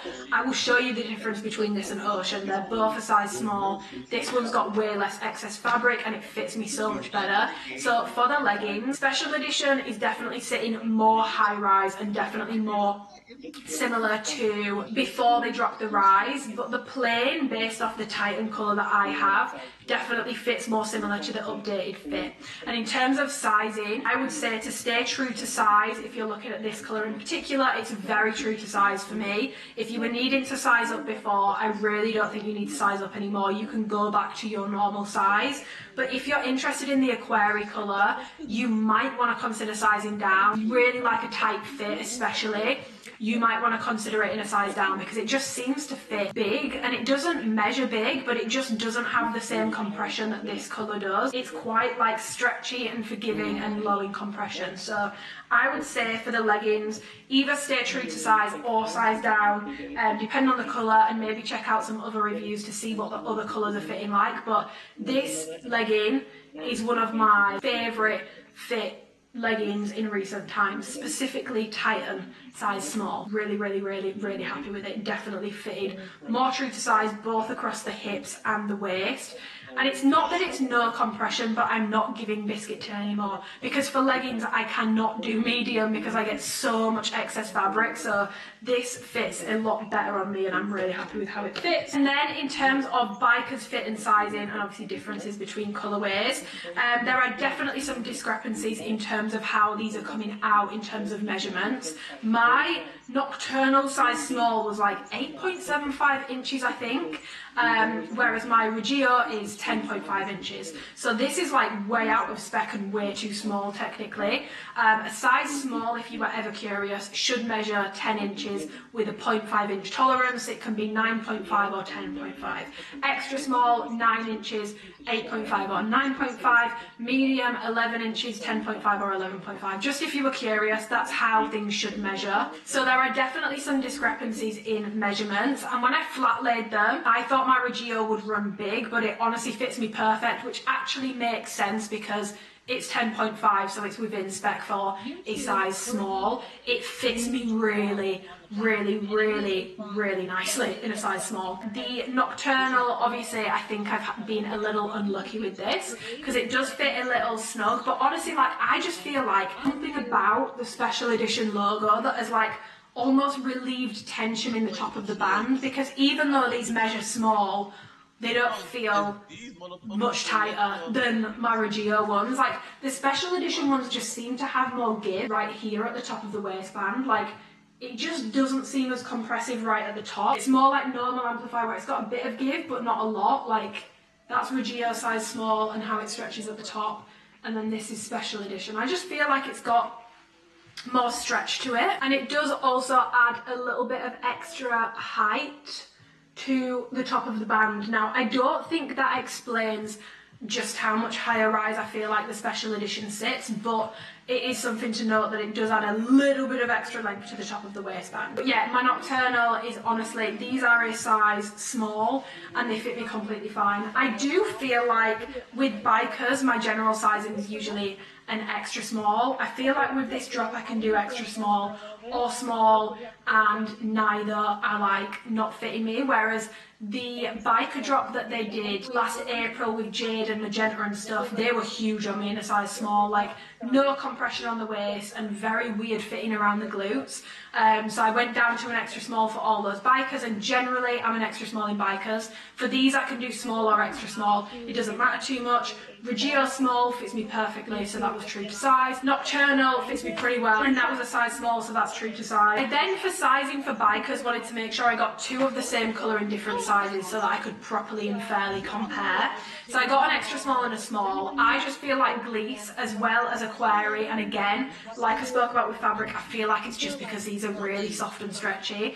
They just fit a little bigger, so I definitely, in Gliese, I am 100% happy with an extra small. The small's just a bit, I just feel like there's just a bit too much excess fabric in the size small on me, and I would say, generally speaking, with the bikers, because you've got that 7-inch inseam, when these are fully rolled down, I don't have much excess fabric in the other colour smalls or the Gliese extra small. In the small I do have a little, but people tend to hike bikers up, which is what I do as well. But when you hike a material up, you need to, like, it's not necessarily the material being caused by it being too big, it's because you've pulled 7 inches worth of fabric up your leg. And even in my old extra small Viola bikers, if I hike them, it looks like I've got excess fabric because it wrinkles around the crotch. It doesn't bother me, but that's just something I wanted to point out and go over. Yeah, Gliese, like Aquari, just feels like it runs, like, not that it runs big, but it's just not as snug in how it fits. So you can definitely take a size down in Gliese across the board. Based off everything I've heard, Gliese and Aquari,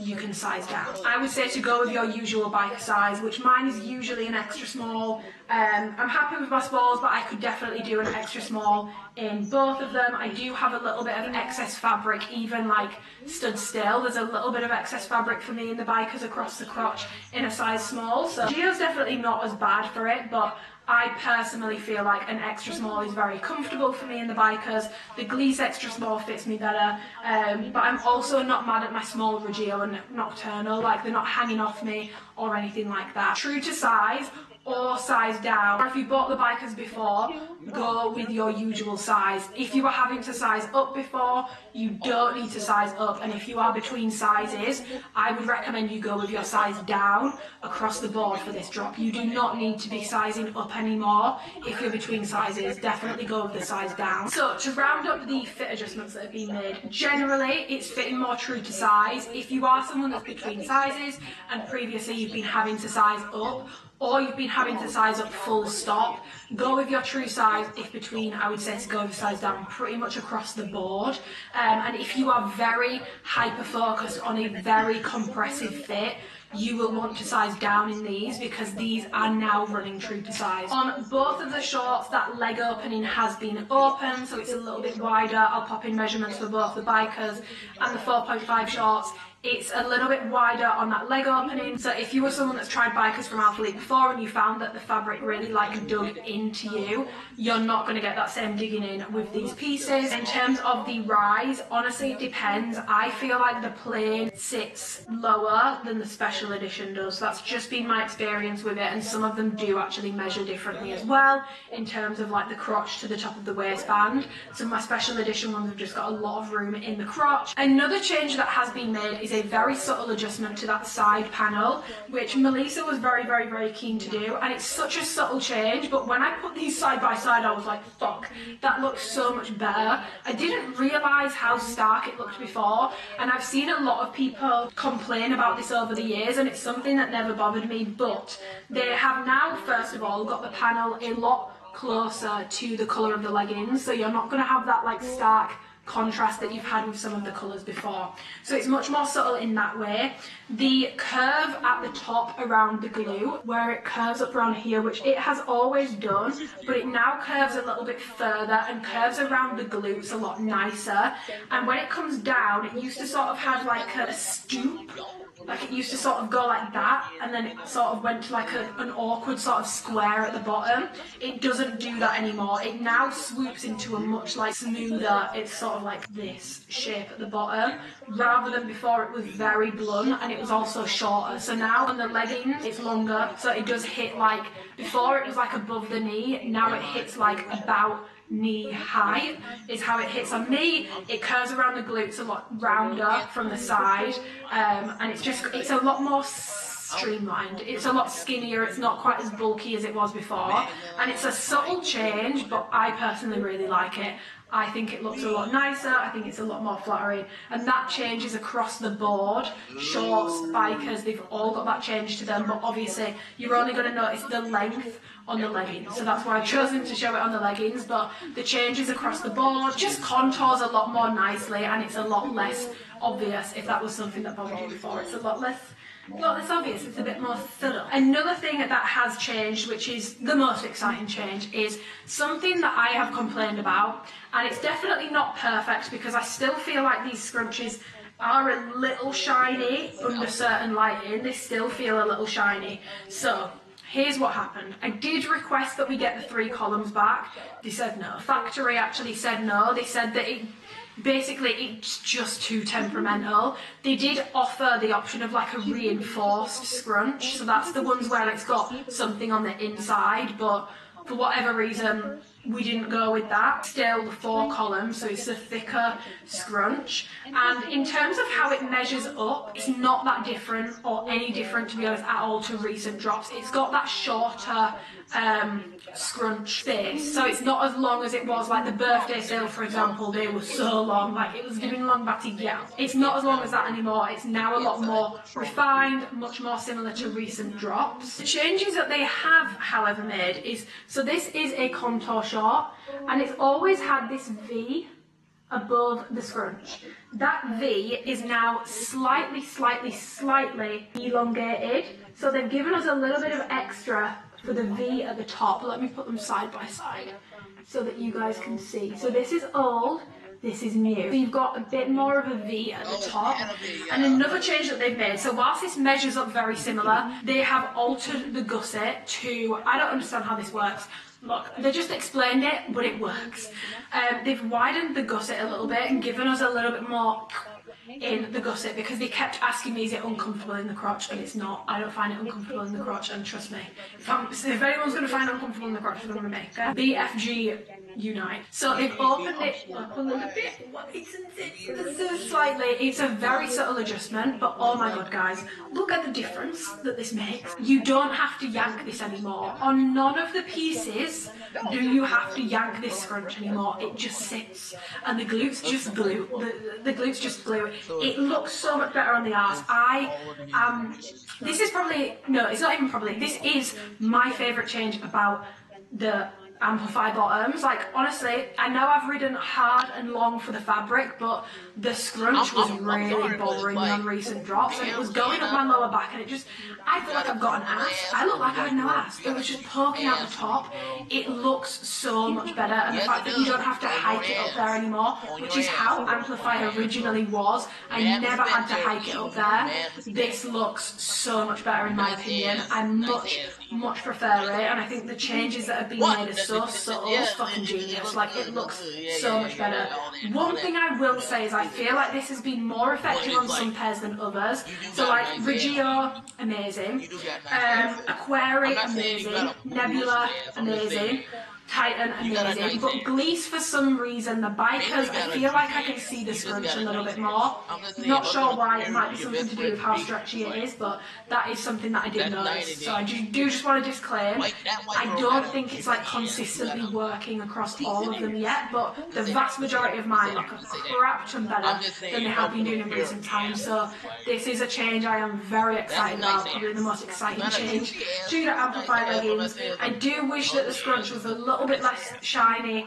It's not as bad as it was, but I feel like under some lights it still looks shiny. It's an improvement, and look, I'm taking it. I'm very, very, very, very happy with that. Obviously, material and all that sort of stuff, squat proofness, I've already gone over. So just to cover the other bases, sweat proof, no, not entirely, but I find this fabric a lot more sweat wicking than the recent, like contour is not sweat wicking at all on me. It's like a sponge, like it just soaks it up. Training my Regio bikers and they did a lot better. It's a dark colour, but I can still see sweat. Like I can see sweat when I wear pewter, so it's nothing to do with the colour, but it seems to dry a lot better because it doesn't have that like really like fluffy texture that just seems to soak everything up and not dry properly. So definitely a lot more sweat wicking, but sweat proof no. And in terms of camel toe, I haven't actually noticed camel toe with these. I'm not really getting a hoof. Sometimes with like really thin amplify fabrics I will get one, but I don't get it as much with this. Something that might happen more often, because especially if you've got really narrow hips and they have, you know, made things a bit more true to size and widened things up ever so slightly, you might get a little bit of Barbie crotch because of that. No issues with camel toe for these on me. The only thing I would be aware of is you do feel the scrunch a little bit more in these, just because of the changes to the gusset. Like, it's in there a little bit more, you know, but it reminds me of how my OG stuff fits, so it doesn't bother me.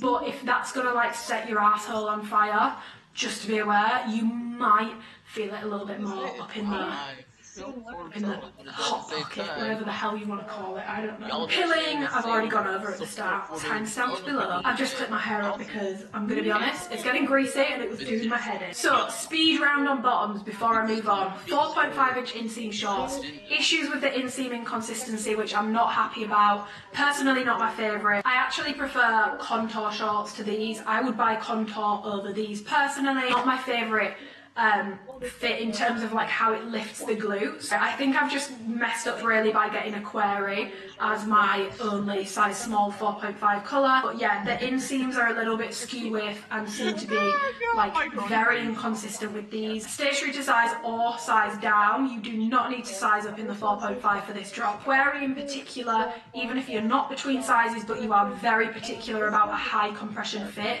size down because it's very, very, very, very stretchy. 7-inch inseam bikers. Obviously these have got a 7-inch inseam. I have found no inconsistencies with my inseams. I have seen that Bailey had inconsistencies with hers, so do be aware you might get a shorter inseam. I'm happy with a 7-inch inseam. For me, 6.5, 7, 7.5, I find them all equally flattering. It didn't bother me. The inseam changes, so 7 inches is fine for me, but obviously if you're shorter, this is going to be very long, rolled down on you. But I would say, like I've always said with bikers, it's still worth a go because rolled up, they just make the glutes look really, really, really, really good. And remember what I said about fabric, guys, after a few washes, things tend to stiffen up.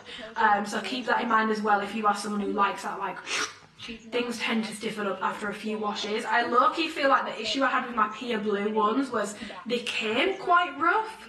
So then when I washed them and the wash really came off, they were just itchy as fuck on me. So I feel like maybe it's the lesser of two evils. I don't know. Particularly short quads and you're not going to want to wear these rolled. You might not like these, you might want to go for a contour short. Personally, I would actually recommend the contour shorts over the 4.5 inch inseam. In terms of do I prefer these or contour shorts, I've got to be honest guys, I think I'm in my contour short era. I will always love bikers, but I think even after this drop, I'm going to revert to my contour shorts. I just love them, like I absolutely love them. They are so flattering, like my glutes glue in a way that they just don't. But I do love the bikers for the scrunch adjustment, so for that I would say it's still worth picking a pair of these up. Sizing wise, stay true to size. If you are between sizes, size down, and if you are particular about a very compressive fit, go with a size down. Especially if you've got very small quads, I would recommend that you size down just because of this leg opening being opened a bit. I would recommend sizing down just because it might be maybe a little bit too big, I'm not sure, because it is opened a bit, like to the point where when these are laid flat they sort of flare almost at the bottom, which none of my bikers do, which I found quite interesting. But yeah, they've added a little bit to the hip from the magenta drop and added a little bit to the leg opening but brought the waist back in, so these are more snug than the magenta drop. and they line up more with OG. Just be aware with like colours like Gleece, very soft, and I don't know if it will stiffen up as much as OG does over time, so keep that in mind in terms of the compression level. I don't think it's as compressive through the leg as a heavily worn OG is. Is it as compressive through the leg as a brand new pair of OG that's barely been worn? Yes, but if it's heavily worn and heavily washed, it's not going to feel the same, so keep that in mind. But yeah, that is my advice for the bikers, and my favourite colour in these is the Reggio. I absolutely love the Reggio bikers. And then in terms of leggings, I would say sizing wise for these two, stay true to size. If you are between sizes, size down, and again in the aquari colour, if you are very particular about a very compressive fit, you might want to take a size down, full stop anyway. Just be aware it will impact sheerness. But yeah, if you are wondering my favourite legging in terms of fit and feel and stuff, obviously I've only got two, but I fucking love how tight it fits. It just fits me beautifully in my true size. I'm really happy with the plain legging. I'm just not a fan of the split logo. It's not really for me, but for those it's for. I love that for them, but it's just not for me. Leggings, you're going to want to stay true to size or size down if you are between sizes. And in terms of ride, remember my plain ones have come in fitting more similar to the updated fit. My special edition is much more high rise. Not sure why. Moving it on, we're going to start on the bras. This is the Gemini bra! Guess what? I'm a Gemini. No Gemini slander, whether it's against this bra or the star sign itself shall prosper on this channel. Geminis. Gemini women, Gemini men, very misunderstood star sign. So, the Gemini bra, and I am going to run you through the details. I will pop on which colours this is coming in. Some of them are split, some of them are plain, so I will show you exactly what colours this bra is coming in. So, you've obviously got the branding differences, which skip back to that part, it will be timestamped below. Some of them are coming in plain branding, some white sticker, some tonal sticker, and some split logo. So, that will be signposted, but I am going to run you through the details. So, the main feature of this bra is how multi-way it is. So you've got 8 hooks on the inside, 2 in the centre front, 2 centre back, 2 at the side at the back, and 2 at the front side here. So you've got 8 adjustment points, and they come with these adjustable straps, which I will pop in the measurements, but they are very adjustable, like 16 inches at longest, 8 inches at shortest, so you can really adjust them. And then they've got the hooks on them as well, and essentially the idea is you can wear it without any hooks on whatsoever, just as a bandeau, or you can wear it multiple different ways, which I will be showing you as I'm talking about this. I'm just going to show you the multiple different ways that you can wear it.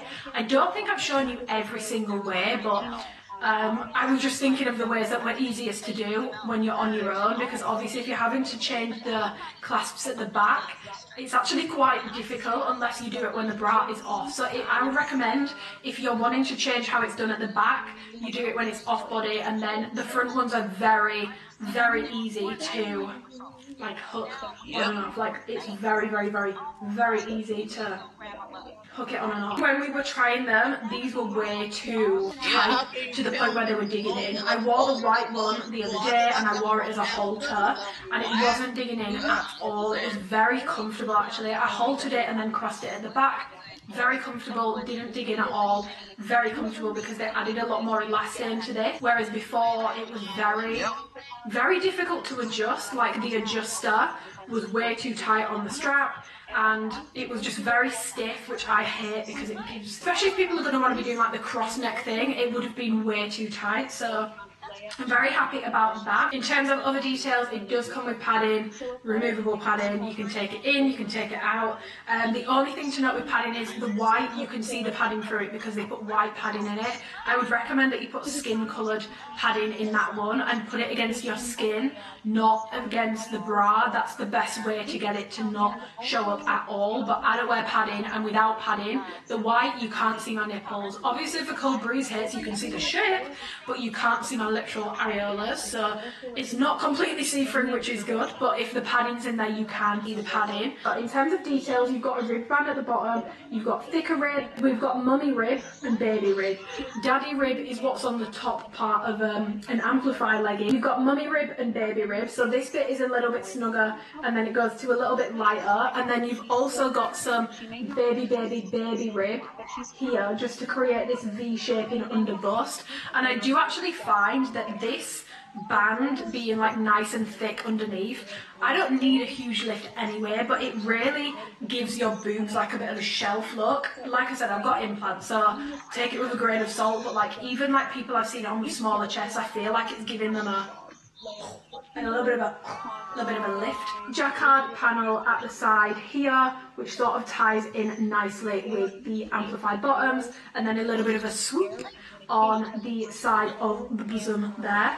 And also this mesh panel, just like the amplified mesh panel, I didn't realise is actually there for a reason. It gives the bra and the legging a little bit more stretch. So for example, in a squat, when you're squatting, that panel is actually there to sort of move with you and open up a bit and relieve a bit of tension from the rest of the legging to try and help with sheerness, to try and like prevent ripping as well. It gives you a little bit more room to sort of move, and the same with that panel being used on the bra. It's sort of like not an expander, but it just gives you a little bit more give in the bra. You also have a silicone band here. Now it doesn't run at the top, it's sort of at the bottom, which I do find this bit, especially in a medium, it can sort of like come away as a result. I wish the silicone went a bit higher up, but I'm pretty sure the reason why the silicone doesn't is because you've got the stitching above, which with the stitching and the silicone, I think it was adding too much bulk to it,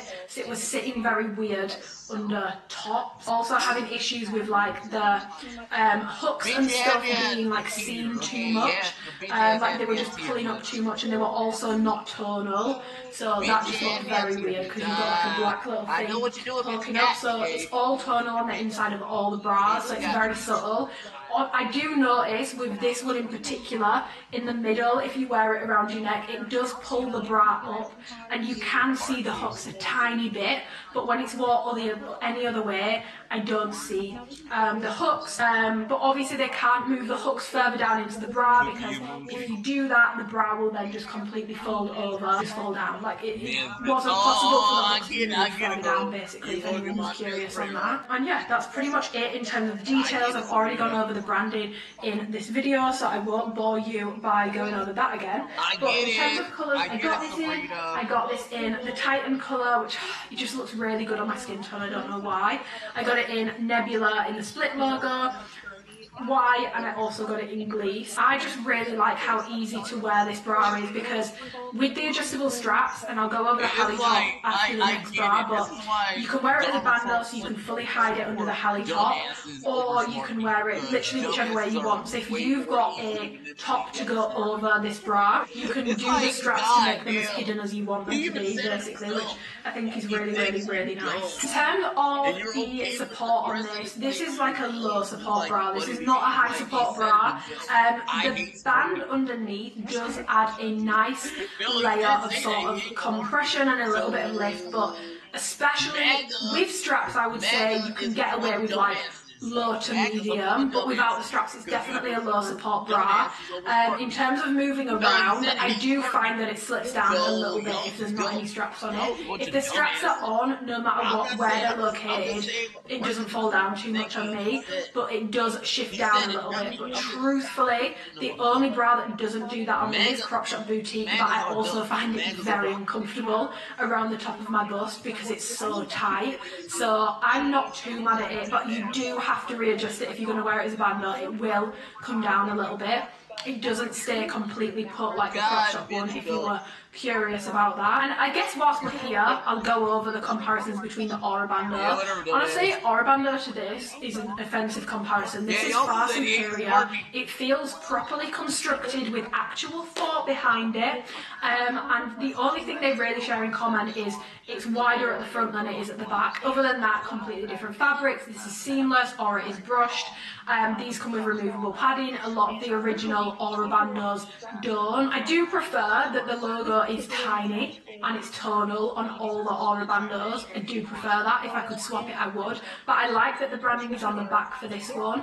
I just wish it was smaller. That's the only thing where I'm like, Aura kind of ate with that, I'm not gonna lie. The other thing I was getting asked was in comparison to the Crop Shop Boutique bandeau. So I've luckily got both in a medium, so I will pop in some like comparison like images and stuff of like measurements and stuff, and I will also obviously do a size side-by-side try-on so you guys can see the difference.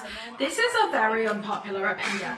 I prefer the Alphalete bra to the crop shop one. Does it stay up as well? No, but this one fits me so much better. The crop shop one is super tight on my over bust, but I've got like a lot of excess fabric on the under bust, and it just fits a little weird. And for me, it's actually a little bit too big. Like, it's a very like big bandeau. I mean, I like the coverage, but I don't really reach for it anymore. And especially now that I've got these are going to be my go-to bandeau. And I'm not just saying that because I work with Alphalete, because with the Aura bandeau, I said get the crop shop one instead. I genuinely prefer this. It fits my bust better. But if you are someone that's going to be annoyed by having to readjust, the crop shop one might work for you better because the silicone strip is thicker and it's just an overall much more fit. Does stay in place better, I'm not going to lie about it, it does, but I just prefer the comfortability of the Gemini bra, and it fits me a lot better. Both over and under bust fits me a lot nicer. That brings me on to sizing. I got these in smalls and mediums because when we were in Turkey, I had a small on, and Melissa was basically saying to me, would you be okay if you had to go up to a medium, because my over bust was over by about 0.75 inches. I was slightly out of spec, but don't worry, we didn't like adjust everything to fit that. They took that into consideration. So if I was complaining this is too tight on my over bust, they were like, honey, you're 0.75 over, we ain't changing shit, because then it's going to be too big on everyone else. But yeah, basically that was a conversation, so that's why I did small and medium. Having had them both, I personally, first of all, I feel like the Nebula split logo colour just runs a little bit big. Like, it gapes in a medium on me in the way that the Titan one doesn't. Like, it sort of comes away from my chest a little bit more without the straps on than the Titan one does. With straps, both size mediums are completely fine, no issues, but I do just notice with the Nebula, it doesn't stick to me quite as well. It seems a little bigger, even though they measure the same, it just doesn't seem quite as tight up here. Whereas the Titan medium honestly fits me pretty well. It gives me a little bit more coverage than a size small. Honestly, in terms of like how I like my boobs to feel supported and held in, I like a size small. I would say for sizing on this, it's gonna depend on your bust size. Naturally big boobs, I'm not sure because I've not seen it on anyone yet. So you got the ribbon here, and then to be honest, there isn't actually like a huge ton of space for the boobs here, like where your boobs actually sit. There isn't a ton of space for that. So whilst it is obviously wider than the Aura, there's still not a ton of space for your actual boobs. So I'm not comfortable giving a very strong opinion either way on this.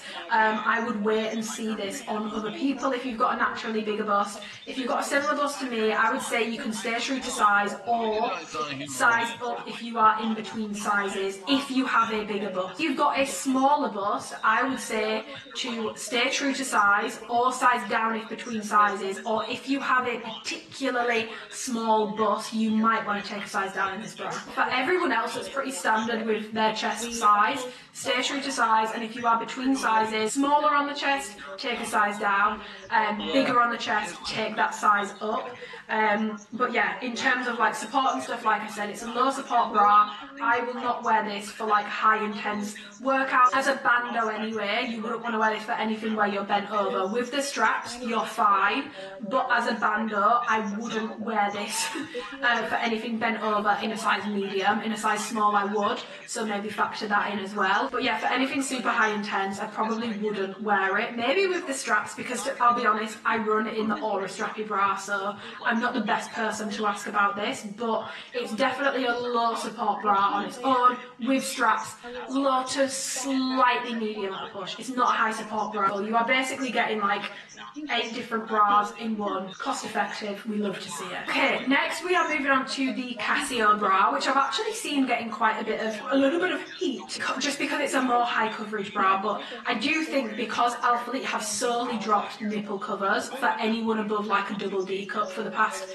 12 months, we've gotten very used to very, very, very small bras, none of which work for anyone with a naturally bigger bust. And that's not me saying this is the perfect bra for a naturally bigger bust, but they need to have more options, and that's something that the women's design team that are in charge now are very keen to have. They want to have multiple cup size options, so like bras that are more suitable for smaller cup sizes and bras that are more suitable for bigger cup sizes. So hopefully in the drops coming forward, you are going to see a little bit more of a mix, so there's more options rules for people with slightly bigger busts. Not too much heat on the Casio bra, please, because we do need options that are more than a nipple cover for anyone above a G cup. So yeah, details wise on this bra, you've got a 7-inch zipper in the front, so you can have a little bit more cleavage out, a little bit less, whatever tickles your pickle. You've got this sort of collar around the top, which I will show you. There is like absolutely no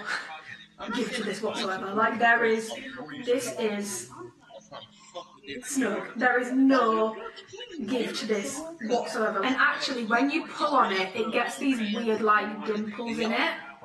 So I'm not sure exactly what is on the inside of here, but just something to be aware of. The collar is very stiff, and when you pull on it, it gets these weird sort of dimples. I'll be honest, I'm not entirely sure why. So the bra itself is double lined, as is the Gemini bra. It comes with padding, and it comes with obviously the padding inserts as well, which I feel like these have got a lot of give to them. They're incredibly stretchy. 7-inch zipper down the front. The zipper itself is tonal on all the pieces. The only thing that isn't tonal is this tab. So on the white one it's white, but on all the other colours it's black. I do wish they'd done tonal, so like blue on blue, lilac on lilac, pink on pink, but I do like that the white one at least doesn't have black on it. I just don't really like black, I don't know why. I just don't. And then at the bottom, you have again got the sort of similar detailing that you have on, let me just knock the brightness down a little bit so it's not too blown out. You've got the same sort of detailing that you've got on the Gemini bra. So you've got a thicker rib along the bottom, and then it comes into this much more like fine baby rib up here, which comes into a little triangle under bust. This does not have a built-in bra, but this is here to help try and add a little bit of lift and support. And like I said, I do have implants, but I do find that this does still give me a little bit of lift. Ribbing runs around the side of the bust as well, and it just has a really nice effect on me. And then at the back you've got the racer back, which is a pretty skinny racer back, but I'm a big fan of it. It's not too bulky or anything like that. Here I'm going to compare it to the Pulse Zip Tank, just so you guys can see side by side how these look. Obviously this is a proper bra. It's got padding in it. It's also got a much more on-show cut around the sort of collarbone, whereas the Pulse Zip Tank is a lot more, it's got a lot more sort of fabric around it, around the shoulders, and at the back it's obviously nowhere near as much of a racer tank. Different fabric as well, but quite similar in terms of zipper lengths. But yeah, that one was more of a layering piece. This is a bra, it's double lined, it can be worn on its own. You don't need to wear anything underneath it. I prefer how the Pulse tank fits me. It just fits me better, and I think you can see that in the try on clip even. It fits me better. I don't know what has happened between Turkey and now. I picked these up in smalls and mediums for the similar reasons to the conversations that I mentioned about the Gemini bra. And in Turkey, and I'll literally pop in a picture for proof, the side of this fit me really well. It fit me really well. It wasn't gaping or anything like that. However, in Turkey, they hadn't yet added the padding slits, so there wasn't slits for padding yet.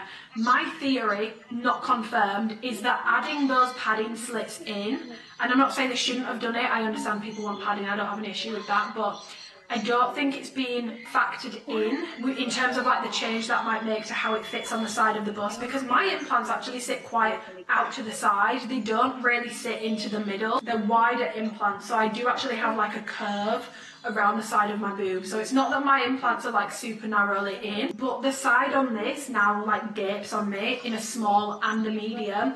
It doesn't look as bad when it's zipped up, but I'm not a huge fan of how it looks. I'm going to be completely honest, I'm quite sad about how this bra turned out. Having said that, I have seen this on other people, and on other people it's not doing that, so I think it's something to do with the way that your chest and back is built. But on me, based off how this fits on me, I can't recommend this bra. Maybe if you've got a much wider chest area, it would fit better. I don't know what it is about the way that I'm built that means that this bra just doesn't work, but I don't know what changed between Turkey and the final product, but the one in Turkey fit me a lot better than this one does.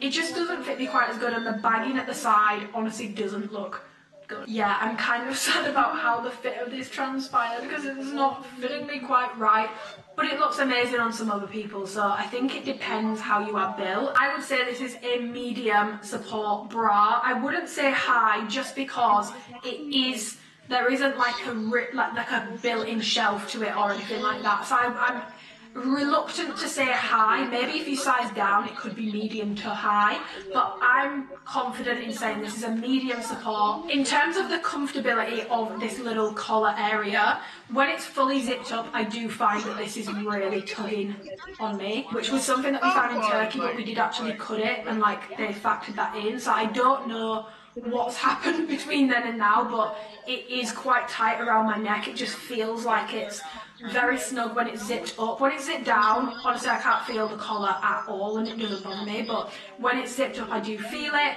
In a medium, that's just not my size. I wouldn't recommend that you size up in this bra. This fit just isn't quite right for me and therefore I can't personally recommend it. It looks good on other people, so maybe it's just the way I'm built, just how I feel. And also, if you were curious, it's not, the white isn't see-through. You can see the padding when it's in, so take the padding out and replace it with nude padding or put the padding against your skin. But yeah, I'm quite sad about how this bra turned out because I was really excited for it, but it just doesn't fit right on the sides for me in my true size, and I've not tried a size down, so it might work better, but I can't say for certain, so I don't want to make a very strong comment on that. If you are interested in this bra, I would say medium support, potentially medium to high if you zip it up and maybe try a size down. Keep in mind this bra was made with bigger busts in mind, so if you're looking at this thinking, oh my god, that's heinous, that's absolutely hideous, that's okay, but you know, we need more than a nipple cover for people that have got naturally bigger boobs, and it's important that they're dropping options for all chest sizes, not just one. And to be honest, this is one of the most suitable bras for a bigger bust that they've dropped in a very long time, which I am happy about. In terms of sizing, I would recommend that you stay true to size in this bra, or try a size down if you are between sizes. I don't want to recommend 100% sizing down in this, in case I tried an extra small and I was like, fuck, I can't breathe, like this is way too tight. I've not tried it, so I don't want to say 100% size down.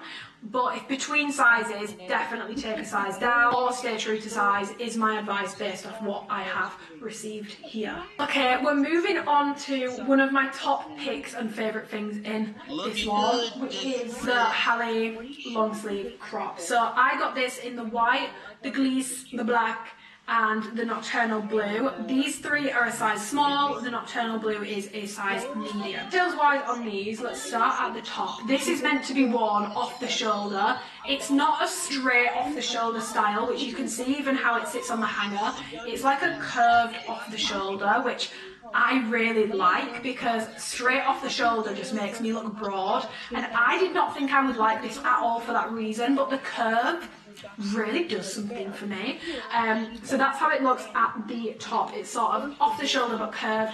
You have then got a band at the top, which is just the exact same fabric as the rest of the t-shirt. It's not ribbed or anything like that, but it's got a seam here which I do feel like helps things stay in place. You've got an armpit seam. I'll pop like measurements and stuff in a second. And then you have got the same detailing. I love with this drop that you've got very similar detailing across the pieces, so everything's sort of very nice and cohesive. So you've got a rib band around the bottom which has a seam on the inside, and then the rib continues up for pretty much the exact same length again. It's basically doubled, and again this is a very light rib, so this is baby rib, it's not thick rib, it's not what's at the top of an amplified legging. This bottom rib is double lined, the rib above is single lined, and this whole top is single lined, and it's very subtle on this baby rib. It's not like a thick rib, but it does help again to just give a little bit of a lift, especially with the other bras in this drop. It all works very nicely together because you've got similar textures sitting on top of similar textures. Obviously this will not work with the Casio bra. And then on the back you've got the sticker logo, which I've done this to death. I'm not a huge fan of it. I wish it was stitched and I wish it was smaller, just because I've already showed you, but like when it's stretched it can end up looking a little funky. But again, that ribbon detail does continue all around the whole of the top, so that like lift and, I don't want to say support because it's not supportive, but that little bit of oomph is there all around. The sleeves are super long. They're very long sleeves, which I am a huge fan of. I hate it when sleeves are too short, and there are not any thumb holes on this, which I was actually, when we were in Turkey, I was like, oh, we're not putting thumb holes on this, and they were like, nope, most people don't like thumb holes. I was like, what do you mean most people don't like thumb holes? They were like, most people can't stand thumb holes, like, we've looked at this, a lot of people don't like thumb holes. So I put a poll on my Instagram because I was like, is this true? The most commonly voted answer was either not bothered or don't like them. The second most common answer was, again, either not bothered or don't like them. I can't remember which way around it went. And the bottom answer was, I absolutely love them, need them on every product. And it was by like a big difference as well. Again, echo chambers, people who love thumb holes, people who love bikers, I'm including myself in that, I'm a biker whore. We tend to be very loud with our opinions, and because we're so loud with our opinions, we think that's what everyone wants, and it's not. We've done the Aura shrugs, they've got thumb holes. We've got the Stratus long sleeves, they've got thumb holes. I'm sure there'll be other things at some point with thumb holes. It's quite nice to have a top that doesn't have a thumb hole, because for me, usually the issue is it's too tight around my thumb. And then when I roll it, I get a weird bulge because I've just got this weird circle thing that I can't get rid of. So I'm a convert to the no thumb hole on this top. I actually appreciate that there isn't long thumb holes. This fabric is thicker than the Stratus. It feels a lot nicer than the Stratus. With that being said, this is a much warmer top. And also it does fit more compressive down the arm. It's smaller in measurements, which I will pop in here, but it's also a thicker, tighter woven fabric as well. So it does feel tighter, and it is tighter than like the Stratus long sleeves or the Amplifies. Not to the point where it's uncomfortable, because I actually find this has got a lot more stretch and give to it than the Stratus did. I actually found that quite stiff, especially in certain colours. This one's got more stretch to it, it just fits more compressive. So if you're really bothered about that, you might want to consider sizing up if that's really going to bug you. I personally find it quite comfortable, and as a person who has a small and a medium doesn't make a huge difference. All it does is make it gape a little around here, which I don't get in a size small. So spoiler alert, I do prefer my true to size small in this. That's something to consider as well. If you are absolutely stacked delts wise, or just like very stacked in the upper body region, this might be a little bit snug on you. I wouldn't recommend sizing down in it for anyone. Bigger arms or very stacked delts, you might want to try a size up just to avoid it being too tight on you, but generally speaking it does fit true to size. This is a layering piece, which there are so many tops with built-in bras coming up, spoiler alert, so many tops with built-in bras coming up, so with that context in mind, I'm not mad that this is a layering piece, because there's going to be plenty coming up for people who want built-in bras. So in the grand scheme of how this year is going to pan out, I actually think it's quite nice that there's a layering piece. So you don't have to wear a bra under this, but I would recommend that you do, because if you don't, yes, when you bend over it does gape, but this was never made with the intention of being worn on its own. It was always meant to be a layering piece. It's single lined, not double lined, and it doesn't have padding or anything in it. It's a layering piece. I'm not mad at it being a layering piece, but if you're not into layering pieces, don't bother with it, because I really wouldn't wear it on its own. Like on its own, no support. When you bend over, you will see your tits, because it can gape a little bit when you bend over. It's not crazy on me in my true size, but in a size up, it definitely does gape quite a lot. And obviously it's single line, so you might, like, especially in the white, you would fully see your tits in that. So the sleeves are pretty long as well, like I mentioned, so they do come to like cover, not my whole hand, but they cover to about here, which I actually really like. I hate it when sleeves are too short on something, I can't stand it. If you've got very, very, very short arms, you might find that you get a bit of bunching on the fabric. So I got this in a small and a medium, just because I was curious on if I might need a medium. Don't need a medium. For me, this is true to size, and I would recommend that you stay true to size in this, unless, like I've just mentioned, you fit one of the previous categories. For example, really stacked delts and arms, you might want to consider a size up. Size small is fine. It's tight. There's definitely not excess fabric on it. It is tight, but I actually quite like it, and I like it's a little bit compressive. I kind of like it. Now, in terms of does this stay in place, I think it depends on the person and how you're built, because on me, and I will put in all the receipts you guys can see, this stays in place perfectly on me in terms of the shoulders. They do not move, which is wild to me, because I thought when I saw this, I was like, this is so impractical, this is not going to work. work. Ultimately, it depends on how you're built, but for me, this is really, really staying in place for the shoulders. Not having to pull up, not having to pull down. The only place where I have to readjust this is the bottom. It does hike on me. It hikes around the sides and it sort of exposes the bottom of like the Gemini bra, if that's what I've got on underneath it, which I'll show you. That can happen, but other than that, this stays put really well. So the bottom moving does annoy me a little, but not to the point where I wouldn't train in it. I trained in it the other day and it does hike up at the bottom, but not to the point where my tits were out or anything like that. The top was fine for me, which I was not expecting, and I'm very impressed with, but I think it depends on how you're built. Controversial, because the Gemini bra and this are sort of made to go together, because you've got a bandeau that you can fit perfectly under here, and it does fit perfectly under here, but with movement it will show at the bottom. Therefore, I actually prefer this with other bras. So I wore it with the Gemini bra as a halter, which I really liked. I liked how that looked. But my other two favourite bras to wear this with is the Aura Strappy bra and the halter neck bra, because it gives it a really nice, like, reminds me of a crop shop boutique top when I do that, especially black and white. Looks so astronomically crisp, like it looks so good. And because those bras are shorter, you don't see them at all, even when this rides up. So I actually prefer those bras with this. I like the Gemini bra on its own, but it's actually not my favourite bra to wear under this. The white is sheer, so if you are going to wear some fit offing under it, I wouldn't recommend doing that. You'll see your tip. You can see through it, so like you'll see in the triangle clip, you can see the white bra underneath it, and it is sheer, but the other colours are all completely fine. It's definitely thicker than the Stratus fabric for me, in my opinion. I feel like it's thicker.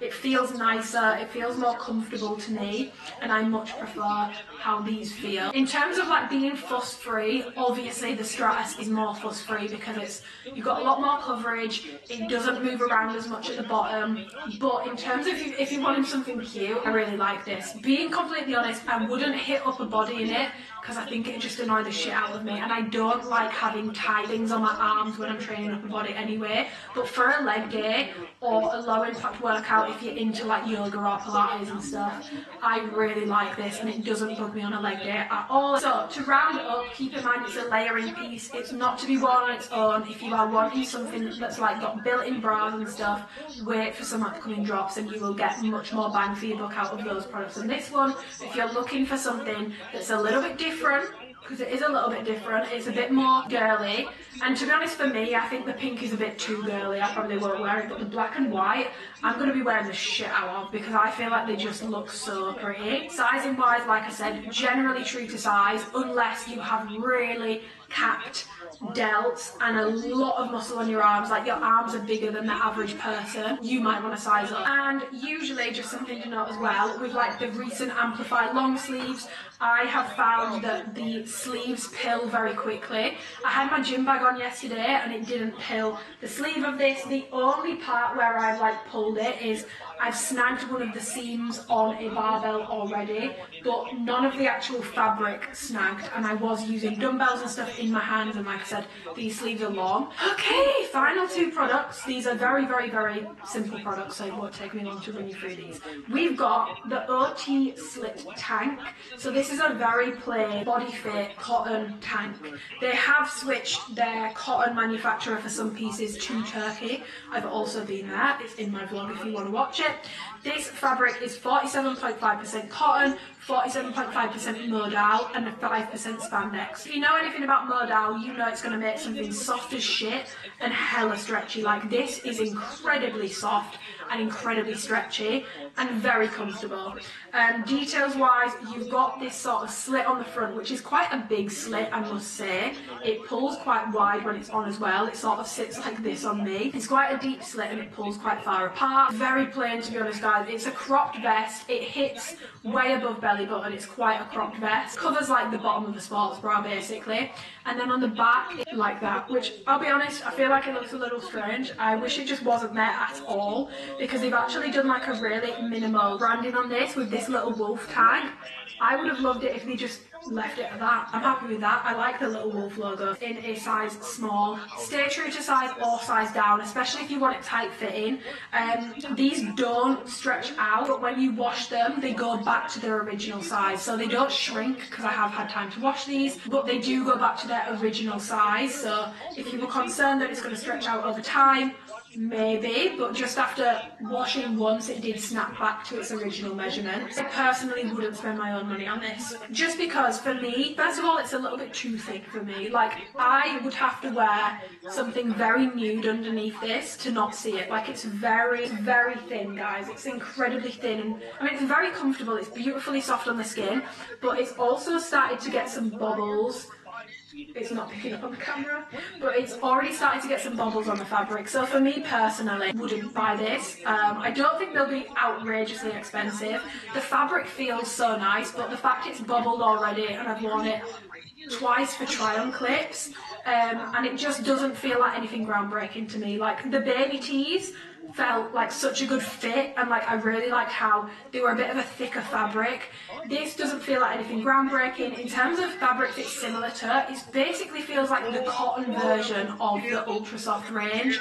Very soft, but this is more cotton based. It's not like nylon-y. It feels beautiful and it's beautifully soft, but it's not for me. It's not something I would personally spend money on, and especially in the white, it's incredibly see-through, so I'm not actually sure what I would wear under this. Do you find this V in the front is just a bit stark, like it pulls a bit wide? It just looks, I'm not a huge fan of how it looks on me basically. I would probably wait for pieces like this for a sale if you're interested. So yeah, just to round up, super soft, very lightweight, very breathable. I would say this is more of a lifestyle piece than a working out piece. Sizing wise, stay true to size or size down. Size small fits me, but an extra small would also fit me because it's just incredibly stretchy. Very lightweight fabric, semi-sheer, but if you're looking for like a top recommendation from me, this wouldn't be it. Then we have got the cropped tee. Now the fabric on this is different. 50 cotton, 50 poly.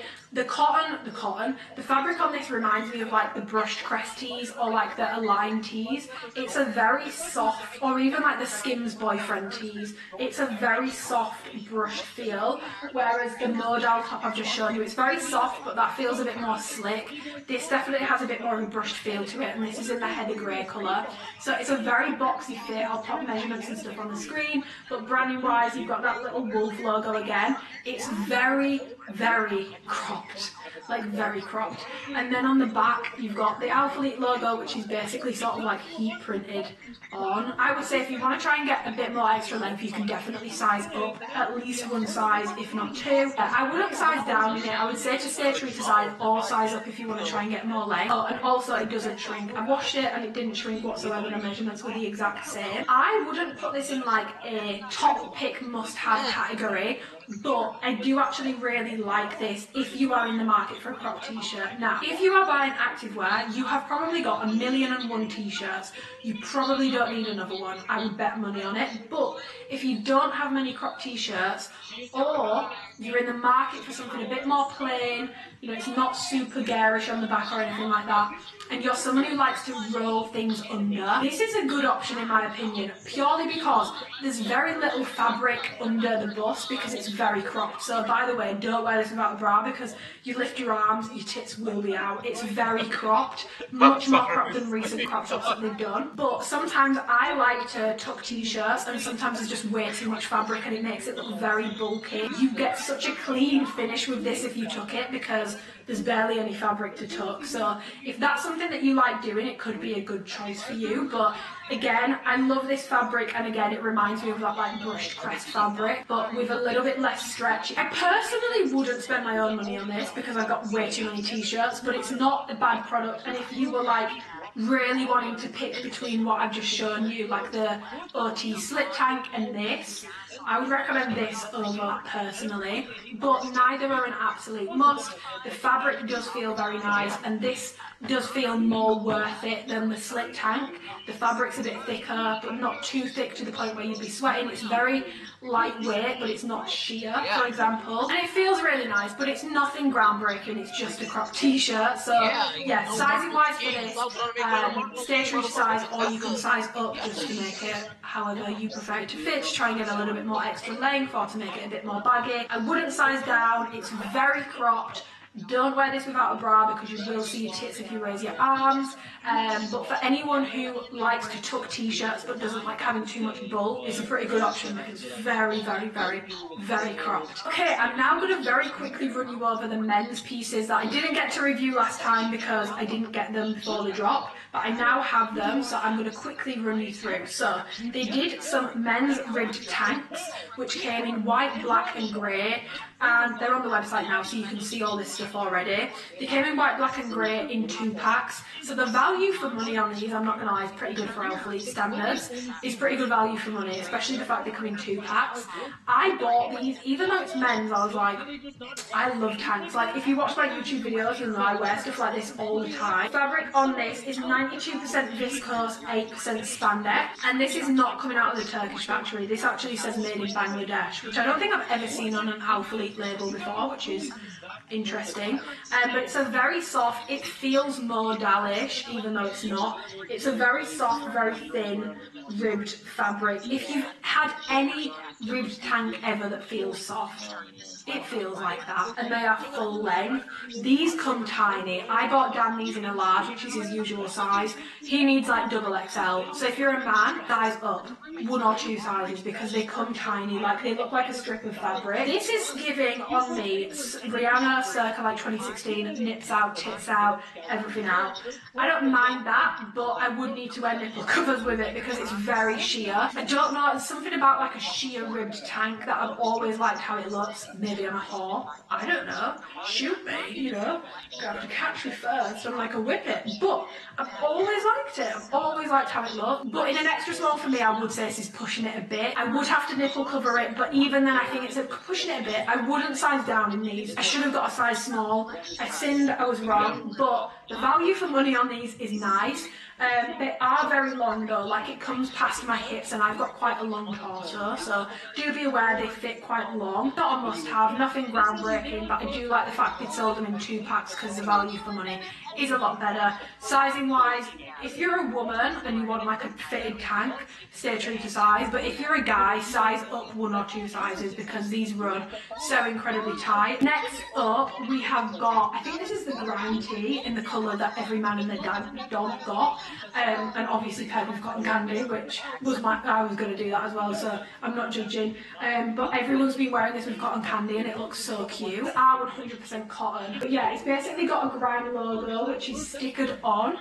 It's like it's a sticker, and it says Elfleet on it, and then the back is completely plain. These are 100% cotton, however, nowhere near as rough as the heavy cotton pump cover tees, but a lot softer than the Republic tees. These feel like a brushed version of the Republic tees. Really? You've got the men's Republic tees. You'd want to go with the same size that you get in that. In this, you don't need to change sizes. However, these fit bigger than the heavy cotton pump covers. So if you, for example, get a medium in the heavy cotton pump covers, a size small in this, these run bigger. So I personally wouldn't recommend, unless you want it really oversized, I don't think you need to size up in this. And especially if you're going to want to tuck it, stay true to size so you'll have less excess fabric. If you want it really oversized, you can size up, but my true size small in this is still really nicely oversized.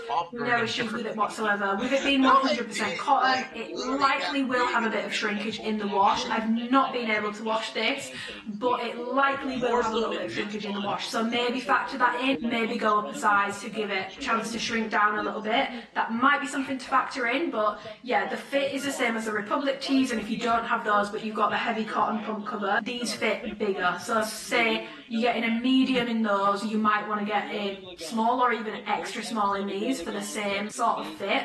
I actually prefer prefer how this feels on my skin. To the heavy cotton pump covers, it's a lot softer. The only thing I will say is I feel like this is warmer than the heavy cotton pump covers because it's got that brushness to it, which sort of gives it a bit of an insulation. But yeah, that is basically, it's a t-shirt. If you've got a million t-shirts in your wardrobe, you don't need it. I'm personally not a huge fan of like how this logo is put on. Like it's very much like it's giving sticker. I'm not a huge fan of it. I'm also not a huge fan of the logo. It's not my cup of tea. Too big. This for me is way too big, but I have a girl in my Discord called Alexis that will love this top, so this is actually going to go to her. So yeah, Alexis, after this video, this will be on the way to you, and I hope you love it more than I do because it just needs a better home. I'm not going to use it. I've got 1,000,001 t-shirts, and if you guys do too, you probably don't need another t-shirt, so it's not something I would be running to go and pick up, but if you are in the market for a t-shirt but you found the heavy cotton ones way too rough, or if you like the Republic tees but you want a different design and you like this, you like it. But yeah, not my personal favourite. I like the fabric, but I'm not a huge fan of the design. It's a bit too big for me. It's a bit too like garish. I would say obviously with t-shirts it depends how you want them to fit. You can size up if you want them more oversized, down if you want them less oversized, but your true size will be more oversized in this than it is in the heavy cotton pump covers, so keep that in mind. We have then got these vintage muscle cut tanks, and yes, I knew what colours were coming in the drop, which is why I got the purple for this, because I wanted a little all purple moment with Reggio, and I will just pop in the clip here because I've got Reggio on. It looks so cute together. I really like how it looks together. These are 100% cotton, so again, do consider that they might shrink down a little bit. You might want to factor that into sizing.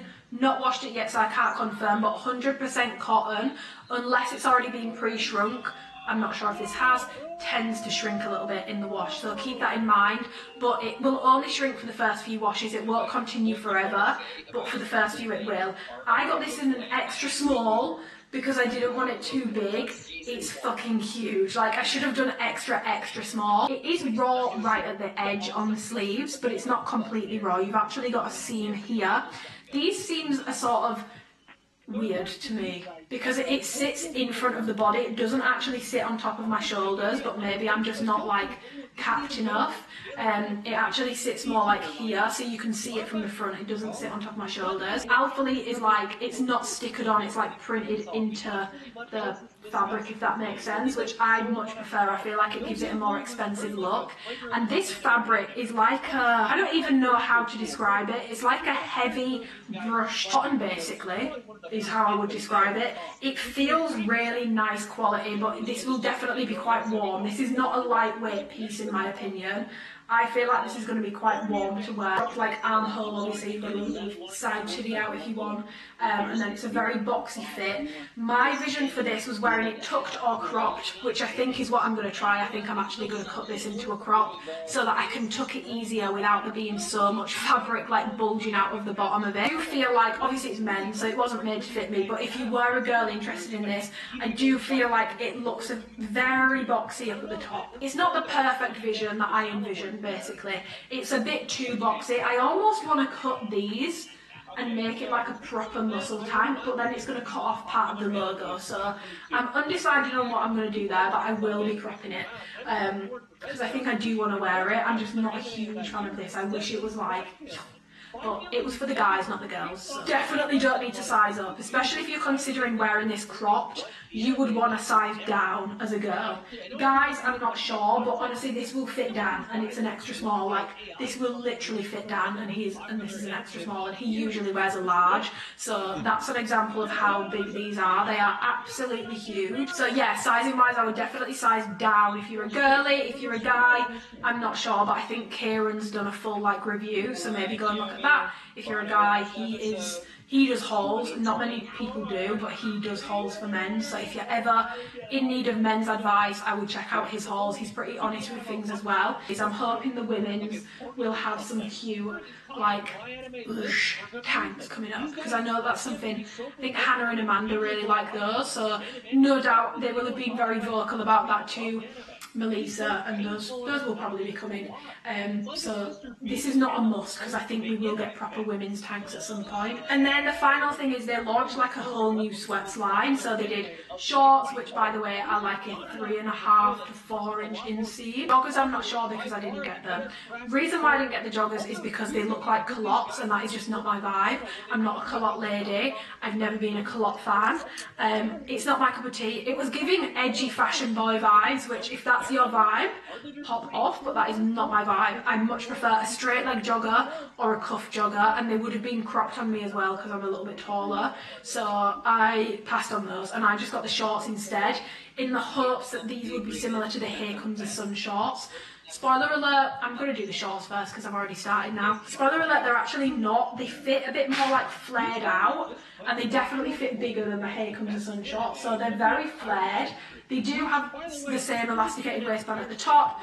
They've got drawstrings so you can change how tight or not tight it is. They've got proper pockets. You guys know how I feel about pockets. It's not like a shitty, thin, weird lining. It's got a proper pocket in it. They are 100% cotton and they are terry feel on the inside, so it's not your brushed cotton vibe, it's terry.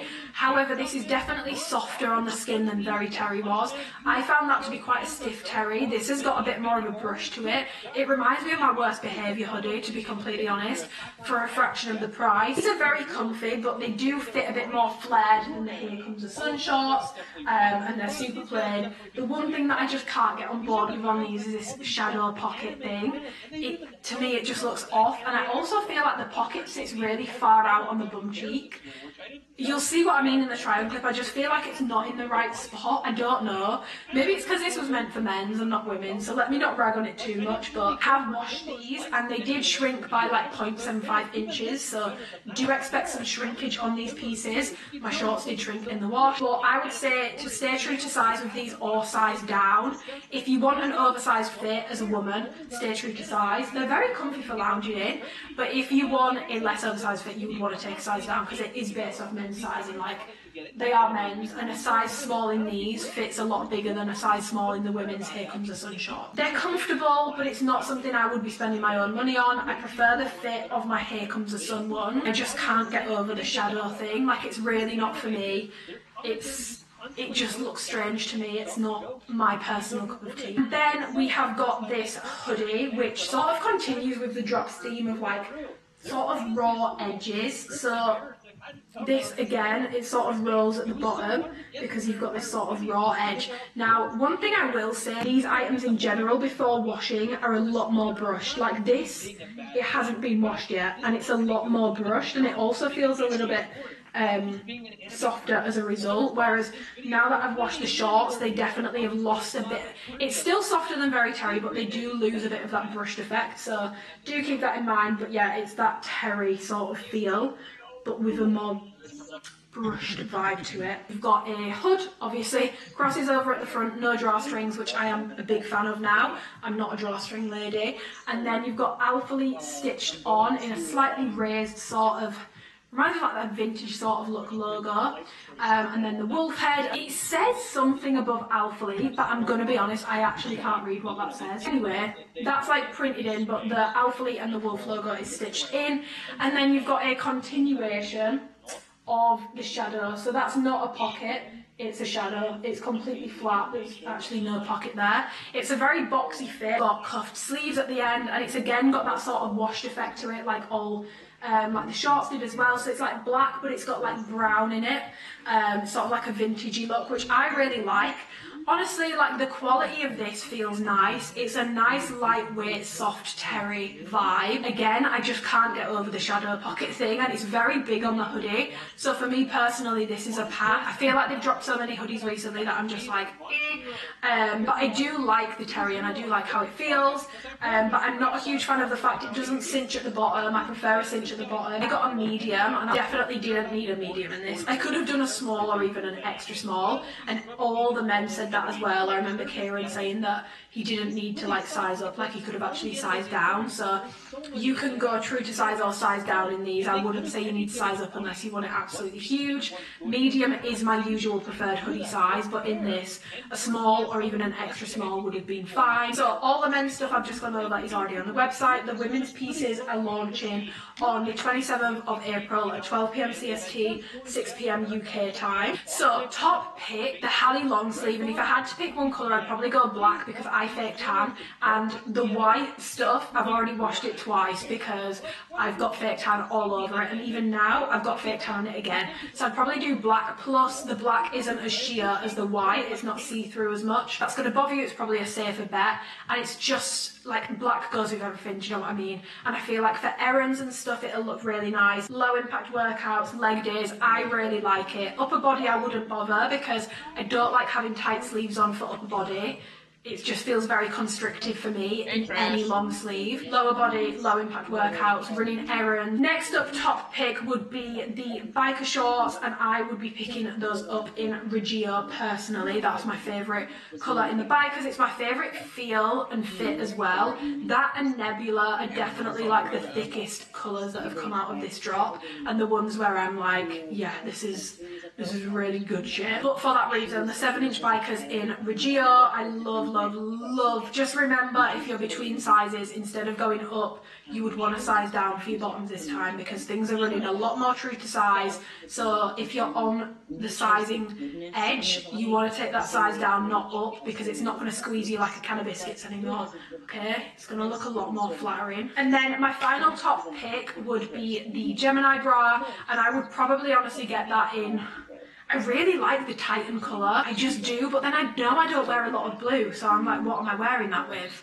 Maybe black, but then I tend to wear browns, and blue and brown I don't think goes that well together, so I'm thinking like practicality for my wardrobe, I'd probably actually do white or black, but I do really like the Titan colour, and if you were curious as to my favourite colours in this drop, it is Titan and Reggio for colour, but in terms of fabric, I would say Titan, Reggio or Nebula. Reggio and Nebula definitely like really up there for fabric for me. But yeah, those would be my top picks. Again, that doesn't mean you need them, those are just my top recommendations from this drop, and it's nice to have a drop where I feel like I can actually say, yeah, I recommend this. Like with Contour, the last drop I loved it, but the fabric felt like shit. I was like struggling to recommend it for that reason. I hope this video has been helpful. I hope you've learned something from it even. I feel like I can say we've maybe done a bit more education this time. Hope the review's been helpful. Hopefully I've answered every question that you've got, but if I haven't, please leave it below and I will comment and answer. I don't mind if you ask me a question that I've covered in the video. This video is going to be fucking long, and I'm not like this stuck-up bitch that's like, oh, didn't you watch my 2.5 hour long video? DM me on Instagram if you guys need any sizing help, anything like that. If you tried a drop before and you're confused about what sizes you might need in this one, send me over some pictures, comment below, give me your measurements, tell me what drops you liked and what fits you liked, and I can try and help get you the right fit in the colours and styles that you're interested in. But thank you so much for watching. This has been a bit more of a special review and a bit more of a special launch for me, just because I was lucky enough to be able to be involved in some of the process in terms of fit and obviously returning to the original manufacturer. I just want to say thank you so much to anyone who sent me a genuinely supportive and kind message over the past few days, because it's definitely been an interesting few days, but I would much rather just lean into everyone that's been genuinely nice about it, and I appreciate all your kind comments so much. I would have not got this opportunity if it wasn't for you guys, so thank you so much. I would never ever take the piss with it and go and do like a shit job. Like if anything, I was like hyper aware, trying to be hyper aware anyway of what I was doing and what I was saying, and like making sure with feedback I'm keeping everyone in mind, not just my own biases and my own opinions. Even with fabric I was like, I don't know man, some people really like the new fabric, maybe we should have 2 options. I was trying to think of everyone. They decided against that in the end, although to be fair I feel like this drop has kind of ended up split anyway, so, but it was honestly the biggest opportunity I've ever had, and something I am so grateful for. Would not have happened without any of you guys, so genuinely thank you so much, because that is something I never, ever, ever thought I would get to do, and it means the world to me. A collection with a brand or launching my own stuff is probably one of my biggest life dreams, and doing this and just learning the behind the scenes felt like it was moving me closer to, even if I decide I want to do my own stuff one day, moving me closer to that. And I'm so grateful that I got to learn from women who have been in this industry for years and have a wealth of experience. They've worked for some of the biggest activewear brands, and it was just such an amazing, humbling experience in the best possible way. So thank you as well to Melissa and Melissa for looking after me so well during that week in Turkey. I never felt uncomfortable or awkward once, and I'm a very uncomfortable, awkward person sometimes. I get really bad social anxiety, but I felt so comfortable, and like the hospitality of like the factories and everyone that we met and everyone that we were with was honestly amazing. It was a life-changing experience for me. It was very special to me. This was very special. This was an opportunity that I hadn't even put on my goals list for last year, because I didn't even think it would be something that would be possible, or even something that even if it was, I'd be asked to do, to be honest. I'm gonna leave this video here. Any questions, please just let me know. Thank you for being understanding, patient and supportive, and I hope that I've been able to shed some light on the situation and what sort of happened in this video, and hopefully cleared up a few queries and concerns that you guys might have had. As always, a completely honest review from me, as I've literally said I don't, flat out don't recommend some of the product. That will never change, and I'm not being biased in any way, even though I was there in Turkey. It's not my collection, it's not for me to be biased about. If you do shop with my code, please message me on Instagram so I can say thank you. First of all, I want to nosy at what you get, because I want to see how many of you are going split and how many are going plain, but also so that I can personally thank you, because it is this support and you guys supporting me, supporting my reviews, mentioning me to Alphalete, mentioning me in comments, mentioning me in DMs that got me this opportunity. So thank you so fucking much. I will see you in my next video. I'm back to Sunday uploads from this week. It's just been thrown off because of the launch, but yeah, have an amazing week. Let me know if you are going to be picking up anything from this launch below. Questions, let me know, and I will see you in my next video. Bye!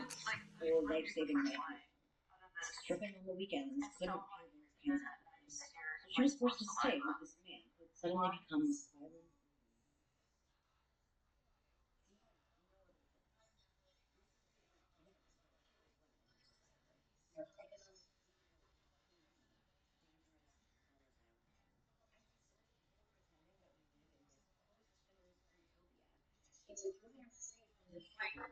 Of domestic servitude, that every woman has equal opportunities to every man, maybe even better. But this is a fiction. We don't live in a post-feminist world. Many women are still tricked by their reproductive and economic circumstances as a direct result of being born female. I didn't know how bad the personality changes were at the time, and even if I had known, and I'd given her my own home, we wouldn't have been able to afford medication. She wouldn't have been able to live either way. She was trapped in that relationship by the economic factors of living in this country. Capitalism will not found.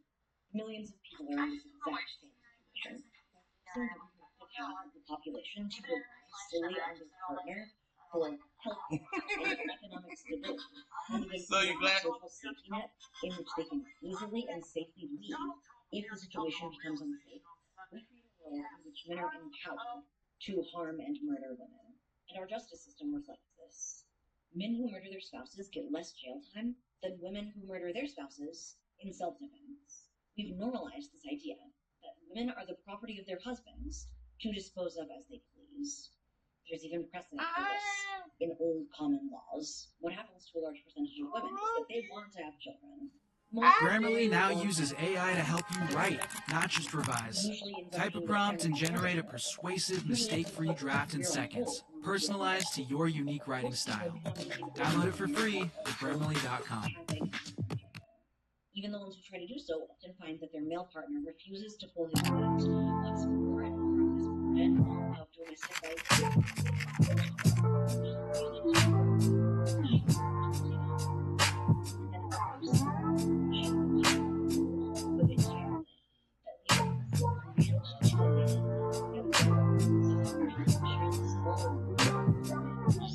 Hello, welcome back to another vlog. This week's vlog is going to be a little bit different. This is my London vlog. I am going to London with Nicole, who I met in October through my Discord group. I met her with Charlotte and Kate, who's actually flown in from America for the week to be in the UK.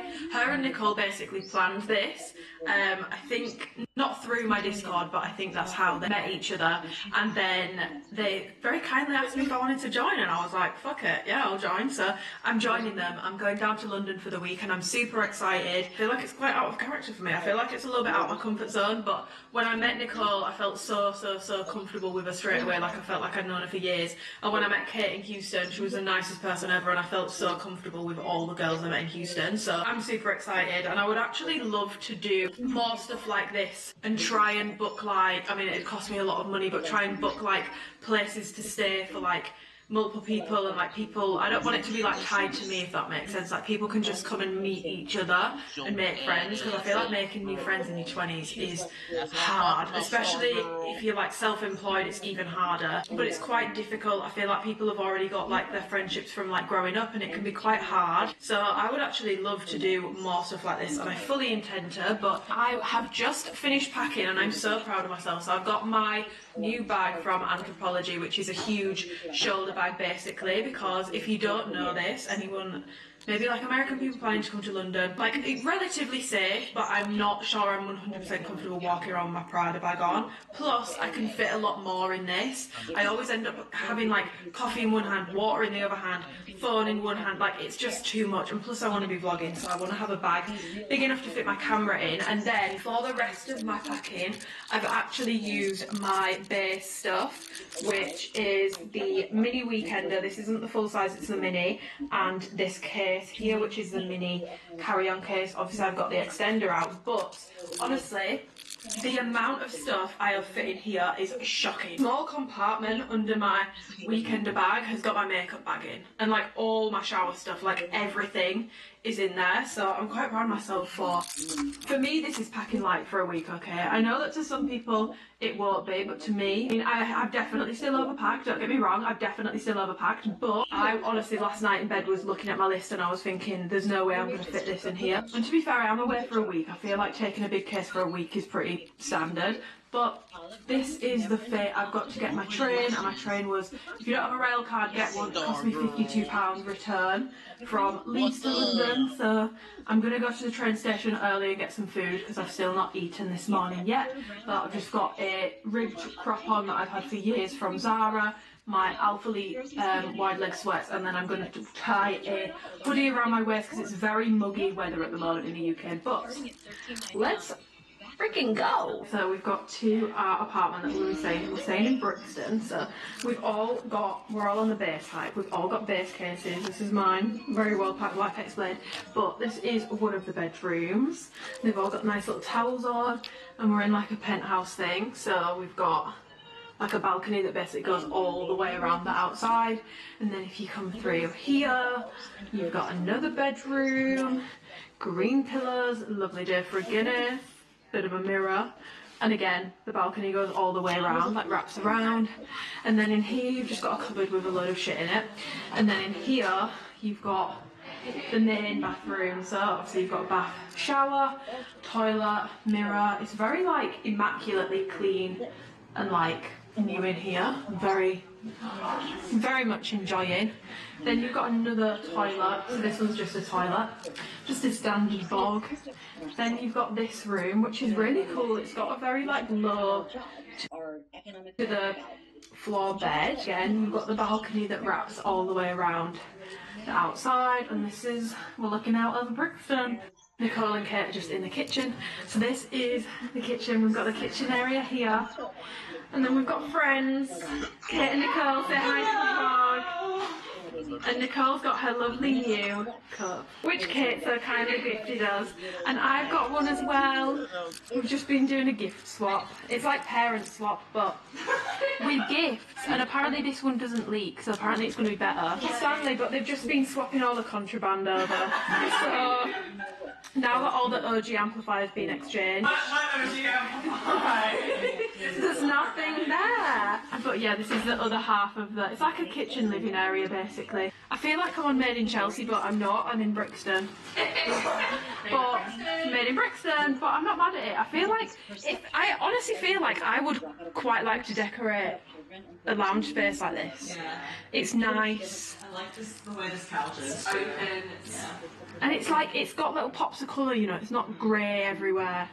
And the kitchen's really nice. And I think these are grind coffee pods. I could be wrong, someone please confirm or deny. Because they don't have branding on, but I feel like the fact that they're this colour, probably going to be a grind coffee pod. And this is the posh kettle that Nicole pointed out. So, that is our little apartment tour, and I will see you when I see you.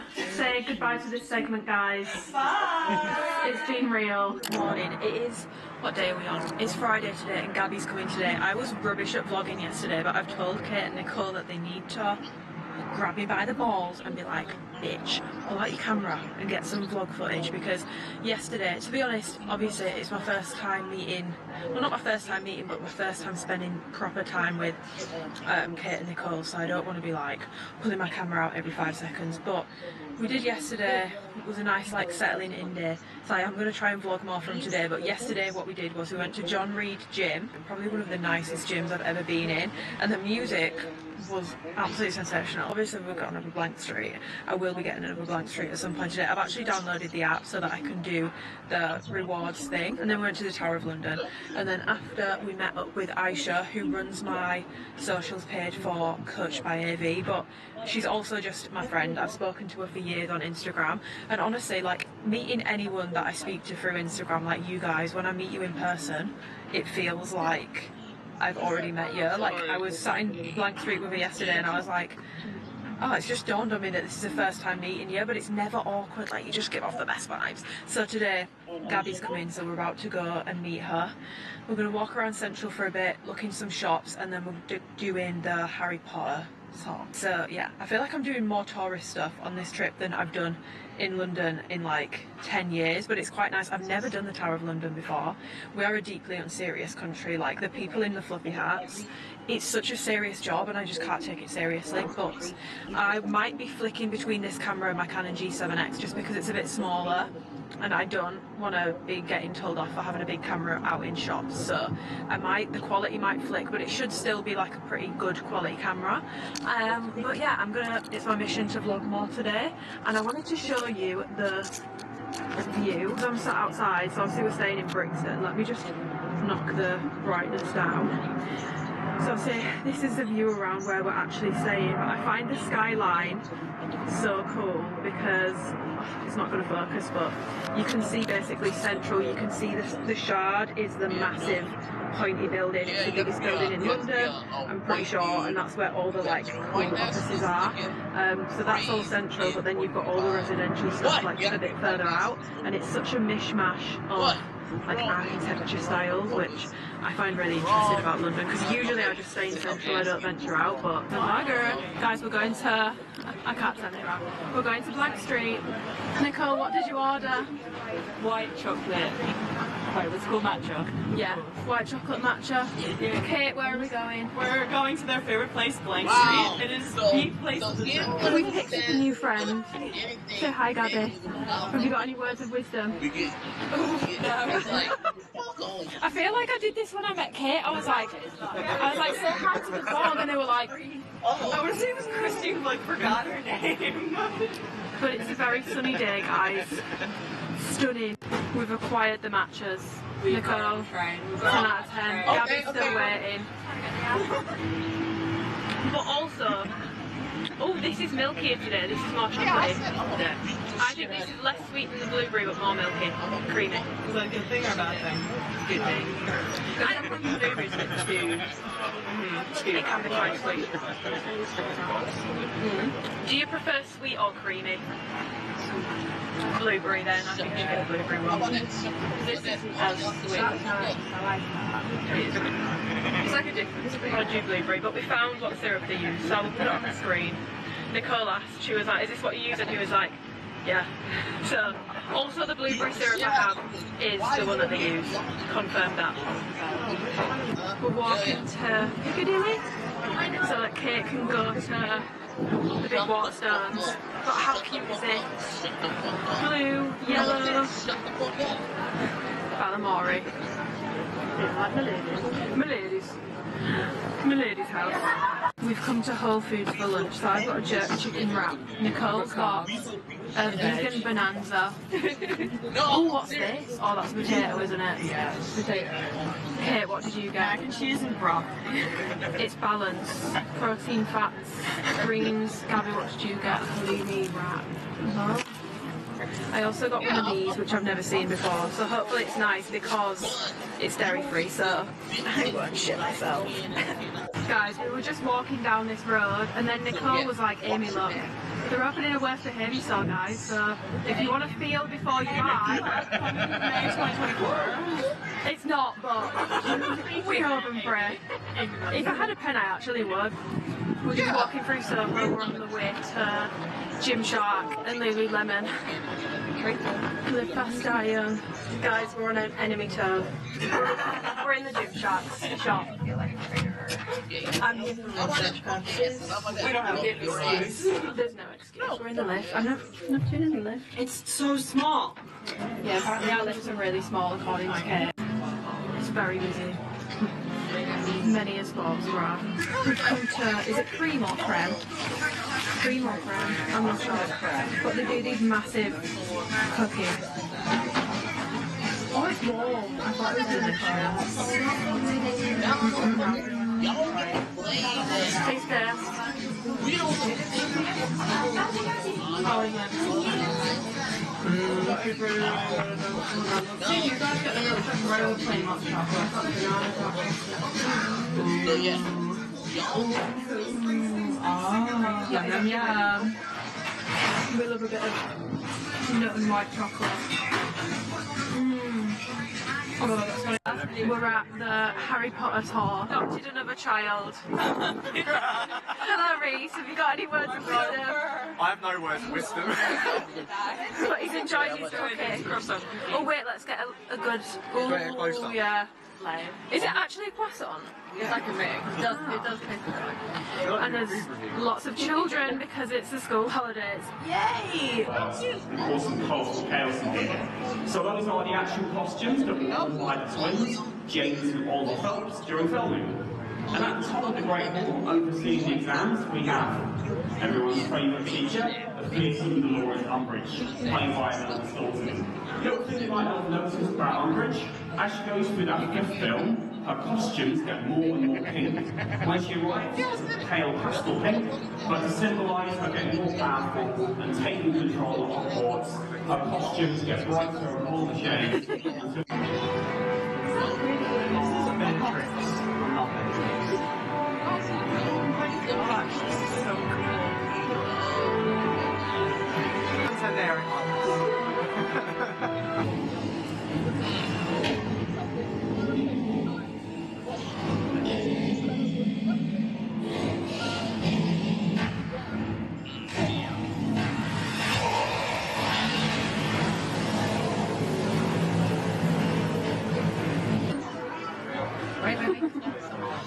Reese's house tour.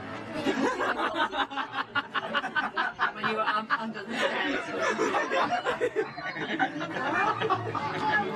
Okay. Oh my god. Welcome to my house. Whoa, Grandma, what are you doing here?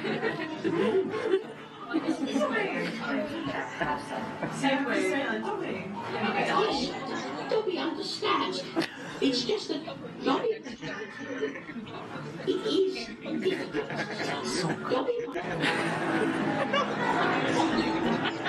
Or is that or are we Guys, we're going shopping today. Gabby's in the background, Nicole. Okay, I love how every time I pull out my camera I'm like, meet the girls again. But we're going shopping. We're working hard to get our 10 free. No, not 10 free. Our 10 drinks so that we can get 1 free. We want to go to Thankyou and try the cherry matcha that they've got there. That's actually the matcha brand I use. And perfumes. But we're going to go to Covent Garden first because I feel like, Kate, you're going to enjoy it. What is it? I don't even know what it is. It's basically like How would you describe Covent Garden?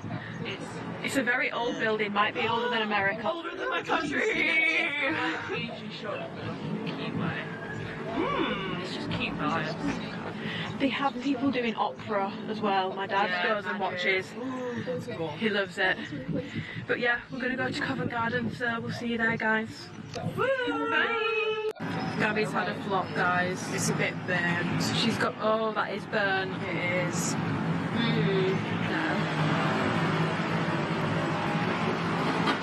And the Ritz is down there. So they've built a structure that's basically recreating the Final Supper, but put activists on it. So this is the Ritz. This is probably one of the coolest things I've seen in a long time. And then this is the table.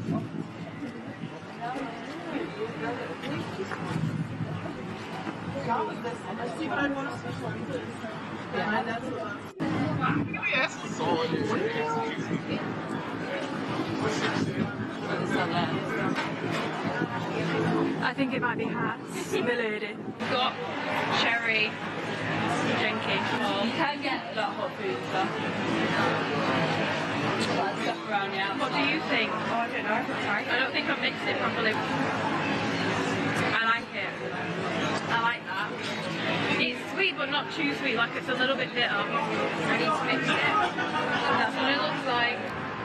I've picked up a wild Daniel. Oh fuck, a boy's a No, it's a video I'm vlogging. I picked up a wild Daniel and went to Battersea Power Station. We've left Nicole and Kate because our weary dogs are feeling very weary, but it's Dan's only night in London, so I promised him I'd come, so I'm here. I'm a woman of my word, and it's absolutely huge in here. Like, it's a lot bigger than I thought it would be. It's very cool. They've got a lot of shops. They've got Nike. We've got a bit of Apple going on. What else is that? Reese, Ralph Lauren, Theory, Jots, Hackett, Lego, Uniqlo, and a Daniel. I think there's a Blank Street somewhere as well. Oh, they're opening. Oh, no, it's not Nukes. It's Arabica. Oh, let me not film the children. These apartments are like above all the shopping stuff that's below, and I bet they cost a bob or two. I reckon £1 million minimum for a one bed. What do you think? At least a million. I'm gonna Google it when we go for food. We're looking for food, guys. Manny's hungry. It's such a pretty evening. Look at the sky. Look at that view. London skyline. A lot of building work. And this is how big it is. Oh, 1 second. The lens isn't big enough. Like, it's absolutely huge. I didn't actually realise it was... Is there a word for when you look at something really big and it makes you sick? It's a phobia, no? It's a phobia of big things, and I think this is one of the biggest buildings I've ever seen. Like, look at this, like, height of it. Yeah. And it's so, like, dense and wide. It is, isn't it? Oh, I wish I had, like, a fisheye lens so you could see all this in one, but, like, it's huge. Like, look at the people all the way up. Scary. We've come climbing this morning because Kate's a big climber. Look at her go. Honestly, I'm just here to watch Kate. This is very impressive. Go on, girl. She climbs 4 times a week. Not bad. She's a machine. Oh, Dan and Reese are racing. Oh. He's got it.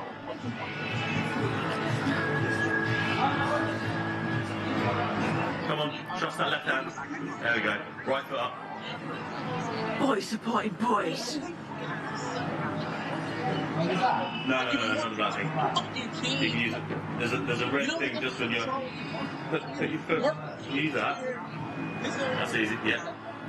There we go, double tap. There we go. Jab in.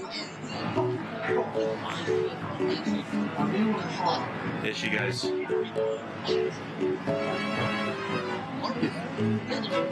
It's good. Okay, right foot. Come on, you got this. Put your right foot up. Keep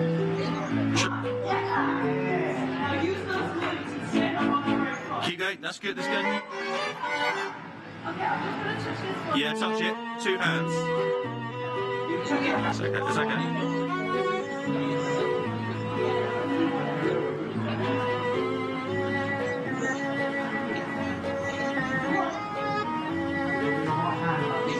You good? Reese is a pro now. On 2 things now I'm pro.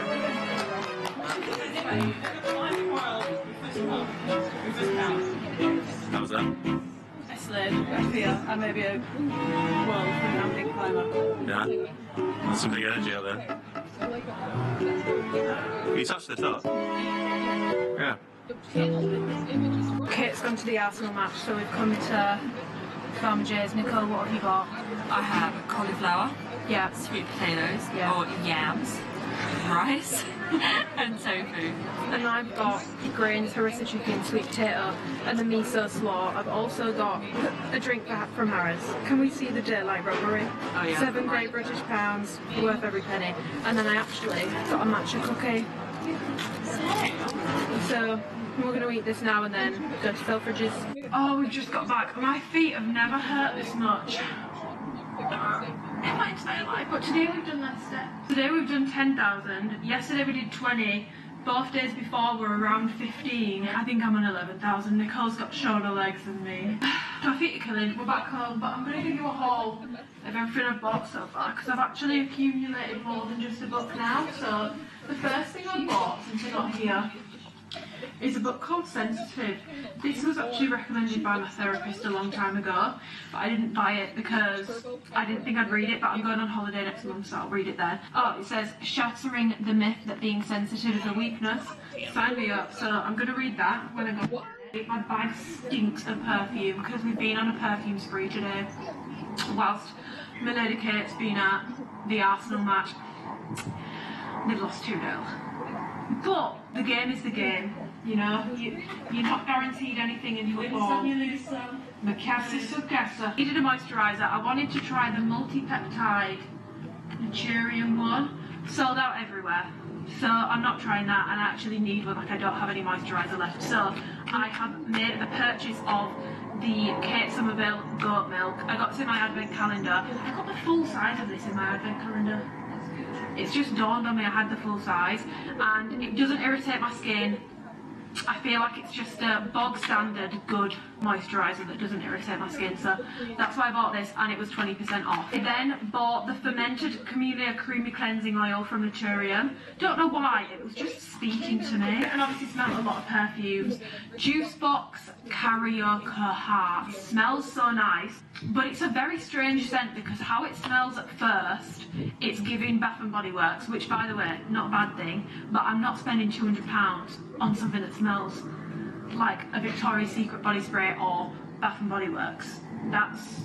It's not a bad smell, it's just not a £200 smell, but when it dries down, it's like a deeper scent than that. It's not like as juicy, it's a bit deeper, and I feel like there's more vanilla maybe in the mix, so I did really like that, but I didn't end up buying it because I felt like it was going to be an impulsive purchase. Plus, for my next mango scent, I really want to get mango oud. So I did leave that one. I decided to leave that one. I didn't buy it. I nearly bought, and I would have bought if they'd have had it, Young Rose by Rado. Now I know people complain that those scents don't last, but I feel like there's ways that you can get scents to last. And it literally smelled like this. It makes my mouth water thinking about it. I can still smell it. It smells like a hot summer's day. You've got your glass, you've got your ice, you've put in some rose, some form of rose, and then some really on crack carbonated lemonade on top. Maybe like a Fentiman's lemonade, something a bit more upmarket. And it's honestly like, it's such a juicy rose scent. It's like a rose lemonade. There's no citrus in it according to the notes, but it smells citrusy, but a more like day-to-day scent, because a lot of my perfumes they're not really day-to-day scents, if that makes sense. I wanted something that's a little less deep, maybe a little bit brighter, a little bit fresher. A non-boring clean girl scent, basically. They didn't have it, so I didn't get that. It was between that and Mojave Ghost, which is like more of a skin scent, I would say.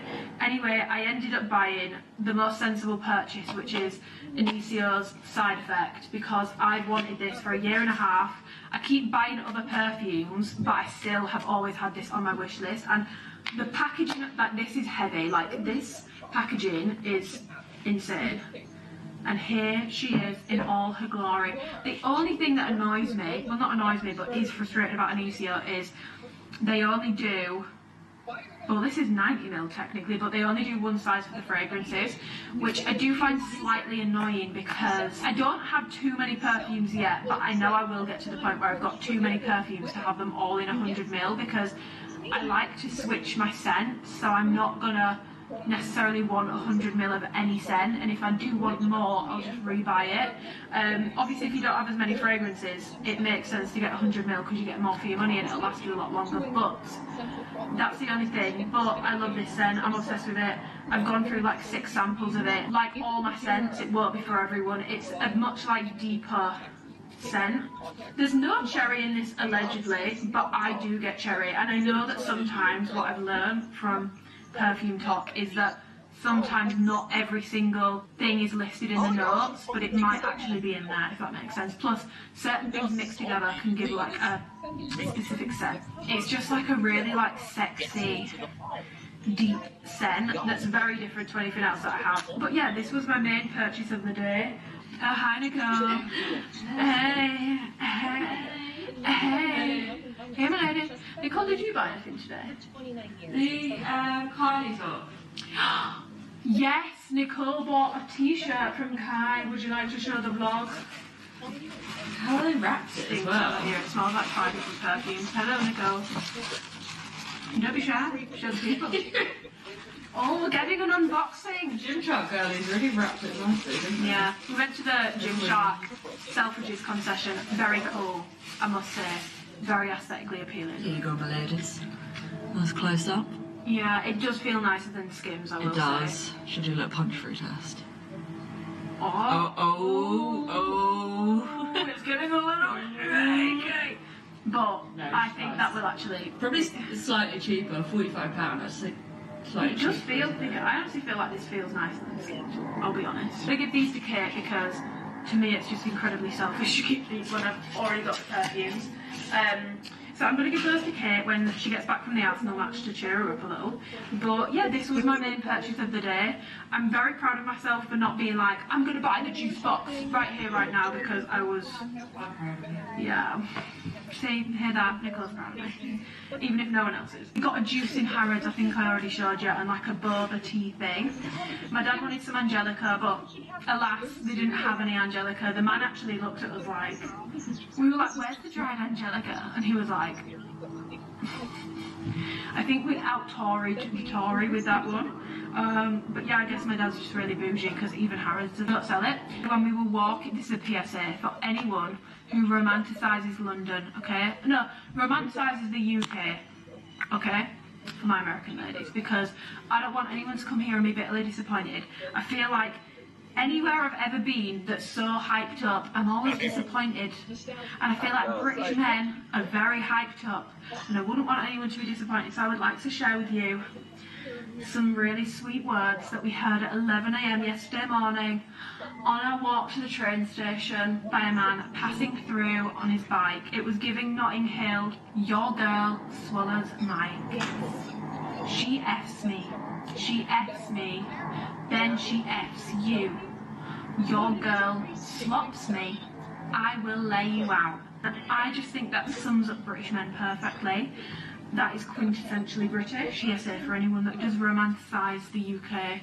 The men here are such gents, and you are completely right. With that being said, I'm going to romanticise my little life with my matcha cookie. I'm going to go and look at Sophia and Shinsia's Day 2 Coachella outfits again so I can really digest them this time and actually tidy up the mess I've just created here by giving you a haul. But yeah, I'll see you in tomorrow. Good morning. I've just realised when I did my haul yesterday I skipped out 2 things that I bought and I wanted to show them. So the first thing is this is a body mist, but it's like a perfume. It's the Jo Malone Wood Sage and Sea Salt body mist, but it's not just a body mist, it's got like hyaluronic acid. Like, it's basically a moisturising scented spray.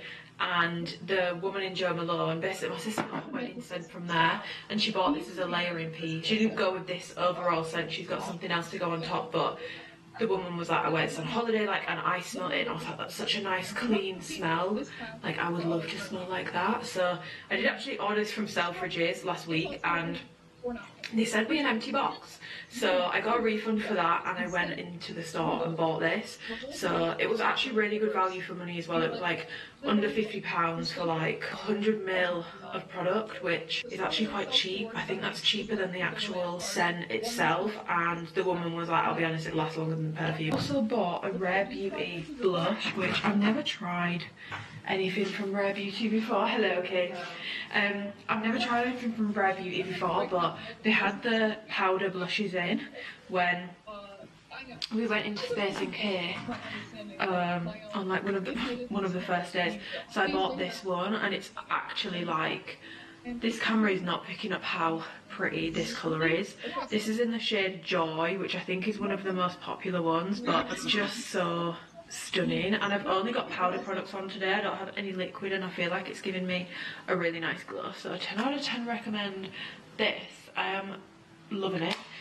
But yeah, it's just actually, the sun has just come out. Me and Kate are about to go to Oxford Circus because we're going to try and find Kate a bag and look at some other stuff. We're not really fully decided on what we're going to do today, but we have got Les Mis tonight, but Nicole's going to stay here because Girly Pops has a migraine, and I honestly can't think of anything worse than having to navigate the tube with a migraine. So she's going to stay here. I'm going to go with Kate to find my lady a bag, and yeah, it's not as nice today. It's been raining for like the past hour and a half, but it's finally stopped. The sun's come out a little bit, so yeah. Welcome to another day of the vlog. We've come to, I don't know how you pronounce this, Donatellia. I think it's near Soho, I think that's where we are. And I've got this one. It's got cream, strawberries.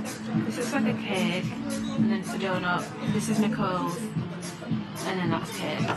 Kate, is yours like cookies and cream? Yeah, I was like vanilla cookies and cream. I'm so excited to try this. I'm gonna try it. Will I be in it? Oh, I think I'm gonna be in the shop. Oh, slay. We're doing a taste test. Okay, we're gonna do a live taste test, guys. I don't know how I'm meant to. I guess I'm gonna have to squish it, guys. Like, oh my god. Strawberries is gonna be, yeah. I'm gonna try and get a bite of everything in one. You got this. Oh my god. First impression. Yeah. That's really good, I'm not gonna lie. I'm a gangster. It's just nice to become a magician. I was like, oh god, what I If he's paid enough, I'll be a dancer. I think it's a cab. Yeah, we are giving up. We are giving up athleisure here, guys. Okay, I would recommend this place, guys.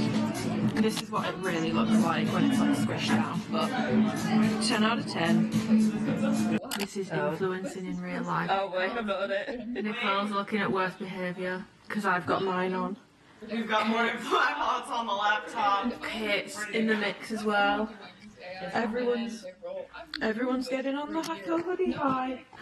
Actually, I think Nicole's getting another one. She's already got this one, but ironically, she finds it too heavy. If only they Don't complain about it. Ship to America. We're gonna need that American website. Amy, let Tom say code. Yeah, coding. Well, they are opening a store. Look.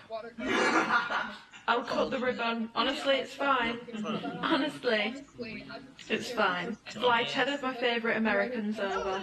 God, that would actually be quite hard to pick. Yeah, I think I might need like... I might need a lot more than that. Do you know what the visa rules are from America to the UK? No. How many days are you allowed to be here? I've never looked at that. That I do know. It's 180. You can be here for 180 days? That's half the year. Why are you going home? Yeah. Unfortunately, work. Extend the stay. We'll find you a humble abode in Chelsea, and you can just reside there. But yeah, guys, it's our last day. Kate's gonna do a bus tour today. Me and Nicole are gonna. We're nothing but civilized. She's not wrong. Well, look, I've got brown hair.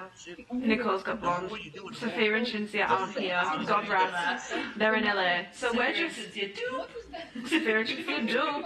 We're just holding down the fort. I think you are actually one of my only blonde friends now. Other than Bailey, it's you and Bailey. Can't let this hair go. We'll keep bleaching it. Yeah, Bleach sorry. for Amy. Sorry. No one asked, I did. Bleach for Amy sounds a little bit sus. My hair's like falling out. Gotta keep it out for the friendship.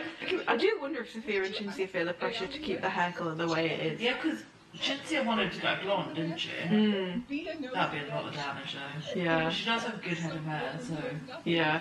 Oh my god, guys, they did the final, not debriefed yet, they did the final Coachella look. I think Sophia's final look was my favourite out of the final day. Like, I just feel like this is really, it's really giving. I did really like this one. And then for Chinsia's, I actually liked all of Chinsia's. But I would say either the final day or the first day is probably my favourite Chinsia's, but they're just so stunning. Absolutely. Oh my god, she's gained 5,000 followers since Coachella started. Well deserved. Oh, we went to watch Les Mis last night. That's what we did yesterday. So I think the last thing I filmed was the donut shop, which, what was that called? Donatelli? Donatelli? I think it's Donut Lier. Donut Lier, and it was really, really good. I would 100% go there again. Meandered around a bit. Kate bought a bag. Yeah, go get the bag, girl. Get the bag, girl. Kate bought a bag, so we meandered around Harrods and Selfridges and Coach and Kate Spade, just trying to make sure that it was the right one.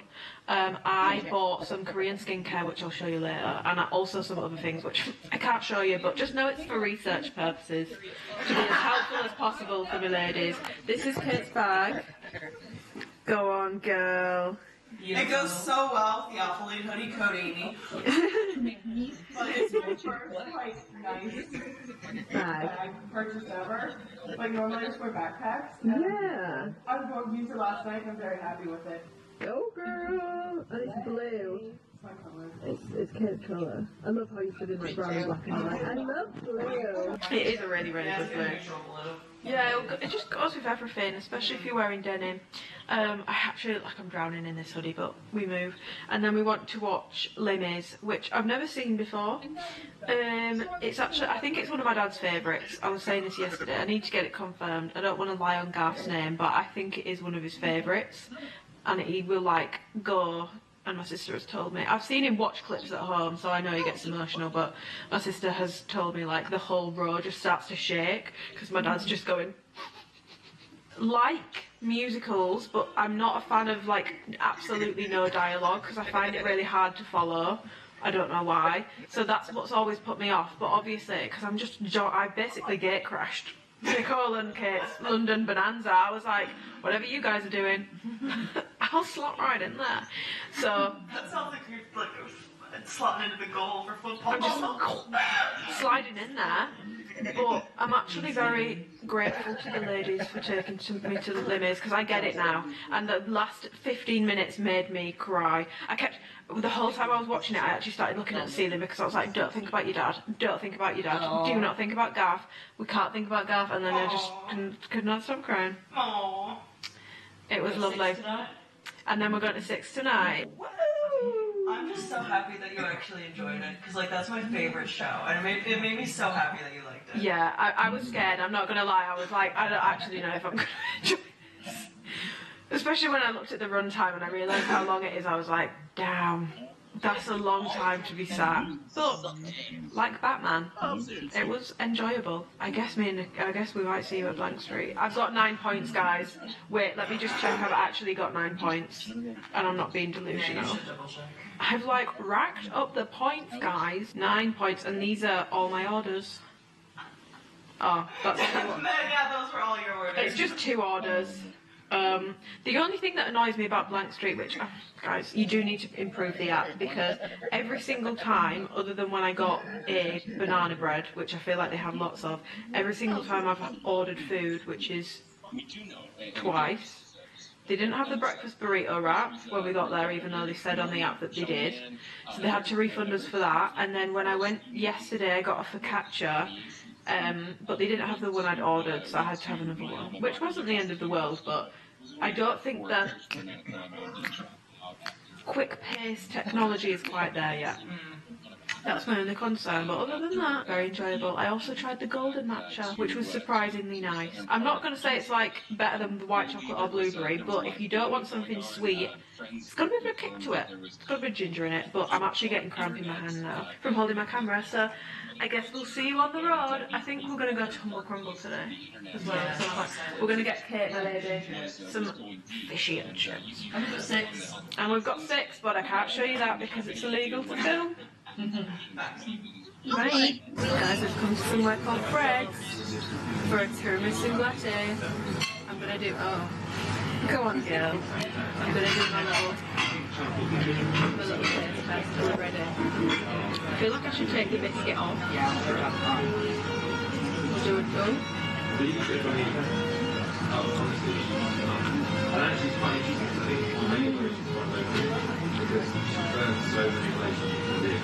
That's quite pleasant.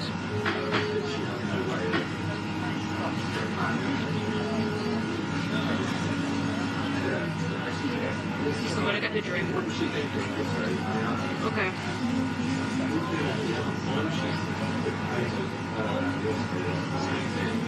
Oh, that is really nice. I don't even like tiramisu, but that is actually really nice. I'm not a tiramisu lady.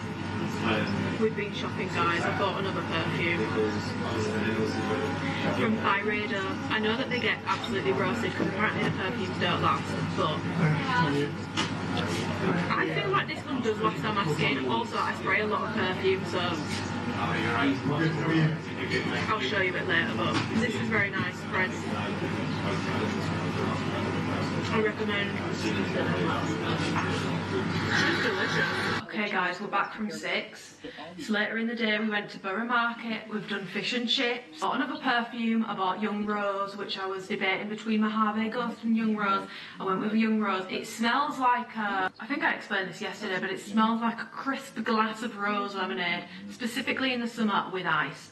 And then we also went for a Humble Crumble, but I didn't eat it at the time because I just had fish and chips. And before that, I'd had my Fred's tiramisu latte, which you saw, and my lady was feeling a little full. So I actually put it in the fridge, so I've just microwaved it, which is why it's leaking, because we just went to see 6. Did enjoy it, but I feel like I set myself up for failure because I thought I'd hate Les Mis, which I've already explained. So I went into that expecting to hate it and actually really enjoyed it. Whereas if you asked me, I'd have said, no, I'll definitely prefer 6 more. And because I went into 6 thinking, I will prefer this, I didn't prefer it. Therefore, I'm like, oh. But it wasn't bad by any means, but I think my mum and dad were eyeing that up. My dad would not enjoy that. My dad would not enjoy that at all. So for me crumble, disappointingly, because I was making a decision based off my full stupid stomach, I didn't get custard. I got Greek yogurt, and Nicole said to me earlier, you're going to regret that later. I said, no, I do. I wish I'd got the custard. But I went with a mixed, so I've got apple and mixed berry as well. Hello, my lady Kate. Hello. She's packing because she's got to leave. Sad. Which is the Last Supper, and this is the Last Supper. So we've got the shortbread and we've got the mixed. So I got apple and cinnamon and mixed berry. Ah, oh, got her hot. Oh, her hot. That is actually really nice, and I can imagine it's probably absolutely unreal with custard. Obviously I'm a bit sad I don't have the custard. Okay, now I'm gonna do my skincare with you and show you my Korean skincare that I bought, because I feel like my hauls have been really boring. And quite frankly, I'm not sure I'd want to watch this vlog so far, so thank you Nicole for taking me to the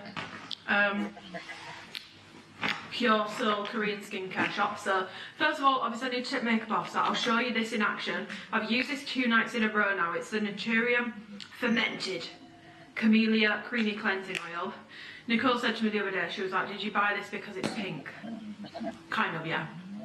Because they did have a lilac one, but it just wasn't appealing to me as much. So I've been using this to take my makeup off, and I feel like it's really good.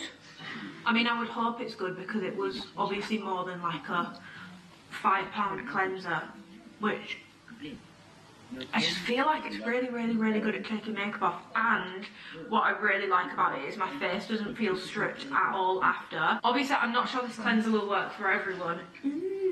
But I do actually really like this cleanser.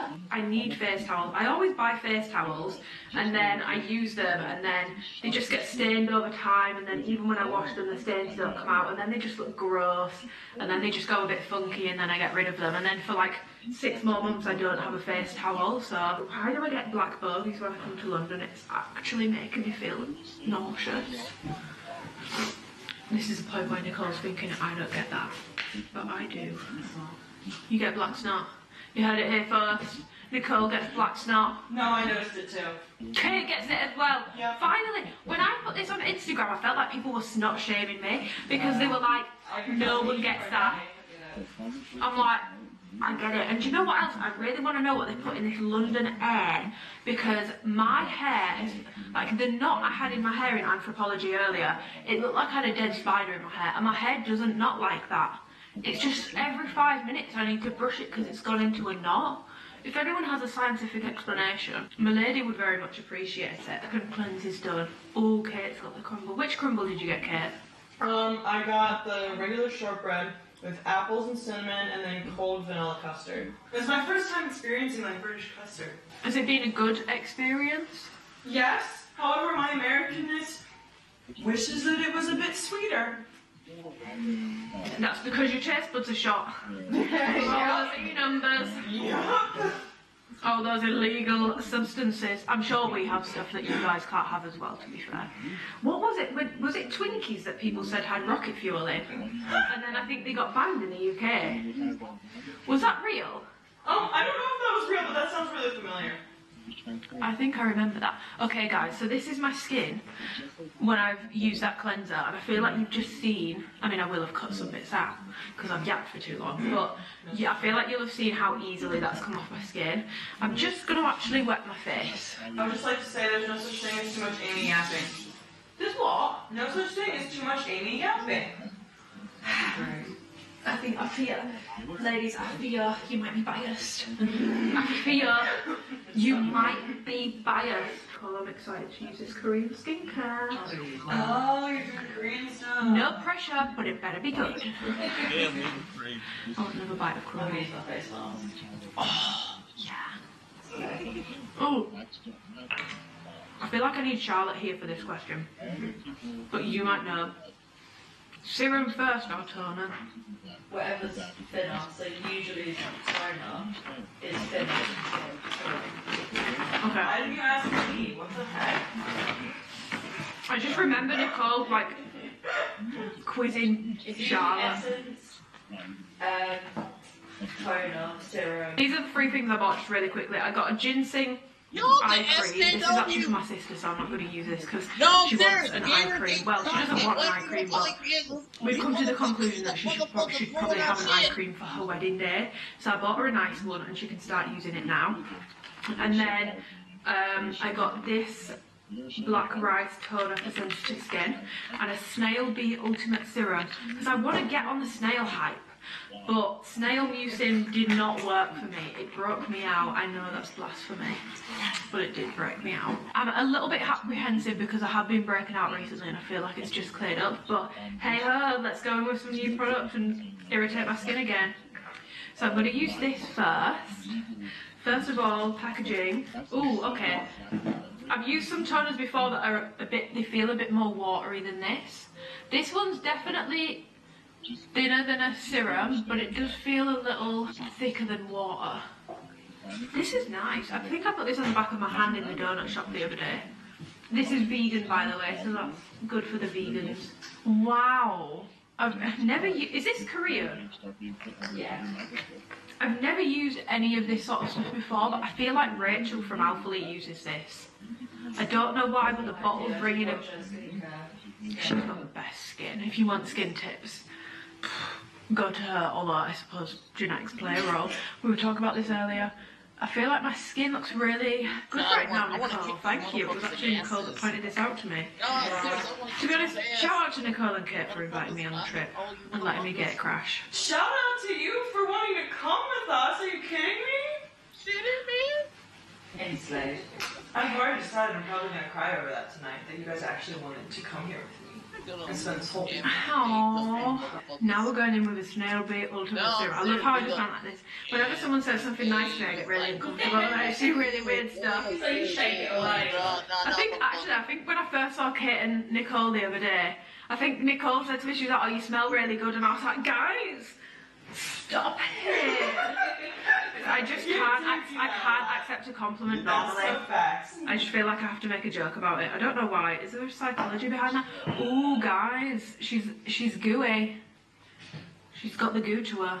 No, that's relatable. Whenever I get a compliment, I try to find a reason to make an excuse for it. Yeah. So like if someone's when I'm climbing and someone calls me strong, you say, well, I've been doing it for 6 years. Well, I have good technique. Can I accept a compliment? It's so difficult to accept compliments. I mean, I could wake up with 17 spots tomorrow, but I'll be gone. I'll be gone in this vlog. and this vlog will already be on its way to you guys, probably. I do enjoy, and this is like third impressions. I really like this cleanser. I'll keep you posted in my vlogs on how I get on with these, so that's your incentive to keep watching me. I don't need an incentive. Some people do care. I know. Some people do. TBC. But yeah, we had a lovely final day. Kate went and did a bus tour. Me and Nicole went and frolicked around. Oh, by the way, Blank Street. Yeah. For the third time. I do have to say this in this vlog because I feel like Blank Street, we've spoken about it a lot. You know, we're giving them a lot of free promo. So let me be completely honest.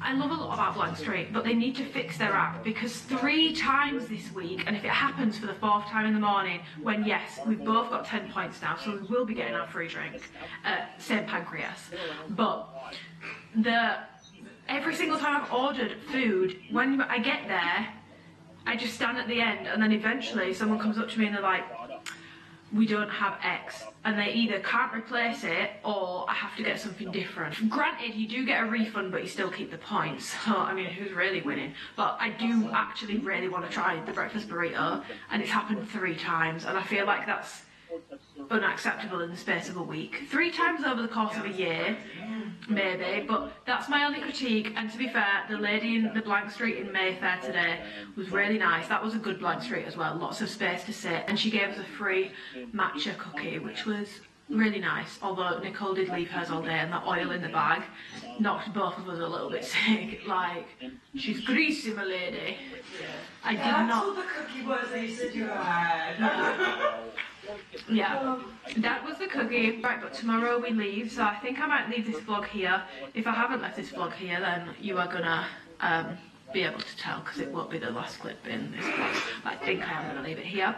I would just like to say once again, thank you to my ladies, Kate and Nicole, for inviting me on this trip. Thank you for coming. Thank you for having me, guys. I was speaking about at the start of this vlog, I was speaking about how I feel like it's... You can crouch down, guys. Come on, get in the vlog. I was speaking about how I feel like it's really difficult once you get past like uni age or college. Is that right? Yeah, that's right. College age, to make new friends. Especially, like for me, especially because I'm self-employed, so I work for myself and everything is very like insulated. But I feel like by like 21 plus, it feels like everyone's already got solid friendship groups. It's really hard to make new friends, and if for whatever reason you've been unlucky with friendships, it can be quite rough. But we've made a friendship from Discord to real life. And from across the pond! Literally from across the pond. Nicole, way less impressive. But yeah, it's been really, really nice, and I would actually... Obviously, this has been these two, because I actually invited... They planned this and then invited me, so thanks for inviting me, ladies. We're about to date. but I would like to do, I don't know how I would organise it. I'd love to do some kind of like thing where people could come and meet each other, and it's not like a meetup. Come and meet me. It's like come and meet each other and make friends. I need to work out a way to do it, because I just feel like this past, I mean, it probably wouldn't be a week, but I feel like this past week has been really lovely, so thank you for having me, my ladies. And thank you, Gabby, for coming. And thank you, Gabby, for coming as well. Gabby, the fourth musketeer. Reese doesn't count. I was going to ask how they count. We don't know him. But yeah, we're gonna watch. No. And he never did. And he never did. But yeah, I'm gonna eat my humble crumble, and I think we're gonna watch Cruella and pack. Oh, I have so much packing to do. Yeah. Me too, and it's making me wanna play. I was just looking in there and I was like, I'm gonna try. To be honest, yeah, same, because I've actually bought stuff. But give the video a thumbs up if you. I hate doing this. Like, comment, and subscribe. I'll do it. Like, comment, and subscribe. Yeah, give the video a thumbs up if you enjoyed it. Subscribe if you haven't already. And I'll see you in the next video, my ladies. I've got no idea when this is going to go up because they're now fully launched next weekend. It's probably going to be after the launch, so that's pointless information. But good night.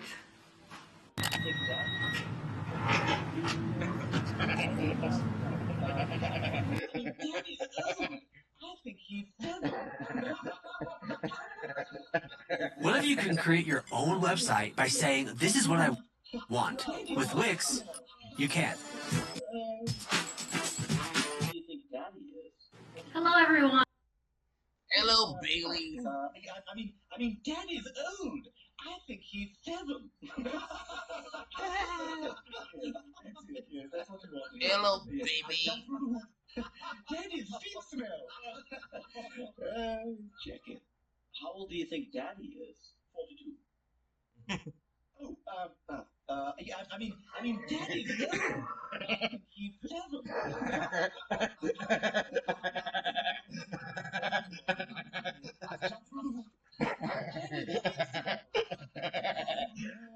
Somebody say, I give no fucks about this country. Daddy's old.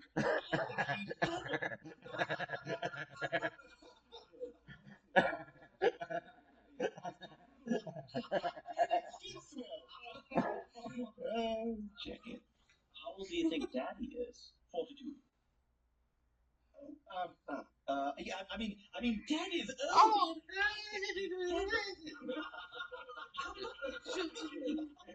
that's what you want to hear. Jump through the hoop. Daddy's feet smell. Check it. How old do you think Daddy is? 42. I mean, Daddy's old. I think he's 7. When you write, your tone influences how readers respond. With Grammarly, just highlight your text and type how you want to sound. Get your message right every time. How old do you think Daddy is? I honestly never saw myself doing anything even adjacent to 75 hard, but here we are, and I've done it. This video is 75 plus days in the making, and this is basically going to be my experience doing my own version of 75 hard, which I coined a 75 slight struggle, which I have now completed. You might be thinking it's definitely more than 75 days into this year, which it is. I started it at the start of this year, but I did have a trip to Houston, so I basically just took that week out of my 75 days. But I have, as of last week, I have completed my 75 slight struggle, 75 hard challenge. And this video is basically just going to be my experience doing it, the regrets I've got, what I learned along the way, what I found most helpful, and all that good stuff. So I feel like for context, it's important to know why I started it, because honestly, I never ever saw myself doing any form of challenge, anything even adjacent to 75 hard. But what happened last year was, towards the end of last year, I was very busy. I had a lot of trips away. I kept getting sick. Just was in like a rut. I had a lot going on in my personal life, and I was just down in the dumps, not enjoying training, not looking forward to training, which I don't always like jump for joy at the thought of going to the gym anyway. I've never ever experienced that level of inconsistency since I started my fitness journey. Like over 6 years ago. And yeah, it was basically months of inconsistency with my training, inconsistency with my diet, not looking after myself properly, barely moving, working way too much and not really considering any sort of time for myself, and basically just being a little bit of a mess, to be honest. And I'm not even just talking about appearance wise, mentally a massive fucking mess was me at the end of last year. Like, I've spoken about it in vlogs, like I was not well in any way, shape or form towards the end of last year. I was basically sick of myself, like absolutely sick of myself, and nothing that I was doing was working. And I almost felt like an imposter as well, because I am an online coach, I'm a fitness coach, I do fitness influencing, I post fitness content, and I was like, I'm like in a massive rut and I can't seem to get myself out of it. I was like, am I gonna have to change careers? Like, my mind was going to some wild ass places, and it led to me just being very, very, very unhappy, quite unfit, to be honest. Probably like the weakest and most unfit I've been in a long time, purely because of my inconsistency with my training, constantly having like stomach issues, and my diet was honestly awful. Like, some days eating loads, some days not eating much if I had loads to do, nowhere near my protein target, not caring about micronutrients, just a hot mess. And I'm going to actually pop in some pictures and videos and stuff of what I was looking like, because I decided that at the start of January I would take some progress pictures and videos, and from that point onwards I was starting my 75 slight struggle. I did a vlog basically explaining it, which I will pop here, which you can go and watch, and that's basically where I started it. That was my starting point, and here we are. And I basically turned to doing this 75 hard adapted challenge because I was just so sick of myself, like I said, and I just wasn't sticking to anything, and everything that I wanted to tie in was just consistency with some healthy goals. I did have some aesthetic goals in mind that I wanted to achieve, but it was really just to build up my consistency again and to prove to myself that I was a woman of my word, because the amount of times last year that I said to myself, I'm going to get back on track this week, I'm going to hit the gym 5 times this week, I'm going to track my food again this week, I'm going to get more protein in this week. Did I ever do it towards the end of last year? No. And the impact, I've spoken about it so many times, that constantly telling yourself, I'm going to do X, Y, Z, and then you don't follow through on it. You are subconsciously telling yourself you're actually not capable of doing that. And I feel like my self-esteem and self-confidence and just belief in myself and my own word and being able to trust myself was so shit last year as a result of that. So I was like, right, I'm going to do something more structured, more of a challenge. People say if it ain't broken, don't fix it. It was broken, so I decided to just do something completely different, and I started my 75 slight struggle. And just to explain the reason why I opted for my own take on 75 hard and did a 75 slight struggle was because the reason it's called a slight struggle is because it's challenging, but not too challenging to the point where I'm not going to be able to do it. I didn't go with 75 hard because the whole point of doing a challenge for me was to get back in some good, consistent habits that I cared about and to build consistency again. I don't care about reading X amount of pages of a book every single day.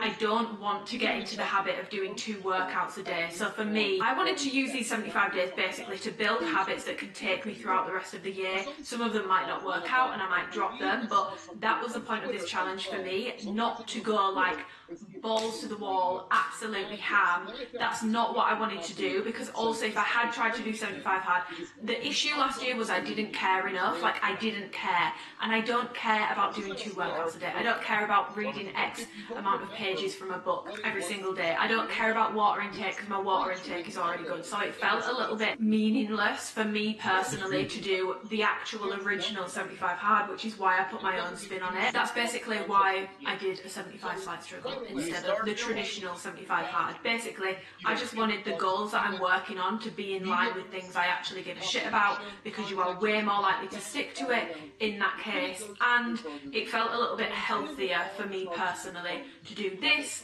as opposed to, you know, trying to smash 2 workouts in a day. So I want to go through the goals sort of one by one. I watched Hannah Renee's video that she literally uploaded like yesterday. I was like, this could be good. This could be good because I didn't know how I wanted to structure this, and basically the way that she structured it was going sort of goal by goal and speaking about them a little bit. So that is what I'm going to do. So first goal that I set myself for my 75 slight struggle was 7,500 steps a day, and they need to be done outside. This might seem like, why is it 7,500 steps a day? Why isn't it 10,000 steps a day? 10,000 steps a day when you have a job that involves sitting on your laptop, sometimes editing videos for like 4 to 5 to 6 to 7 to 8 to 9 to 10 hours, depending on what sort of a video it is that I've got to do. Coaching, which obviously involves me sitting on a laptop or on my phone. All of this, doing 10,000 steps a day. People might look at like an online coach and think, oh, that's a really physical job. It's not. It's a very sedentary job, and I've had coaches in the past set me 10,000, 12,000, 15,000, 18,000 steps a day, and it gave me a newfound respect for, in the past where I might have set a client, I'll be honest, 10,000 steps a day and they've struggled with it. I fully get it now. I get it now. 10,000 steps a day is not something that happens by accident unless something about your day-to-day life involves a lot of movement. 7,500 steps a day I still have to try for.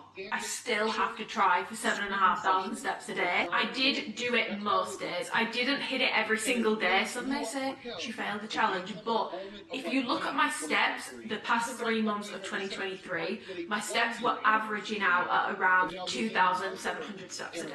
I told you it was bad, okay? I told you it was bad. If you look at my steps for the first 3 months of this year, my steps are averaging out at around 7,200 steps a day. So it's not 7,500 steps a day, and it means that some days I've highly likely actually been a little bit under on my step count. So the reason why I set 7,500 steps a day is because it's achievable but also challenging. Like for 7,500 steps a day, I still have to try for it, but it's not to the point where some days that I'm just not going to be able to do that unless I get up at like 5 AM to go and do it, which I'll be honest, I'm just not going to do that. It's just not something that I want to do. We came in slightly under, but I'm going to give myself a tick for it because I feel like it's a huge increase on where I was last year, and hopefully you guys watching this video can take away from this video that just because something didn't go absolutely perfectly, it doesn't necessarily mean that you failed. Now in some people's eyes it will,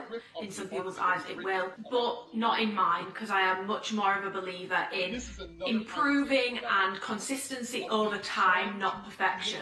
I wasn't perfect every single day, but there were more days where I hit my step count than I didn't, and that is much more than can be said for little old Amy at the end of 2023. So my second goal was to be getting up at 8 AM every single day. Now this was a goal which is, this is going to seem very, very, very tone deaf. Amy, you dumb bitch, I have to get up at 5 AM every single day, I have to get up at 4:30 every single day. Heard, felt, noted, I get it. It is a little bit of a tone deaf goal to some people, but this is why it's my goal, like anyone else's. I work for myself, I'm self-employed, I work from home, and I don't need to be getting up any earlier. 9 AM every single day? I don't need to get up earlier than 9 AM. There's some days where I will. If my day is really chocker, I'll have to get up at like 7 or 8, but there is no reason for me to be getting up before 9 AM every single day. However, I was finding that I was sleeping in late, or I wasn't sleeping in until like 9, 10, 11 AM, and I felt like I wasn't getting the most out of my day, especially the days where I was sleeping in where I feel like I was getting too much sleep, which is definitely a thing, and I feel like it was making me feel even groggier towards the end of last year. So that's something that I wanted to work on as well, because I wanted to get more out of my days and feel more sort of like ready to roll, and also just build up a bit of resilience to doing things that I don't want to do. And I knew something I really wouldn't want to do would be get up at 8 AM every single day. So that is a goal that I did set myself, and to be fair to myself, other than a few weekends, I did actually get up at around 8 AM every single day. Between 8 and 8:30 is when I've been getting up, which means I've been getting like 2 to 3 more hours out of my days compared to last year, and also just feeling a lot more awake and a lot more energized and sort of ready to go, and not as stressed with work either, because I really wasn't helping myself. I was getting busier and busier with work, but then because I was so tired and exhausted, I was sleeping a lot more. But then as soon as I woke up, it was like, I've got so much to do today, and I've lost like 3 hours of my day. Whereas I've actually found I've got more time for work and then also more time for myself in just having a slightly longer day by getting up earlier. Like I said, that's going to be a very tone-deaf goal to some people, but that's the reason why I set that goal for myself. Your goal might be something to do with bedtime, for example. It might be being asleep by 10:30 at night every single night if sleep is something that you really struggle with. There's other ways to go about setting a sleep goal. It doesn't have to be waking up at X time. So yeah, that was my second goal of my 75 slight struggle, and I do feel a lot better for it. In terms of where I'm at now with that, I've actually, like, the past 2 weeks gone through a phase of I've not been able to sleep well at all, which has meant I've been going to bed, sleeping at like 2 a.m. Again, the cycle continues, waking up at like between 9 and 10 a.m, feeling really groggy. So as of this week, I've actually taken to setting my alarm for between 7:30 and 8 a.m. every single day, so that I'm getting up at that time, so that throughout the day I'm starting to feel more tired and hopefully getting more tired before 2 a.m. again, because I feel like it was just a vicious cycle. Going to bed late, waking up late, going to bed late because I'm not tired because I woke up late, and it's just a bit of, it just gets into a mess. So right now I'm in the phase of trying to redo my sleep cycle, because I don't know what happened the past 2 weeks, but it's just gone absolutely tits up. But this is something I'm working on getting back into again, because I do feel like I get a lot more out of my days, and especially now that we're approaching summer and it's light outside, it's a lot easier for me to be getting up as well, and getting some sunlight in. And that leads me on to my next goal, which was sunlight in the first hour of each day. Obviously there are meant to be like supposed health benefits to getting in sunlight within the first hour of the day, but honestly, one of the reasons why I set myself this goal was because in conjunction with like the sleep thing, I would wake up on a morning and immediately go on my phone, and I would just be scrolling on my phone for, honestly, some mornings like 45 minutes, doing work, doing emails, just going on TikTok, going on Instagram, and before I know it, I've been on my phone for like the first 45 minutes of my day. And I find if I start my day off like that, the rest of my day I cannot get off my phone. It's like I'm glued to it. It sounds stupid because a lot of my work revolves around me having to be on my phone. I have to be on social media, I have to be on WhatsApp, I have to be posting on social media and all that sort of stuff, and speaking to my clients on WhatsApp. It's a very like phone heavy job, but the more time that I spend mindlessly on social media, so just like doom scrolling on TikTok, scrolling on my Instagram feed until I get the notification where it says you caught up on like 6 days worth of posts. There was like a direct correlation between the amount of time spent on my phone doing that and how shit I felt. Like just low energy, bad mood, just feeling like very, it's not even like I'm looking at things thinking, oh, I wish my life was like that, or like falling into the traps of comparison or anything like that. It's just something about being on social media so much mindlessly, just scrolling, and it just makes me feel like shit, and I was so sick of it. But like I said, if I start my day off doing that, I find it really hard to prise my hands away from my phone throughout the day. So even though yes, there are health benefits to getting that sunlight in within the first hour of the day, and it does also help with your sleep, which is now something that I am making sure I'm focusing on as well. And like I said, it's easier because we're approaching summer, we've got those lighter mornings, so it's a lot easier now. It stopped me, it acted as like a buffer from me and doom scrolling on my phone, which is one of the worst things that I can do for my own mental well-being, and I'm glad I've got like the self-awareness to like clock myself for that. And this is something that I'm actually very passionate about, and I want to keep doing going forwards because I feel so much better. And don't get me wrong, there's been the odd morning where I've not bothered to like, even just like sitting here, it's very light in the living room, and getting some sunlight through the windows. There's been mornings where I've just laid in bed and I have gone on my phone a couple of mornings during the challenge or even after. So yeah, having the habit of having some form of like sunlight within the first hour of the day helped me sort of sever my connection with my phone first thing on a morning, which then throughout the day has a knock-on effect on my day, and I definitely noticed a positive impact. For context, for like my overall screen time, back end of last year, like the final 3 months, I was averaging, and by the way, way, please no, I'm not just on my phone. Like, it does involve work, obviously. A lot of work goes through my phone. So please do be aware of that, don't judge. But my screen time was between 13 and 14 hours for November and December in particular. October, I think, was 12. November and December was between 13 and 14 hours a day. My screen time averages the past 3 months, other than 1 week in February, which was the birthday sale, which my screen time was through the roof because it was a lot of work to be getting on with, and it all involved my phone. My screen time has been between like 9 and 11 hours a day, which is not like a drastic cut, but trust me, it's a big cut from where it was before, and my screen time just seemed to be getting worse and worse. So I'm really happy with it, and I noticed that I do also just feel more energized, better throughout the day. I feel like my whole like cycle when it comes to like my sleep and stuff is more in check when I'm getting sunlight in the first hour, more energized. And if I'm like getting up and sort of like lounging around and like mooching about and not really getting sunlight in or getting like fresh air even in, I do find that it takes me a lot longer to start my day. So I definitely recommend the whole sunlight within the first hour thing. It is the truth, you know, the proof is in the pudding. I felt a lot better throughout the day, went on my phone way less, screen time was way lower, got started with my day a lot quicker, energy levels higher throughout the day, and just feeling a lot better. Sleep cycles a lot better as well. So my fourth goal was more nutrition related, and like I mentioned towards the back end of last year, my nutrition was really bad. Protein through the floor, nutrients through the floor, fibre through the floor, everything just very, very, very much on a downward spiral. Some days I was eating loads, some days I was eating a lot less. My food was just so inconsistent. Like, the key word for the past 3 months of 2023 for me was pure inconsistency, and it was just not benefiting me at all, and I felt like shit. I'm not one of those people who believes that like, oh, like, yeah, 100% whole foods all the time. Like, that's not me. I'm more of an 80-20 person, but honestly my diet towards the end of last year was not 80-20.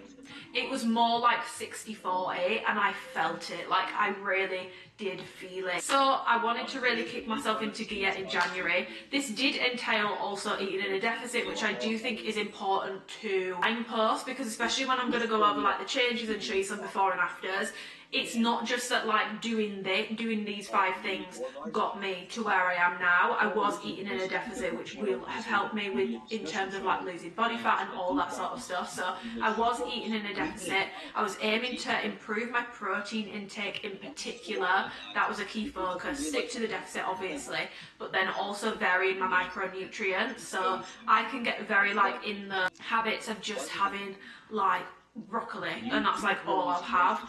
I have done so much better the first 3 months of this year when it comes to my food. I've been tracking my food pretty much daily. There's been the odd day where something's come up and we've ended up being out all day and I've not been able to track, but I would say 90% of the day since I started this I have tracked, and I've successfully been able to complete this, and the results are stuck to a deficit, so I have dropped body fat a lot better. My recovery between my training sessions is a lot better because I'm focusing on my protein and making sure that yes, I'm eating in a deficit, but that I'm eating enough and I'm not having these crazy fluctuations day to day. My micronutrient intake has been a lot better. Like, I've had a lot more variation. I've been trying different fruits. When I'm making a salad, I'm not just putting one form of green in it, I'm putting multiple forms of greens. I've been having carrots, I've been having onions, I've been having a lot of different fruits and vegetables. I've also some days been supplementing with a greens powder, but I would always recommend trying to get it from food where you can. As a result, obviously my fibre intake has been higher, and I feel a lot healthier in myself. My gut feels a lot better because, oh my god, my gut towards the back end of last year, it wasn't just that I'd like gained body fat from moving less and inconsistency with my eating and not training properly. It wasn't that. It was also the fact that I feel like I was so inflamed from, first of all, eating things that I know irritate me. I know that lactose irritates me, but I was still eating it. I was having some weeks like 2 pizzas a week, like I was not eating well at all. My sleep was awful, which obviously will increase your cortisol levels, which increases water retention and bloating. Everything was just sort of like, I kept eating things that were irritating me, like I said. My diet was so inconsistent, I wasn't getting many micronutrients in, my fibre intake was not good, protein intake was not good, and I feel like I just had a lot of inflammation as a result because of the food choices that I was making. Now, a lot better. I still have the odd day where I clearly have eaten something that's irritated my stomach and it's not quite right and I feel a bit watery, or like around my period I still struggle with that, but it's so much better now, just from being more consistent with my eating a similar amount each day, focusing on my protein, getting in a variation of micronutrients, not just one thing, and upping my fibre intake and making sure that I'm tracking that so that I can actually measure that I'm sticking to this goal. And I have ticked that off successfully, and that's something that I'm going to be continuing with because I'm still actually cutting down a little bit at the moment now. I'm not quite finished yet, but 75 days wasn't really like the end goal for a cut anyway. It was 75 days to boost myself and like back into some form of consistency, basically give myself a kick up the arse, and I'm really happy with that. And obviously tracking won't be for everyone, but I don't have an issue with it and I've never had an issue with it, so it is something that I do. But if you don't want to do tracking but you want a nutrition goal, it could literally just be introducing more micronutrients to your diet. So let's say you only eat broccoli, maybe expanding that to maybe have carrots, maybe making like mixed salads where you can put loads of different things in there, upping your protein intake. You can do that without tracking by just adding more of the quantity of the protein sources to your meals. Like there's ways around having like a nutrition goal in there without it having to be tracking, but that was mine and I feel a lot better for it. And my fifth and final goal was of course to do with training. So my training goal was training 5 times a week using my program, which I made last September, and cardio 40 minutes a week. So the reason I set the training goal was because that was the number of weight sessions that I wanted to stick to, and the reason that I set the cardio goal was because when I did a cut last year, I actually realised I really enjoy how I feel after cardio. Not only that, I have been a bit of a lazy twat and ignored my cardiovascular health completely for years. I've probably done, not even probably, I have done more cardio in the past year than I have done in the past 4 to 5 years combined. Like I have really upped my cardio and it's something that I want to be more aware of. Like it sounds stupid, but I went on like a long walk, I wouldn't say a hike, a long walk around Ilkley Moor, which if you're from the Yorkshire area you might know where that is, and I remember just thinking like about people in my life that they're not of the age where they shouldn't be able to do that, but they wouldn't be able to do that because of their health and because like they don't move around much and they don't get much activity in, and it's not because they can't, it is by choice, like it is a choice thing.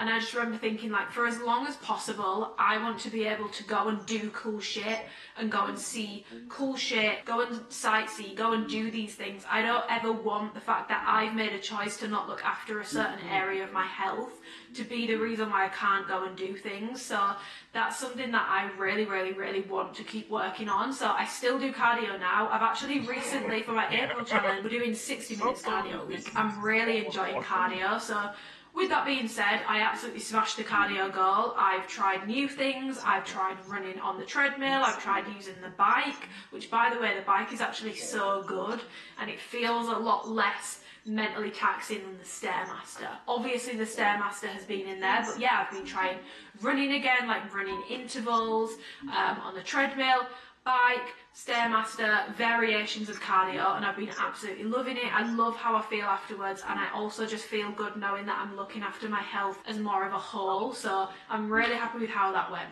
Now, when it comes to weight training, I will be honest, there have been weeks where things have come up and it's meant I've not been able to get 5 sessions in a week. So I am quite comfortable in saying I did fail the training portion of this. However, I have still had more consistency with my training the first 3 months of this year than I did the last 4 months of last year. Like, there hasn't been a week where I've just not trained. or I've said I'm going to train and I just don't go and do it.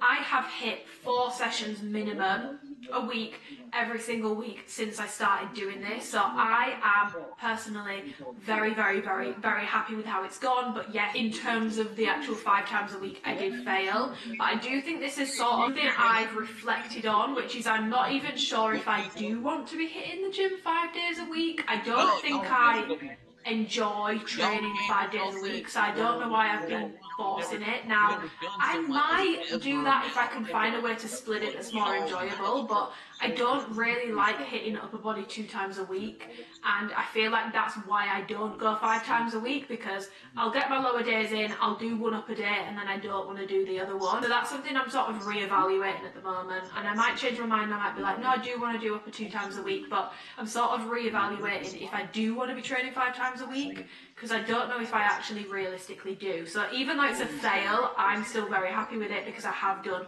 4 times minimum a week, and the cardio I've absolutely smashed. Some weeks, again, I've absolutely surpassed it as well. So I'm really happy with how that has gone, and it just feels so good to be getting stronger on my lifts again, rebuilding the strength back that I lost, rebuilding the muscle back that I lost, and feeling healthy, feeling like I'm moving my body, and going on the days where I can't be arsed. Like, that is the key. There was the first week of doing my 75 slight struggle, it was so easy because I was like, the motivation, adrenaline rush from it, it was so easy. And then as it got into week 2, week 3, there were days where I was like, I could just not go to the gym. And on those days I said to myself, no, we're not doing this, because this is what I did last year. This is how I got into the mess I got into last year, by just saying to myself, well, I don't have, and I could just not go. Like, I could go, or saying to myself, which is, I know myself like the palm of my hand now, saying to myself, oh, well, I don't need to go today because I could actually do this session on X day instead. You're not going to do it when that day rolls around. You're going to come up with the same excuse and then be like, oh, well, next week I'll be more consistent with it.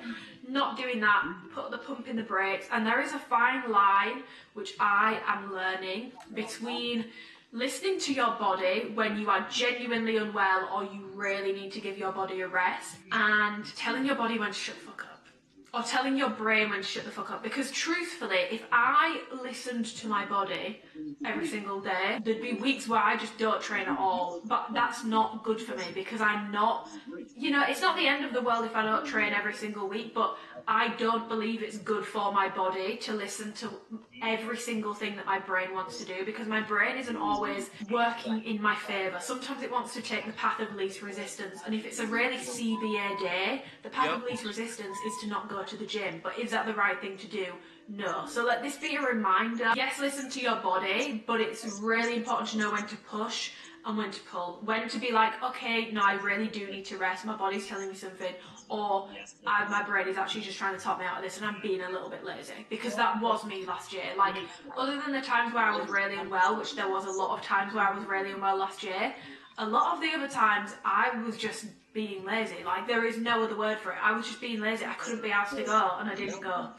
Like, I'm not going to sugarcoat it for myself. I was being lazy, and yeah, so when those thoughts were creeping in my brain as this sort of 75 days went on, and it gets harder the longer you've been doing it, because the motivation just, the like adrenaline rush of, oh, this is new and exciting, fades very quickly, like very quickly. So be prepared for that, but telling yourself, reminding yourself that those behaviour patterns that you form don't serve you. They're not acting in your best interest. So clock those thoughts as they come into your brain, and like quick actions, like Mel Robbins' 5-second rule of like, it takes your brain 5 seconds to talk you out of doing something. Genuinely life-changing. When it comes to getting up on a morning, life-changing.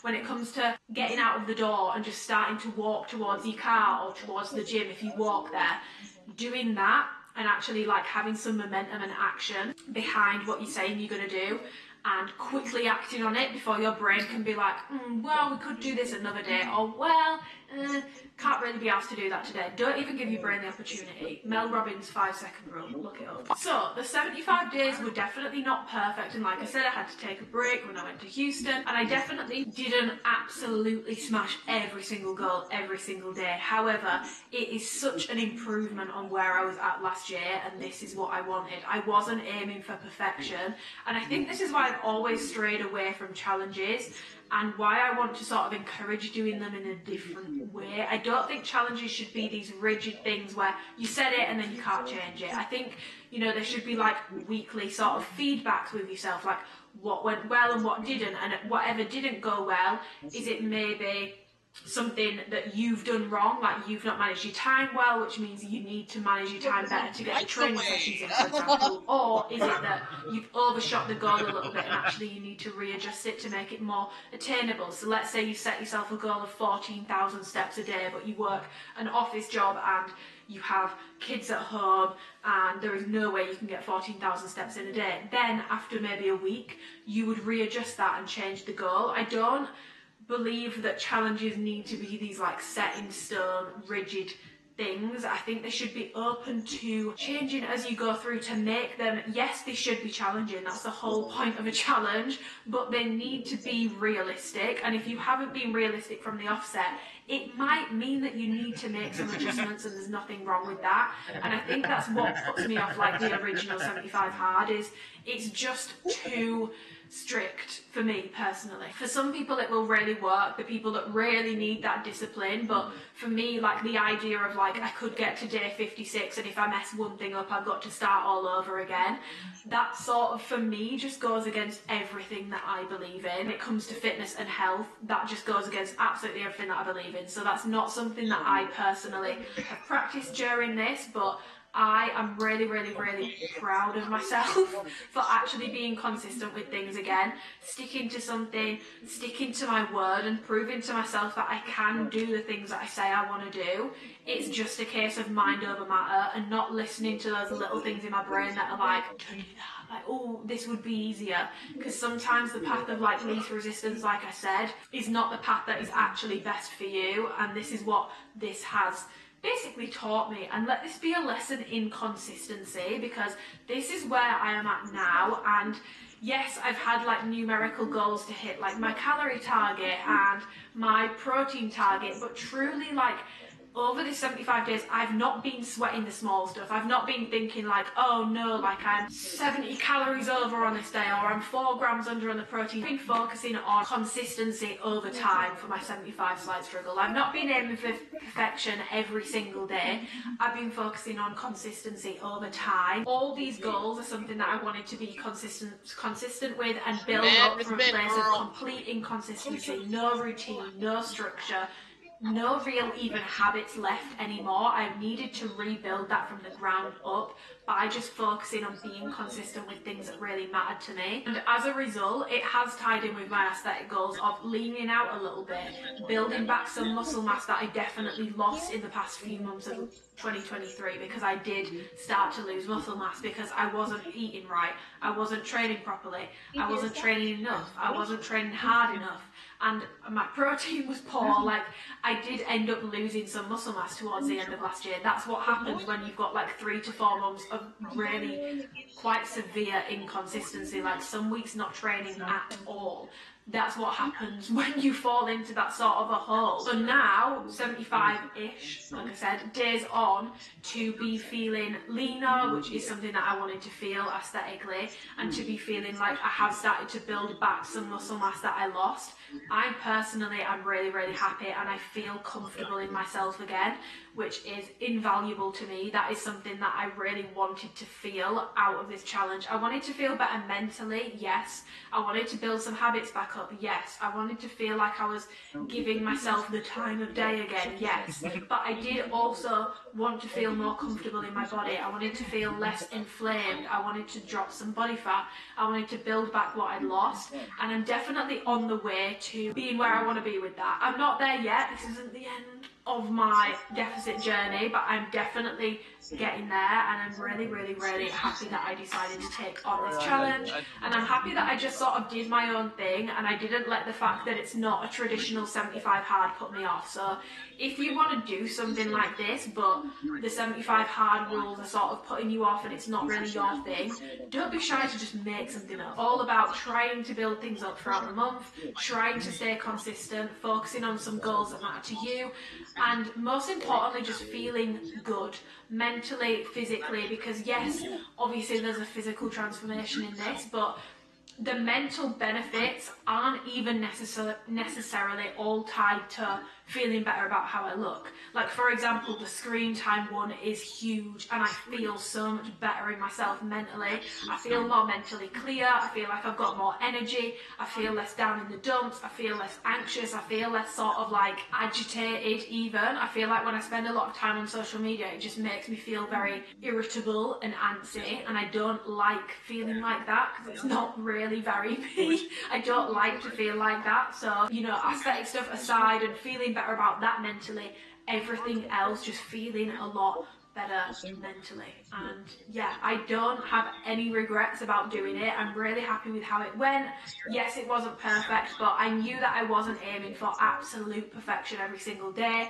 I wanted consistency over time. That's what I preach. Consistency is not about being perfect every single day. Consistency is about what you are doing more often than not. So if more often than not, you're skipping the gym, you're not tracking your food, you get in 4 hours of sleep every single night, that is your consistency. If what you are doing more often than not is tracking your food, getting 7 hours of sleep a night, hitting the gym 3 times a week, doing 30 minutes of cardio a week, that is what you are doing consistently. Now, that doesn't mean you do that every single day. Like I said, that's what you are doing more often than not. That is consistency, in my opinion. It doesn't have to be perfect every single day, and I think that really sets people up for failure going in with that mindset to anything, even outside of the fitness world, because nothing will be perfect. Life happens, shit gets in the way, and if I was someone who was aiming for absolute perfection with this challenge, I would have given up on week 2 when something happened and it meant that I couldn't tick off one of my goals, but I didn't. I reflected on what was going well, what I needed to do. Like, I remember on day 1, I journaled, and there was something that I'd struggled with, which was getting up. I'd really struggled with getting up in the morning, so I wrote down I need to be getting to bed earlier on a night time to make it easier for me to get up on a morning. To reach a goal, you don't have to be perfect, guys. You just need a good baseline level of consistency. That is all you need, and I promise you will reach the goal that you are working towards, I promise, especially when it comes to fitness. So yeah, that is this video. I hope you guys enjoyed it. This is definitely something a little bit different to me, but as I started this year basically with a vlog explaining what I was going to be doing, I feel like I owed it to you guys to give you guys an update on how it went. And in terms of like my favourite habits, honestly, all of them, and I feel like that's because I picked habits myself that were personal to me, that mattered to me. Whereas if I'd have done 75 hard, I would have been dropping the book thing by now. I'd have been dropping the water thing because it's something I do anyway, and I'd have been dropping the 2 workouts a day. Like, I wanted to use this to build habits that I want to continue with for the rest of the year, and these are goals that I want to continue with consistently for the rest of the year. Not every single day, not every single day will be perfect. I can't promise I'm going to get up at 8 AM on a weekend every single weekend. Consistently, these are all goals which I want to keep up with. Obviously some of them might need tweaking. Cardio, now I'm doing 60 minutes a week. Training, I might knock the frequency down for my weights, but overall, like, the framework of these goals, I'm really happy with the goals that I picked. They make me feel good, I feel more energized, and I feel better in myself mentally and physically. So I'm really happy with it. If you have done like a 75 hard, 75 slight struggle, any form of challenge, if you were doing this with me even, because you should be finishing around the same point, let me know how it's gone on, or if you are currently still doing it, let me know how it's going.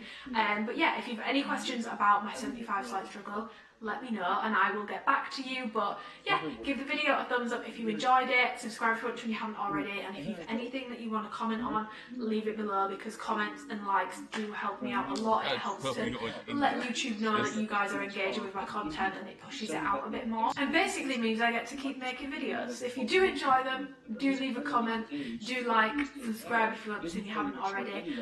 But yeah, I will see you in the next video. Have an amazing Sunday. Happy 75 slight struggling if you are still doing it. Goodbye. This person is so distant from his life that they're located in a country far away from him. So the logic here is that this person is so disconnected from him and his life that it's not worth getting so annoyed by this person, especially if they're a kid. So where did you get the rating that he's saying Indians are bad and are the only people criticizing him? It sounds to me like you wanted to draw the worst meaning possible because, well, you don't like this guy. This argument is so pathetic that you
When you write, your tone influences how readers respond. With Grammarly, just highlight your text and type how you want to sound. Get your message right every time. Download it for free at Grammarly.com. Hello, my hair is so puffy right now, but we are in my car because I want to just film like a life update, sit down, chatty Q&A video. I've actually not filmed a video since I filmed my Alpha Elite haul. I've had a lot going on, and in hindsight it's a good bloody job that I had those videos to post, otherwise I wouldn't have posted for like a month on YouTube. If you saw my viral TikTok about Dan moving to Dubai, you'll definitely be aware, because Jesus Christ, I wasn't expecting that to happen. But obviously I do a lot of like vlogs and stuff, especially when you vlog and stuff. Like if my energy is like off, I hate the videos. Like I hate the videos. I feel like you can tell I'm sad, you can tell I'm in a bad mood, and I don't mind sharing my like sadder moments in life with you guys. I think it's important to share that sort of stuff, but also I don't want you to be subjected to a 40-minute video of the vibes just being completely off.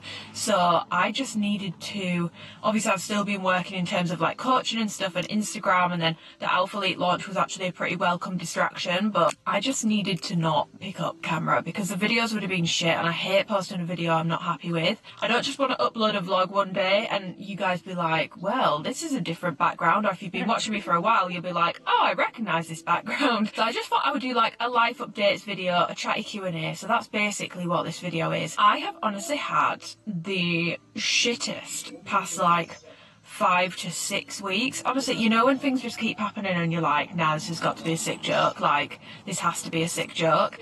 There's certain things that I don't really want to get too into because, to be honest, I just don't really want to speak about them. I've just been in such a weird headspace. I've had 2 very harsh reminders recently of how short life can really be, which has then put me in a bit of a weird headspace in terms of like sort of like an existential crisis about life, but also, and I also feel like it's especially strange when someone like passes away like before their time. Like I know that none of us are promised tomorrow, but for example when grandparents pass away, is it sad? Yes, but also, you know, if someone's 80, 90, had a really good life, and that doesn't make it any less sad, but it's sort of just like a natural thing that happens. But when people are dying at like 25, 26, it just feels really unsettling. Like that's basically how it's been feeling, basically. Yeah, I don't really want to get into that too much, but it's just been quite sad and very strange. And like the fact that it was like 2 people in the space of like 3 to 4 weeks, it's just made me feel a bit like, I don't know, I can't describe, I feel like you can tell I can't really describe how I feel. But another thing to update you guys on, if you've been watching me for a while, you'll know that my sister had 2 guinea pigs that were in my vlogs and stuff when I was back at home. Plot twist, I'm back at home again, but my sister's moved out now. She had Sheila, which was the white like big fluffy one, and then Rhubarb, which was the little silky chocolatey coloured one. And unfortunately about 5 weeks ago now, Rhubarb did pass away. It was like the average age for a guinea pig, so she had a very good life, but that came as a bit of a shock because there was nothing really wrong with her. But I've had guinea pigs so many times in my life. Like guinea pigs were our sort of pets growing up because we weren't allowed anything bigger. Always comes as a bit of a shock. I've never had a guinea pig other than one, which was called Chloe, where she was like quite clearly unwell for like a whole night and then she passed away. But the rest of them, it's always a bit of a shock. Like they seem fine, like they're eating fine, they're drinking fine, and then one day it's just like, peace out y'all. I guess the meat of the life updates is my living situation. So I have moved back home now. I've moved back home to Bradford.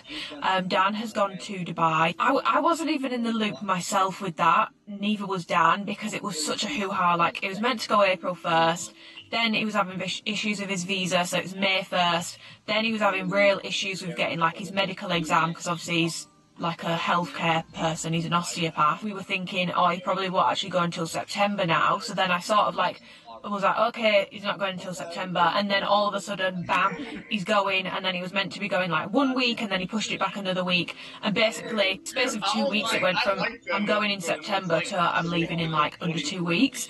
So that was just a whole hoo-ha, and I tried to keep people in the loop, but I wasn't even in the bloody loop myself. Obviously, that's another reason why I've not been filming, because honestly, Friday was fucking rough.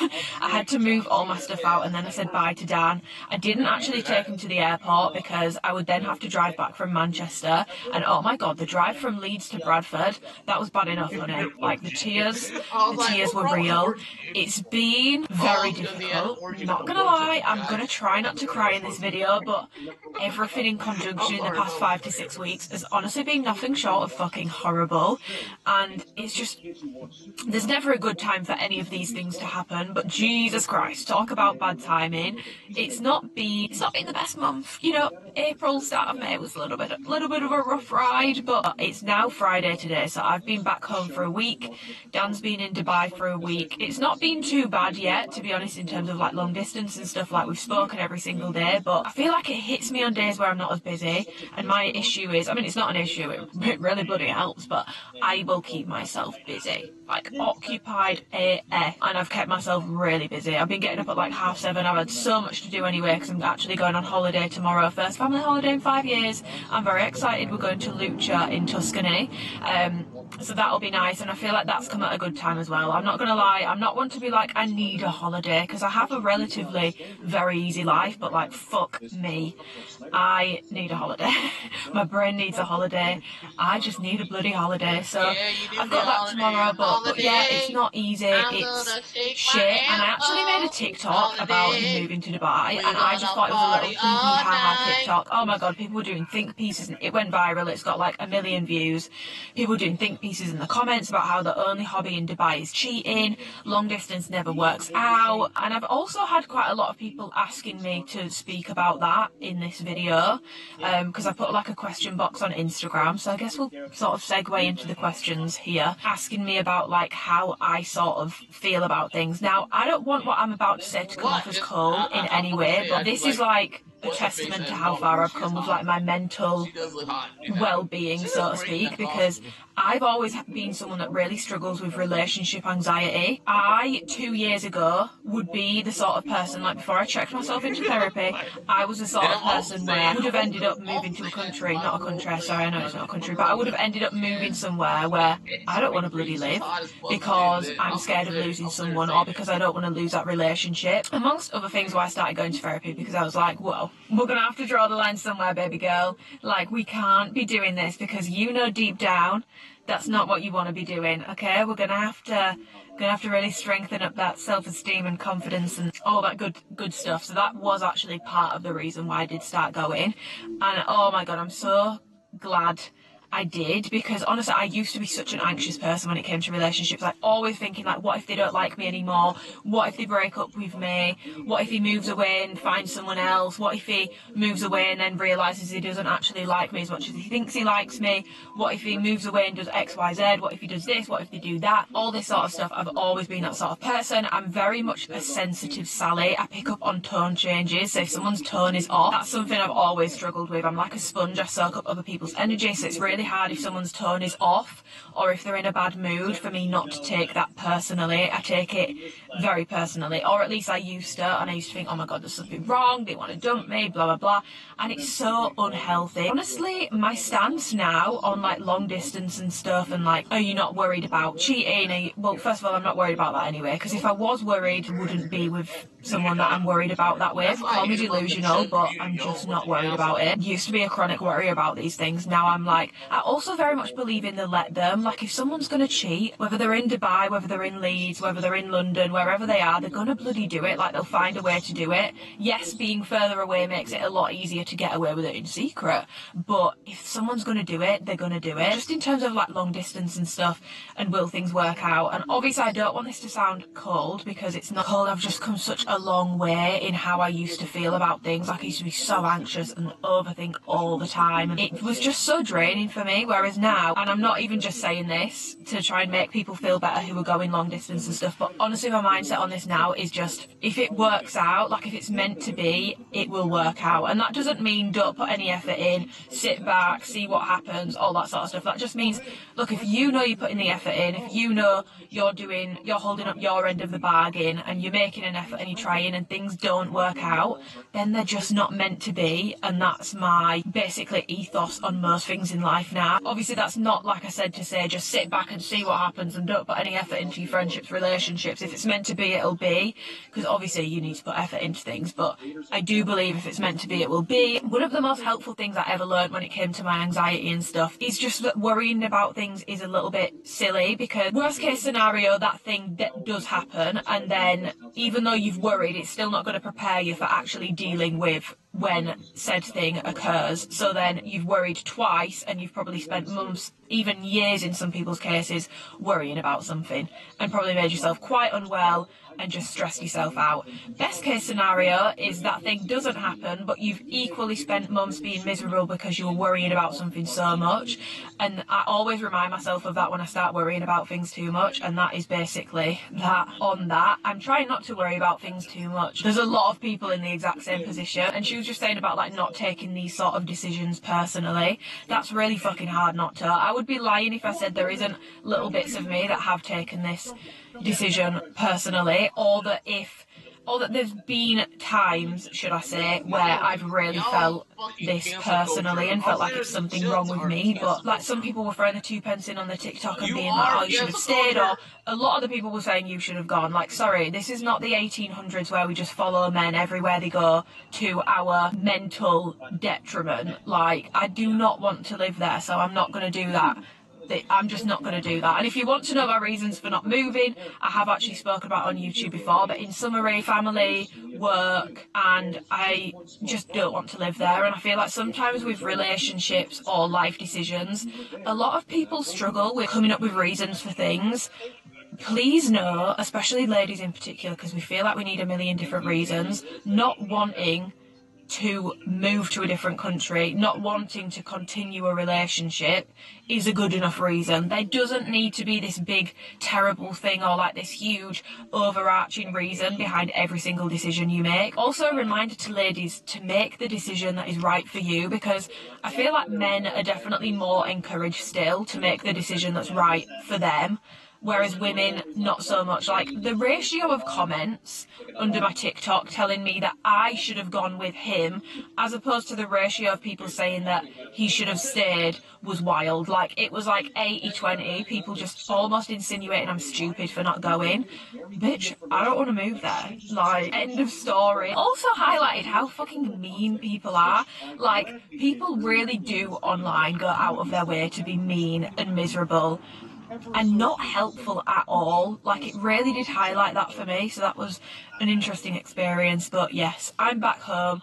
Dan's in Dubai. I've moved back in with my mum and dad. In terms of next steps, I will be going to Dubai to visit Dan. He's coming back for my sister's wedding in June, and then I'm going to go and visit him in Dubai end of June. It's going to be really hot, but it's going to be hot all through summer, so I'm just going to have to bite the bullet. I'm looking at like houses and stuff, but I'm not in any rush. I feel like right now I just want to enjoy the time with my parents. Like, time is so precious, and if there is anything I've learned over the past 6 weeks, it's that, you know, I'm someone who, I've spoken about it before, I've got a lot of anxiety about my parents' age, and it's really reminded me, like, just like, don't even think about that stuff, because even though, like, for example, my mum's quite a bit younger than my dad, I never like ran the numbers on my mum as much as I do with my dad, because my dad's nearly 80 and that just feels like more of a pressing issue. But it just made me realise, like, it's so pointless running these numbers and trying to work out how much time you've got left, because you just don't know. So I just want to enjoy my time with them. I'm really looking forward to this holiday that we're going on. By the time this video goes up, I will be on holiday. That is basically the vibe right now. I am looking at houses and stuff, but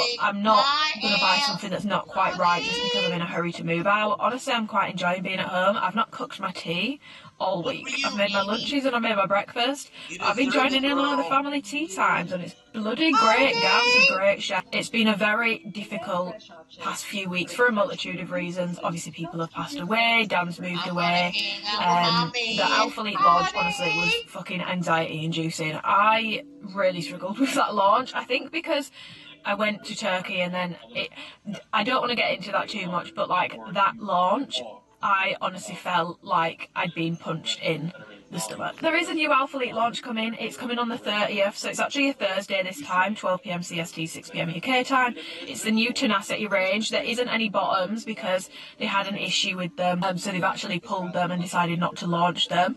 But the bras are coming, and I've actually had them for a few months.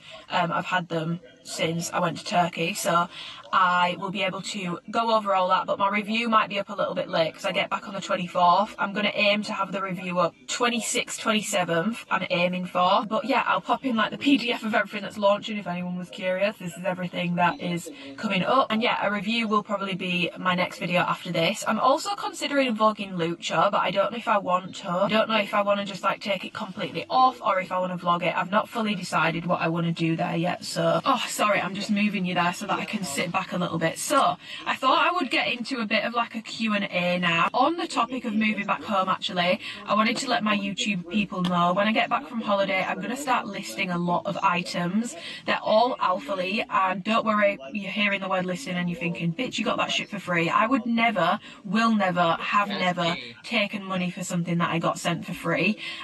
Usually what I do is I make these like huge bundles up and then I just give them away for free, but I feel like that is just giving my problem to someone else, because the reality of someone wanting everything in that bag is very slim. They probably want 2 or 3 things, and also you don't need a package of like 20 things. It's sort of like reinforcing what I'm trying to go against by giving stuff away and getting rid of how much stuff I own. I basically did a huge cull of my activewear. Like, I'll pop in a little clip of me doing it here. It made me feel sick how much stuff I own, because it's the first time in years I've seen everything that's like a bit older that I left at my mum and dad's house in combination with everything that I've accumulated since I moved in with Dan, and holy fucking crap, it's disgusting. Like, there is no sugarcoating this. It is disgusting how much stuff I own, or should I say owned, or soon will have owned.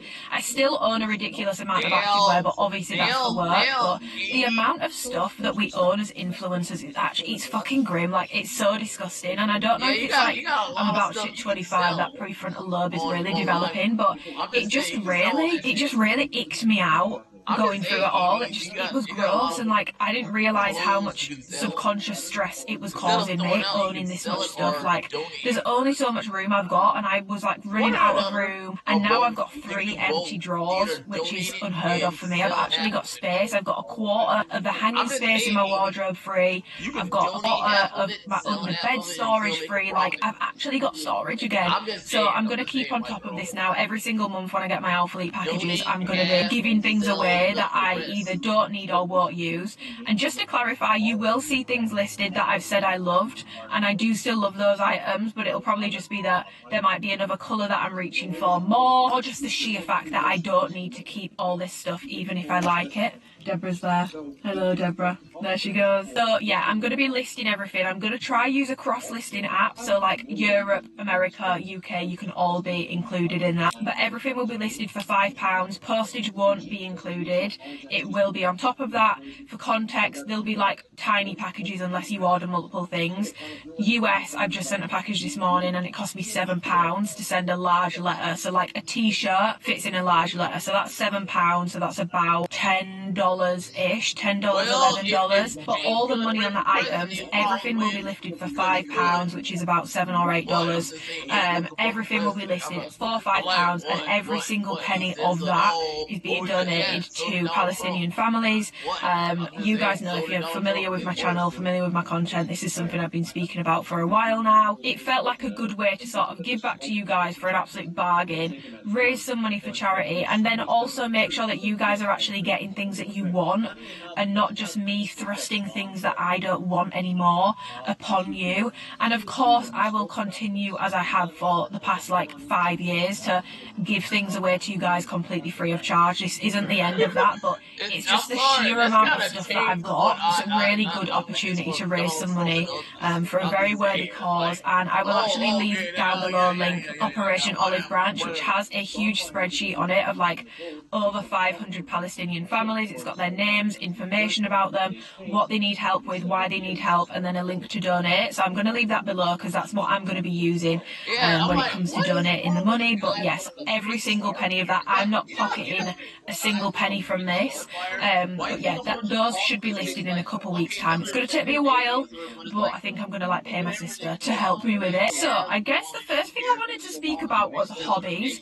I feel like I've got no bloody hobbies. Like everything that was a hobby I've now turned into work, which is obviously, that's a huge privilege. Most people can't do that. I'm very grateful for that, but hobbies they are different to work. Like when your hobby becomes work, it's not a hobby anymore, and that doesn't mean that you don't still love it. Obviously I still love the gym, I still love fitness, but it's not a hobby anymore. I want things that I don't do for money, and I went to go watch the challenges, basic bitch, but I kind of want to start playing tennis. But then it's like, when you start a hobby, how do you even start it? Like, do I get lessons? Do I pay someone to show me? Do I just go and buy a racket and some balls and go to the park? Where do I go to play tennis? If anyone in Bradford or Leeds has got any recommendations, please let me know. But I kind of want to I want to do tennis, I want to try Pilates, I actually want to try pole fitness as well. She's crazy, she's going out on a whim. I want to try new things. I'm feeling very in the mood for trying new things. I'm feeling like it's a new era of life. And as I've been reminded very harshly recently, life's too fucking short, so why not? Let's go do some random shit. Let's pick up some hobbies, do you know what I mean? Another thing, actually, which I've not spoken about is Kate, when I went to London, she brought me a hydro jug, guys. Like, I love my Stanley, and I do still think my Stanley is more aesthetically appealing, just gonna be completely honest, but obviously I can't do this with my Stanley, so this is ideal for like throwing in my bag. But yeah, I want to pick up some hobbies, so if anyone's got any like hobby suggestions, or like how do I pick up a hobby? Obviously I know how to start Pilates, you go and book a class, but I feel like with tennis it's a bit different. Like, how do you do that? I don't know. And on the topic of trying new things, something that someone asked me about was making friends in your 20s, which is definitely something that I struggle with, but I think that's because I work for myself and I work from home, so I don't have work friends because I don't work with anyone. Obviously I've got Aisha, who does my social media for coaching, and I would actually class her as a friend, but she lives in London, I live in Bradford, we're quite far apart. Honestly, one of the main things, and I'm not just saying this to plug my own Discord, but I have actually made genuine friends through my Discord. Like, I went to London to spend the week with Nicole and Kate, Gabby came, we met up with Aisha as well, and it's not like this weird thing where it's like, oh, I spent the week with my fans. Like, no, like, I don't view you guys as that. I view you guys, especially when I have like a very personal relationship with you and I've spent a week with you. No, that's a friend, that's not a fan. I don't believe in the whole word fan anyway, that makes me cringe. Obviously you've got people that follow you on social media. Yeah, obviously they're not all your friends. Fucking hell, some people that follow you on social media don't even like you. Some people that DM you all the time don't even bloody like you, which that has been a scary realisation, which has also actually been why I feel like I've not been as open or as forthcoming. Like I was saying on Instagram, I sort of just went, not ghost, but like I wasn't on Instagram for weeks. I wasn't posting anything other than work-related things or things I needed to post for weeks for reasons I'll obviously explain at the start of this video. But I'm also just not as comfortable, and this is nothing against you guys because 95% of you are amazing, but I'm just not as comfortable coming online and sharing sad or like negative things anymore because I've had a few reminders in the past 12 months and it's just something that I don't understand because if I don't like someone, I'm not going to follow them. To me that's really strange. If someone's not my cup of tea, or I don't really like the content they post, or I don't like their personality or whatever it is, I'm not going to follow that person. Like, it's weird towards them, but it's also a very strange thing to do to yourself. How is your blood pressure okay just constantly seeing people that you don't actually like every single time you open your phone? Like, I can't think of anything bloody worse. But I've had a few reminders in the past year that not everyone that follows you does like you. Not everyone that's your friend even likes you secretly. Not everyone that's in your DMs all the time necessarily likes you, and it's been a very strange reminder for me. A lesson I probably needed to learn sooner rather than later, because I feel like I've always been very close with you guys and people that follow me in general, and I've always shared a lot, but it does make me want to just sort of like revert into myself, and even down to like my personality. I feel like I'm back to it now, and I have been the past few months, but there was like months towards the end of last year and like the start of this year where I didn't want to speak on Instagram stories. I didn't want to be too like personable or like show my personality more or come on and like just yap and talk shit, which is just something look, I like doing it. It feels like I'm on FaceTime with you guys. That's what I enjoy, but I didn't want to do that because I just felt so uncomfortable because I've had these reminders that people literally like watch my stuff or like follow me to then be like really fucking horrible about me. And I've just really, I think because I didn't know that before. It sounds really dumb, but I just didn't know that before. I was a little bit naive. That sort of made me a little bit but anyway, back to making friends in your 20s. My Discord group has helped so much because I've actually been able to make genuine friends through that.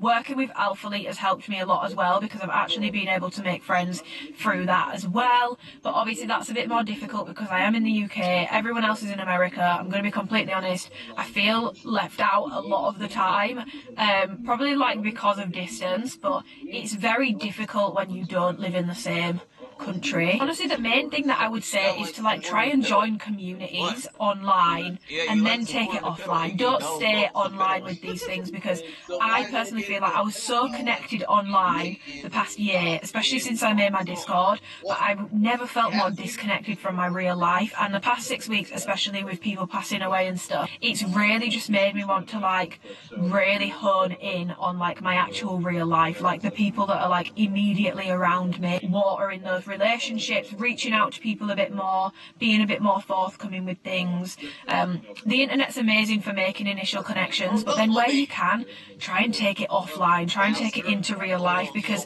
the internet can never ever replace that. Loads of Facebook groups for like, even if you're into like a specific brand, like there's one for Honor Active, there's one for Alphalete, there's a gym girls group, there's that I can't remember her name, but there's someone that works with Gymshark that's got like the gym girls locker room.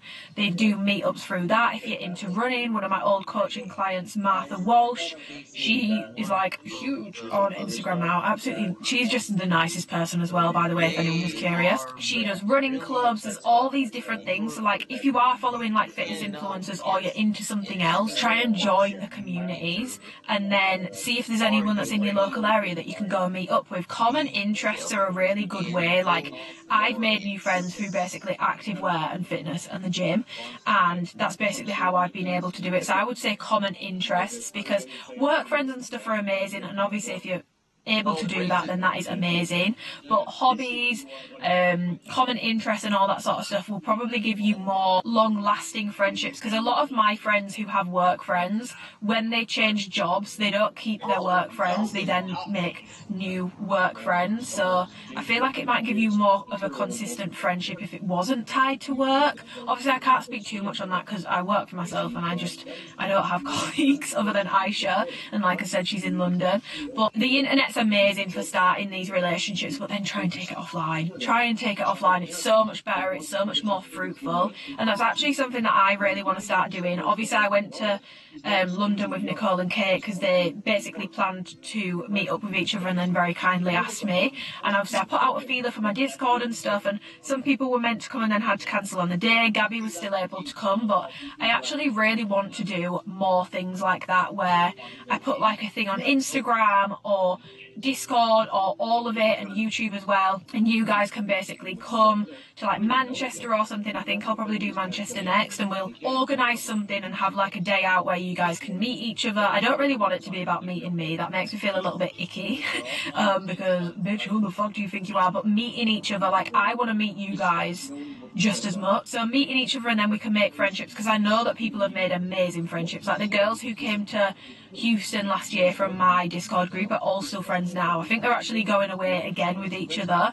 They're all still really good friends, and that was their first time meeting in person. So I really want to like nurture that, because I feel like we've got something very special and I want everyone to feel included and everyone to feel like they can come. The only thing that I'm like struggling with is like numbers. And like how do I do it? Like, do I use an Eventbrite page? If anyone's got any advice on how to do it or any ideas, please let me know. But I really want to start doing more stuff like that. I think it would be really nice. But yeah, those would be my tips, like hobbies and common interests. Try find groups on social media, and from there you can take it offline. Obviously stranger danger, always be careful, but a lot of these groups are women only. Like my Discord is women only, so yeah, basically that would be my tips for that. But it's fucking hard. Like it is really, really, really hard. Another thing that I have been asked is about Alphalete upcoming launches, which I've already gone over. So yeah, there's a new launch on the 30th. It's Tenacity, some new Amplify bottoms and some new t-shirts, which I will be making a review as soon as I get my bras. I don't have them yet. I've got the ones from Turkey, but I don't have like the actual colours or like the finished one. I don't know if they've changed anything, so I'm going to hold my horses on showing those in great detail until I've got like the actual ones, but obviously I won't get those until I come back from holiday. But yes, another question that I got was, would I want my own activewear brand, basically? And I've thought about this quite a lot recently. I feel like I've thought about it a lot more seriously over the past year. I feel like there's so many activewear brands that I'm like, I don't know if we need another one, but in terms of like a collection, girl, I would bite the hands off at the opportunity. Don't get me wrong, the situation with the last launch has definitely showed me. I think it would probably give me quite a lot of anxiety, but good things never come from within your comfort zone. But yeah, that was definitely one of the most like anxiety-inducing launches ever. But I would love to do my own collection with a brand if the opportunity arose. Obviously, Alphalete would be my top pick, but I don't really think that's something that they offer. So I don't know, but I have ideas. Like I literally have a list in my phone of like products I would either create or collaborate on. Like I've had that list for like a year. So, but I think there's probably bigger fish to fry. I think there would be people at the top of the pecking order that would be much higher than me for that opportunity first, whether they've like been with the brand longer than I have, or following, or I don't know, sales, whatever. I don't know. I feel like there would be quite a few people above that, but I'd happily wait my turn if it was something they were doing. But yeah, it is something that I do think about. I don't want to make any rash decisions. These things are expensive. I looked into making sweats and stuff a couple of months ago. I'd still really love to do it, but it's so expensive. Like, you don't just need a little bit of money, you need money. Especially, like, you guys know, I'm an absolute like fiend for a high quality piece. High quality pieces come at a high quality cost, which then also means they wouldn't be like cheap pieces of clothing either. Like 5 figures expensive, which is a lot of money. Like a lot of money. That is the dream, I guess. That is the dream. But we shall see. Advice for starting social media. I gave this advice the other week on Instagram. Be yourself. I know it sounds really cliche, but be yourself. And if you've got like a unique thing about your personality, don't let it blend into the background. Like, put it at the forefront of your content, put it at the forefront of your stuff that you're putting out, basically, would be my advice. Because for me personally, I feel like a lot of people have merged into one.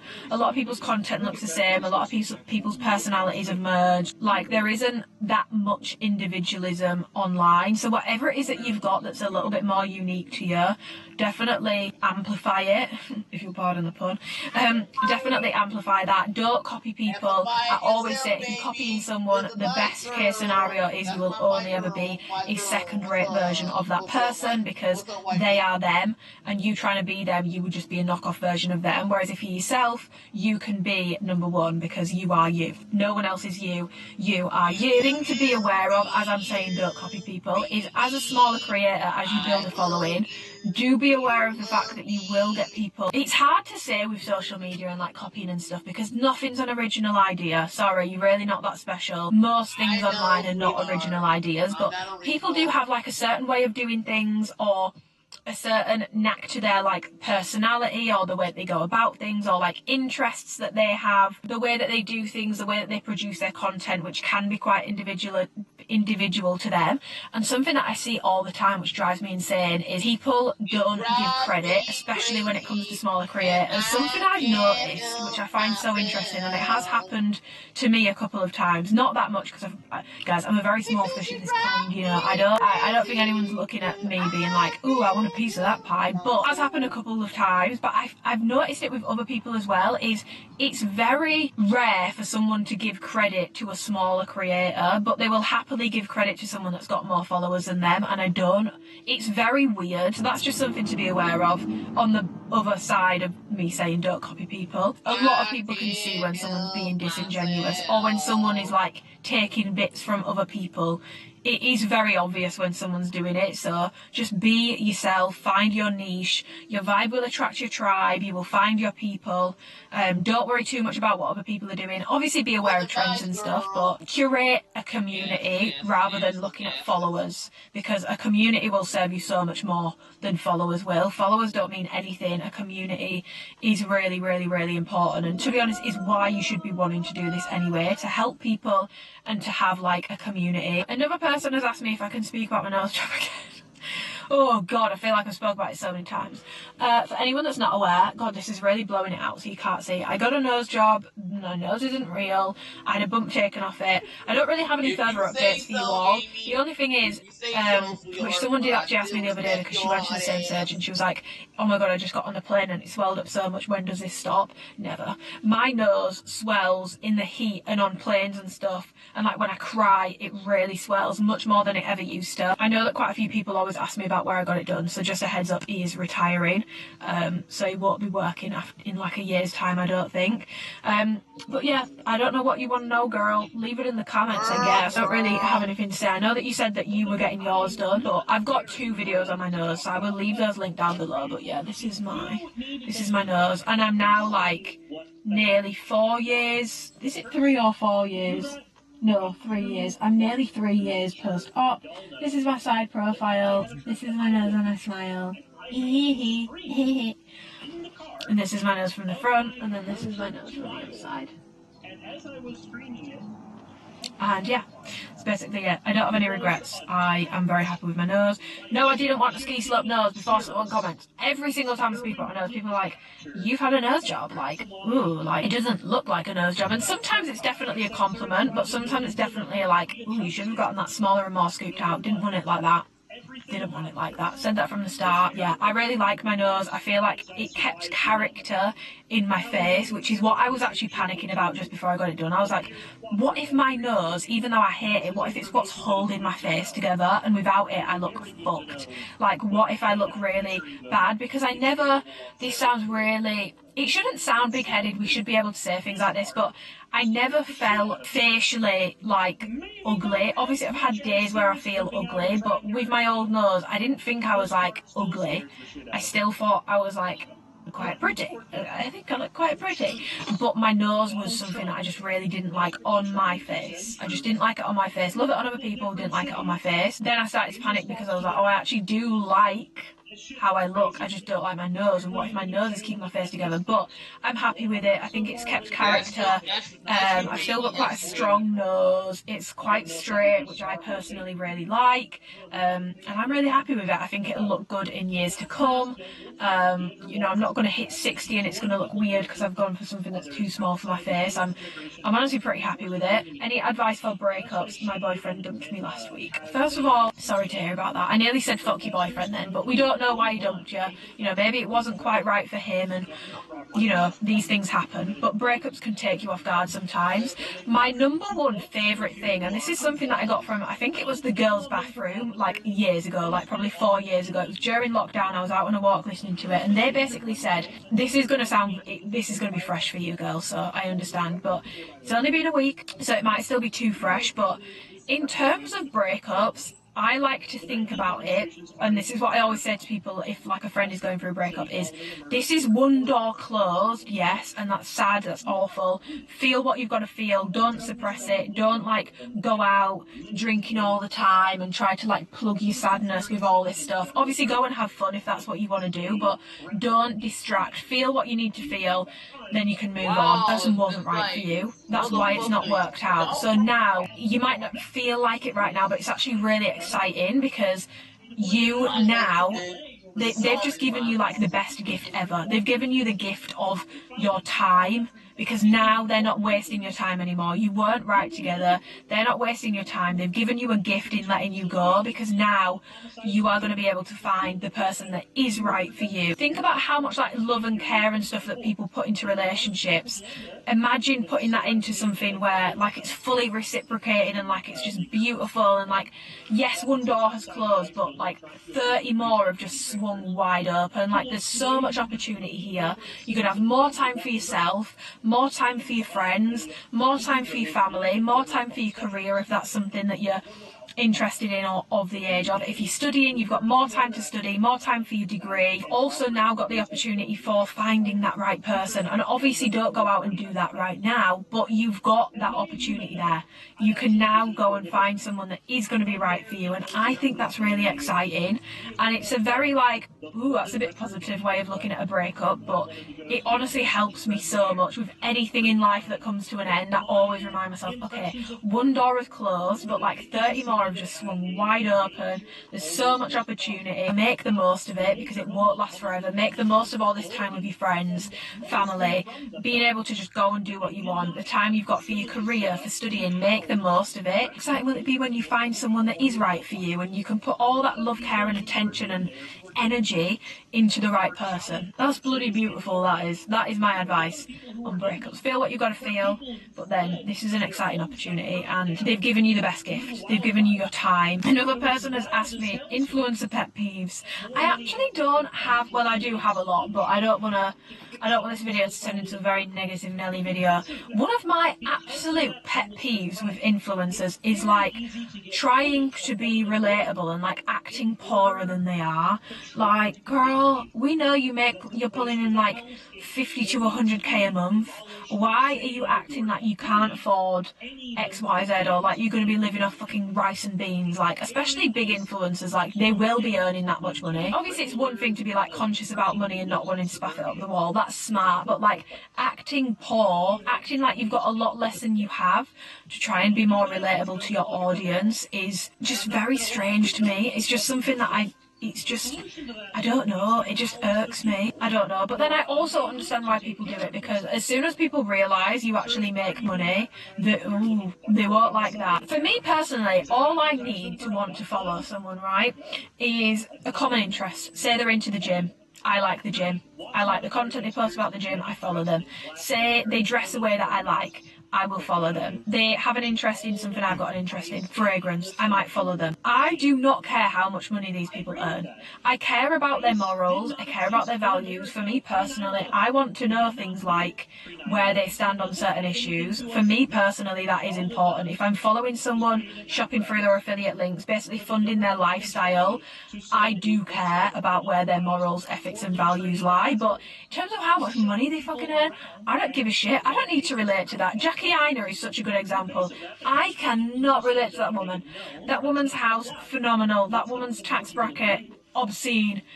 But I love her content. I cannot relate to a lot of the things that she posts. I can't relate to a lot of things that she owns, the way that she lives her life. I can't relate to that. I can relate to the things that she's got an interest in. I like her personality. I like following her. And so I don't really understand this, like, obviously I understand if you started following someone because they were posting affordable recipes and now they've got loads of money and they're posting fucking truffle pasta 5 days a week. I get it. That's like a big change in content and it's no longer relatable to you. I understand why that might not interest you anymore, but it doesn't make someone a bad person because they've changed. It just means that content's not for you anymore. So I understand why people act poorer than they are to be relatable, because people don't like it. Every job has got pros and cons, but influencing is an easy job. Sorry, it just is. It's probably in the top 5 easiest jobs in the world.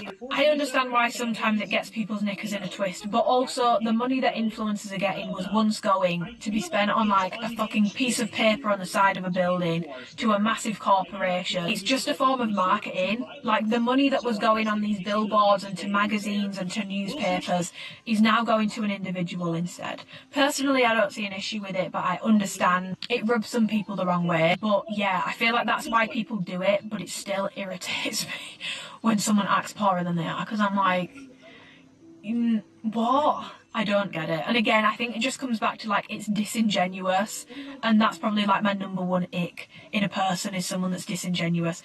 If someone is like a grade A cunt, a grade A bitch, but they are very clear about the fact that they're a grade A bitch, I probably won't like that person. I don't want to be around them. The vibes are foul. They're not a nice person. But I can at least be like, okay, I know what I'm getting. Whereas with someone that acts like butter wouldn't melt, sweetness and light, but they're actually a really like quite nasty person, I find that way harder to deal with because I don't like not knowing where I stand with people. You know, it's like when someone acts really, really nice to you, but all they do is ever talk shit about you. It's like when someone's like consistently roasting people and then they're under all the comments on Instagram. That scares me. Oh my god, that fucking scares the shit out of me. Because then when they comment under mine, I'm like, what are you saying about me? But yeah, influencer pet peeves. I guess it probably just boils down to being disingenuous. But yeah, acting poor when you're not, like, for the sake of relatability. Feeling lost after finishing uni. You haven't given much context. So I'm going to try and speak about how I felt to an extent after uni. I was very lucky, so I don't want to be tone deaf here, because I started my coaching, my YouTube Alphalete, that started before I finished my degree, so I went straight into that after. But what I will say is not being a student anymore, not having the title of being a student anymore, threw me through a fucking loop, because I was like, oh, I am actually like a responsible adult now. Like, I'm not doing this on the side anymore, and I'm a student. This is actually my job. Like, this is actually what I do. This is my life. Life is lifing. I don't know what the fuck's going on. That was basically how I felt when I finished uni. It felt quite overwhelming. You've been in education your whole life, and for most degrees, you're going to be finishing at what, like 21? Over 16 years of your life you spend in education, and then you're like thrust into the real world, and it's fucking scary. Everyone feels like this after uni. I remember when my sister finished uni and she just didn't know what she wanted to do. She'd done a degree that she didn't actually want to like follow a path in that sense, and it was actually, she did food science and nutrition, so it was actually one of those degrees where you're probably going to do a dietitian thing and then you'll be a dietitian, or you'll work in nutrition, and she just didn't want to do it after that. And I feel like that's really daunting, especially when you've done a degree where you feel like there's a clear path and then there isn't. The job market's very tough at the moment. Obviously I did marketing and management at uni. Marketing is a very like tough industry to get jobs in. It's quite hard. It's a lot of like, you know, who do you know rather than what you know. So it's very normal to feel lost because you're no longer in education and you've been there for over 16 years. If you do like a brainstorm on, say you've done like a degree that you really enjoyed, maybe do a brainstorm on the elements of your degree that you enjoyed. Or if you've hated your degree, do a brainstorm on the things you didn't like about your degree, or jobs that you might enjoy. Do some research into jobs that you might enjoy. Have a look at what sort of roles there even are. Like, I recently have been looking into like more long term for myself as well, actually pertaining to like clothing and fashion and stuff, and especially like activewear. I've realised there's jobs like a merchandiser. I didn't even know that was like a thing. There's definitely things that you can do to help yourself feel less lost. Have a look, see what sort of roles you could see yourself in, and speak to people, speak to your family, speak to your friends, speak to people on your course, because I can guarantee you're not the only person that's feeling like this. Obviously I didn't have to do the whole traditional job seeking thing after uni, so I don't want to be tone deaf and give you shit advice, because yeah, I can't really fully relate to that because I never had to do it. Speak to your friends, speak to people that were on your course, speak to your family, and see what they've got to say. See if they've got any advice when it comes to job seeking, because I'm not going to be the most helpful person for that, because it's just not a process that I personally went through. I was very, very lucky. Final question is, feeling free in your 20s / having stability. This is something that people struggle with a lot. I've definitely noticed it with coaching clients as well, but I'm not going to come at it from a fitness point of view. It's definitely difficult because I feel like in your 20s as well, you've got a group of friends who have maybe stayed in the same city that you grew up in, and they've gone into full-time work, they've stayed with the partners that they had at school, they've had babies. Like, I'm 24, nearly 25. Most people I went to school with have either been engaged or got a child, or like bought houses. Then you've probably got a side of people that you went to school with that have like gone on to do their like dream career, and maybe they've moved away, or maybe they're still there but they're in the dream career. And then you've got a group of people that aren't really settled at all. They're off travelling, they're off gallivanting, they're doing what they want to do, and it's very like sort of, and even the people that go and do this travelling have these thoughts. They have these thoughts of like, do I travel or do I try and get myself on the property ladder? Everyone has these sorts of thoughts. I have these thoughts all the time, especially at the moment with me like moving back home and stuff. Okay, I do want to buy a house, but then also, do I want the golden cuffs of a mortgage right now when I don't really know where I want to live? I don't really know where I want to buy. I know that I want to spend a bit more time in America. Dan's in Dubai, I'll probably be travelling there a lot. But then it's like I do want the stability of owning something, but then also at the same time it doesn't make sense to, and then financially that would actually cut me down quite a bit. So then maybe I wouldn't be able to go and do these things. I'm not like in the position where I can do both, which is probably actually why I'm stalling on buying a house, to be honest. I've not seen anything that I'm 100% for, but also I do think I'm probably being quite fussy because there's a higher opportunity cost basically when it comes to this for me, because of all the other things that I want to do, the opportunity cost of buying a house is actually quite high. Like that's going to rob me of a lot of opportunities. Equally, if I was to go traveling, if I was to spend more time in America, spend more time in Dubai, that's going to cost me a lot of money that will eat away into a house deposit. So there's an opportunity cost to that as well.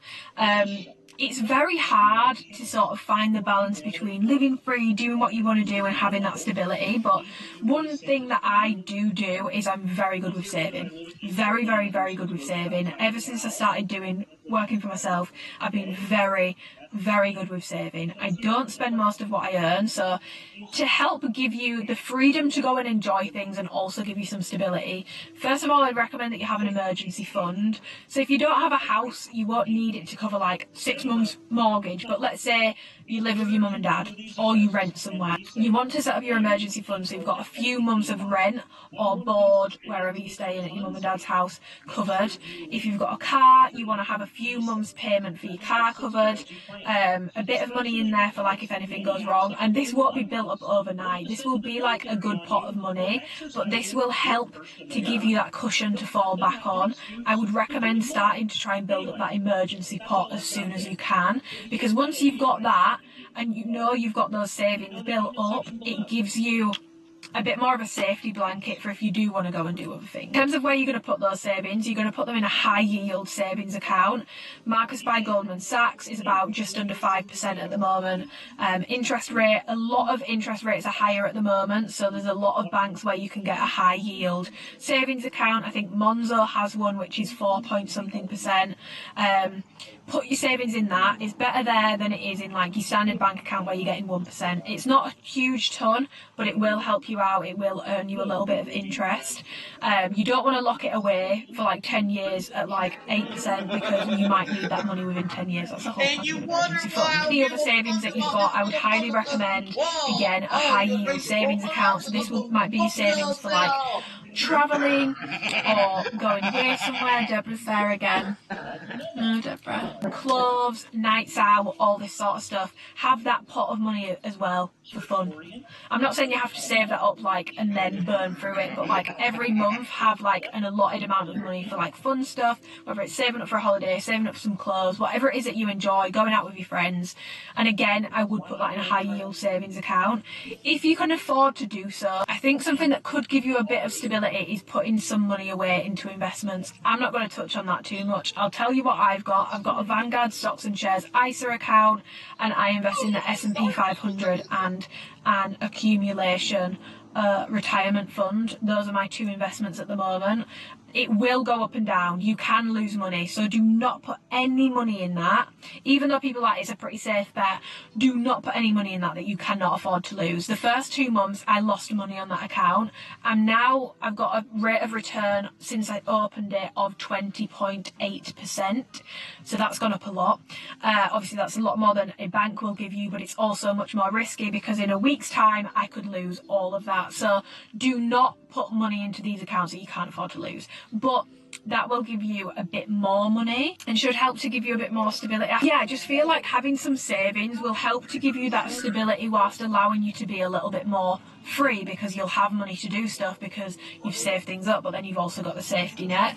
And I would also just assess, what do you really want out of life, and think about it for you, not your mum and dad or your friends or your family or whatever. If there wasn't other people around you doing what they're doing, what would you be doing? Would you be going travelling for 6 months if all your friends were going travelling for 6 months, but you're putting it off because all your friends are actually settling down and buying houses and they've all got boyfriends and they're all getting pregnant? But if they weren't doing that, would you feel the desire to do that? Have a think about exactly what you want out of life. What do you want to do?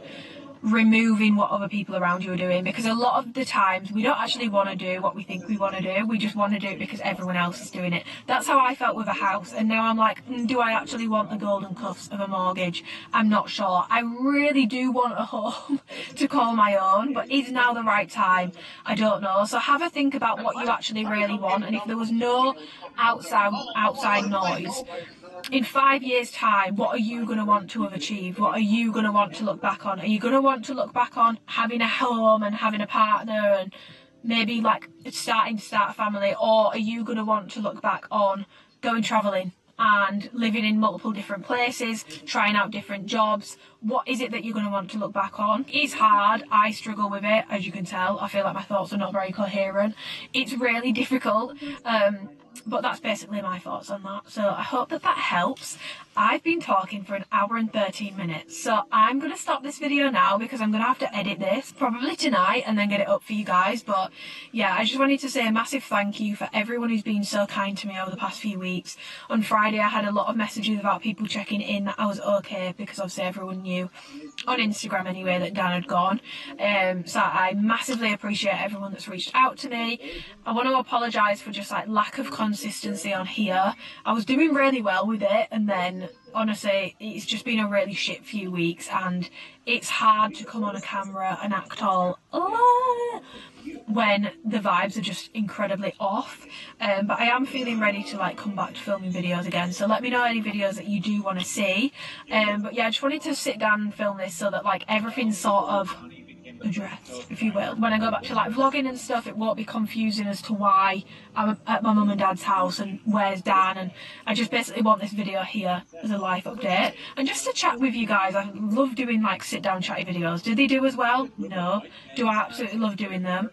Yes. I just love talking, and I wish, honestly, if I could have made this video like 3 hours and just flesh out my thoughts on every single question, I would. I don't think anyone's going to listen to that, so I'm going to leave this video here. Do let me know any videos that you want to be seeing from me over the coming weeks in the comments. Let me know if anyone's got any ideas about like events I can hold for people to like come and bond and meet and make new friends. And yeah, I just hope you guys are all doing well. I hope you've had a better past 6 weeks than I have, and I will see you guys in the next video. Thank you so much for watching. Give the video a thumbs up if you enjoyed it.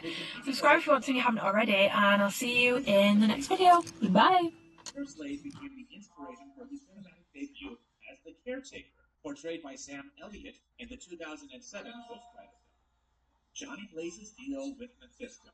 The first feature film on Ghost Rider portrayed Johnny's pact with the devil very differently from how it was in the comics. In the comics, his actual parents were Barton Blaze and Naomi Kidd, two of the most daring stuntmen in the Quentin Carnival.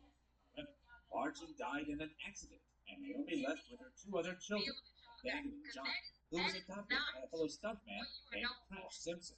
Raised by Crash and Mona, Johnny also grew up to become a stuntman, working alongside his adoptive father. When Crash was diagnosed with cancer, Johnny desperately sought help, even turning to the occult to call Satan, but he ended up summoning another demon, Mephistopheles. The demon made a pact with Johnny, assuring him that he would cure his father's cancer, but in return, Johnny would have to sell his soul to the demon. The next day, Crash was temporarily healed, but while performing a stunt, he died in an accident. Afterwards, Mephisto failed to collect the soul, as Johnny's love interest, who happened to be his adopted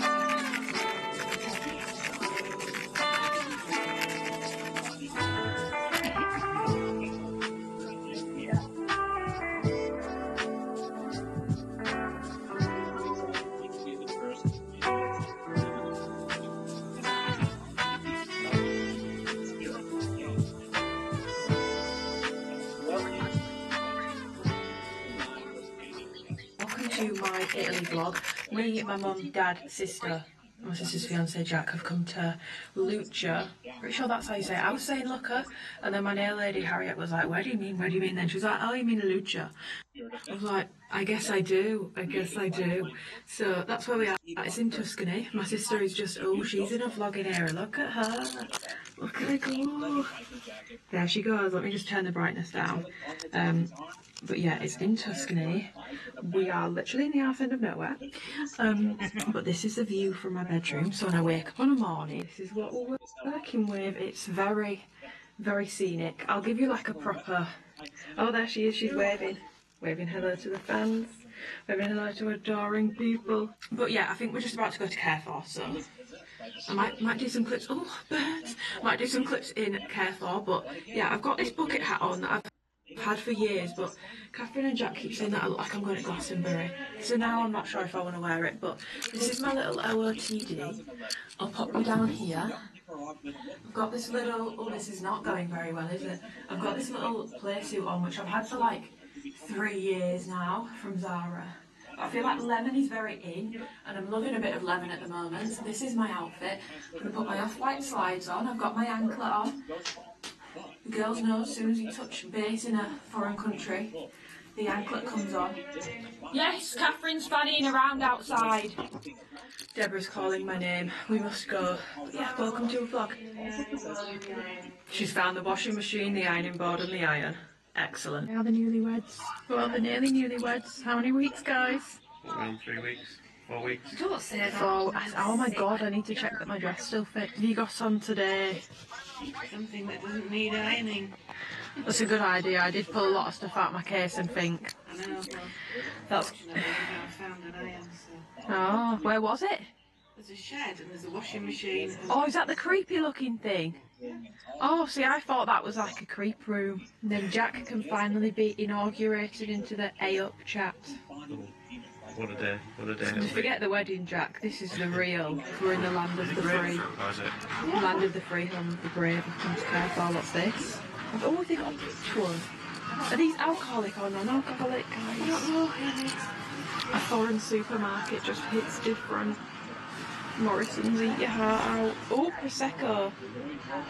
€4. No, we won't need more than one trolley. Catherine reckons we need more than one trolley, guys.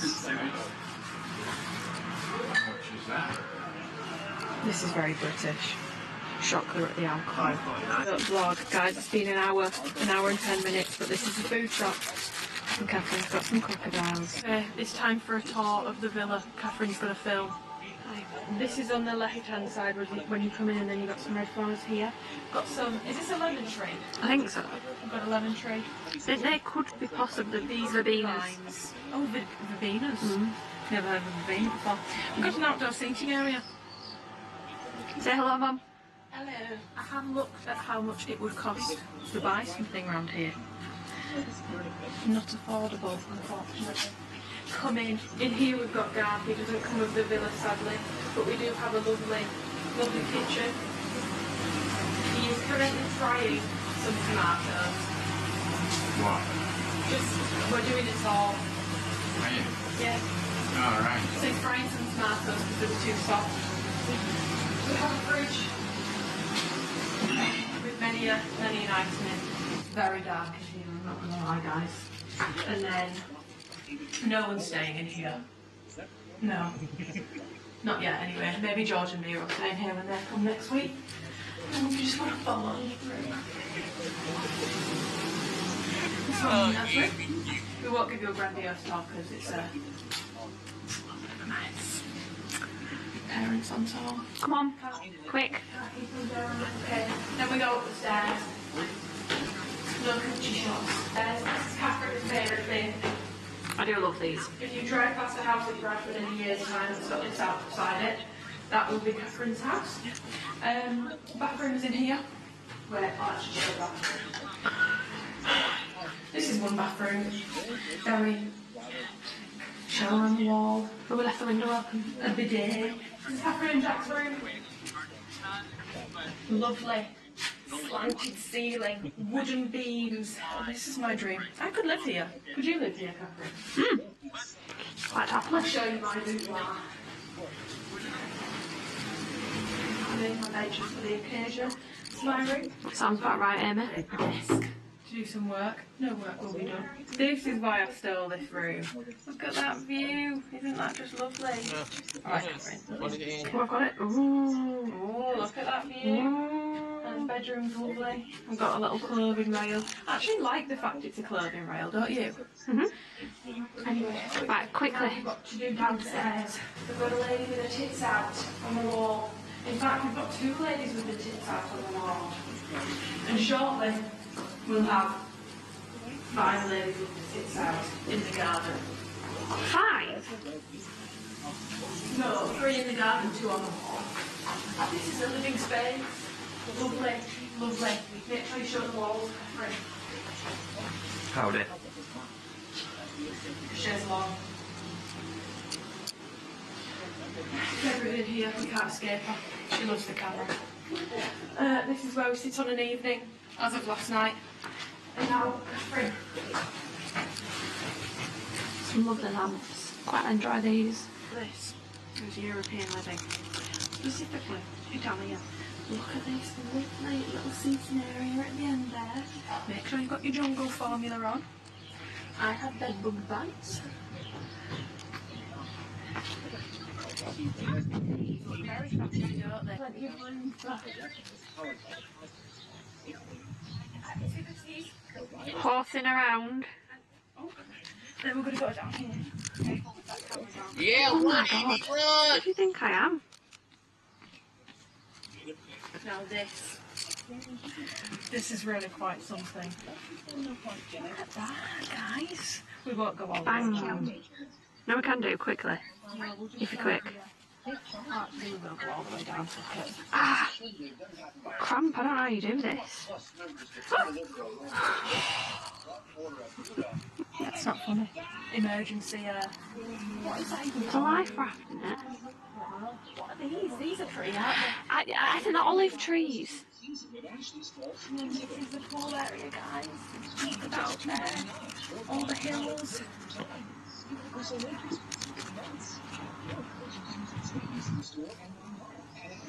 It's quite nice.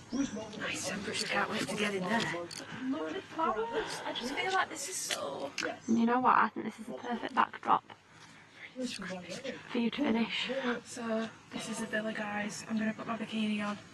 I might make a mojito this afternoon. That might be the next thing, but yeah. Not might, you better do. You've bought all the ingredients. Let's say thank you to Catherine for filming. Once I do Compromise. it's more for fun, Quite to be honest. heavy, is that? I'll probably make like £9 from this video. Anyway, lovely scenery. I'll be getting in there very shortly. Guys, I can't say shit right now, but we are just chilling by the pool. I say we, it's actually just me. I think I'm going to go inside because everyone's left me. Like, I've just turned around from something. No one's here, everyone's gone. But I thought I'd show you the pool from down here. Whilst I'm here before I go up. So we've just been chilling. This is so fun, by the way. Oh my god, the fun that can be had cleaning a pool. Unreal. I'm obsessed with this tree. If anyone knows what these trees are called, they look like almost grey being in the pool. It's really cold when you get in, but then it's actually quite nice. And then just being sat over here. I'm obsessed with these flowers. I just think this is stunning. I wish I could afford to live somewhere like this. Bloody hell. And then actually from here you can see that window there on the left. That's our bedroom. But yeah, everyone's sat behind that hedge, so I think I'm gonna go and join them. But oh, it's just so pretty. Nice little picture for this video. We're going into Lucha today. Is it the historic bit? Yes. Some history. Jack's driving very well, if I may say so. We have 3 ladies in the back. 2 ladies in the front. That must be a park. I think this is the scenery. A lot of greenery. There are a lot of parks around here. I love these trees. It looks like an unfluffed Christmas tree. This is a idiot. Not you. Him. Driving like a wanker. That's the second time that's happened. Did you catch that? Yeah. Will we leave it in? I don't know.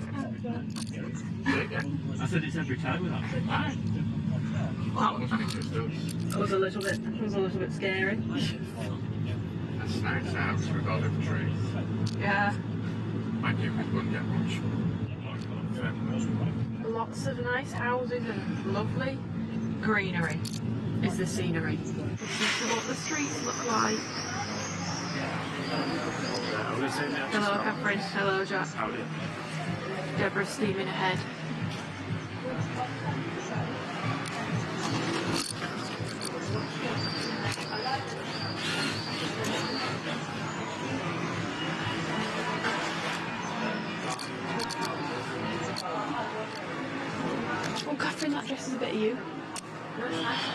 Yeah. No, you've got to be careful.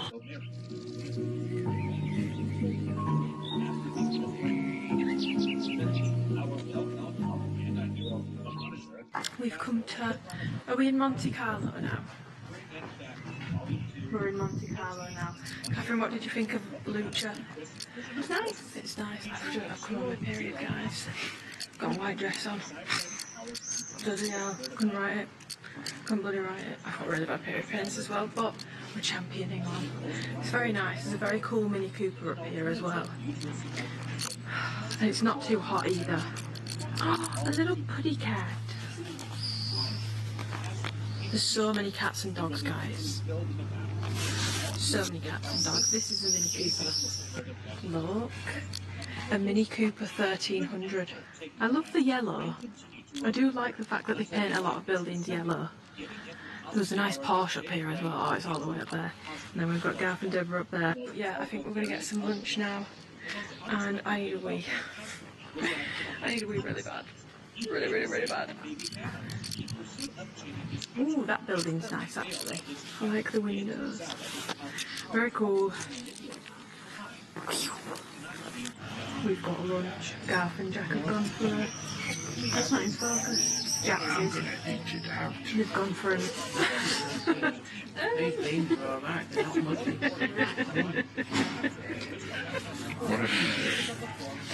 Nothing, you're a funny man. They've got a matching focaccia.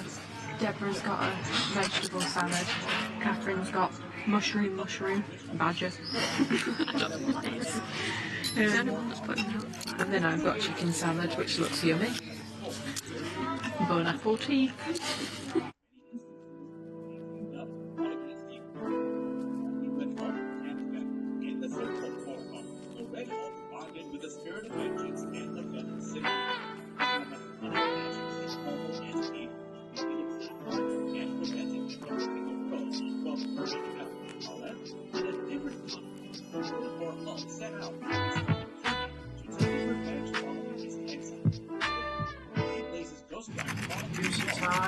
We're on the way to Florence. Florence today. Yesterday we went on a funicular. Funicularly. My dad's obsessed with the song. And he's convinced. Did he find out? Was it written about that funicular? No, it wasn't. It was about... Oh, it was a different one.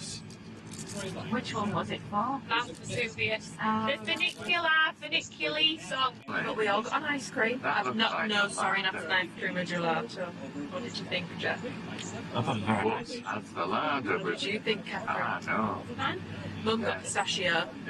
Jack got coffee and vanilla. Catherine got lemon and strawberry. Lemon and raspberry. Oh, I remember this one. Garth got celery and ginger cream. Raspberry. Yeah. Caused World War III when I posted that on Instagram. And I got mango and vanilla. I'm still hunting for my melon, but I think I'll find melon today. But if anyone was curious, I'm not sure if this is actually true, I've just got it from TikTok. But a few telltale signs to look up. Did you know like 80% of the gelato in Rome is not real gelato? They can be out so you can see them. And it can still be real, but if it's like piled high and they're like ADHD colours, like look like they're full of it, like bright, really bright colours, it's probably not authentic gelato. Like pistachio shouldn't be bright green, for example. Mint shouldn't be bright green. And even my mango yesterday, I feel like it was mango coloured, but it wasn't like, I mean it was bright, but it wasn't like neon. No, it looked like a mango, like it looked almost like a little bit brown. We had pork burgers for tea. Did we mean to get pork burgers? No. But were they alright? Yeah. So we're going to Florence today. We're going to be near the bridge, and I've checked that every single destination I want. Oh wait, the bridge. Which bridge? Because there's a lot of bridges. Ponte Vecchio. And I've checked that everywhere I want to go, it's near the bridge. I want to go to a vintage bag and sports top shop. I want to go to Vivalo, which is an Affogato place. We're going to go to the oldest perfume shop in the world. Not just Florence, the world. And I'm very excited for that. See, this is my idea of history, you know. I am also excited. Open 12/11. What year are we in now? a long time after that. Got one of my new dresses on today. It's from Wholesome. It's the black and white stripy one. It's quite nice actually. It's gonna absolutely sit down. So, and I've got my New Balance 530s on. I bought the Veros, the Nikes, and left them in the box by the kitchen door. Forgot to put them on my feet. So.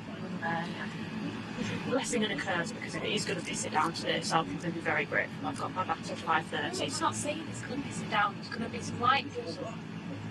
I think it's a thunderstorm. I think it's a that's going to be good in that white shirt. It's looking like that. Definitely got to see through. I just want to see you through. Right now. Cause it's late, girl. Did you put your one on last night, Amy? No, it was Chilly Willy in my room last night, Deborah. I'll tell you that for free. Chilly Willy. Hours later, we've still not made it there. We're not in Florence yet, guys. I mean, we are, but we're also not. We've been trying to park for like an hour. Don't drive. Don't drive, guys. Just get the train. Just get... And no, to be fair, it would have been fine if that thing wasn't on, because we could have parked there and then got the bus. But there's an ice cream festival on, so you can't park where we were going to park. Thank you. So we came into this rinky-dinky car park, and we definitely aren't meant to park here. So. No, because there's a review saying that someone left the car and they got the window smashed in. Oh, well, we'll be moving again then. It was very stressful, guys, not gonna lie. We drove past, it was like Groundhog Day, we drove past the car park about 5 million times. I just took a recreation picture of a picture I took when I was like 10, so I'll pop that in here. Thank God my hair grew back. It was giving Frankie Sanford from the Saturdays. Frankie Bridge now, if you will. That was my inspiration, but I didn't look like her, so it was a bit tragic. I'm done, Deborah. You go and sit. But, yeah. Garth's just fixing his shoe up. And I think we'll be on the road again. Here, guys, that's the Uffizi there. That's the famous bridge. What I'll do. There it is. It's very brave. This is the bridge. There's a Rolex. Oh! Impressive stuff.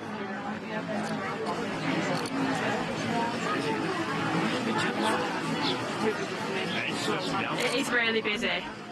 Should we go to... Oh, so many dogs.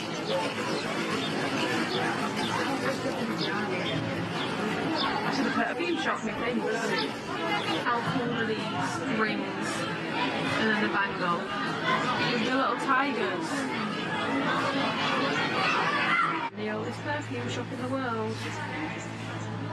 What's that one? I think that's the one. I think that's the oldest one. This one, the actual one. I think that smells quite nice. I think it smells quite fresh. I'll just put that on my lip as well.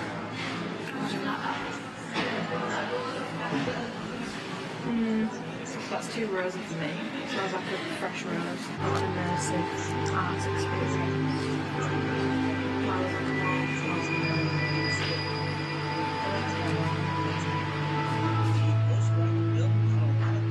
It reminds me of that thing in London. Which train station is it near Catherine? Is it Tottenham? Yeah, but I still kind of like Kristen Cage.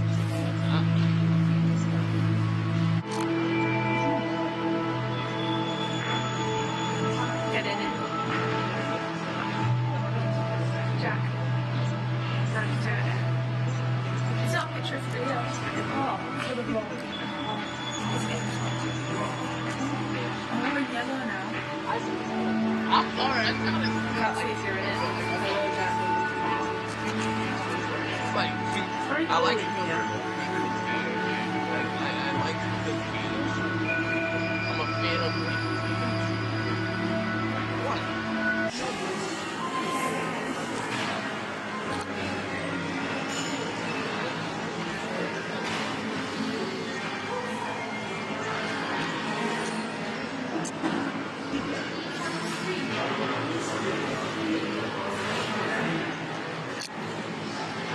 These are all the perfumes.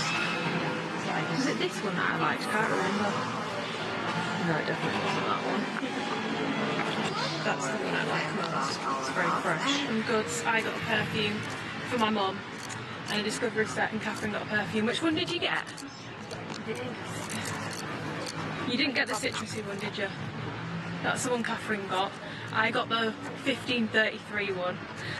Not as in like £1,500, just to clarify. The one that's I think it's the oldest. I think it's the oldest one, even though it opened in 1211. We've come for some food now. Deborah's got a Capri salad. Catherine, what did you get? Spaghetti and meat. Spaghetti bolognese, carbonara, Aperol spritz, tripe. I've just walked with Catherine in the complete opposite direction of where we need it to be to go to Novella for an affogato, and it must be a decent night. Yeah, don't take recommendations from TikTok, guys, because it was absolutely rammed, and now I really need a wee. I still don't have any affogato and I am sweating. But other than that, where else did we go? We went to the vintage shop. The Dolce Vita vintage shop. I was in the market for a baby pink football t-shirt. Don't care what team. Couldn't find any. Catherine's bought. I was like, what the hell is this? Catherine's bought a leather bag. Has she been scammed? I don't think they have been scammed. I think it is a real leather bag. But yeah, we're still affogato-less. I haven't had a. Oh, that is cool. A bibliothèque. Yeah, that should be a library. Is it like a that is cute.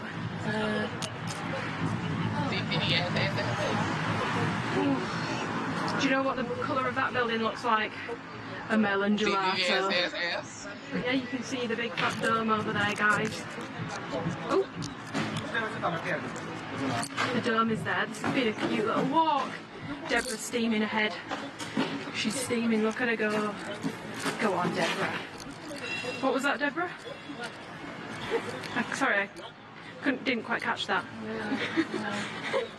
Oh, sorry, the way I've just gone to start my vlog for the day and it's just started raining. Shall we just vlog in the rain? It's quite scenic, isn't it? I can't remember the last clip I filmed yesterday. I think we were still in Florence, but we came back from Florence. 17,000 steps. It was a busy day, so today we're having more of a chill day. We went to the supermarket this morning just to pick up some more bits, and then we're going out for a meal tonight. God, the wind's coming up. I don't know if you'll be able to hear me. My mum, dad, sister and Jack have just gone to, oh, I think I can hear them coming back. They've gone to see a vineyard, or like see if they can book one for tomorrow, because it's like raining today now. Like, look, you can see the water in the pool. And they went to check where the restaurant is for later, so that's what we're doing today. I think I owe you a haul of the Santa Maria Novella stuff, so I will show you the perfume that I got my mum and my discovery set, and we can sniff them together. But I'm currently sat outside. I was hoping that these sunny clouds over here, I don't know if you can see, I was hoping they were moving over here, but they're not. They're moving up, and it's just started raining, so I'm sat outside like an absolute wally with my bikini on and an Alphalete hoodie and my bucket hat, because I thought it was going to be sunny. I wanted to get some pictures today. I've got a really cool Italian bikini, but I might have to do that tomorrow now, because this is not looking promising. It's really starting to pee it down now, so I think I'm going to go, I think I'll go back inside. Go inside. We'll do the Santa Maria Novella unboxing. Fucking hell. Okay, it's pissing it down. Let's move. Let's move, folks. That looks quite cool in the rain, to be fair. Unfortunate. Okay, let's go. Okay, so this is the one that I bought my mum. I think I actually showed the vlog, but this is the one that's been around since 1533. It's the oldest one that they still sell. No, you're not. It No, smells, you're not. it's quite No, like you're an airy, not. like No, you citrusy. not, It's definitely more citrusy than floral, but like airy citrus scent. It is nice, but it just, like, as soon as I smelled it, I was like, oh, my mum would really love this. So I got this for my mum. This is Deborah's. She's got a 50ml, and as you'll have seen, the bottles are so stunning. Like, it's just giving, it's giving fancy. But yeah, if anyone was curious on price, this was €85 for 50ml, which is on the pricey side depending on context. Like, there's a lot of 50ml perfumes that are like £200, so yeah, I think it's very reasonably priced. I thought it would be more expensive than that, to be honest. But I'll show you what I got. I got the Discovery set. So this was like well, it wasn't like, it was €25, which for 8 2ml samples from such a cool place, I really don't think is too bad. For context, like the samples I buy are like £4 for 1ml, so €25 for 8 2ml. It's a really good deal, and even if like the scents aren't super up your street when you go in, which was definitely the case for me, this is a very cool souvenir. They do like soaps and body lotions, they sell like herbal teas, they sell skincare. It's like a full like apothecary, I don't know how you say that word, but yeah, it's not that I hated the scents. Some of them were definitely not up my street, but they just weren't a love for me, to the point where I don't want to own like a 50ml bottle of something that I don't absolutely love. So I got the Discovery kit, and it's so cute. It comes in this little paper box, and then on the inside it's like this, and you've got the writing in Italian, and then you've got the English translation, and then you pop these sort of door things open like that, and then this is the Discovery set. I don't think we'll be able to read that actually, I think that's going to be a bit bright. Yeah, this is the Discovery set. Aquadella Regina, which is what I got my mum. We've got Frisia, Rosa Gardenia, Rosa Novella, Angeli Differenza, which is, that'll be Angels of Florence, Melograno, Tobacco Toscano, and Potpourri. Now, I actually quite like the Tobacco Toscano. It's a little bit more like masculine leaning without being too masculine. Like, it's not as masculine as like the Tom Ford tobacco scent. But yeah, they're all quite floral scents, quite fresh, quite citrusy, which I don't mind, but they're very, when I say floral, they're very like true floral scents, like genuinely smells like a garden sort of scent, and they use like really raw ingredients, and I've looked up reviews for them obviously before I came, and people do rave about these and like the quality of them. So yeah, this is what I got. I'd really recommend going. The bag is so cute. We did have to queue to get in. We queued in the rain. It was raining yesterday just like it's raining today. We've not had the best luck with the weather the past 2 days, but it was raining. It rained for like 10 minutes and then it was super hot, so it's not the end of the world. But yeah, we did have to queue to get in, but it's free to get in. You don't have to pay. They've got like a really cool immersive like art flower exhibition thing in there. Loads of different rooms, and the staff were really nice as well.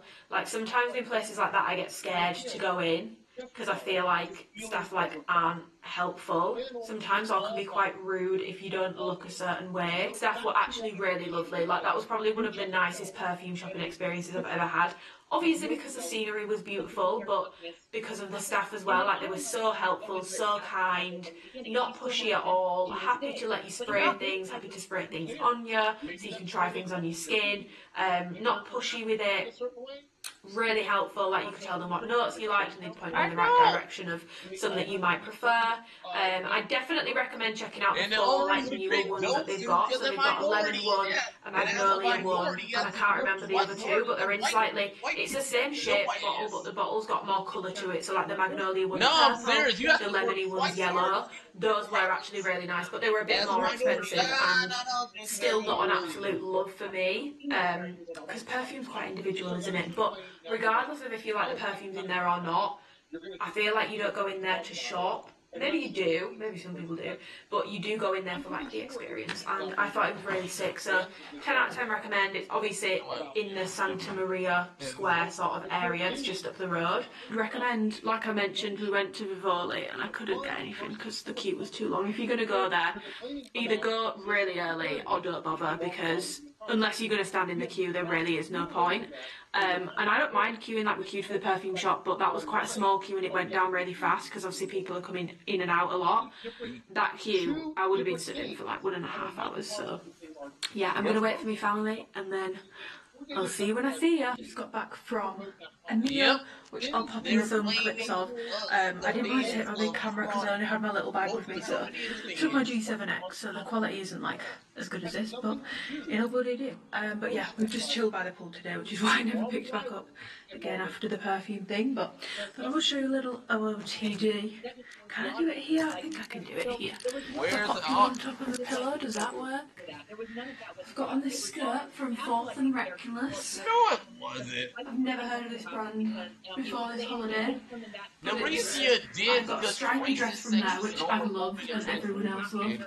And how they're not skirt good as well. characters. It's quite like a heavy satin, and then I've just got a ribbed top on from Zara, but I'm about to put my tracksuit on. I think I've just been bitten on my arm. That's really itchy. I'm about to put my tracksuit on because I'm going to make an affogato for me and Jack because I still haven't had one. And they didn't have one as a dessert option when we went, so I'll show you how.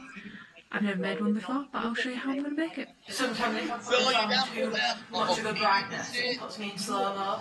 Ariel tries to explain it to me.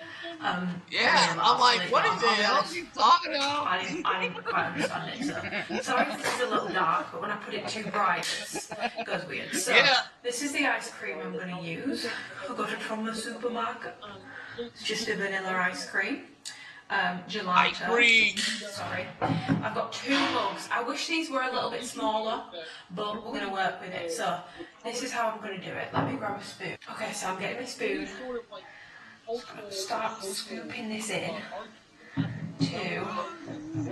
I'm not sure this is going to be quite as good as I anticipated, or as easy. Okay, so I've done 2 scoops for the bottom in Jack's, because I'm making one for Jack as well. One for Jack and one for me. So we've got 2 scoops in the bottom there. And then I want to try and like mould it. Like that's how it is, it's like molded to like the sides.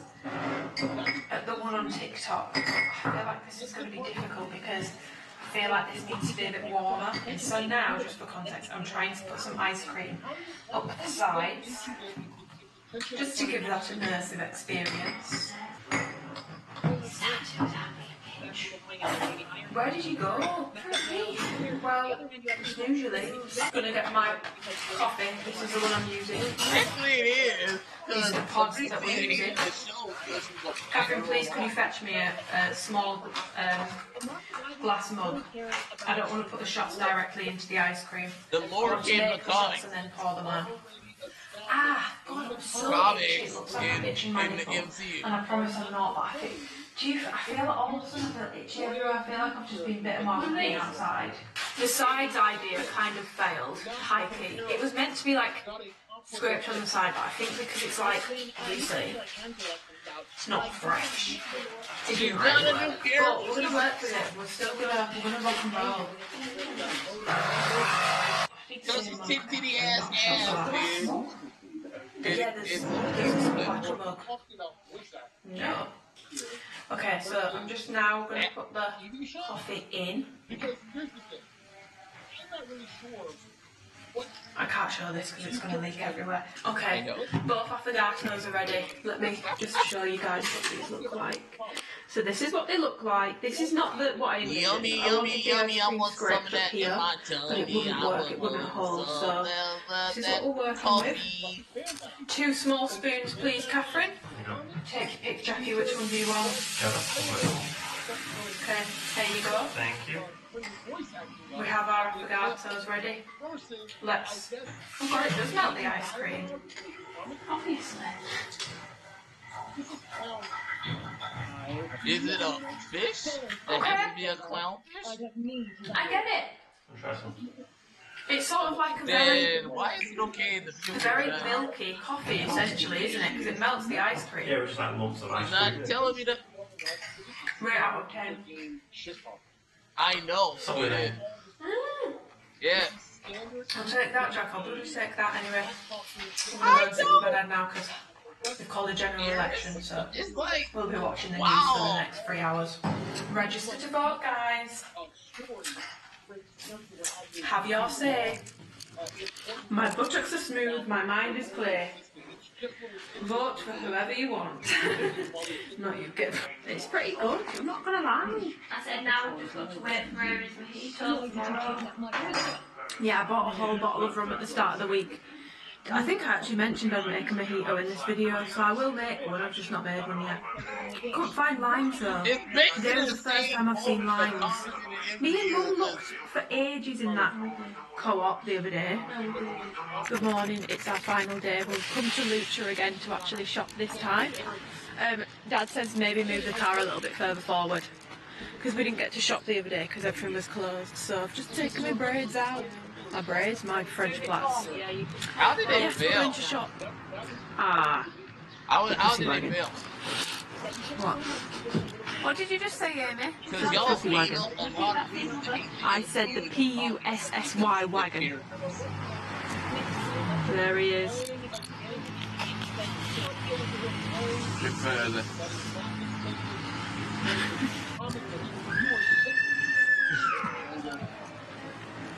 What? No, just call her what she is, dog. She's a dumb ass Better. I think that might be a little bit better. I've had to put the towel over me. I'm gonna have to work out what someone's done to my camera because this is why I don't like people touching myself. Because I'm not a camera connoisseur, and now the settings have been changed, and I don't know how to change them. But yeah, we are by the pool. The pool is here. Maybe if I go like this, does this work? If we have the back of the... No, that doesn't work. Oh my god, I'm getting overstimulated. But yeah, this is nice and cosy, isn't it, guys? Bloody hell. Jesus, fucking wet. I'm getting so overstimulated. My glasses keep falling. Here he comes. Go on, Jack.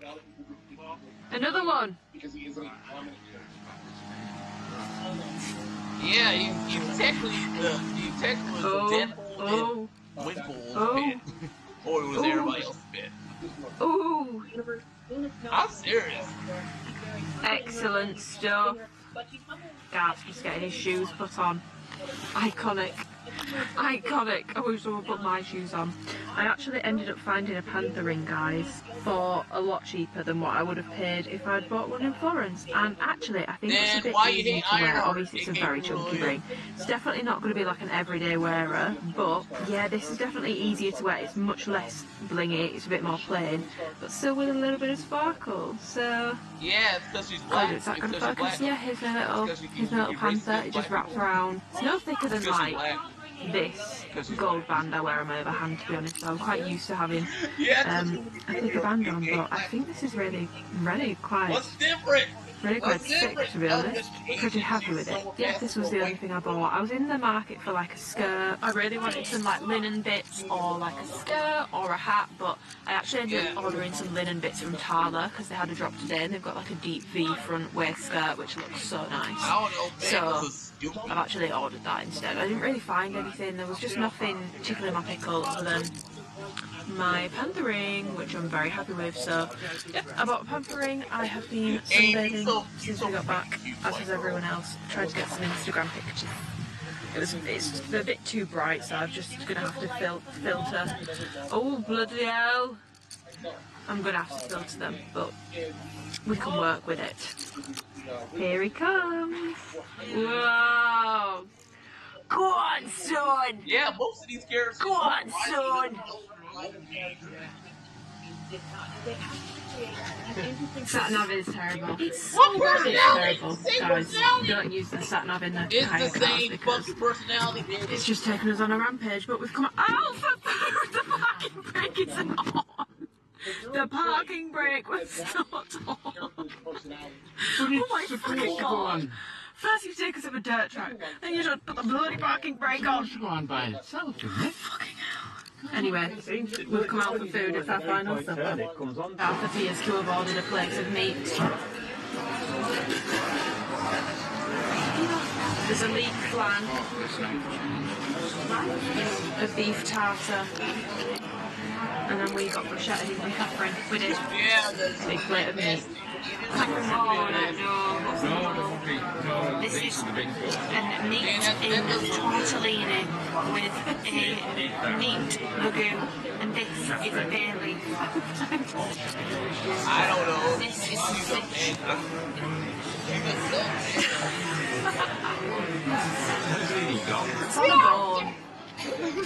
dad got fish. Catherine, is it cod?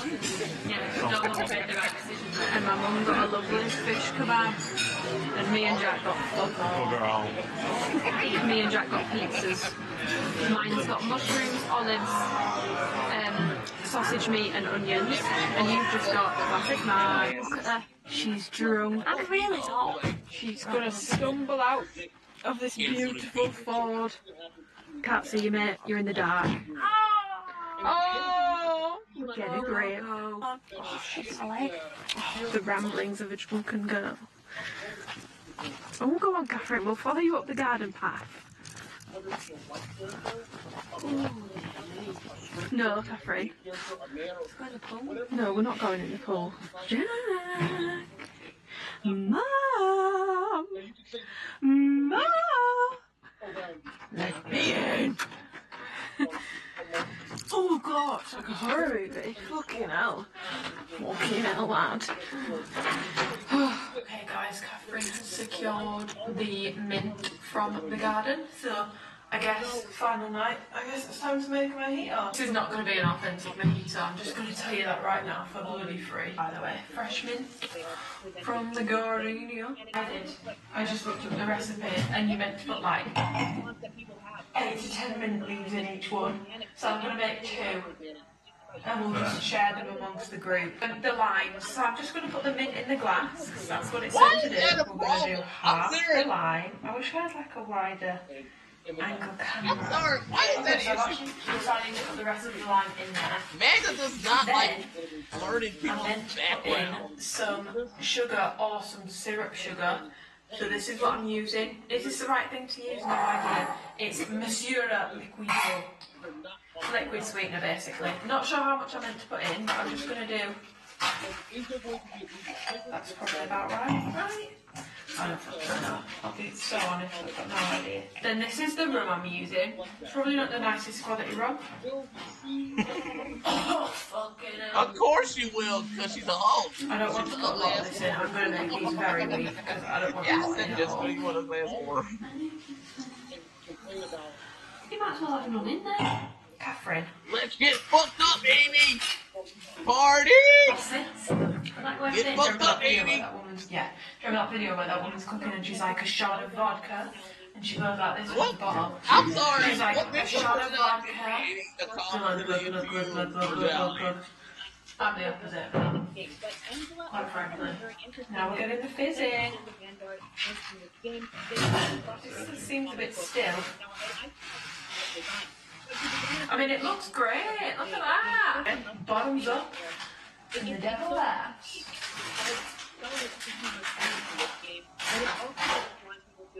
Are they done? Yeah, the titty titty ass ass. Most of my ass. I put way too much sugar in that. You're not. Try the other one. What? What? That's nice and good. Is it? Is it stronger? Oh, no, I mean, put sweetener in that. What? What? I ain't want to make it about food, but you did, so you're not. You are one of them. I'm sorry, it's the same. It's gonna make fun of people. You're one of that white chick. You're not that good looking, Jezebel. I'm not very nice, guys, not gonna lie. My dad's already asleep. God bless. Deborah, we have a delivery. It's not our finest work. I think there's too much sweetener in it. Ooh, that's too sweet for me, that's fine. Garth, you try it.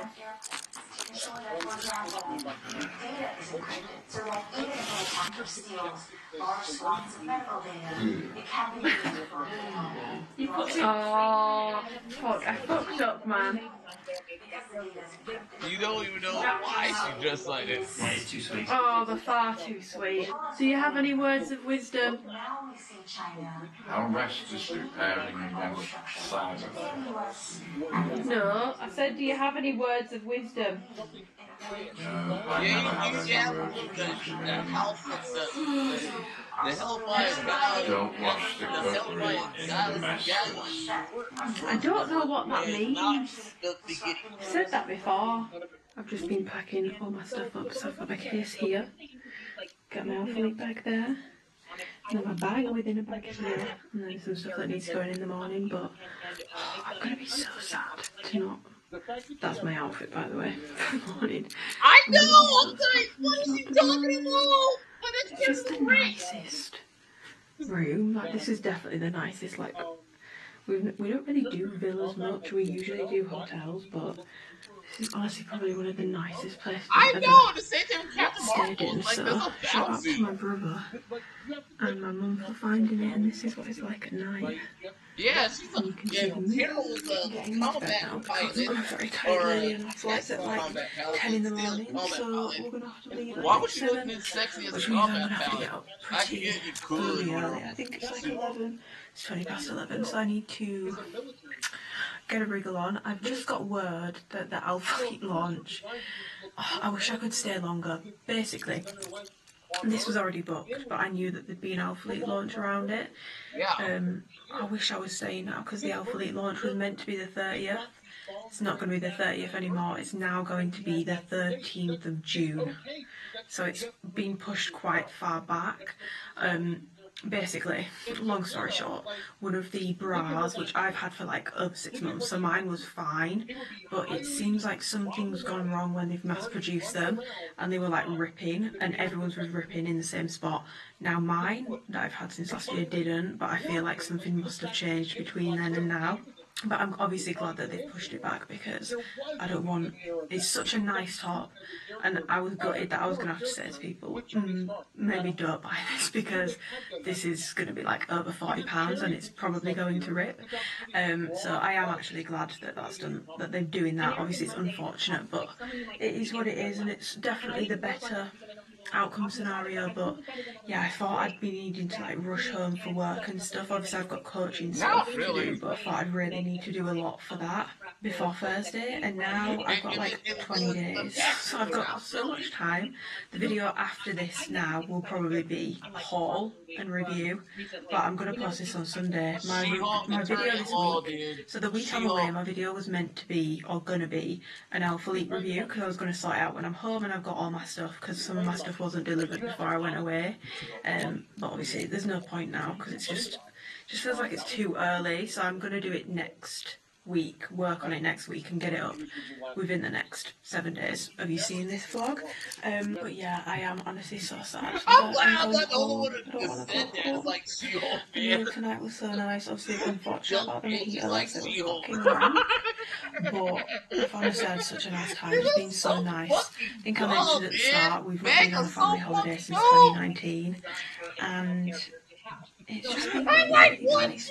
Obviously, I've spoken about before the fact I've got older parents. I So it's remember that. something I think about a lot. She was like, fuck with a bunch of guys. I don't want to get too emotional. I'm feeling really emotional today. I've had my period this week.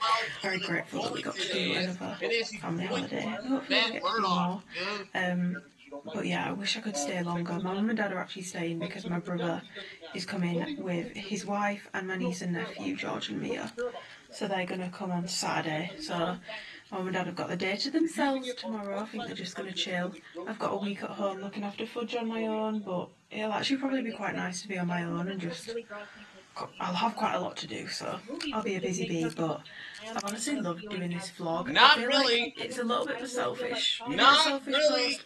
I don't know, kind of, because it's not like educational or anything, but I suppose it is entertainment. We've got Garth in the house. Yeah, to do that one too, but It's all the entertainment you could possibly need. out there. But it's also really nice for me to have these to look back on. Like, I still rewatch my London vlog sometimes, and I feel like this one's better because I've actually like vlogged a bit more in public, whereas before I was quite scared to do that. I just love Italy so much. I just think it's such a nice place. The food's amazing. People are amazing. The vibes are amazing. 10 out of 10. Like, I was talking to someone that follows me on Instagram about the food here the other day because I feel like a lot of people Italian food, like actual Italian food when you come to Italy, and obviously you've got different regions in Italy as well, so it's not just like everything's the same everywhere. Like Italy's like a pretty big place. It can change region to region, but like a lot of people, especially like, I don't want to paint us all the same brush, but like a lot of American and British people come and then complain about the food and they're like it's shit, like it's not nice. And do you know what? I'm not someone who believes that just because something is like traditional it automatically tastes better. Like if you're accustomed to a different taste, then it won't taste better to you. It doesn't matter whether it's traditional or not. But obviously you don't have to like the food. Maybe don't be rude about it, but you don't have to like it. I remember when I came, when I was a lot younger, I think it was 2012, I was a lot younger, but when we came when I was younger, I really struggled with the food because I thought I loved Italian food, but what I meant was I loved British Italian food, which isn't all that Italian, to be honest. Like, our carbonara, completely different to Italian carbonara. I just ate pizza because the pizza is obviously amazing here, but I just ate pizza the whole time because I was like, the pastas were like quite a bit different to what I was used to. The carbonara was totally different. Like, it was quite hard to just find like a spaghetti bolognese. Obviously they do like mince and pasta, but like it was all like different names and like slightly different flavours, and I struggle with it quite a lot. I remember when we went to Venice, my gran ordered scampi. And when I think scampi, I think like breaded scampi. Obviously it came and it was like prawns with like still the eyes on. So yeah, there's definitely some differences, but I really do feel like if you come expecting American Italian food, if you come expecting a deep pan pizza, if you come expecting a carbonara that's got a shit ton of cream in it and it's white, if you come expecting barbecue sauce on your pizza base, then yes, you will be really disappointed with the food because it's not that. But that's not traditional Italian food, and I feel like if more people knew that, or were at least made aware of it before coming, they would struggle with the food a lot less because you would therefore know what you're ordering, and you'd probably order things that maybe you don't like the way that they do carbonara, so maybe you'll get something different on the menu, and then you'll find something new that you really love. Like, all the like tomatoes here are amazing. The burrata and mozzarella that I've had since I've been here, oh, it tastes so different to how it tastes at home. It's so much nicer when it gets so roasted, which I feel like it really does on TikTok sometimes, and I'm just like, no offense, you guys are a little bit rude. But yeah, I think another thing I'm gutted about is I never got a melon gelato, which is my favourite flavour, and no, it's not melon sorbet, it's gelato. It's like creamy. It's not sorbet, it's really nice, but I didn't get any. I walked past a few places that had it, but I feel like in Italy, especially like in Florence, there's so many ice cream places that like, if it's not a convenient place to stop, you're like, oh, I'll just stop at another one. And then sod's law, the ones that we ended up stopping at didn't have any. So I never got to do that this time, so I'm sad about that. But yeah, I'll definitely miss the Italian men's catcalling. It's a lot more. It's a lot nicer than how they do it in the UK. In the UK, they'll be like, your feet, or like just whistle at you, or just like shout derogatory terms at you. Whereas over here, they're like, very nice. And I'm like, is this creepy? Maybe. Do I mind? Why? I'm sorry, sure. It just sounds a lot nicer, doesn't it? It's a lot nicer than having derogatory words yelled at you. But yeah, it's been magical. But I think I'm going to end this vlog here. So I just wanted to say thank you for watching. I hope you guys have had a nice week. I've had a really nice week, and it's been honestly just what I needed. I said this in my last video, I'm not the type of person, I have a very easy life, so I'm not the type of person to be like, fucking need a holiday. But I feel like I really did need a holiday for a mix of reasons. I really did just need a break and like really good quality time with my family, and I feel energised, very lucky, very grateful, blessed with the best. But yeah, I will see you guys in my next video. I guess give the video a thumbs up if you enjoyed it, subscribe if you want to and you haven't already, and I'll see you in the next video. And if you've got any questions about where I've stayed, where we've been, anything like that, please just comment them below. I don't get a keep, I will let you know. But yeah, good night. Got in! I want on the side, sorry. Come in, someone film for the It's family Everybody photos! smile. Cheese! So we're watching a camera perched on top of the car resting on a bottle of water. Right, how we doing? God! Yes. I need you to be very specific because I'm going to assume when you say Thankyou, I'm not. So yeah, other than that, I'm gonna call it there. 16 minutes from changing your video? Hope y'all enjoyed that one. Follow me on Instagram and TikTok as well. And subscribe to my YouTube channel. Love you. This game, you know, it kind of lives and dies